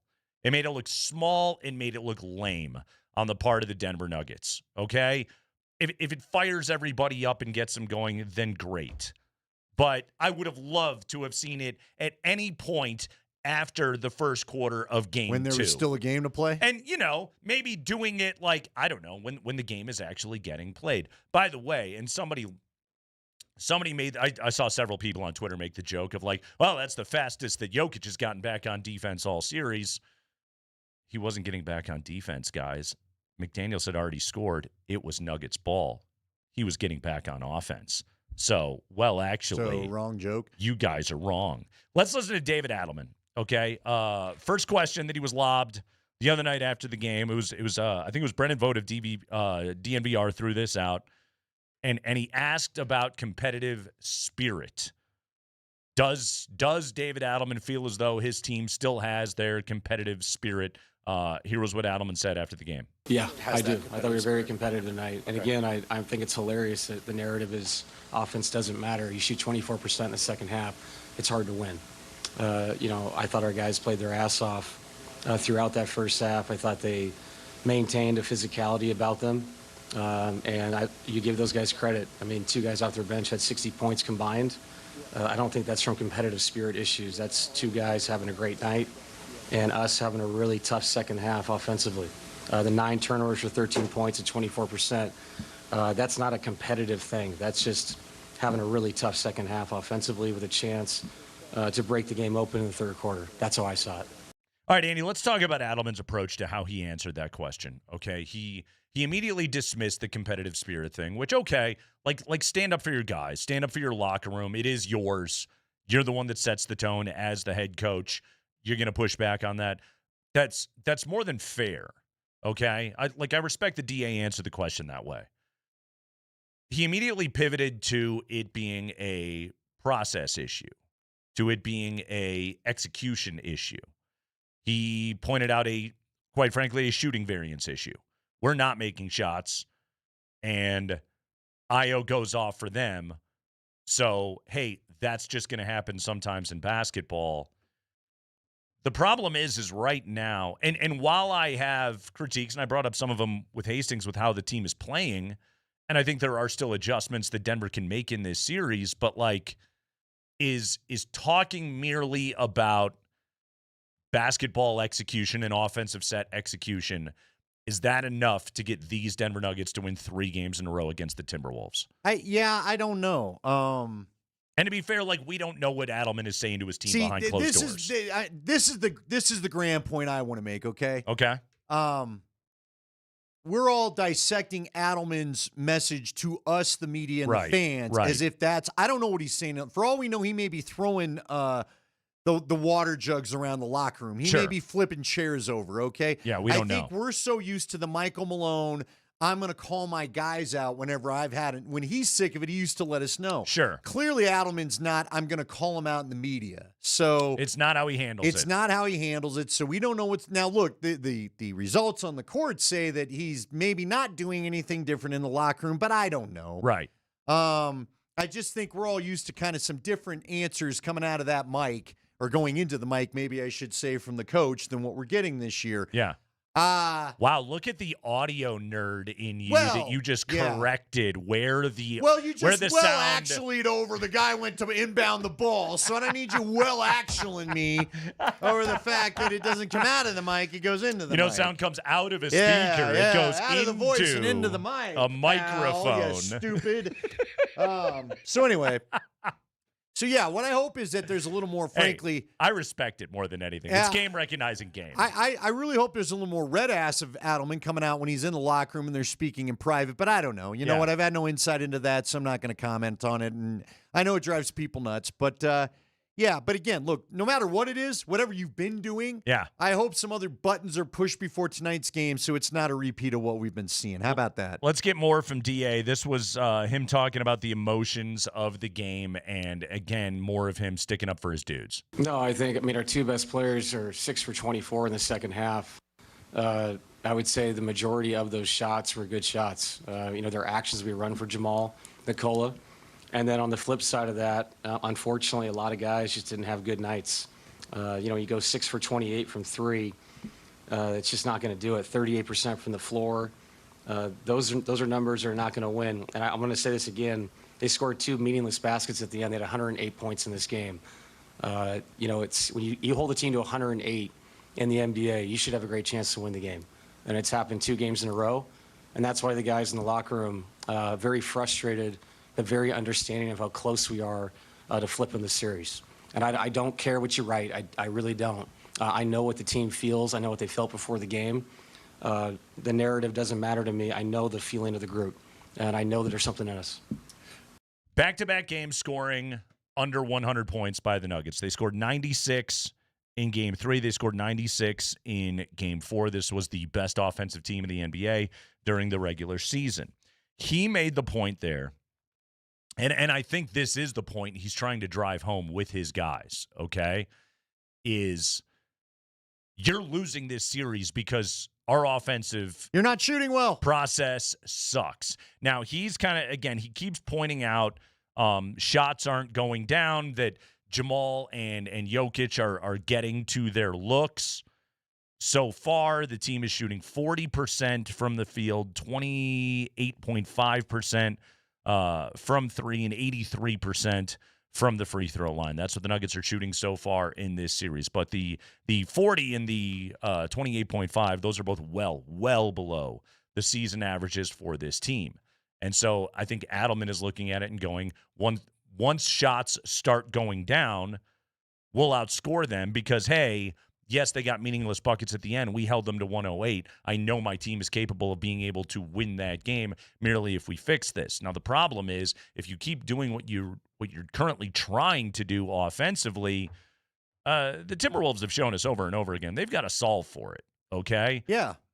You are not forcing them into defensive rotation. That's why everything is contested. That's why the shooters aren't getting good open looks, and the few times that you do, the shots are not going in.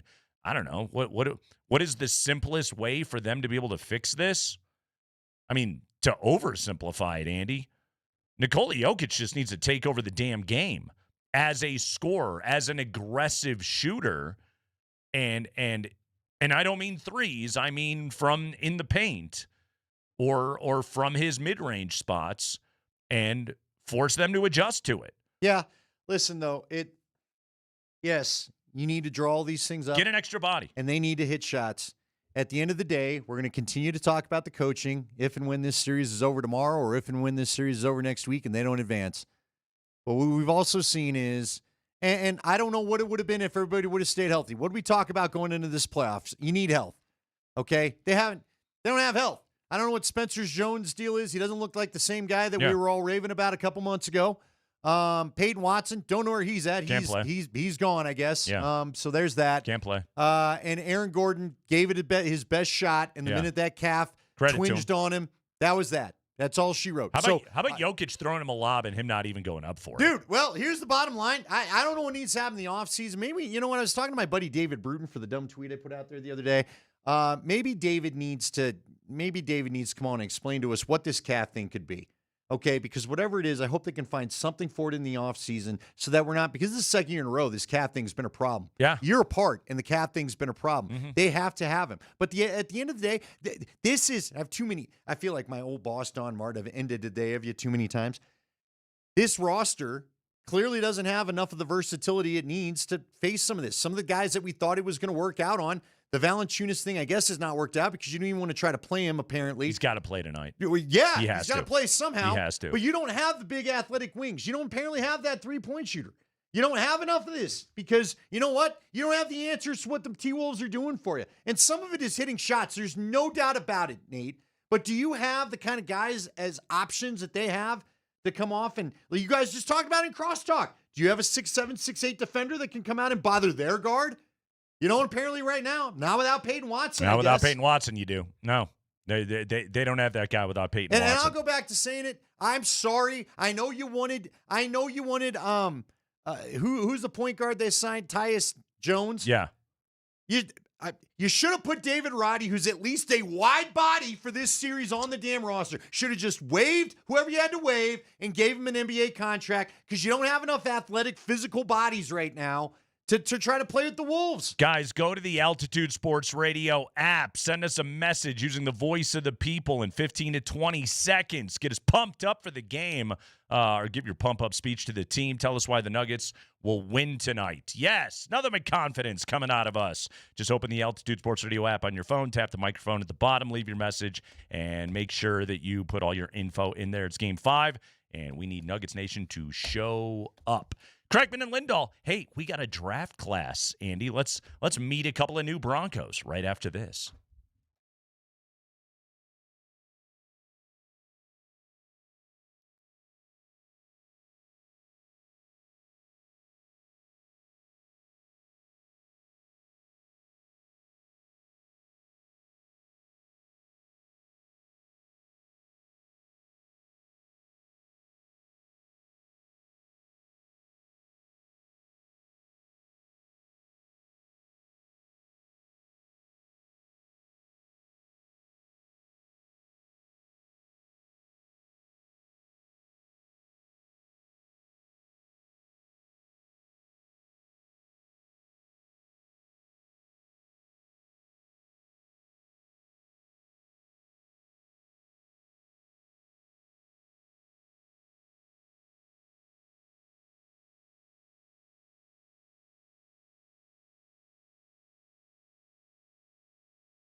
Guys, Andy Lindahl here to tell you about a great butcher shop that I just discovered, a great place to get all your meat. It's called Southern Steer Butchers. They offer great prices on premium protein every day, all natural fresh chicken wings, thighs, and breasts only $3.99 a pound. You can also get flavor-infused marinated chicken for $6.99 a pound, and premium black Angus ground beef is only $6.99 a pound.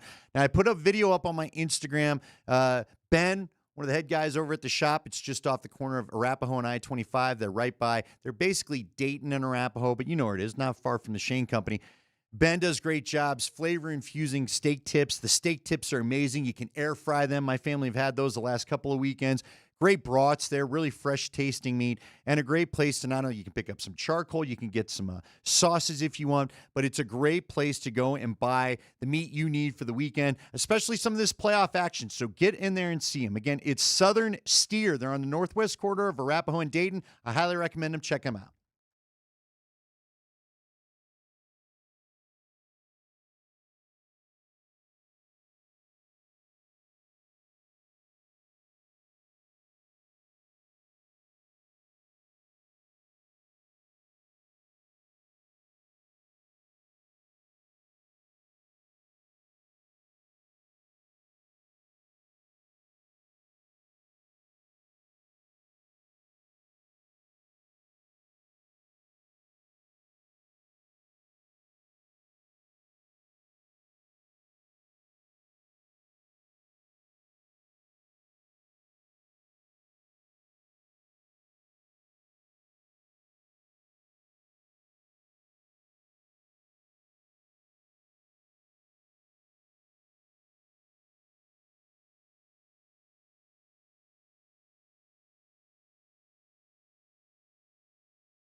It's Nate and Andy. We are with you here on a Monday afternoon. We got Game 5 tonight. Avalanche sweep the LA Kings. Andy, they scored a power play goal.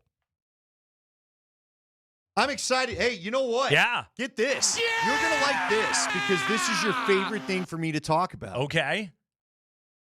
I bought a jersey. Ooh, you did. Do you know whose player jersey I bought? You bought a sweater. I bought the sweater. I've actually worn it to the last 2 watch parties. So we've actually had a lot of people. You guys, I'll say this. You guys have been a lot of fun to hang out with at the watch parties. I had another great one yesterday. Do I have to guess the sweater? Yeah. All right, give me 3 guesses. Number 1, Josh Manson. Nope. Oh, that would have been a good one, too. That would have been a good one. Now I almost wish I had. I might have to look into that in the offseason. I was going to say, I mean, I was trying to. How could I not? I was trying to pick for type there. So I would have assumed that. If you'd have got me a Christmas present, I would have been very happy with that. Mm-hmm. Yeah. Yeah. Yeah. Okay. So Josh, if you want to have your people send one over, I'm not going to be mad. Okay. So you didn't Sure, go he's that listening. way. All right. Well, then in that case, I'm assuming probably a grindy forward. Then I'll say Arturi Lehkonen. Oh, that'd be another good one. Logan O'Connor would have been good. Heard of it? That also would have been good. I went Lehkonen. You didn't get Lehkonen? No. Okay. All right. I feel like I've heard you talk a lot about this guy. Did you go? And I don't even know if these are in print. You're making it way too hard, Nate. Did you get a Nick Waugh? That another good one. You know why I couldn't pick Nick Waugh? Because I'm not sure he's going to be here next year. We seem to pick up the big Ford, and then you got no. I needed. Listen, when you buy a jersey, you got to make sure the dude is going to be here. You a want minute, right? The security of knowing. I bought a Nathan McKinnon, Nate. Oh, I bought a Nathan McKinnon. Nathan McKinnon. My God. Oh, okay. Nate is like, holy cow! You think I make things complicated? You know what though? Right. I will. Tip of the hat to my near 7-year partner at the end of May. Yeah. You got them all right. You picked 3 great ones. Dude, those are the guys you love. Arturi Lehkonen is a playoff stud, is he not? He certainly is. But Nathan McKinnon proving Andy can't hex him. McCarr and McKinnon, Andy can't touch them when it comes to the famous Andy Lindahl hex. He had 2 goals and an assist yesterday. He had a 3-point game. I want to read this stat to you because I read this today, and it again, it goes to show you like where he's now currently. Like this is where he resides in terms of NHL greatness. I want to make sure that I got the stat right. Here we go. McKinnon had at least 3 points in a best-of-7 series-clinching game for the 4th time in his career. So a 3-point closeout game by McKinnon. It's the 4th time in his career he's done this. Only 5 players in NHL history have done so more. Wayne Gretzky, our favorite, Mark Messier, Jari Kurri, Mario Lemieux, and Glenn Anderson. And then Nikola Jokic, Nathan McKinnon is next on that list. There you go. Pretty good. That's like all-time great company. I mean, the guy's he's going to the Hall of Fame. There's no doubt. There's no doubt about that. Now it's like, okay, how high on the ladder can he climb one day when we're talking about the all-time greats? Like, is he – because Sakic's in that room. Sakic's he's got a seat at that dinner table. Is McKinnon going to be sitting there next to him also in an Avalanche sweater that you now own? You have to get a couple cups. Yeah. But he's on his way. Yeah, I got the double X, and it's as big as the McCarr 3X. I got to put on the McCarr 3X and just see what we're doing there. Andy, you are a single X these days. I could have been. But I do like a roomy sweater. You do like to wear a tent around. I do like, yeah. You do like a wearable slanket. Yeah. Well, you got to be ready that you get lazy again one day. Ah, okay. Not betting on yourself, are you? Yeah, no, I'm okay. I honestly, it was one of the, so I just went to Dick's just to get it done. Yeah. And, yeah, I don't know. I was just like, 2X will be fine. I should have probably tried it on. Oh, you did? You didn't even I sight just grabbed unseen. it off rack. I'm like, this will be fine. I'll be fine. Okay. You know what? I bet that's kind of because honestly, like I feel as though I can pick up an article of clothing and by looking at it, I will know. But like you've shrunk so much, maybe like your sense of your own self-width, Not self-worth. Self-width is a little off. I needed to I'm back. I told you. I've watched some 38s that have been now a little I don't have the rear end to hold those up now, somehow. Yeah. So, Yeah. I got classic flat white guy behind. We'll get some squats in your future. I need to go on a few more dog walks. I don't know. But anyway. But yeah, they got it It's done. a lot of dog We walking. love it. It's good. Yeah. I was at one point, when who decided to fight Drury? Was that Malort? Malort, yes. Yeah, Malort. I don't know. That one was like, and also like, and I appreciated that Moj and Rycroft were both just like, yeah, for Jack Drury, you keep your gloves on right there. You don't want any of that. That's bad matchup. Frankly, even Malott was like, all right, pal. Right, I know right. what we're doing No, here. Malott, like, I'm going to put you on the ground. He threw him down and yelled at him to be like, don't, okay? You don't want it. Yeah. This could get bad for you. All right, we got a draft class here, Andy, and we're going to talk to Legwald coming up here in just a minute. So the Broncos did not make a selection in the first 2 rounds of the draft. Leggy called it. If the big 6 were gone, they were going to bail out of the second, and that's what they did. Tyler Onyedem, the defensive tackle out of Texas A&M, they took in the 3rd round at number 66. Not in Legwald's top 100, but a guy that has a real shot at being a rotational defensive lineman, which is really all they need him to be. He's never going to play 50 snaps a game. There aren't many defensive tackles on planet Earth that do. In the 4th round, Andy, they go running back. Jonah Coleman out of Washington. Big pass pro guy.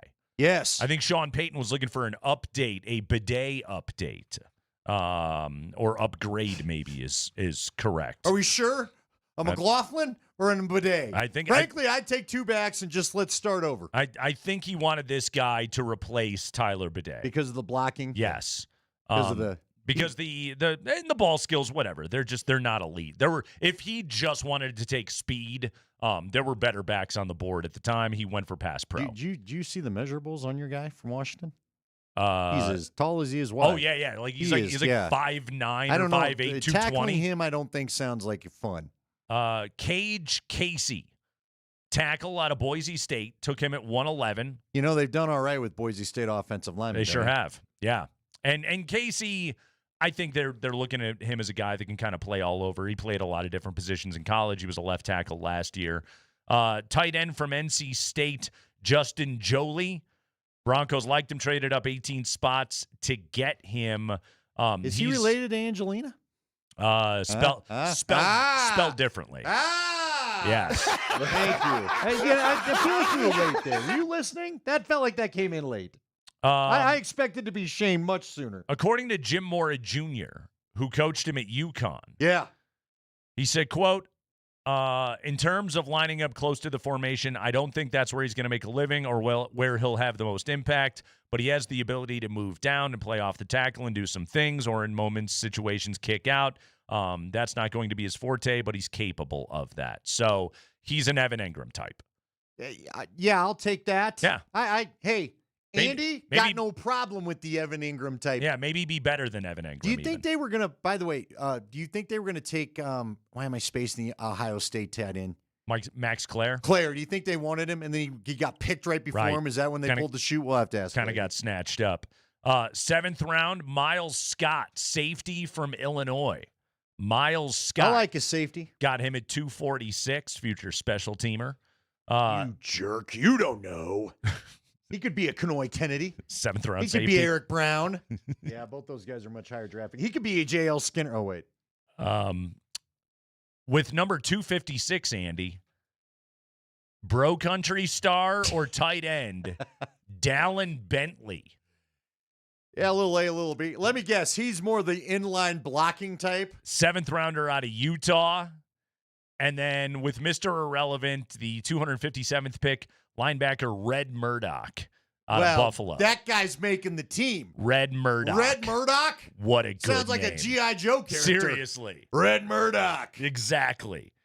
Artillery specialist. Now I want to know what his card would look like. Remember the file cards on back? Did you ever cut and clip out the file Oh, cards? you know it. You know Red Murdoch had a sweet, like Johnny Unitas style red flat top. Yeah, yeah. A helmet. Red Murdoch. Came with like a bazooka. We'll talk to Jeff Legwald all about this draft class coming up on the other side. It's the Kreckman and Lindahl Show.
All right, let's talk about a draft class. Time for Jeff Legwold here on the Kreckman and Lindahl Show. Jeff Legwold brought to you by the International Brotherhood of Electrical Workers, IBEW Local 68. Start with a job, end with a career. Jeff, I thought there was a real possibility we were getting through this draft without the Broncos taking a single member of the Legwold Top 100, and yet they managed to find one at number 152 with the tight end Justin Joly out of NC State. However, their third-round pick and both of their fourth-round picks not in the Leggy Top 100. And I know, like, the Leggy Top 100 isn't everything, but those are the players that you like the most. Therefore, how do you evaluate how Denver did putting together this class? Well, I will tell you, I had Oneedham at 114. Okay. I had Coleman at 123. Wait a minute. Yeah, where's this other 150? Hold on. What is this crap, Leggy? Yeah. Why don't we see the rest of this? Yeah, huh? hold on. How many are you ranking, pal? Why are you stopping then at 100? Yeah. Why are we not getting the email with the further rankings and the very okay? If ESPN doesn't want to publish it, fine. Okay, bunch of snobs. Me and Andy are interested. At least send it to us. Look, Orlad's guy, we had no idea you were going 900 deep. Let's get the whole list. I tell you, I stack the whole board every year. We just run 100, so that's how it goes. Seriously, how many you stacked this year? How many were there? This year was a light board, so I think I was at 458 or light so. board. This guy, he says it the smirk. Light board. Light board. Unbelievable. I don't know. It was only 450. I'll tell you a good draft tidbit, though. I have talked to, since the draft ended, I've talked to 2 personnel guys. When everybody's kind of doing the review Postmortem, of it all, their teams each had under 40 players graded in the first and second round combined. Wow. I don't think I've ever heard that before. Yeah. And whether that's NIL or this is the tail end of the COVID extra seasons, whether it's any of that, I don't know. I can't say what it is. I mean, next year will be far different, but that tells you why you saw what you saw during the draft weekend. There were a lot of sort of surprises against the consensus, feelings out there. Just for an example, I would have had one of my best scores ever in the top 100, except the teams in the league drafted all these hand in the ground blocking tight ends within the first 3 rounds of the draft. I've never seen that before. So many. And Jeff, real quick, is that a Sean McVay influence? Is that the 13 personnel Sean McVay? Okay, this is now the trend and this is where it's going. I kind of asked around because I was curious. Yeah. I wanted to see what I had missed. I always go back and see where did I make mistakes? What can I do better? Every year, but a lot of the opinion I got was those players in the league are getting paid. Yeah. Look what Adam Troutman got in free agency, for example, here to stay. And I think a lot of teams had just decided on this board where there weren't a lot of other options for them. They just decided, you know what, it's cheaper to take this player and have him for 4 years. So let's just do that. And the second and third round, there were so many tight ends I don't think would have been picked that high in other years. And you have a guy like Joly, who's a receiving tight end, who I did not speak to a single team that did not have him among a day 2 pick. And you see him, into the 5th round. So just a really odd year. I think it's an anomaly, but we'll see moving forward. Yeah, real quick, while we're on McVay. Yeah. Was he hacked about Ty Simpson? I think there were a lot of things that worked there. Look, I don't cover the Rams. I do know people. But that body language is not good there, Leggy. That did not look like good body language on TV. My opinion is it's probably 70%. I want to send a message to Matthew Stafford that he's still my guy and that we're not looking to replace him and that this is a Super Bowl team and I need Matthew Stafford leading it. I think that was 70%. I think 30% of it was, this is a Super Bowl team. I want a blue chip player or close to a blue chip player in that draft slot. And look, the way Matthew Stafford's playing, Ty Simpson ain't going to play, even in the best of circumstances. If he develops far beyond where I think he will and others think he will over his rookie year, that's not going to help the Rams. And I'm not sure with next year being what is considered one of the best quarterback classes of the last 20 years, even if half of them flame out in the coming college season, that you make that move now. It's a little Carl Pickens, Tommy Maddox-ish. Yeah, it's a little odd. Again, I don't cover them. I do, I know people who work there, coach there, and all of that, but it did seem odd to me right there, especially since you would not have had to trade to do it. I'm never in favor of moving and giving up draft capital to get a player you could have gotten right where you were. So no one else was going to jump in front of you to get Ty Simpson. Maybe they thought the Steelers would do it, but I don't think Mike McCarthy in draft history would say he's going to draft a quarterback that's just a 6'1" and a quarter. Jeff Legwold of ESPN. Jeff, a team that does have Super Bowl aspirations is the Broncos. When you take a look at this class, give us the name or two that has the biggest likelihood to be key contributors on what the Broncos hope is going to be a very memorable season. Well, key contributors, I don't know. That's a big, I guess I look at it like the most snaps available in my mind were the snaps John Franklin Myers had and the snaps Dre Greenlaw had. I can't believe Red Murdoch was not taken on day 2, for example, or day 3, early day 3. It was injury, right? That's why he tumbled? And just some of competition level, but, people aren't as thrilled now. It used to be your experience was a plus, but now if you've played a lot of snaps, everybody gets nervous. Are you too beat up to be a great pro? But anyway, I think Red Murdoch has a chance to not only make the team easily, but to actually earn some of those early down snaps on at inside linebacker, especially if in the preseason he forces turnovers like he did at any point in his college career. His highlights are fun, man. Oh, the guy is phenomenal. He was one of the most fun players I looked at in the whole draft windup. And I told, Sean Payton asked me, we were talking following day 3, just about the class in general and just talking to him about Red Murdoch. He the Broncos saw the same thing a lot of people did when you watched his video. You don't have to go look for him, just follow the ball and he will arrive at some point. But I think he can get some of those snaps if things go well. I think Jonah Ellis is going to be better at this than people think.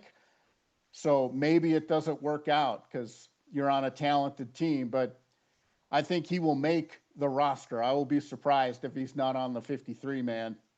And I think O'Needham is a good enough player.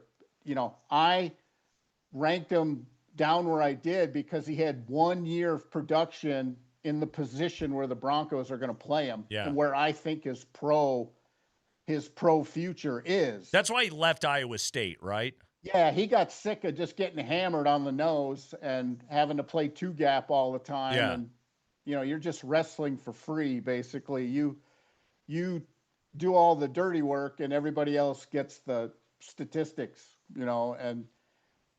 but he showed that's a real ball player. And I warned people defensive tackle will had a very good chance to be their first pick because they need those snaps.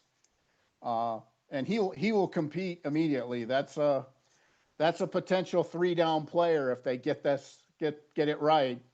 Some people think he's too small, but he fits what they do. And we'll are they going to try and bulk him up? Do you think because he's coming in at what 293, 295, somewhere in there? Yeah, I think just the natural part of being around an NFL program and your full day is football now. In the NIL era, there are a lot of full days of football in college football now, but it is different in the NFL as far as how you approach it. You can eat 2 and 3 meals a day in a very nutrition conscious NFL building. I mean, it's a lot of things will enhance him, but he doesn't have to try really to bulk up. I think some of it will happen on his own, but I think that's a good value pick. Jonah Coleman will find a way. I mean, my favorite Jonah Coleman stat is 71.2% of his rushing yardage last year was after contact. That is I was like Javonte Williams. That's what you told us about Javonte. Yeah, that is an exceedingly high number, and it wasn't just contact, fall forward for a yard. It was contact and go find somebody else. So I think, and his ability as a pass protector. He was probably one of the 4 best pass protection backs on this draft board. He's very comfortable doing it.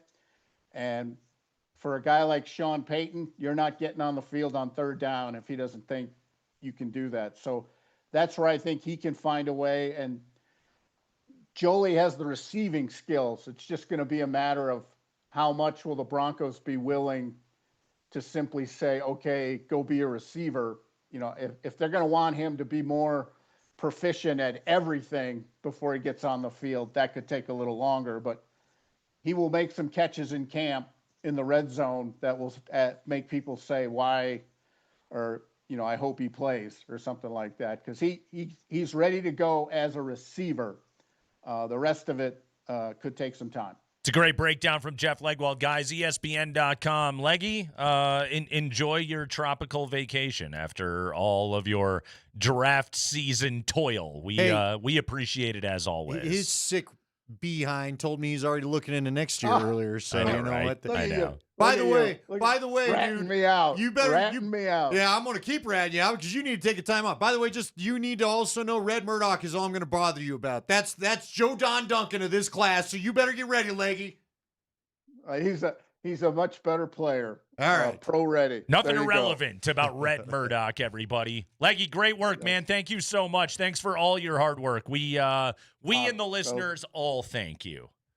Anytime, fellas. All right. The great Jeff Legwold with us there on a Monday afternoon. We have got Game 5 tonight between the Nuggets and the Timberwolves. Do the Nuggets live to fight another day, or is this about to be a huge bummer of an evening? We'll break down what it could all look like with either outcome right after this.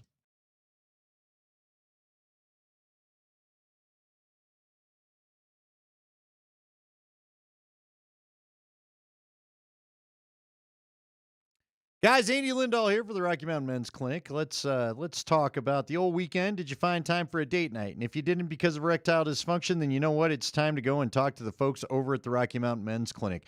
There's no reason to sit out there and have a mediocre love life. It's just not good enough. It could be really good, could be better. Maybe it's not happening at all. If any of these describe you, go in there and have a conversation with the Rocky Mountain Men's Clinic. See what they can do for you. Don't let ED change how you're living your life. Don't let ED have you pull out of a relationship or not seek one at all. All you have to do is schedule an appointment with the Rocky Mountain Men's Clinic. They've been at this a long time. They can help you.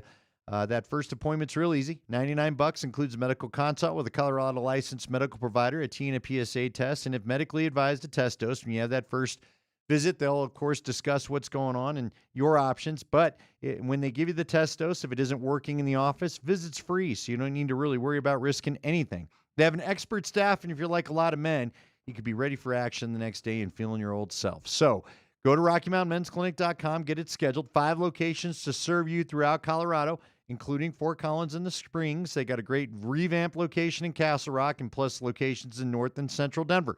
Call them today, 720-440-7900, or like I said, RockyMountainMen'sClinic.com.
Bruce Brown from half court missed it at the horn, and there goes game number 4.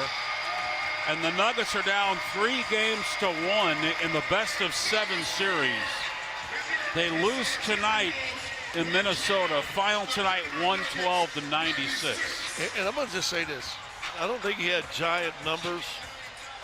But Mike Connolly came in and settled the team down after the 2 injuries. Yep, and that's why you have a veteran guy at the end of the bench, right? Yeah, the injuries didn't really seem to bother Minnesota all that much. Matter of fact, it kind of looked like they got going after those guys went out. Okay, Andy, Christian Brown is having a very bad offensive series. I know he is. Like, I cannot defend it. Like I brought up before, 7 of 19 from 2. He's actually 4 of 8 from 3. Efficient but low volume. But he's consistently not being able to finish at the rim. They're trying to use him in the dunker spot. It's not effective. He can't shoot over Rudy Gobert and Julius Randle and Naz Reid. Like that's just flat out not working for him.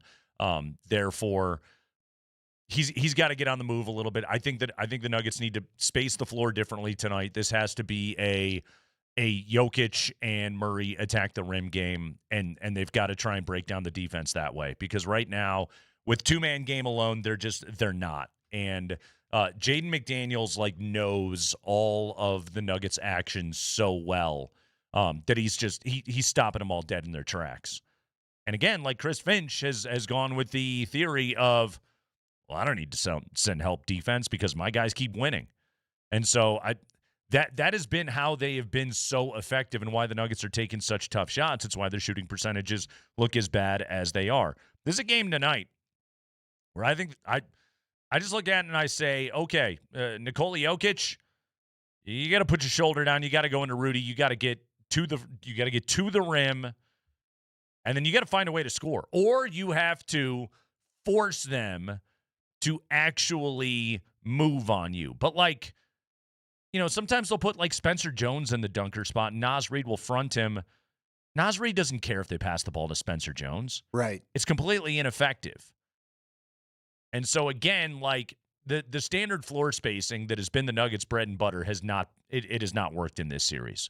And it flat out doesn't work when Aaron Gordon is not right, when Peyton Watson is not available, and the other options that they have refuse to make shots.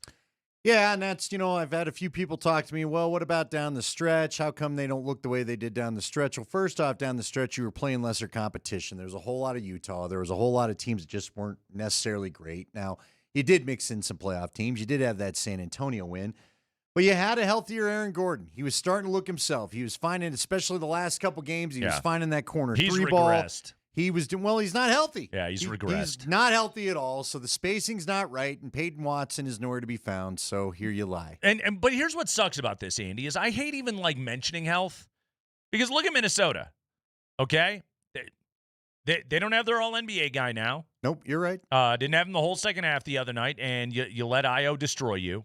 Career game for him. He scored 43. He never did that before in the NBA, not until it was an opportunity to go to Minnesota and put his team up 3-1.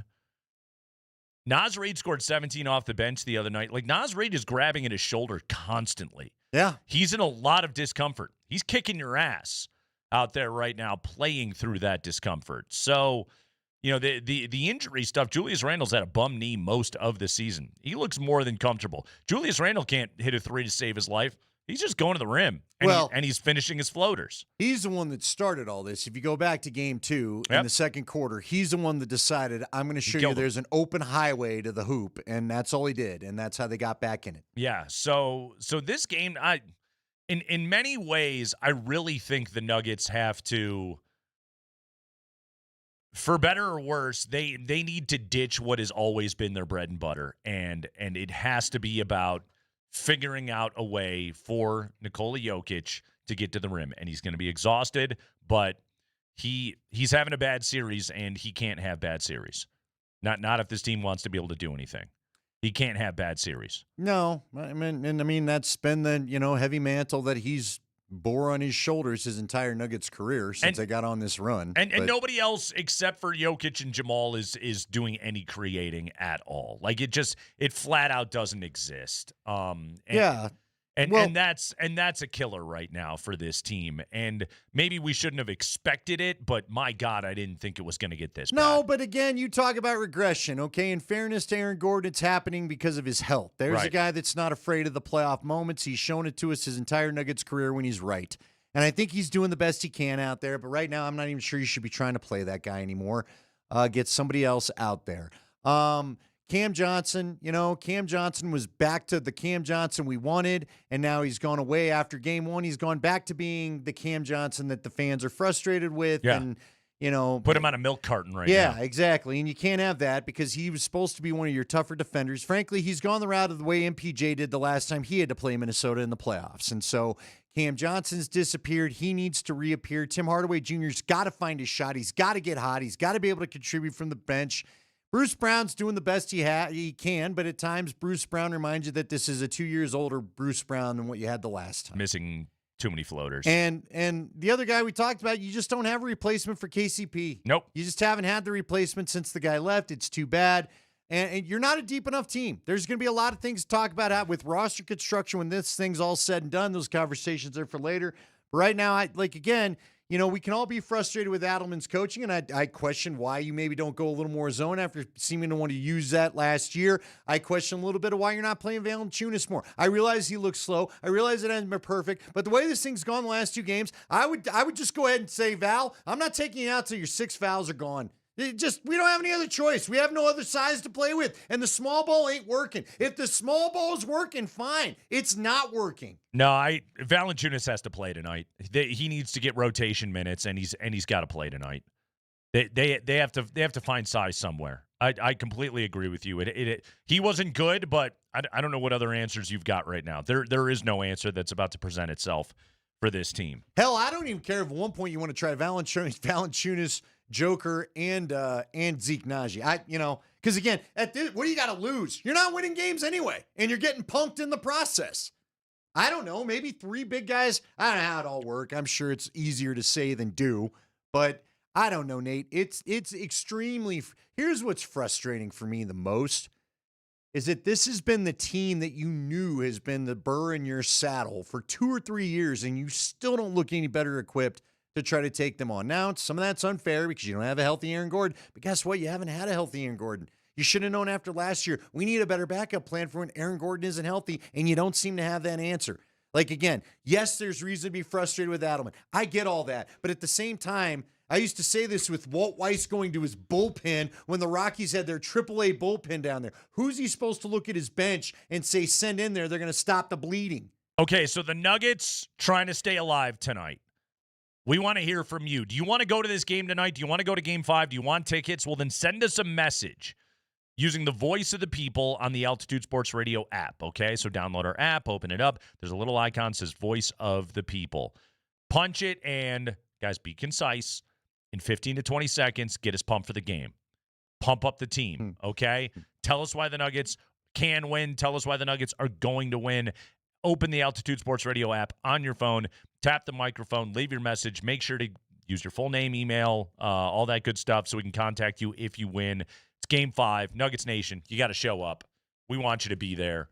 So go to the Altitude Sports Radio app and do all of that. Is there any getting Jamal away from McDaniel? Is there anything to get? Because Jamal's got to get going too. Look, Jamal's not had the best of series either. If we're going to call out Joker, Jamal's got to wear it as well. Yeah. He's not hitting the threes. He's not been big game Jamal, other than maybe game 1. He's also he's taking more threes and making fewer threes than he did in the regular season, which is never a good deal. He's taking fewer shots in the paint than he did in the regular season. 39% in the paint in the regular season, down to 34% now. So he's been pushed off of his spots. I mean, Andy, right now it's hard. Jokic and Murray, I think, are doing every last thing that they possibly can. A lot of Jokic's mistakes are being born of impatience. A lot of Murray's mistakes are getting born out of just the physicality that they're playing him with. But I think there's also just a ton of, hey, you guys figure this out. Here's the ball. We'll give the ball right back to you guys. They're both taking a ton of tough shots. Right. Well, and I say that Nikola, sometimes it's their only option. Nikola didn't take any shots barely in the third quarter the other night. Yeah. Again, you had a halftime lead. Like, Jokic needed to come out looking a gun, and instead they took him out of it, and he let Rudy bother him. And that's just it. McDaniels has won against Murray, and Rudy has won against Jokic. Yeah, it's fair. It's going to happen. Now, I also want to point out to some that I see online on Twitter. Let's calm down with the let's trade Nikola Jokic. It's over. Or, I mean, you know, I said this to Hastings the other day when we were just chatting. I don't think they should trade Nikola Jokic. Yeah, I'm pretty sure I hate that take. That's my hot take today. I don't think they should. Nikola's entering, you know what it is? Nikola's entering his John Elway phase of this run. John went through this when they couldn't win a Super Bowl the first couple times of, do you have to trade him? Oh, this guy can't win the big one. Oh, like all of a sudden, the guy that at times, for John, he truly drugged them there a lot of the time. Right? Yeah. Now, in 89, he had a hot rookie running back named Bobby Humphrey and a good defense, so he got a little more help there, but they still got waxed. But please, folks, let's not let the swords turning on Nikola Jokic I've seen on Twitter and I realize we're all angry and in our feels. Oh, this is just it. He's not had a good series. He's having a bad series. Happen he's allowed a bad series. He really is. I mean, sort of. No, well, not if you're going to win. Yeah, no, that's not just if it. you're going to win. But sometimes the great players don't have their best days. Like we have seen all the other guys have bad series. Yeah. Nikola's not. He's to that point. He's not allowed to have a bad series. And by having one, they're down 3 games to 1. And facing elimination. But that doesn't mean you trade him. That mean you get rid of him. No, I think that would be a mistake. I do. Again, like, I know I'm going out on a limb here. I think the Nuggets should keep Nikola Jokic. Yeah, I think you want to hang on to the best player in franchise history. Yeah. Maybe the one you'll ever find. You're not going to find another one of these guys. I get emotional fandom. Especially not in the second round. Yeah, I get emotional fandom. Now, look, Andy and I are KSE employees. There's a lot of meetings they don't invite us to. If they were to, and I'm volunteering to go, but if they want to talk about Nuggets roster construction and payroll and all those kind of things, which if and what's looking increasingly more like when they get eliminated from this postseason, we're going to have those conversations, and they're going to have to talk about repeater taxes, and they're going to have to talk about aprons, and they're going to have conversations about where this team goes from here and what is tradable and what can be moved, et cetera, et cetera. And right now, you know, what is the tradability of Aaron Gordon with his injuries? What is the tradability of Christian Brown with his current level of performance? Like, what is the tradability of Cam Johnson with his current level of performance? All these conversations are going to have to be had, but I, for one, would like to volunteer my opinion if they're going to allow it at any of these, again, high-level meetings at KSE that I weirdly never get invited to. But what I would offer up is I think the tax is worth it, guys. I think the first apron is worth it, guys. And I think it's worth it to try and reinvent a championship team around Nikola Jokic. Yes. Again, we're going to go vastly more in depth on all of this when the time comes. But I don't think it's time to tank it out quite yet. No, it isn't. But again, the cast is going to have to change, and it's going to be another. You're going to have to make some other kind of MPJ trade to get some money flexibility to rebuild the bench. Possibly. I mean, that's just it, Andy. Possibly. They don't have any picks either. Yeah, that's the issue. No, look, it's not helping. Yeah. It's not time to talk about it right now because, look, I still do believe if I mean, to be fair to you, you did try to bring it all up before the series, and I poo-pooed it then, and maybe you were onto something. Well, I wish I wasn't. Maybe I should give you more credit. Well, because, again, I just was whatever. Bottom line is this. Nobody wants to take any laps when it comes to that. I'd like to be dead wrong. I do believe they can come back and win this series. Let's be honest about it. But you've got to feel good. Guys, you got to have a performance that springs you into being a bit of a bully for Game 6 in their place, period. You're an 11.5-point favorite tonight, okay? But you have got to solve some things in this game. Now, look, if you're asking me, can the Nuggets win 3 games in a row against the Minnesota Timberwolves, without Anthony Edwards and Dante DiVincenzo, I would tell you, yes, I fully believe that they can. But what we have seen of them of late, with a sorry sense of fight and very little basketball identity on the court. I mean, this team's identity, Andy, has been efficiency over everything, an offensive machine that churns out good shots, made shots, quickly up the floor, into the set, finding open bodies, finding shooters, crashing the offensive glass. The Timberwolves have taken all of that away. So this, and guess what? I don't think you're going to find it tonight. All right? Therefore, this game it's going to come down to how well do Nikola Jokic and Jamal Murray play. In a way, and it's probably not fair to say it, but I don't know how else to say it. Show me you want to be in the series still. Yeah. Like deep down, I think guys, they don't want to lose. They've got pride. I know we all are questioning it right now because it's easy to do from the outside. And look, if you are intimidated, and I'm just going to speak rawly, if you are intimidated, and if it is freaking you out, and if it is a little bit rough in there, you don't like it, you just can't fight through it. And that's what I mean by show me you're going to be, you want to be in this thing. If you're tired of it, if you're tired of how physical they are with you, if you don't want to go back to Minnesota and deal with that, but that crowd, do you see the video? The crowd was so hostile the other night. Anthony Edwards told someone to shut up that was yelling at Aaron Gordon. It was unreal. It was during the Dante injury. Yeah. Did you see that video? I saw it on TV. Yeah, it was crazy. So, yeah, man. It's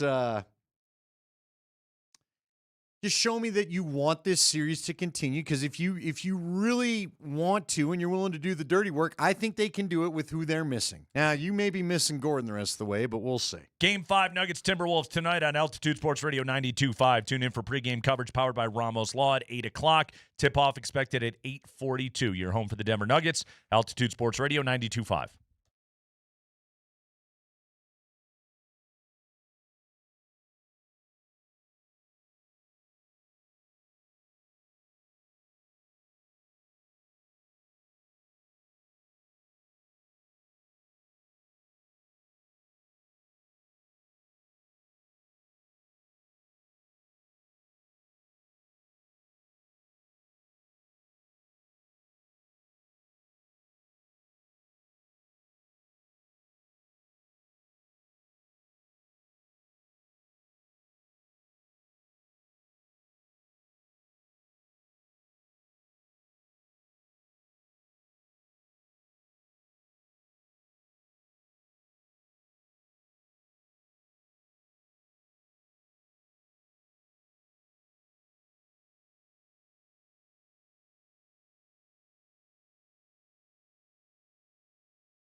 All right, Kreckman and Lindahl, Altitude Sports Radio 92.5.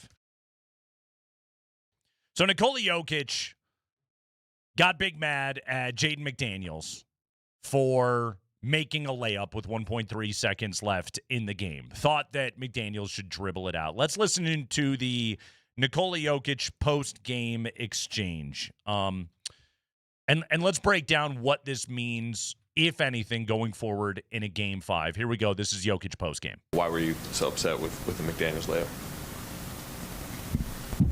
Because he scored and everybody stopped playing. Come on, guys, you saw it. What happened? Do you regret confronting McDaniels, or do you feel like you had to do that to stand up for your team? No, I don't regret. You view that just kind of as an unwritten rule not to score late? Yeah. Okay. Unwritten rule. You saw what happened. I don't regret. Mm-hmm. Should we play with the beef tweet music? Would that help anything? Seriously, give it the flute. No, the disappointment for me is do something about it. Okay, I don't. Yes, you ran up and you pushed him. Cool.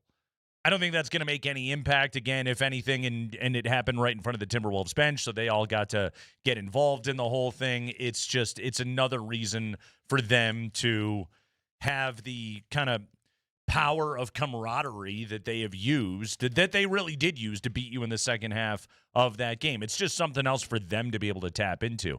I think, if anything, what Jokic did to Jaden McDaniels is going to have done more for Minnesota than anything it was going to do for the Nuggets. Well, we'll find out tonight. I'm not ready to go there yet. We'll see if they come out with any fight and they respond to what he did. If they don't, then you're absolutely right. But do want to give the NBA credit for not suspending anybody. Good job. Stupid. It would have been stupid if they did it. It would have been a way too letter of the law. But Val and AG, they both left the bench area, but they didn't dive into the middle of it. Julius Randle was being bad. But Gobert and Bones also left the bench. They didn't get suspended, and I'm glad the NBA didn't. You know what? And really, if you watch it, I give Gobert and Bones, and especially Gobert, kind of credit. Gobert was, I think, trying to stop. He didn't go at Joker. Yeah. He was almost in as if he was a teammate mode of, all right, big fella, let's not do this. The quote from Conley was pretty funny, by the way, where he was like, as soon as I saw it was McDaniels, I was like, oh, no. Because he knew Jaden would go and score. Well, Mike Conley said I made the mistake. Yeah. I shouldn't have done that. Yeah, I should not have thrown the ball to him. Yeah, Conley's not going to do that kind of stuff. Conley's, It's kind of funny because, again, here we come with the divide because Charles Barkley and company, Charles Barkley said he'd have done what Jokic did, so it's like the old school agrees with Jokic, the new school doesn't care, and so here we are. Yeah, Shaq said score. By all means, go and score in that moment. And they had their whole debate over it, which, again, it's pro sports, man. If you don't like it, stop it. And they kicked your ass, and so, yeah, they get to dance on you in their building. That's the way that it works. So does that inspire anything out of the Nuggets? I don't know. We're going to find out tonight. And if it doesn't, then you know what? Maybe you got a lot of answers about the people around Nikola. Seriously. You got no Edwards, no DiVincenzo tonight. Can you kill these guys? Can you, without their starting backcourt, can you inject any doubt into the Minnesota Timberwolves? Okay? Yeah. Because right now they're as confident as a basketball team can possibly be, and that's even going into this game without their guys. Now, the old traditional role players shoot better at home than they do on the road. Ayo Dosunmu probably won't score 43 tonight. Maybe Nasri's shoulder bothers him and he doesn't have as good of a game tonight. And maybe this is the night where Bruce Brown and Tim Hardaway and Christian Brown and Spencer Jones and all these dudes, their shots actually go in. Maybe to that point, there is some shooting variance going on here. And again, can you find a solve for what Minnesota has done and taken you out of your game this entire series? If you can, then Denver can win this series, but you have to you can't just squeak out a win tonight. You have to turn the tide of this series in this game. And I think one of the biggest things that you do have to do is at this stage of the series, when everybody knows what everybody else is doing, it does become a mental game. Can you make these guys doubt themselves a little bit without their all-star? Well, you do need a couple solves to your point because guess what? Yeah, everything you said, the bench crew may not play as well for Minnesota and all that kind of stuff. So, but you got to go back and still, if you're going to really make this a series, you're going to have to go back to Minnesota. You're still going to have to go solve these problems and make sure that you get it done and worked out in Minnesota as well. So you better figure some things out tonight if you win.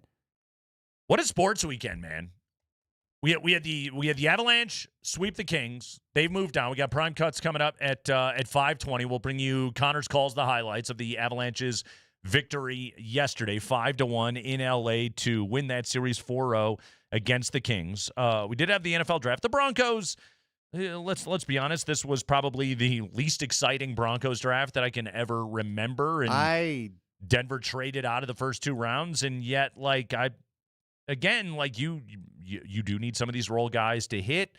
The Broncos went into this draft with the opinion of the Jalen Waddle trade. That was our offseason. Yeah, and look, it was not it wasn't a sexy draft, but they've got some intriguing names. Okay, here's the one thing I want to figure out. I'm going to ask Leggy about this on Friday because we got too short. I shouldn't ask the question about the McVay thing, but McVay chewing through his bottom jaw was pretty interesting to me.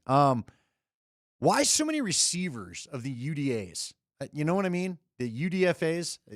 Like, this team constantly feels like they are looking for receivers and signing big bodies, and then it just feels like they're fascinated with it, and I don't know why. I would think you would go out and sign a ton of – if you're going to go after a position to sign a bunch of guys at, I think it would be the tight end position. And yet they signed a few more. Like, again, the receivers are all locked up, right? You didn't trade anybody. Yeah. So that thing's done. That thing's on lock. Room is packed. I don't think there's a single position open unless you find some unknown superstar. Yeah, room is overpopulated. Yeah, quite honestly. It is full, I would say. Andy, so yesterday, Rockies sweep the Mets in a doubleheader to sweep the series from New York. The Mets, fresh off of a 12-game losing streak, then they won a couple of games against Minnesota, and then they turned around and promptly got swept over the weekend by the Rockies. I want to play this is the final out from yesterday. This is from the Rockies TV call. This is Drew calling the end of the game. Listen to how Mets fans at Citi Field reacted to the final out of the game yesterday. This is popped up. Moniak near the line, has a play, ball game over. And the Rockies have swept the Mets in New York for the first time since early May of 2018. That's a lot of boot. I got to imagine I didn't get a chance to check in on that game. You guys. That couldn't have been a very packed stadium, but who was there made themselves heard. That was a lusty boo from Mets fans right there. Yeah. They have fallen to 9-19 on the year. Listen to this, okay? The 3 worst teams in baseball right now are the Mets, the Phillies, and the Astros. Payrolls number 2, 4, and 11 in baseball. And the Rockies have racked up 8 wins against those clubs this year. Well, good for them. 8 of their 13 wins. All right, let's talk a little bit about Chase Dollander. And he is making hints that he's on the precipice of being a star. And if you watch him pitch right now, last year he was mostly a fastball curveball guy. 4-2 seam, throwing the straight fastball and the cutter, and then throwing a kind of a 12-6 curveball. This year, he's a fastball, but like largely a sinker slider guy.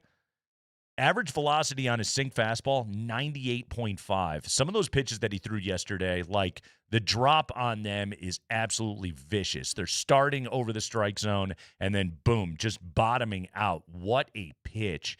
Walks per 9, last year 4.5. This year it's down to 2.5, which is masses. It's so huge because with fewer free passes, strikeouts have gone up, and because his hard breaking stuff is so improved, he's getting a lot more swings and misses on pitches outside the zone, which is very clear. Like, he's fooling dudes right now with his stuff. Sometimes I think it's experience. I think with him, it's pitch mix. Like, believe it or not, he's given up more hard contact this year, but it's not hurting him because he's not walking as many dudes. And again, strikeouts are up. When he misses middle, and like they can hit the ball hard off of him. But again, if guys aren't on base, like who gives a bleep? He has got electric stuff. He's throwing the right pitches. He's put in the work to get his slider going, to get his sinker going. It's paying off. I tweeted yesterday, Andy, this guy is having as good a start to a year as we have seen out of a Rockies pitcher. I mean dominant, not just good, dominant, since 2010 Ubaldo. He's a few months away from matching what Jimenez did in 2010, but this is the kind of stuff that he has. Well, and it's wild. Are they still using the opener, if we will? No, he started yesterday. So now he started? Yesterday was his first full start of the year, and he went 7. Again, exciting stuff. I just want to make sure he finds it at home when it gets hot and dry. Now, who knows?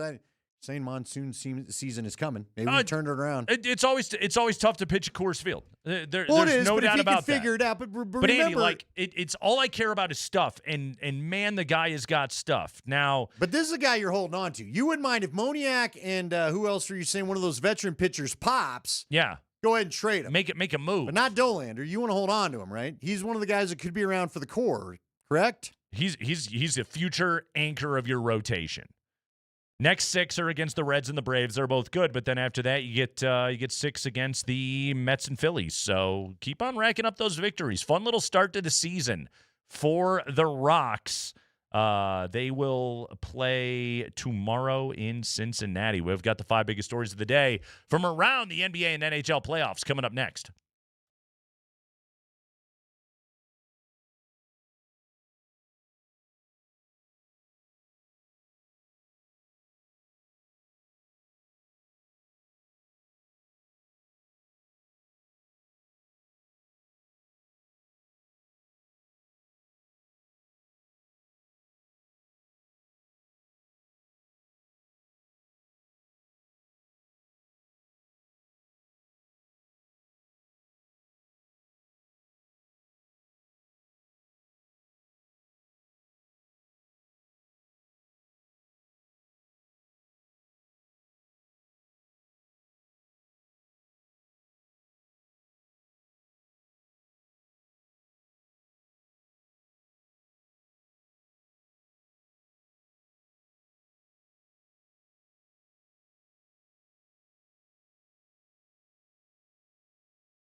All right, it's hour number 3. You want to go to the game tonight, don't forget to send us a message on the Voice of the People app. Let's dive into it right now. Time for the 5 biggest stories of the day. Let's start with the Nuggets, and then we got some Avalanche stuff in the end as well. Mark Springer, do the live read. If you're wondering what's for dinner tonight, try Papa Murphy's Pizza. They make delicious pizza. You bake it when you're ready. Order online at papamurphys.com. After the Nuggets Game 4 loss in Minnesota, David Adelman talked to the media. He was asked this by Mark Kisley. You talk about, and players talk about, having been there and done it and know that they can. But I can document the history going back to Game 7 against the T-Wolves a couple years ago. Right. Having a chance to go up 3-1 on Oklahoma City. Big lead earlier in this series. Sooner or later, you have to do it rather than say you just... Is that a question or is that a statement? It's a statement. Oh, okay. When is that going to show up? I thought it showed up today. We just didn't finish the game. And I expect us to have a great effort in Game 5. I'm going to keep saying this. I don't know if you guys think I'm going to come in here and talk negatively about my team when they played that hard. That's the way I saw it, and I really trust our 2 best players will find a rhythm, and they have to find that at home in Game 5, and that allows us to get back to this gym, like I said, and that's our opportunity. You know, David Adelman was promoted because, well, for a lot of reasons, but one of them was that his disposition was generally viewed as more positive than that of the way Michael Malone was handling things, especially down the stretch right there. Andy, you pointed this out earlier in the show. Like, Malone was grindy, and he was not afraid to be critical of his team at the podium. Now, to be fair, we also know Malone said it and then some behind the scenes as well. He never shied away from doing that part of his job. Okay.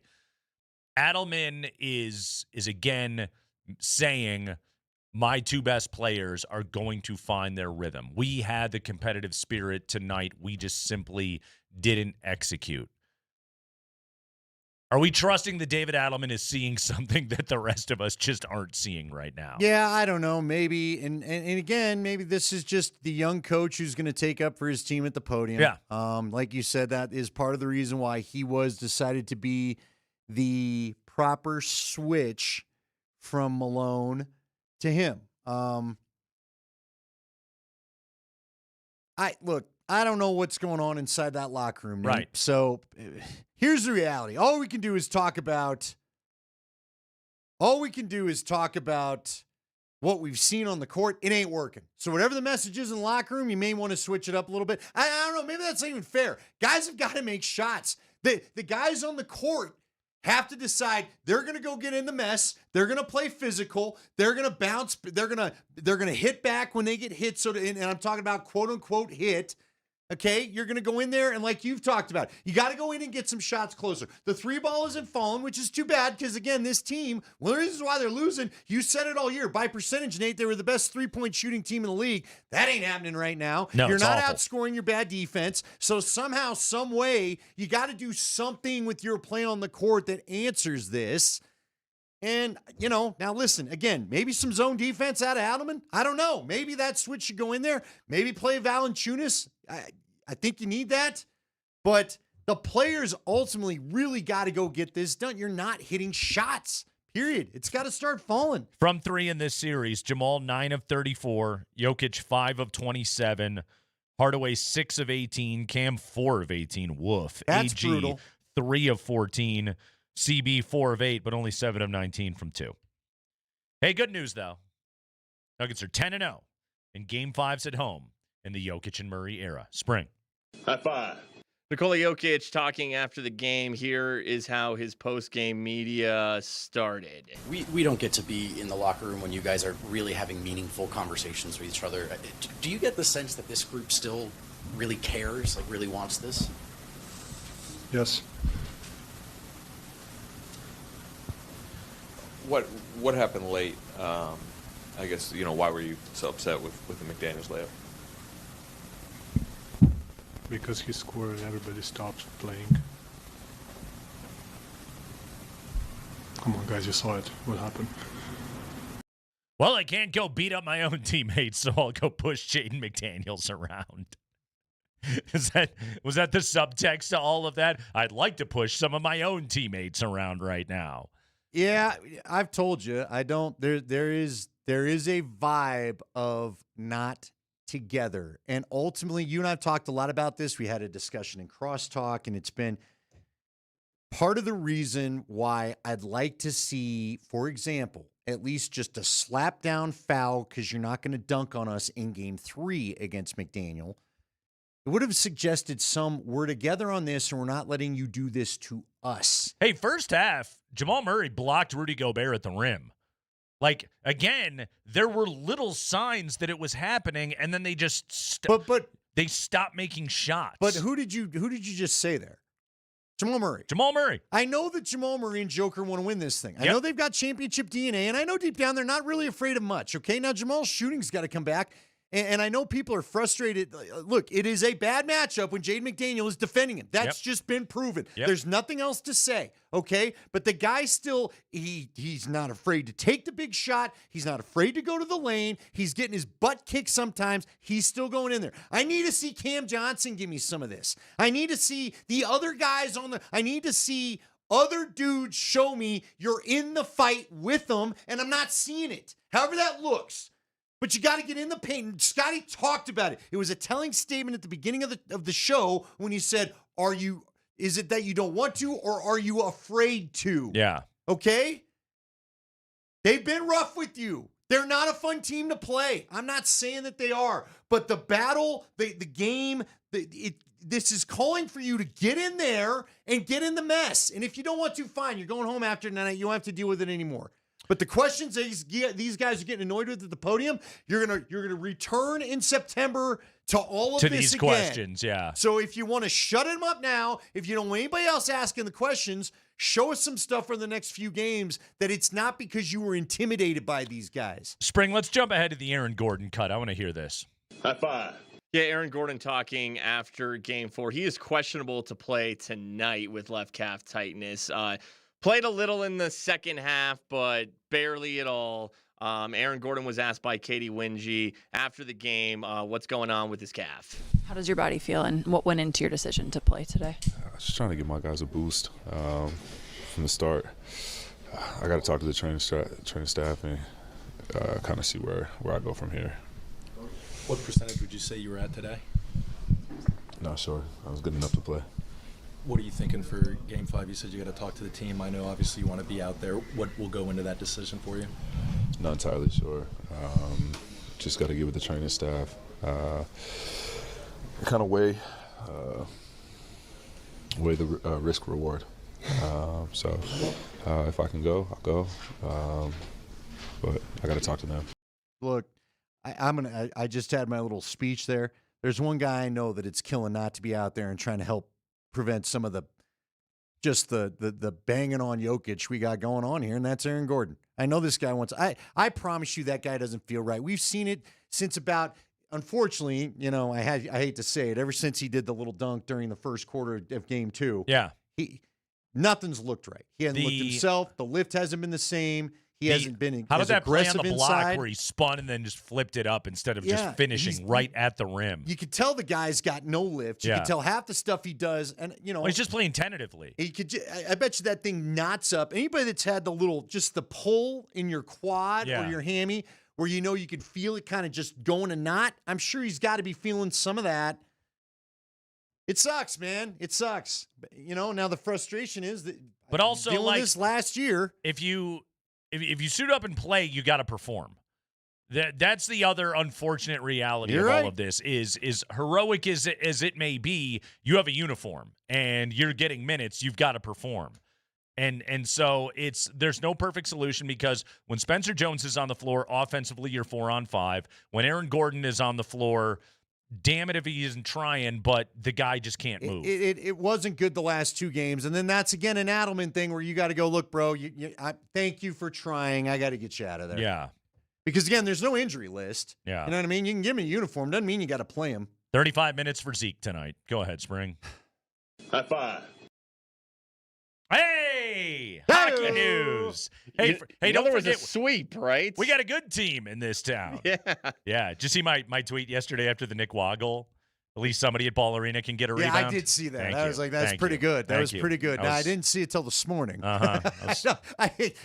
You know what? Especially after my stupidity Friday, I hate Twitter. And it really is deciding to tell me things like, you're like, oh, that's information I could have used 2 hours ago. I have more people from Minnesota enjoying me today. Do you? Yeah. Yeah, I've tried to lay out. I've decided I'm done interacting. You get enough death threats, you're like, all right, you're cool. You win. And yet I'm in there being a jackass and making you and fun Vic. of Hey, you and Vic. making fun of Vic's hair. Yeah. Uh-huh. Vic looked good in that photo, though. Doesn't he look good? Yeah, he's like looking. They tried to troll Vic in Timberwolves Twitter, and they picked a really handsome picture of Vic Lombardi. They could have found a much worse. I was gonna say he's put some on Instagram of him sweating in that sweat lodge he's got. The man is all over the internet. Okay, like you can find compromising material on Vic His Lombardi. hair is not always perfect. No, but they're boosting him with that steely gaze of his. He's literally got his sauna from what is it, Flatiron's Fire or whatever that he does, where he's got the old sweat bubble coming off his nose like it's the Blair Witch Project. Go get that picture. It's all out there. Let's do the hockey though. Spring, go ahead. So the Avs swept the Kings, and after the sweep, Kings coach DJ Smith talking to the media, and he's pretty much just like, "What do you say?" I think at the end of the day, we probably lost this series to a really good hockey team. Yeah. And give them credit. It's not offense. They have offense. They have lots. It's how well they check and how well they defend. And I think when you talk about the Avalanche, a lot of it goes by how much they score and how good of players they have. Give them credit and their coaching staff, how well they check to a man. They didn't give us a breakaway in the series other than a shorthanded one. They never gave us a 2-on-1 other than a partial 2-on-1. That's incredible to do for 4 games. Okay. Well, I'll say this for DJ Smith, all right? And I know it's easy to be critical of the way the Kings approach this series and how boring it can be to watch. But also, like, for a lot of the first 3 games of this series, it did keep it within striking distance. They were never able to steal one of those games. Game 4 yesterday, out of desperation, they had to open it up, and they just got murdered Well, when and they that's did what that. you and I said. We thought they would get one of those. Listen, do not give Scott Wedgwood his flowers. He did it again yesterday, early in the game. 950 save percentage, 1-2-1 goals against in the series. There was a bouncing puck in his crease where he got his stick down, knocked it away. They thought he had sailed the crease. Nope. Yep. Scott got his stick in there. Guy's been playing amazing. He's probably another guy where you don't want to take the long break, man. I know we wanted to go 7, so the other 2 are tired out, but sure Wedgwood's ready to get back out there. Series aggregate 13-5 in favor of the Avalanche. They finally got a power play goal yesterday. We have got all the highlights of Game 4, the Avalanche sweeping the Kings. We'll hit that when we come back on Altitude Sports Radio 92.5.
We got prime cuts coming up here in just a minute. Connor's highlights of the Avalanche's Game 4 series-clinching victory over the LA Kings. Real quickly, before we get to that, Andy.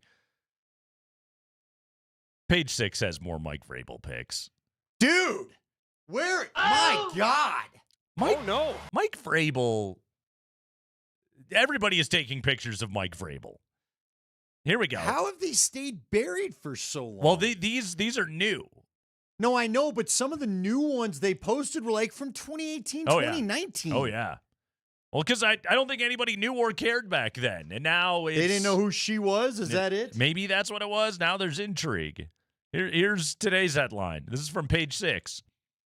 Mike Vrabel jets to Salt Lake City mid-NFL draft, buys wife apology present after Diana Rossini photo scandal. Mike Vrabel was spotted buying a gift, apparently for his wife in Utah, just days after Page 6 published cozy photos of him and sports reporter Diana Rossini at a bar in 2020. As seen in new pics exclusively obtained by Page 6, the Patriots head coach bought the present, believed to be for Jen Vrabel, at the Salt Lake City International Airport on Saturday. So he's getting an airport present. Mike, an airport present. Is that even any good? Mike, who was still wearing his wedding ring, browsed a store called Hip and Humble and landed on a baby blue sweatsuit. Yeah, that fell. Okay, go ahead. The former linebacker, who shared in a 2025 interview with The Athletic that he and Jen own a home in Park City, Utah, where they like to ski and celebrate the holidays, was snapped examining the loungewear before making the purchase. This is just... That is not like Kobe's wife's ring, right? No. Not that says I'm sorry, like a nice baby blue sweatsuit. We're told Mike looked at the matching set for a brief moment before yanking the items off the rack and speed walking to the register to check out. That's the right size? All right. He was dressed down in light blue jeans, a blue puffer vest, and a matching undershirt, accessorizing with a baseball cap, black travel backpack, and Nike sneakers. Jen was not photographed with Mike, and it's unclear whether the married couple reunited at any point during his trip. This is just like... I get all of that, and yet it's just, man, this dude, even an empty gesture of purchasing a baby blue sweatsuit is making it into the tabloids now. Again, back when a couple of weeks ago, when he and Diana Rossini were co-opting their shared strategy for how to be able to push past this in their PR professionals, crisis PR professionals that they hired to handle all of this. I don't think anybody saw it coming to this. Certainly not Mike Vrabel at the time, who called it all laughable. No, well, and again, Nate, we're not doing the NFL high five, so I'm not stealing from Spring. Wanted to check that real quick. He returned to work today, as you mentioned. Yeah, he returned to work. Apparently, a day of counseling over the weekend to miss the third round, so he wouldn't have to do a media availability. Counseled which is on now Saturday. this is clearly all this looks like is you just skip that final thing. Yeah. Now he's back to work. Now he's back to work. I mean, again, the Patriots have to realize this is going to keep coming because Page 6 is loving all of it. We're all talking about it. It's a great scandal. We're all talking about it. Let's be honest. It is a great low-stakes scandal. There's no quarterback team like a Lamar Jackson mad at his team, hold out. We're all over the Aaron Rodgers saga. Nobody cares. We're over Max Crosby. We're over Max. This has all been kind of a quiet NFL off. This is the most interesting NFL story of the offseason. Yeah. It's a lot more fun than talking about a lockout of the refs. Sure. This is great. Yeah. So I'm just saying that I think it's not stopping. You're right, Andy. Training camp's going to be a nightmare for you. Matter of fact, mini camp's not going to be fun for you guys. I wouldn't think so. So this is going to continue to all be annoying, and I wonder how long Vrabel's going to put up with it before he's just like, I'm out. All right, can I say one thing? You may. A lot of stuff's coming in. Let me just. I've told you there was I don't know why this all of a sudden broke. There was a technicality in the game, NLL game this weekend. Can I make a quick statement and then we'll do prime cuts? Stayed away, my all friend. Right. The NLL screwed up. For my Mammoth fans out there, because everybody keeps asking me, are you going to address this? So yes, I'm going to address this real quick. Okay? What happened? The Mammoth lost in overtime. I knew that. There was a technicality. There was a rule I didn't even know about because I learned about a new rule. It feels like every game. Okay. So normally in outdoor lacrosse, if you step in the crease, we change possession. Okay. Nobody steps in the crease ever.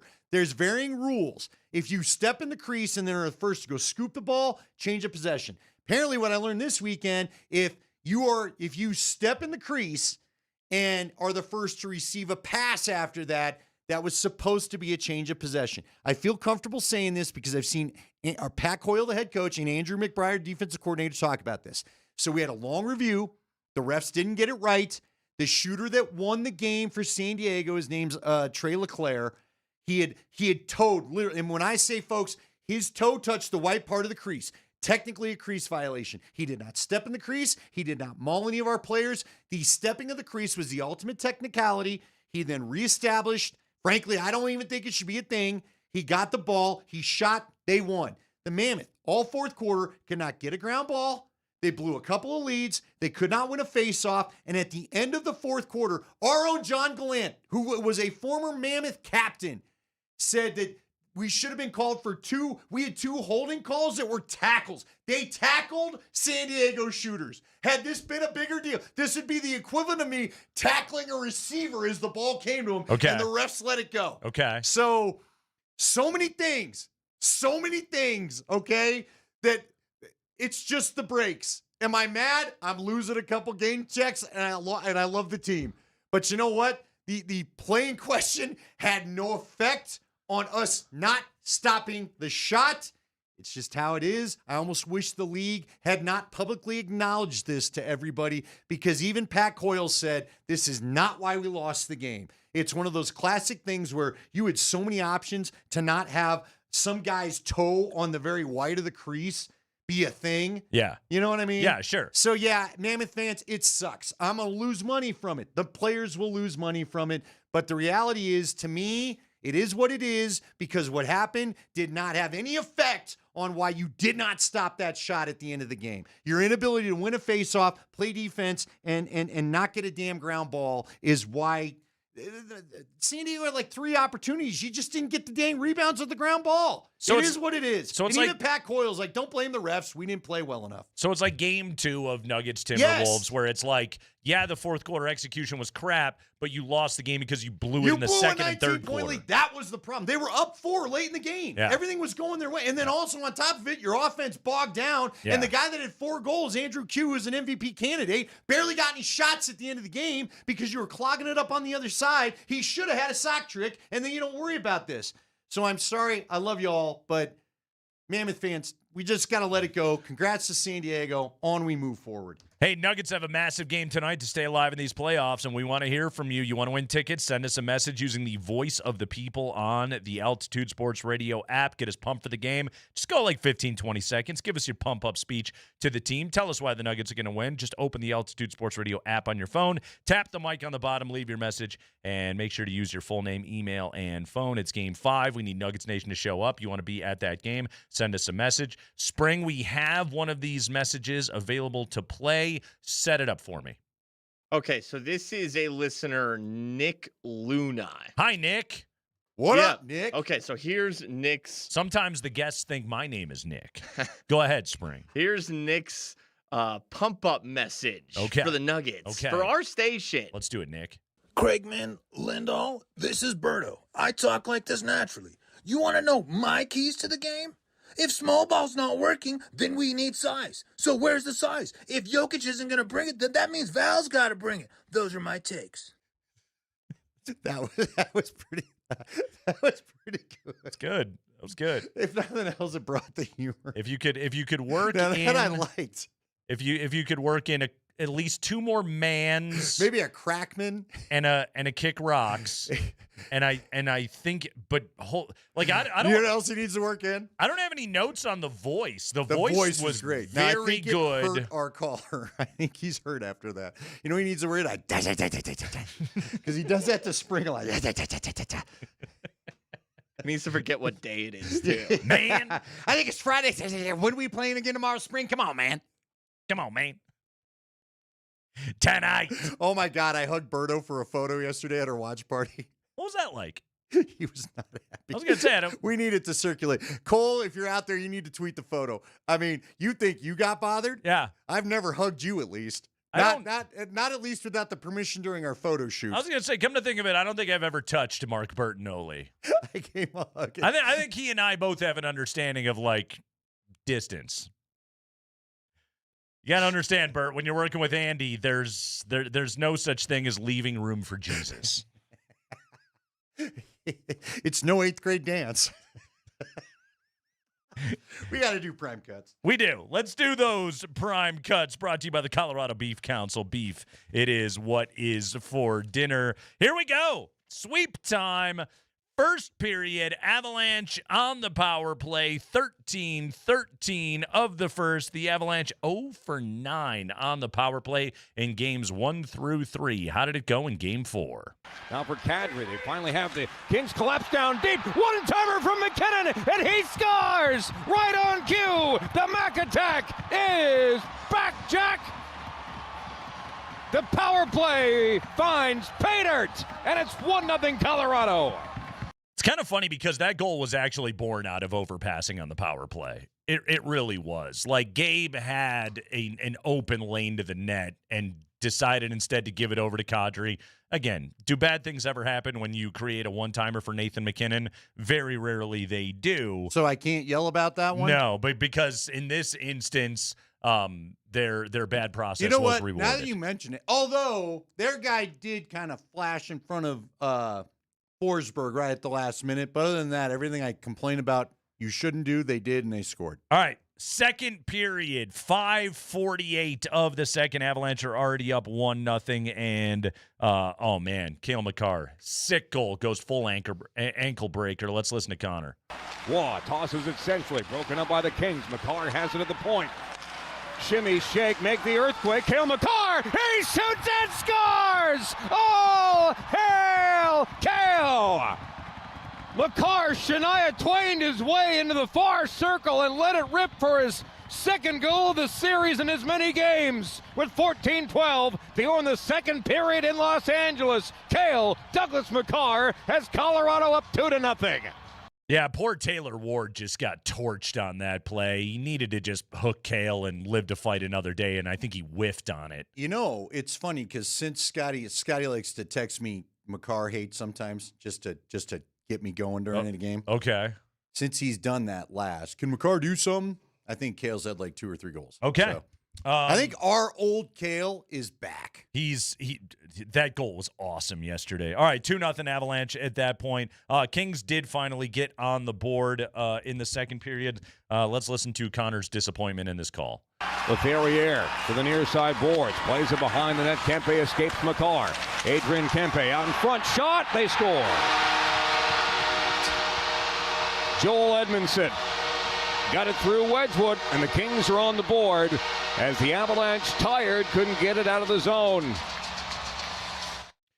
Really good screen by Kopitar. I gotta say, I'm glad this series is over. I never got used to the name Edmondson the entire series. Oh, I know. Every time Edmonton.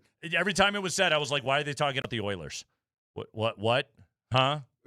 Who was it?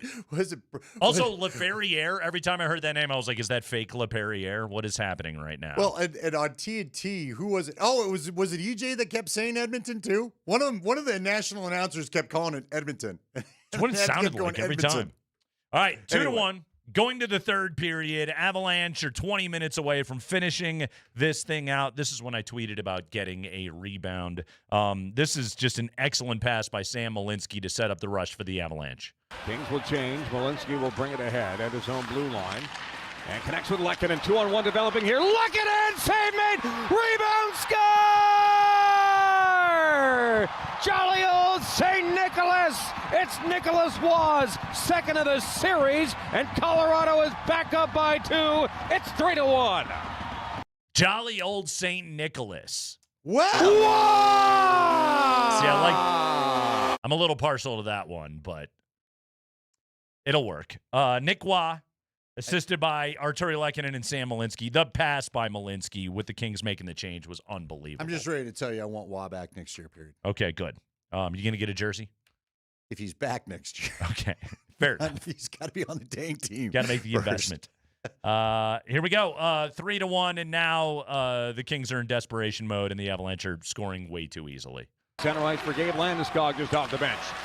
Leads it for Nathan McKinnon. He spins away from danger. McKinnon high in the zone. Devon Taves. He shoots. He scores! It's a laser from Taser. Devon Taves gets his first goal of the Stanley Cup playoffs, and 6 minutes into the third period, it's 4-1 Avalanche. It's a perfectly timed blow-by screen by Marty Necas on that play to make it so Taves was able to go top shelf and score, give the assist to McKinnon and Landeskog. That's just, again, another one of those possessions where the speed of Nathan McKinnon just destroys teams. Forsberg didn't see it. Again, good job by Marty Necas. 4-1 Avalanche. Let's get one more empty netter. Let's call it a series, Spring. And he wins this one away from Kopitar. Kulak. Off a body, falls for Necas. He's got Landeskog and an open net. Necas into the Kings zone, holds up. McKinnon for his second of the night. You betcha! And that may be the nail in the coffin for the LA Kings. A 3-point game for Nathan McKinnon. 2 goals and a helper. And they're headed for the freeways here in Los Angeles. With 5:38 to go in the third, it's Colorado 5. And the Kings won. You know, those Kings fans that did stick around to give a nice tribute to Kopitar, I thought that was nice. Tom Hanks stuck it out till the very end. He and Colin were cheering on Anze Kopitar till the very end. But, yes, it was all over from there. McKinnon 2 goals and an assist. Wedgwood 24 saves last night. Avalanche sweep the Kings, which is what I predicted. Game 5 is tomorrow night with the Wild and the Stars going back to Dallas. So there you go, everybody. That's what's happening. The Avalanche just hang out for a while now and get healthy and get recharged and then get ready for the next round. And it's brought to you all by the Colorado Beef Council. Beef, it's what's for dinner. Those are your prime cuts, everybody. The Avalanche get the sweep. The Nuggets are going to try to survive. We'll tell you who has got to have a big-time game, not Jokic and Murray category, when we come back on the Kreckman and Lindahl Show.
All right, Kreckman and Lindahl getting you all set for Game 5 tonight of the Nuggets and the Timberwolves. Denver down 3-1, trying to stay alive in this series. Really quickly, though, Andy, we have settled what has honestly been the most contentious of the NBA postseason awards. Cooper Flagg wins the Rookie of the Year award over Con Knippel today. Cooper Flagg, 56 first-place votes to 44 for Con Knippel. I got to say, I'm pretty disappointed in that outcome. Okay. I thought Knippel was he was a massive impact player on a winning team that went to the play-in this year. The Charlotte Hornets were one of the fun stories in the NBA, a middling group that decided they wanted to go for it and try in a year in which everybody else decided to suck. Now, look, I think Cooper, if you were asking me who would you rather have in your team, Cooper Flagg or Con Knippel, it would be Flagg all day long, but Knippel played more games. He set rookie records for shooting. I thought his general impact on a better team was bigger and more worthy of being the Rookie of the Year than what Cooper Flagg did this season. However, Cooper Flagg is the Rookie of the Year. Con Knippel takes second place.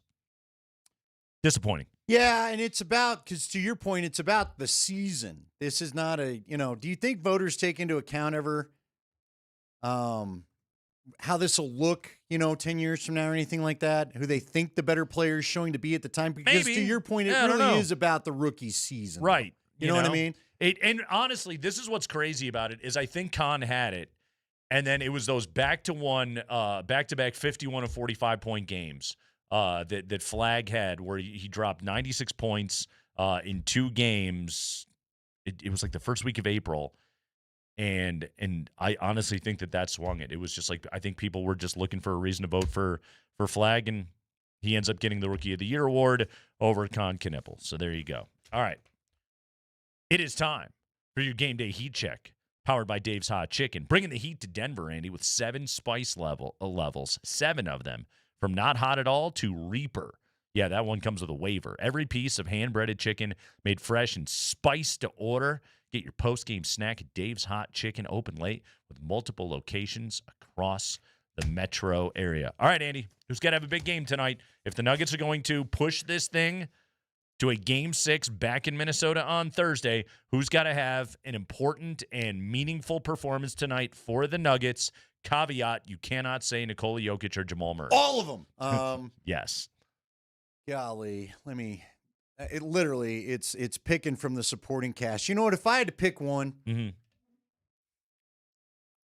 I'm almost tempted to go Cam Johnson, but you know what I'm going to do? I'm going to go Tim Hardaway Jr. Okay. You've got to heat up. This is the Dave's Hot Chicken heat check. Well, I need you to get hot from three-point land, and then I need you, frankly, to take it back to Minnesota. But you know what? You read those three-point stats earlier in the show. We talked about how by percentage they were the best three-point shooting team in the NBA all year. They can't throw it in the ocean from the three-point line right now. And Nate, because of the way they've played defense, we know they're not going to be the 1989 Detroit Pistons. Yeah.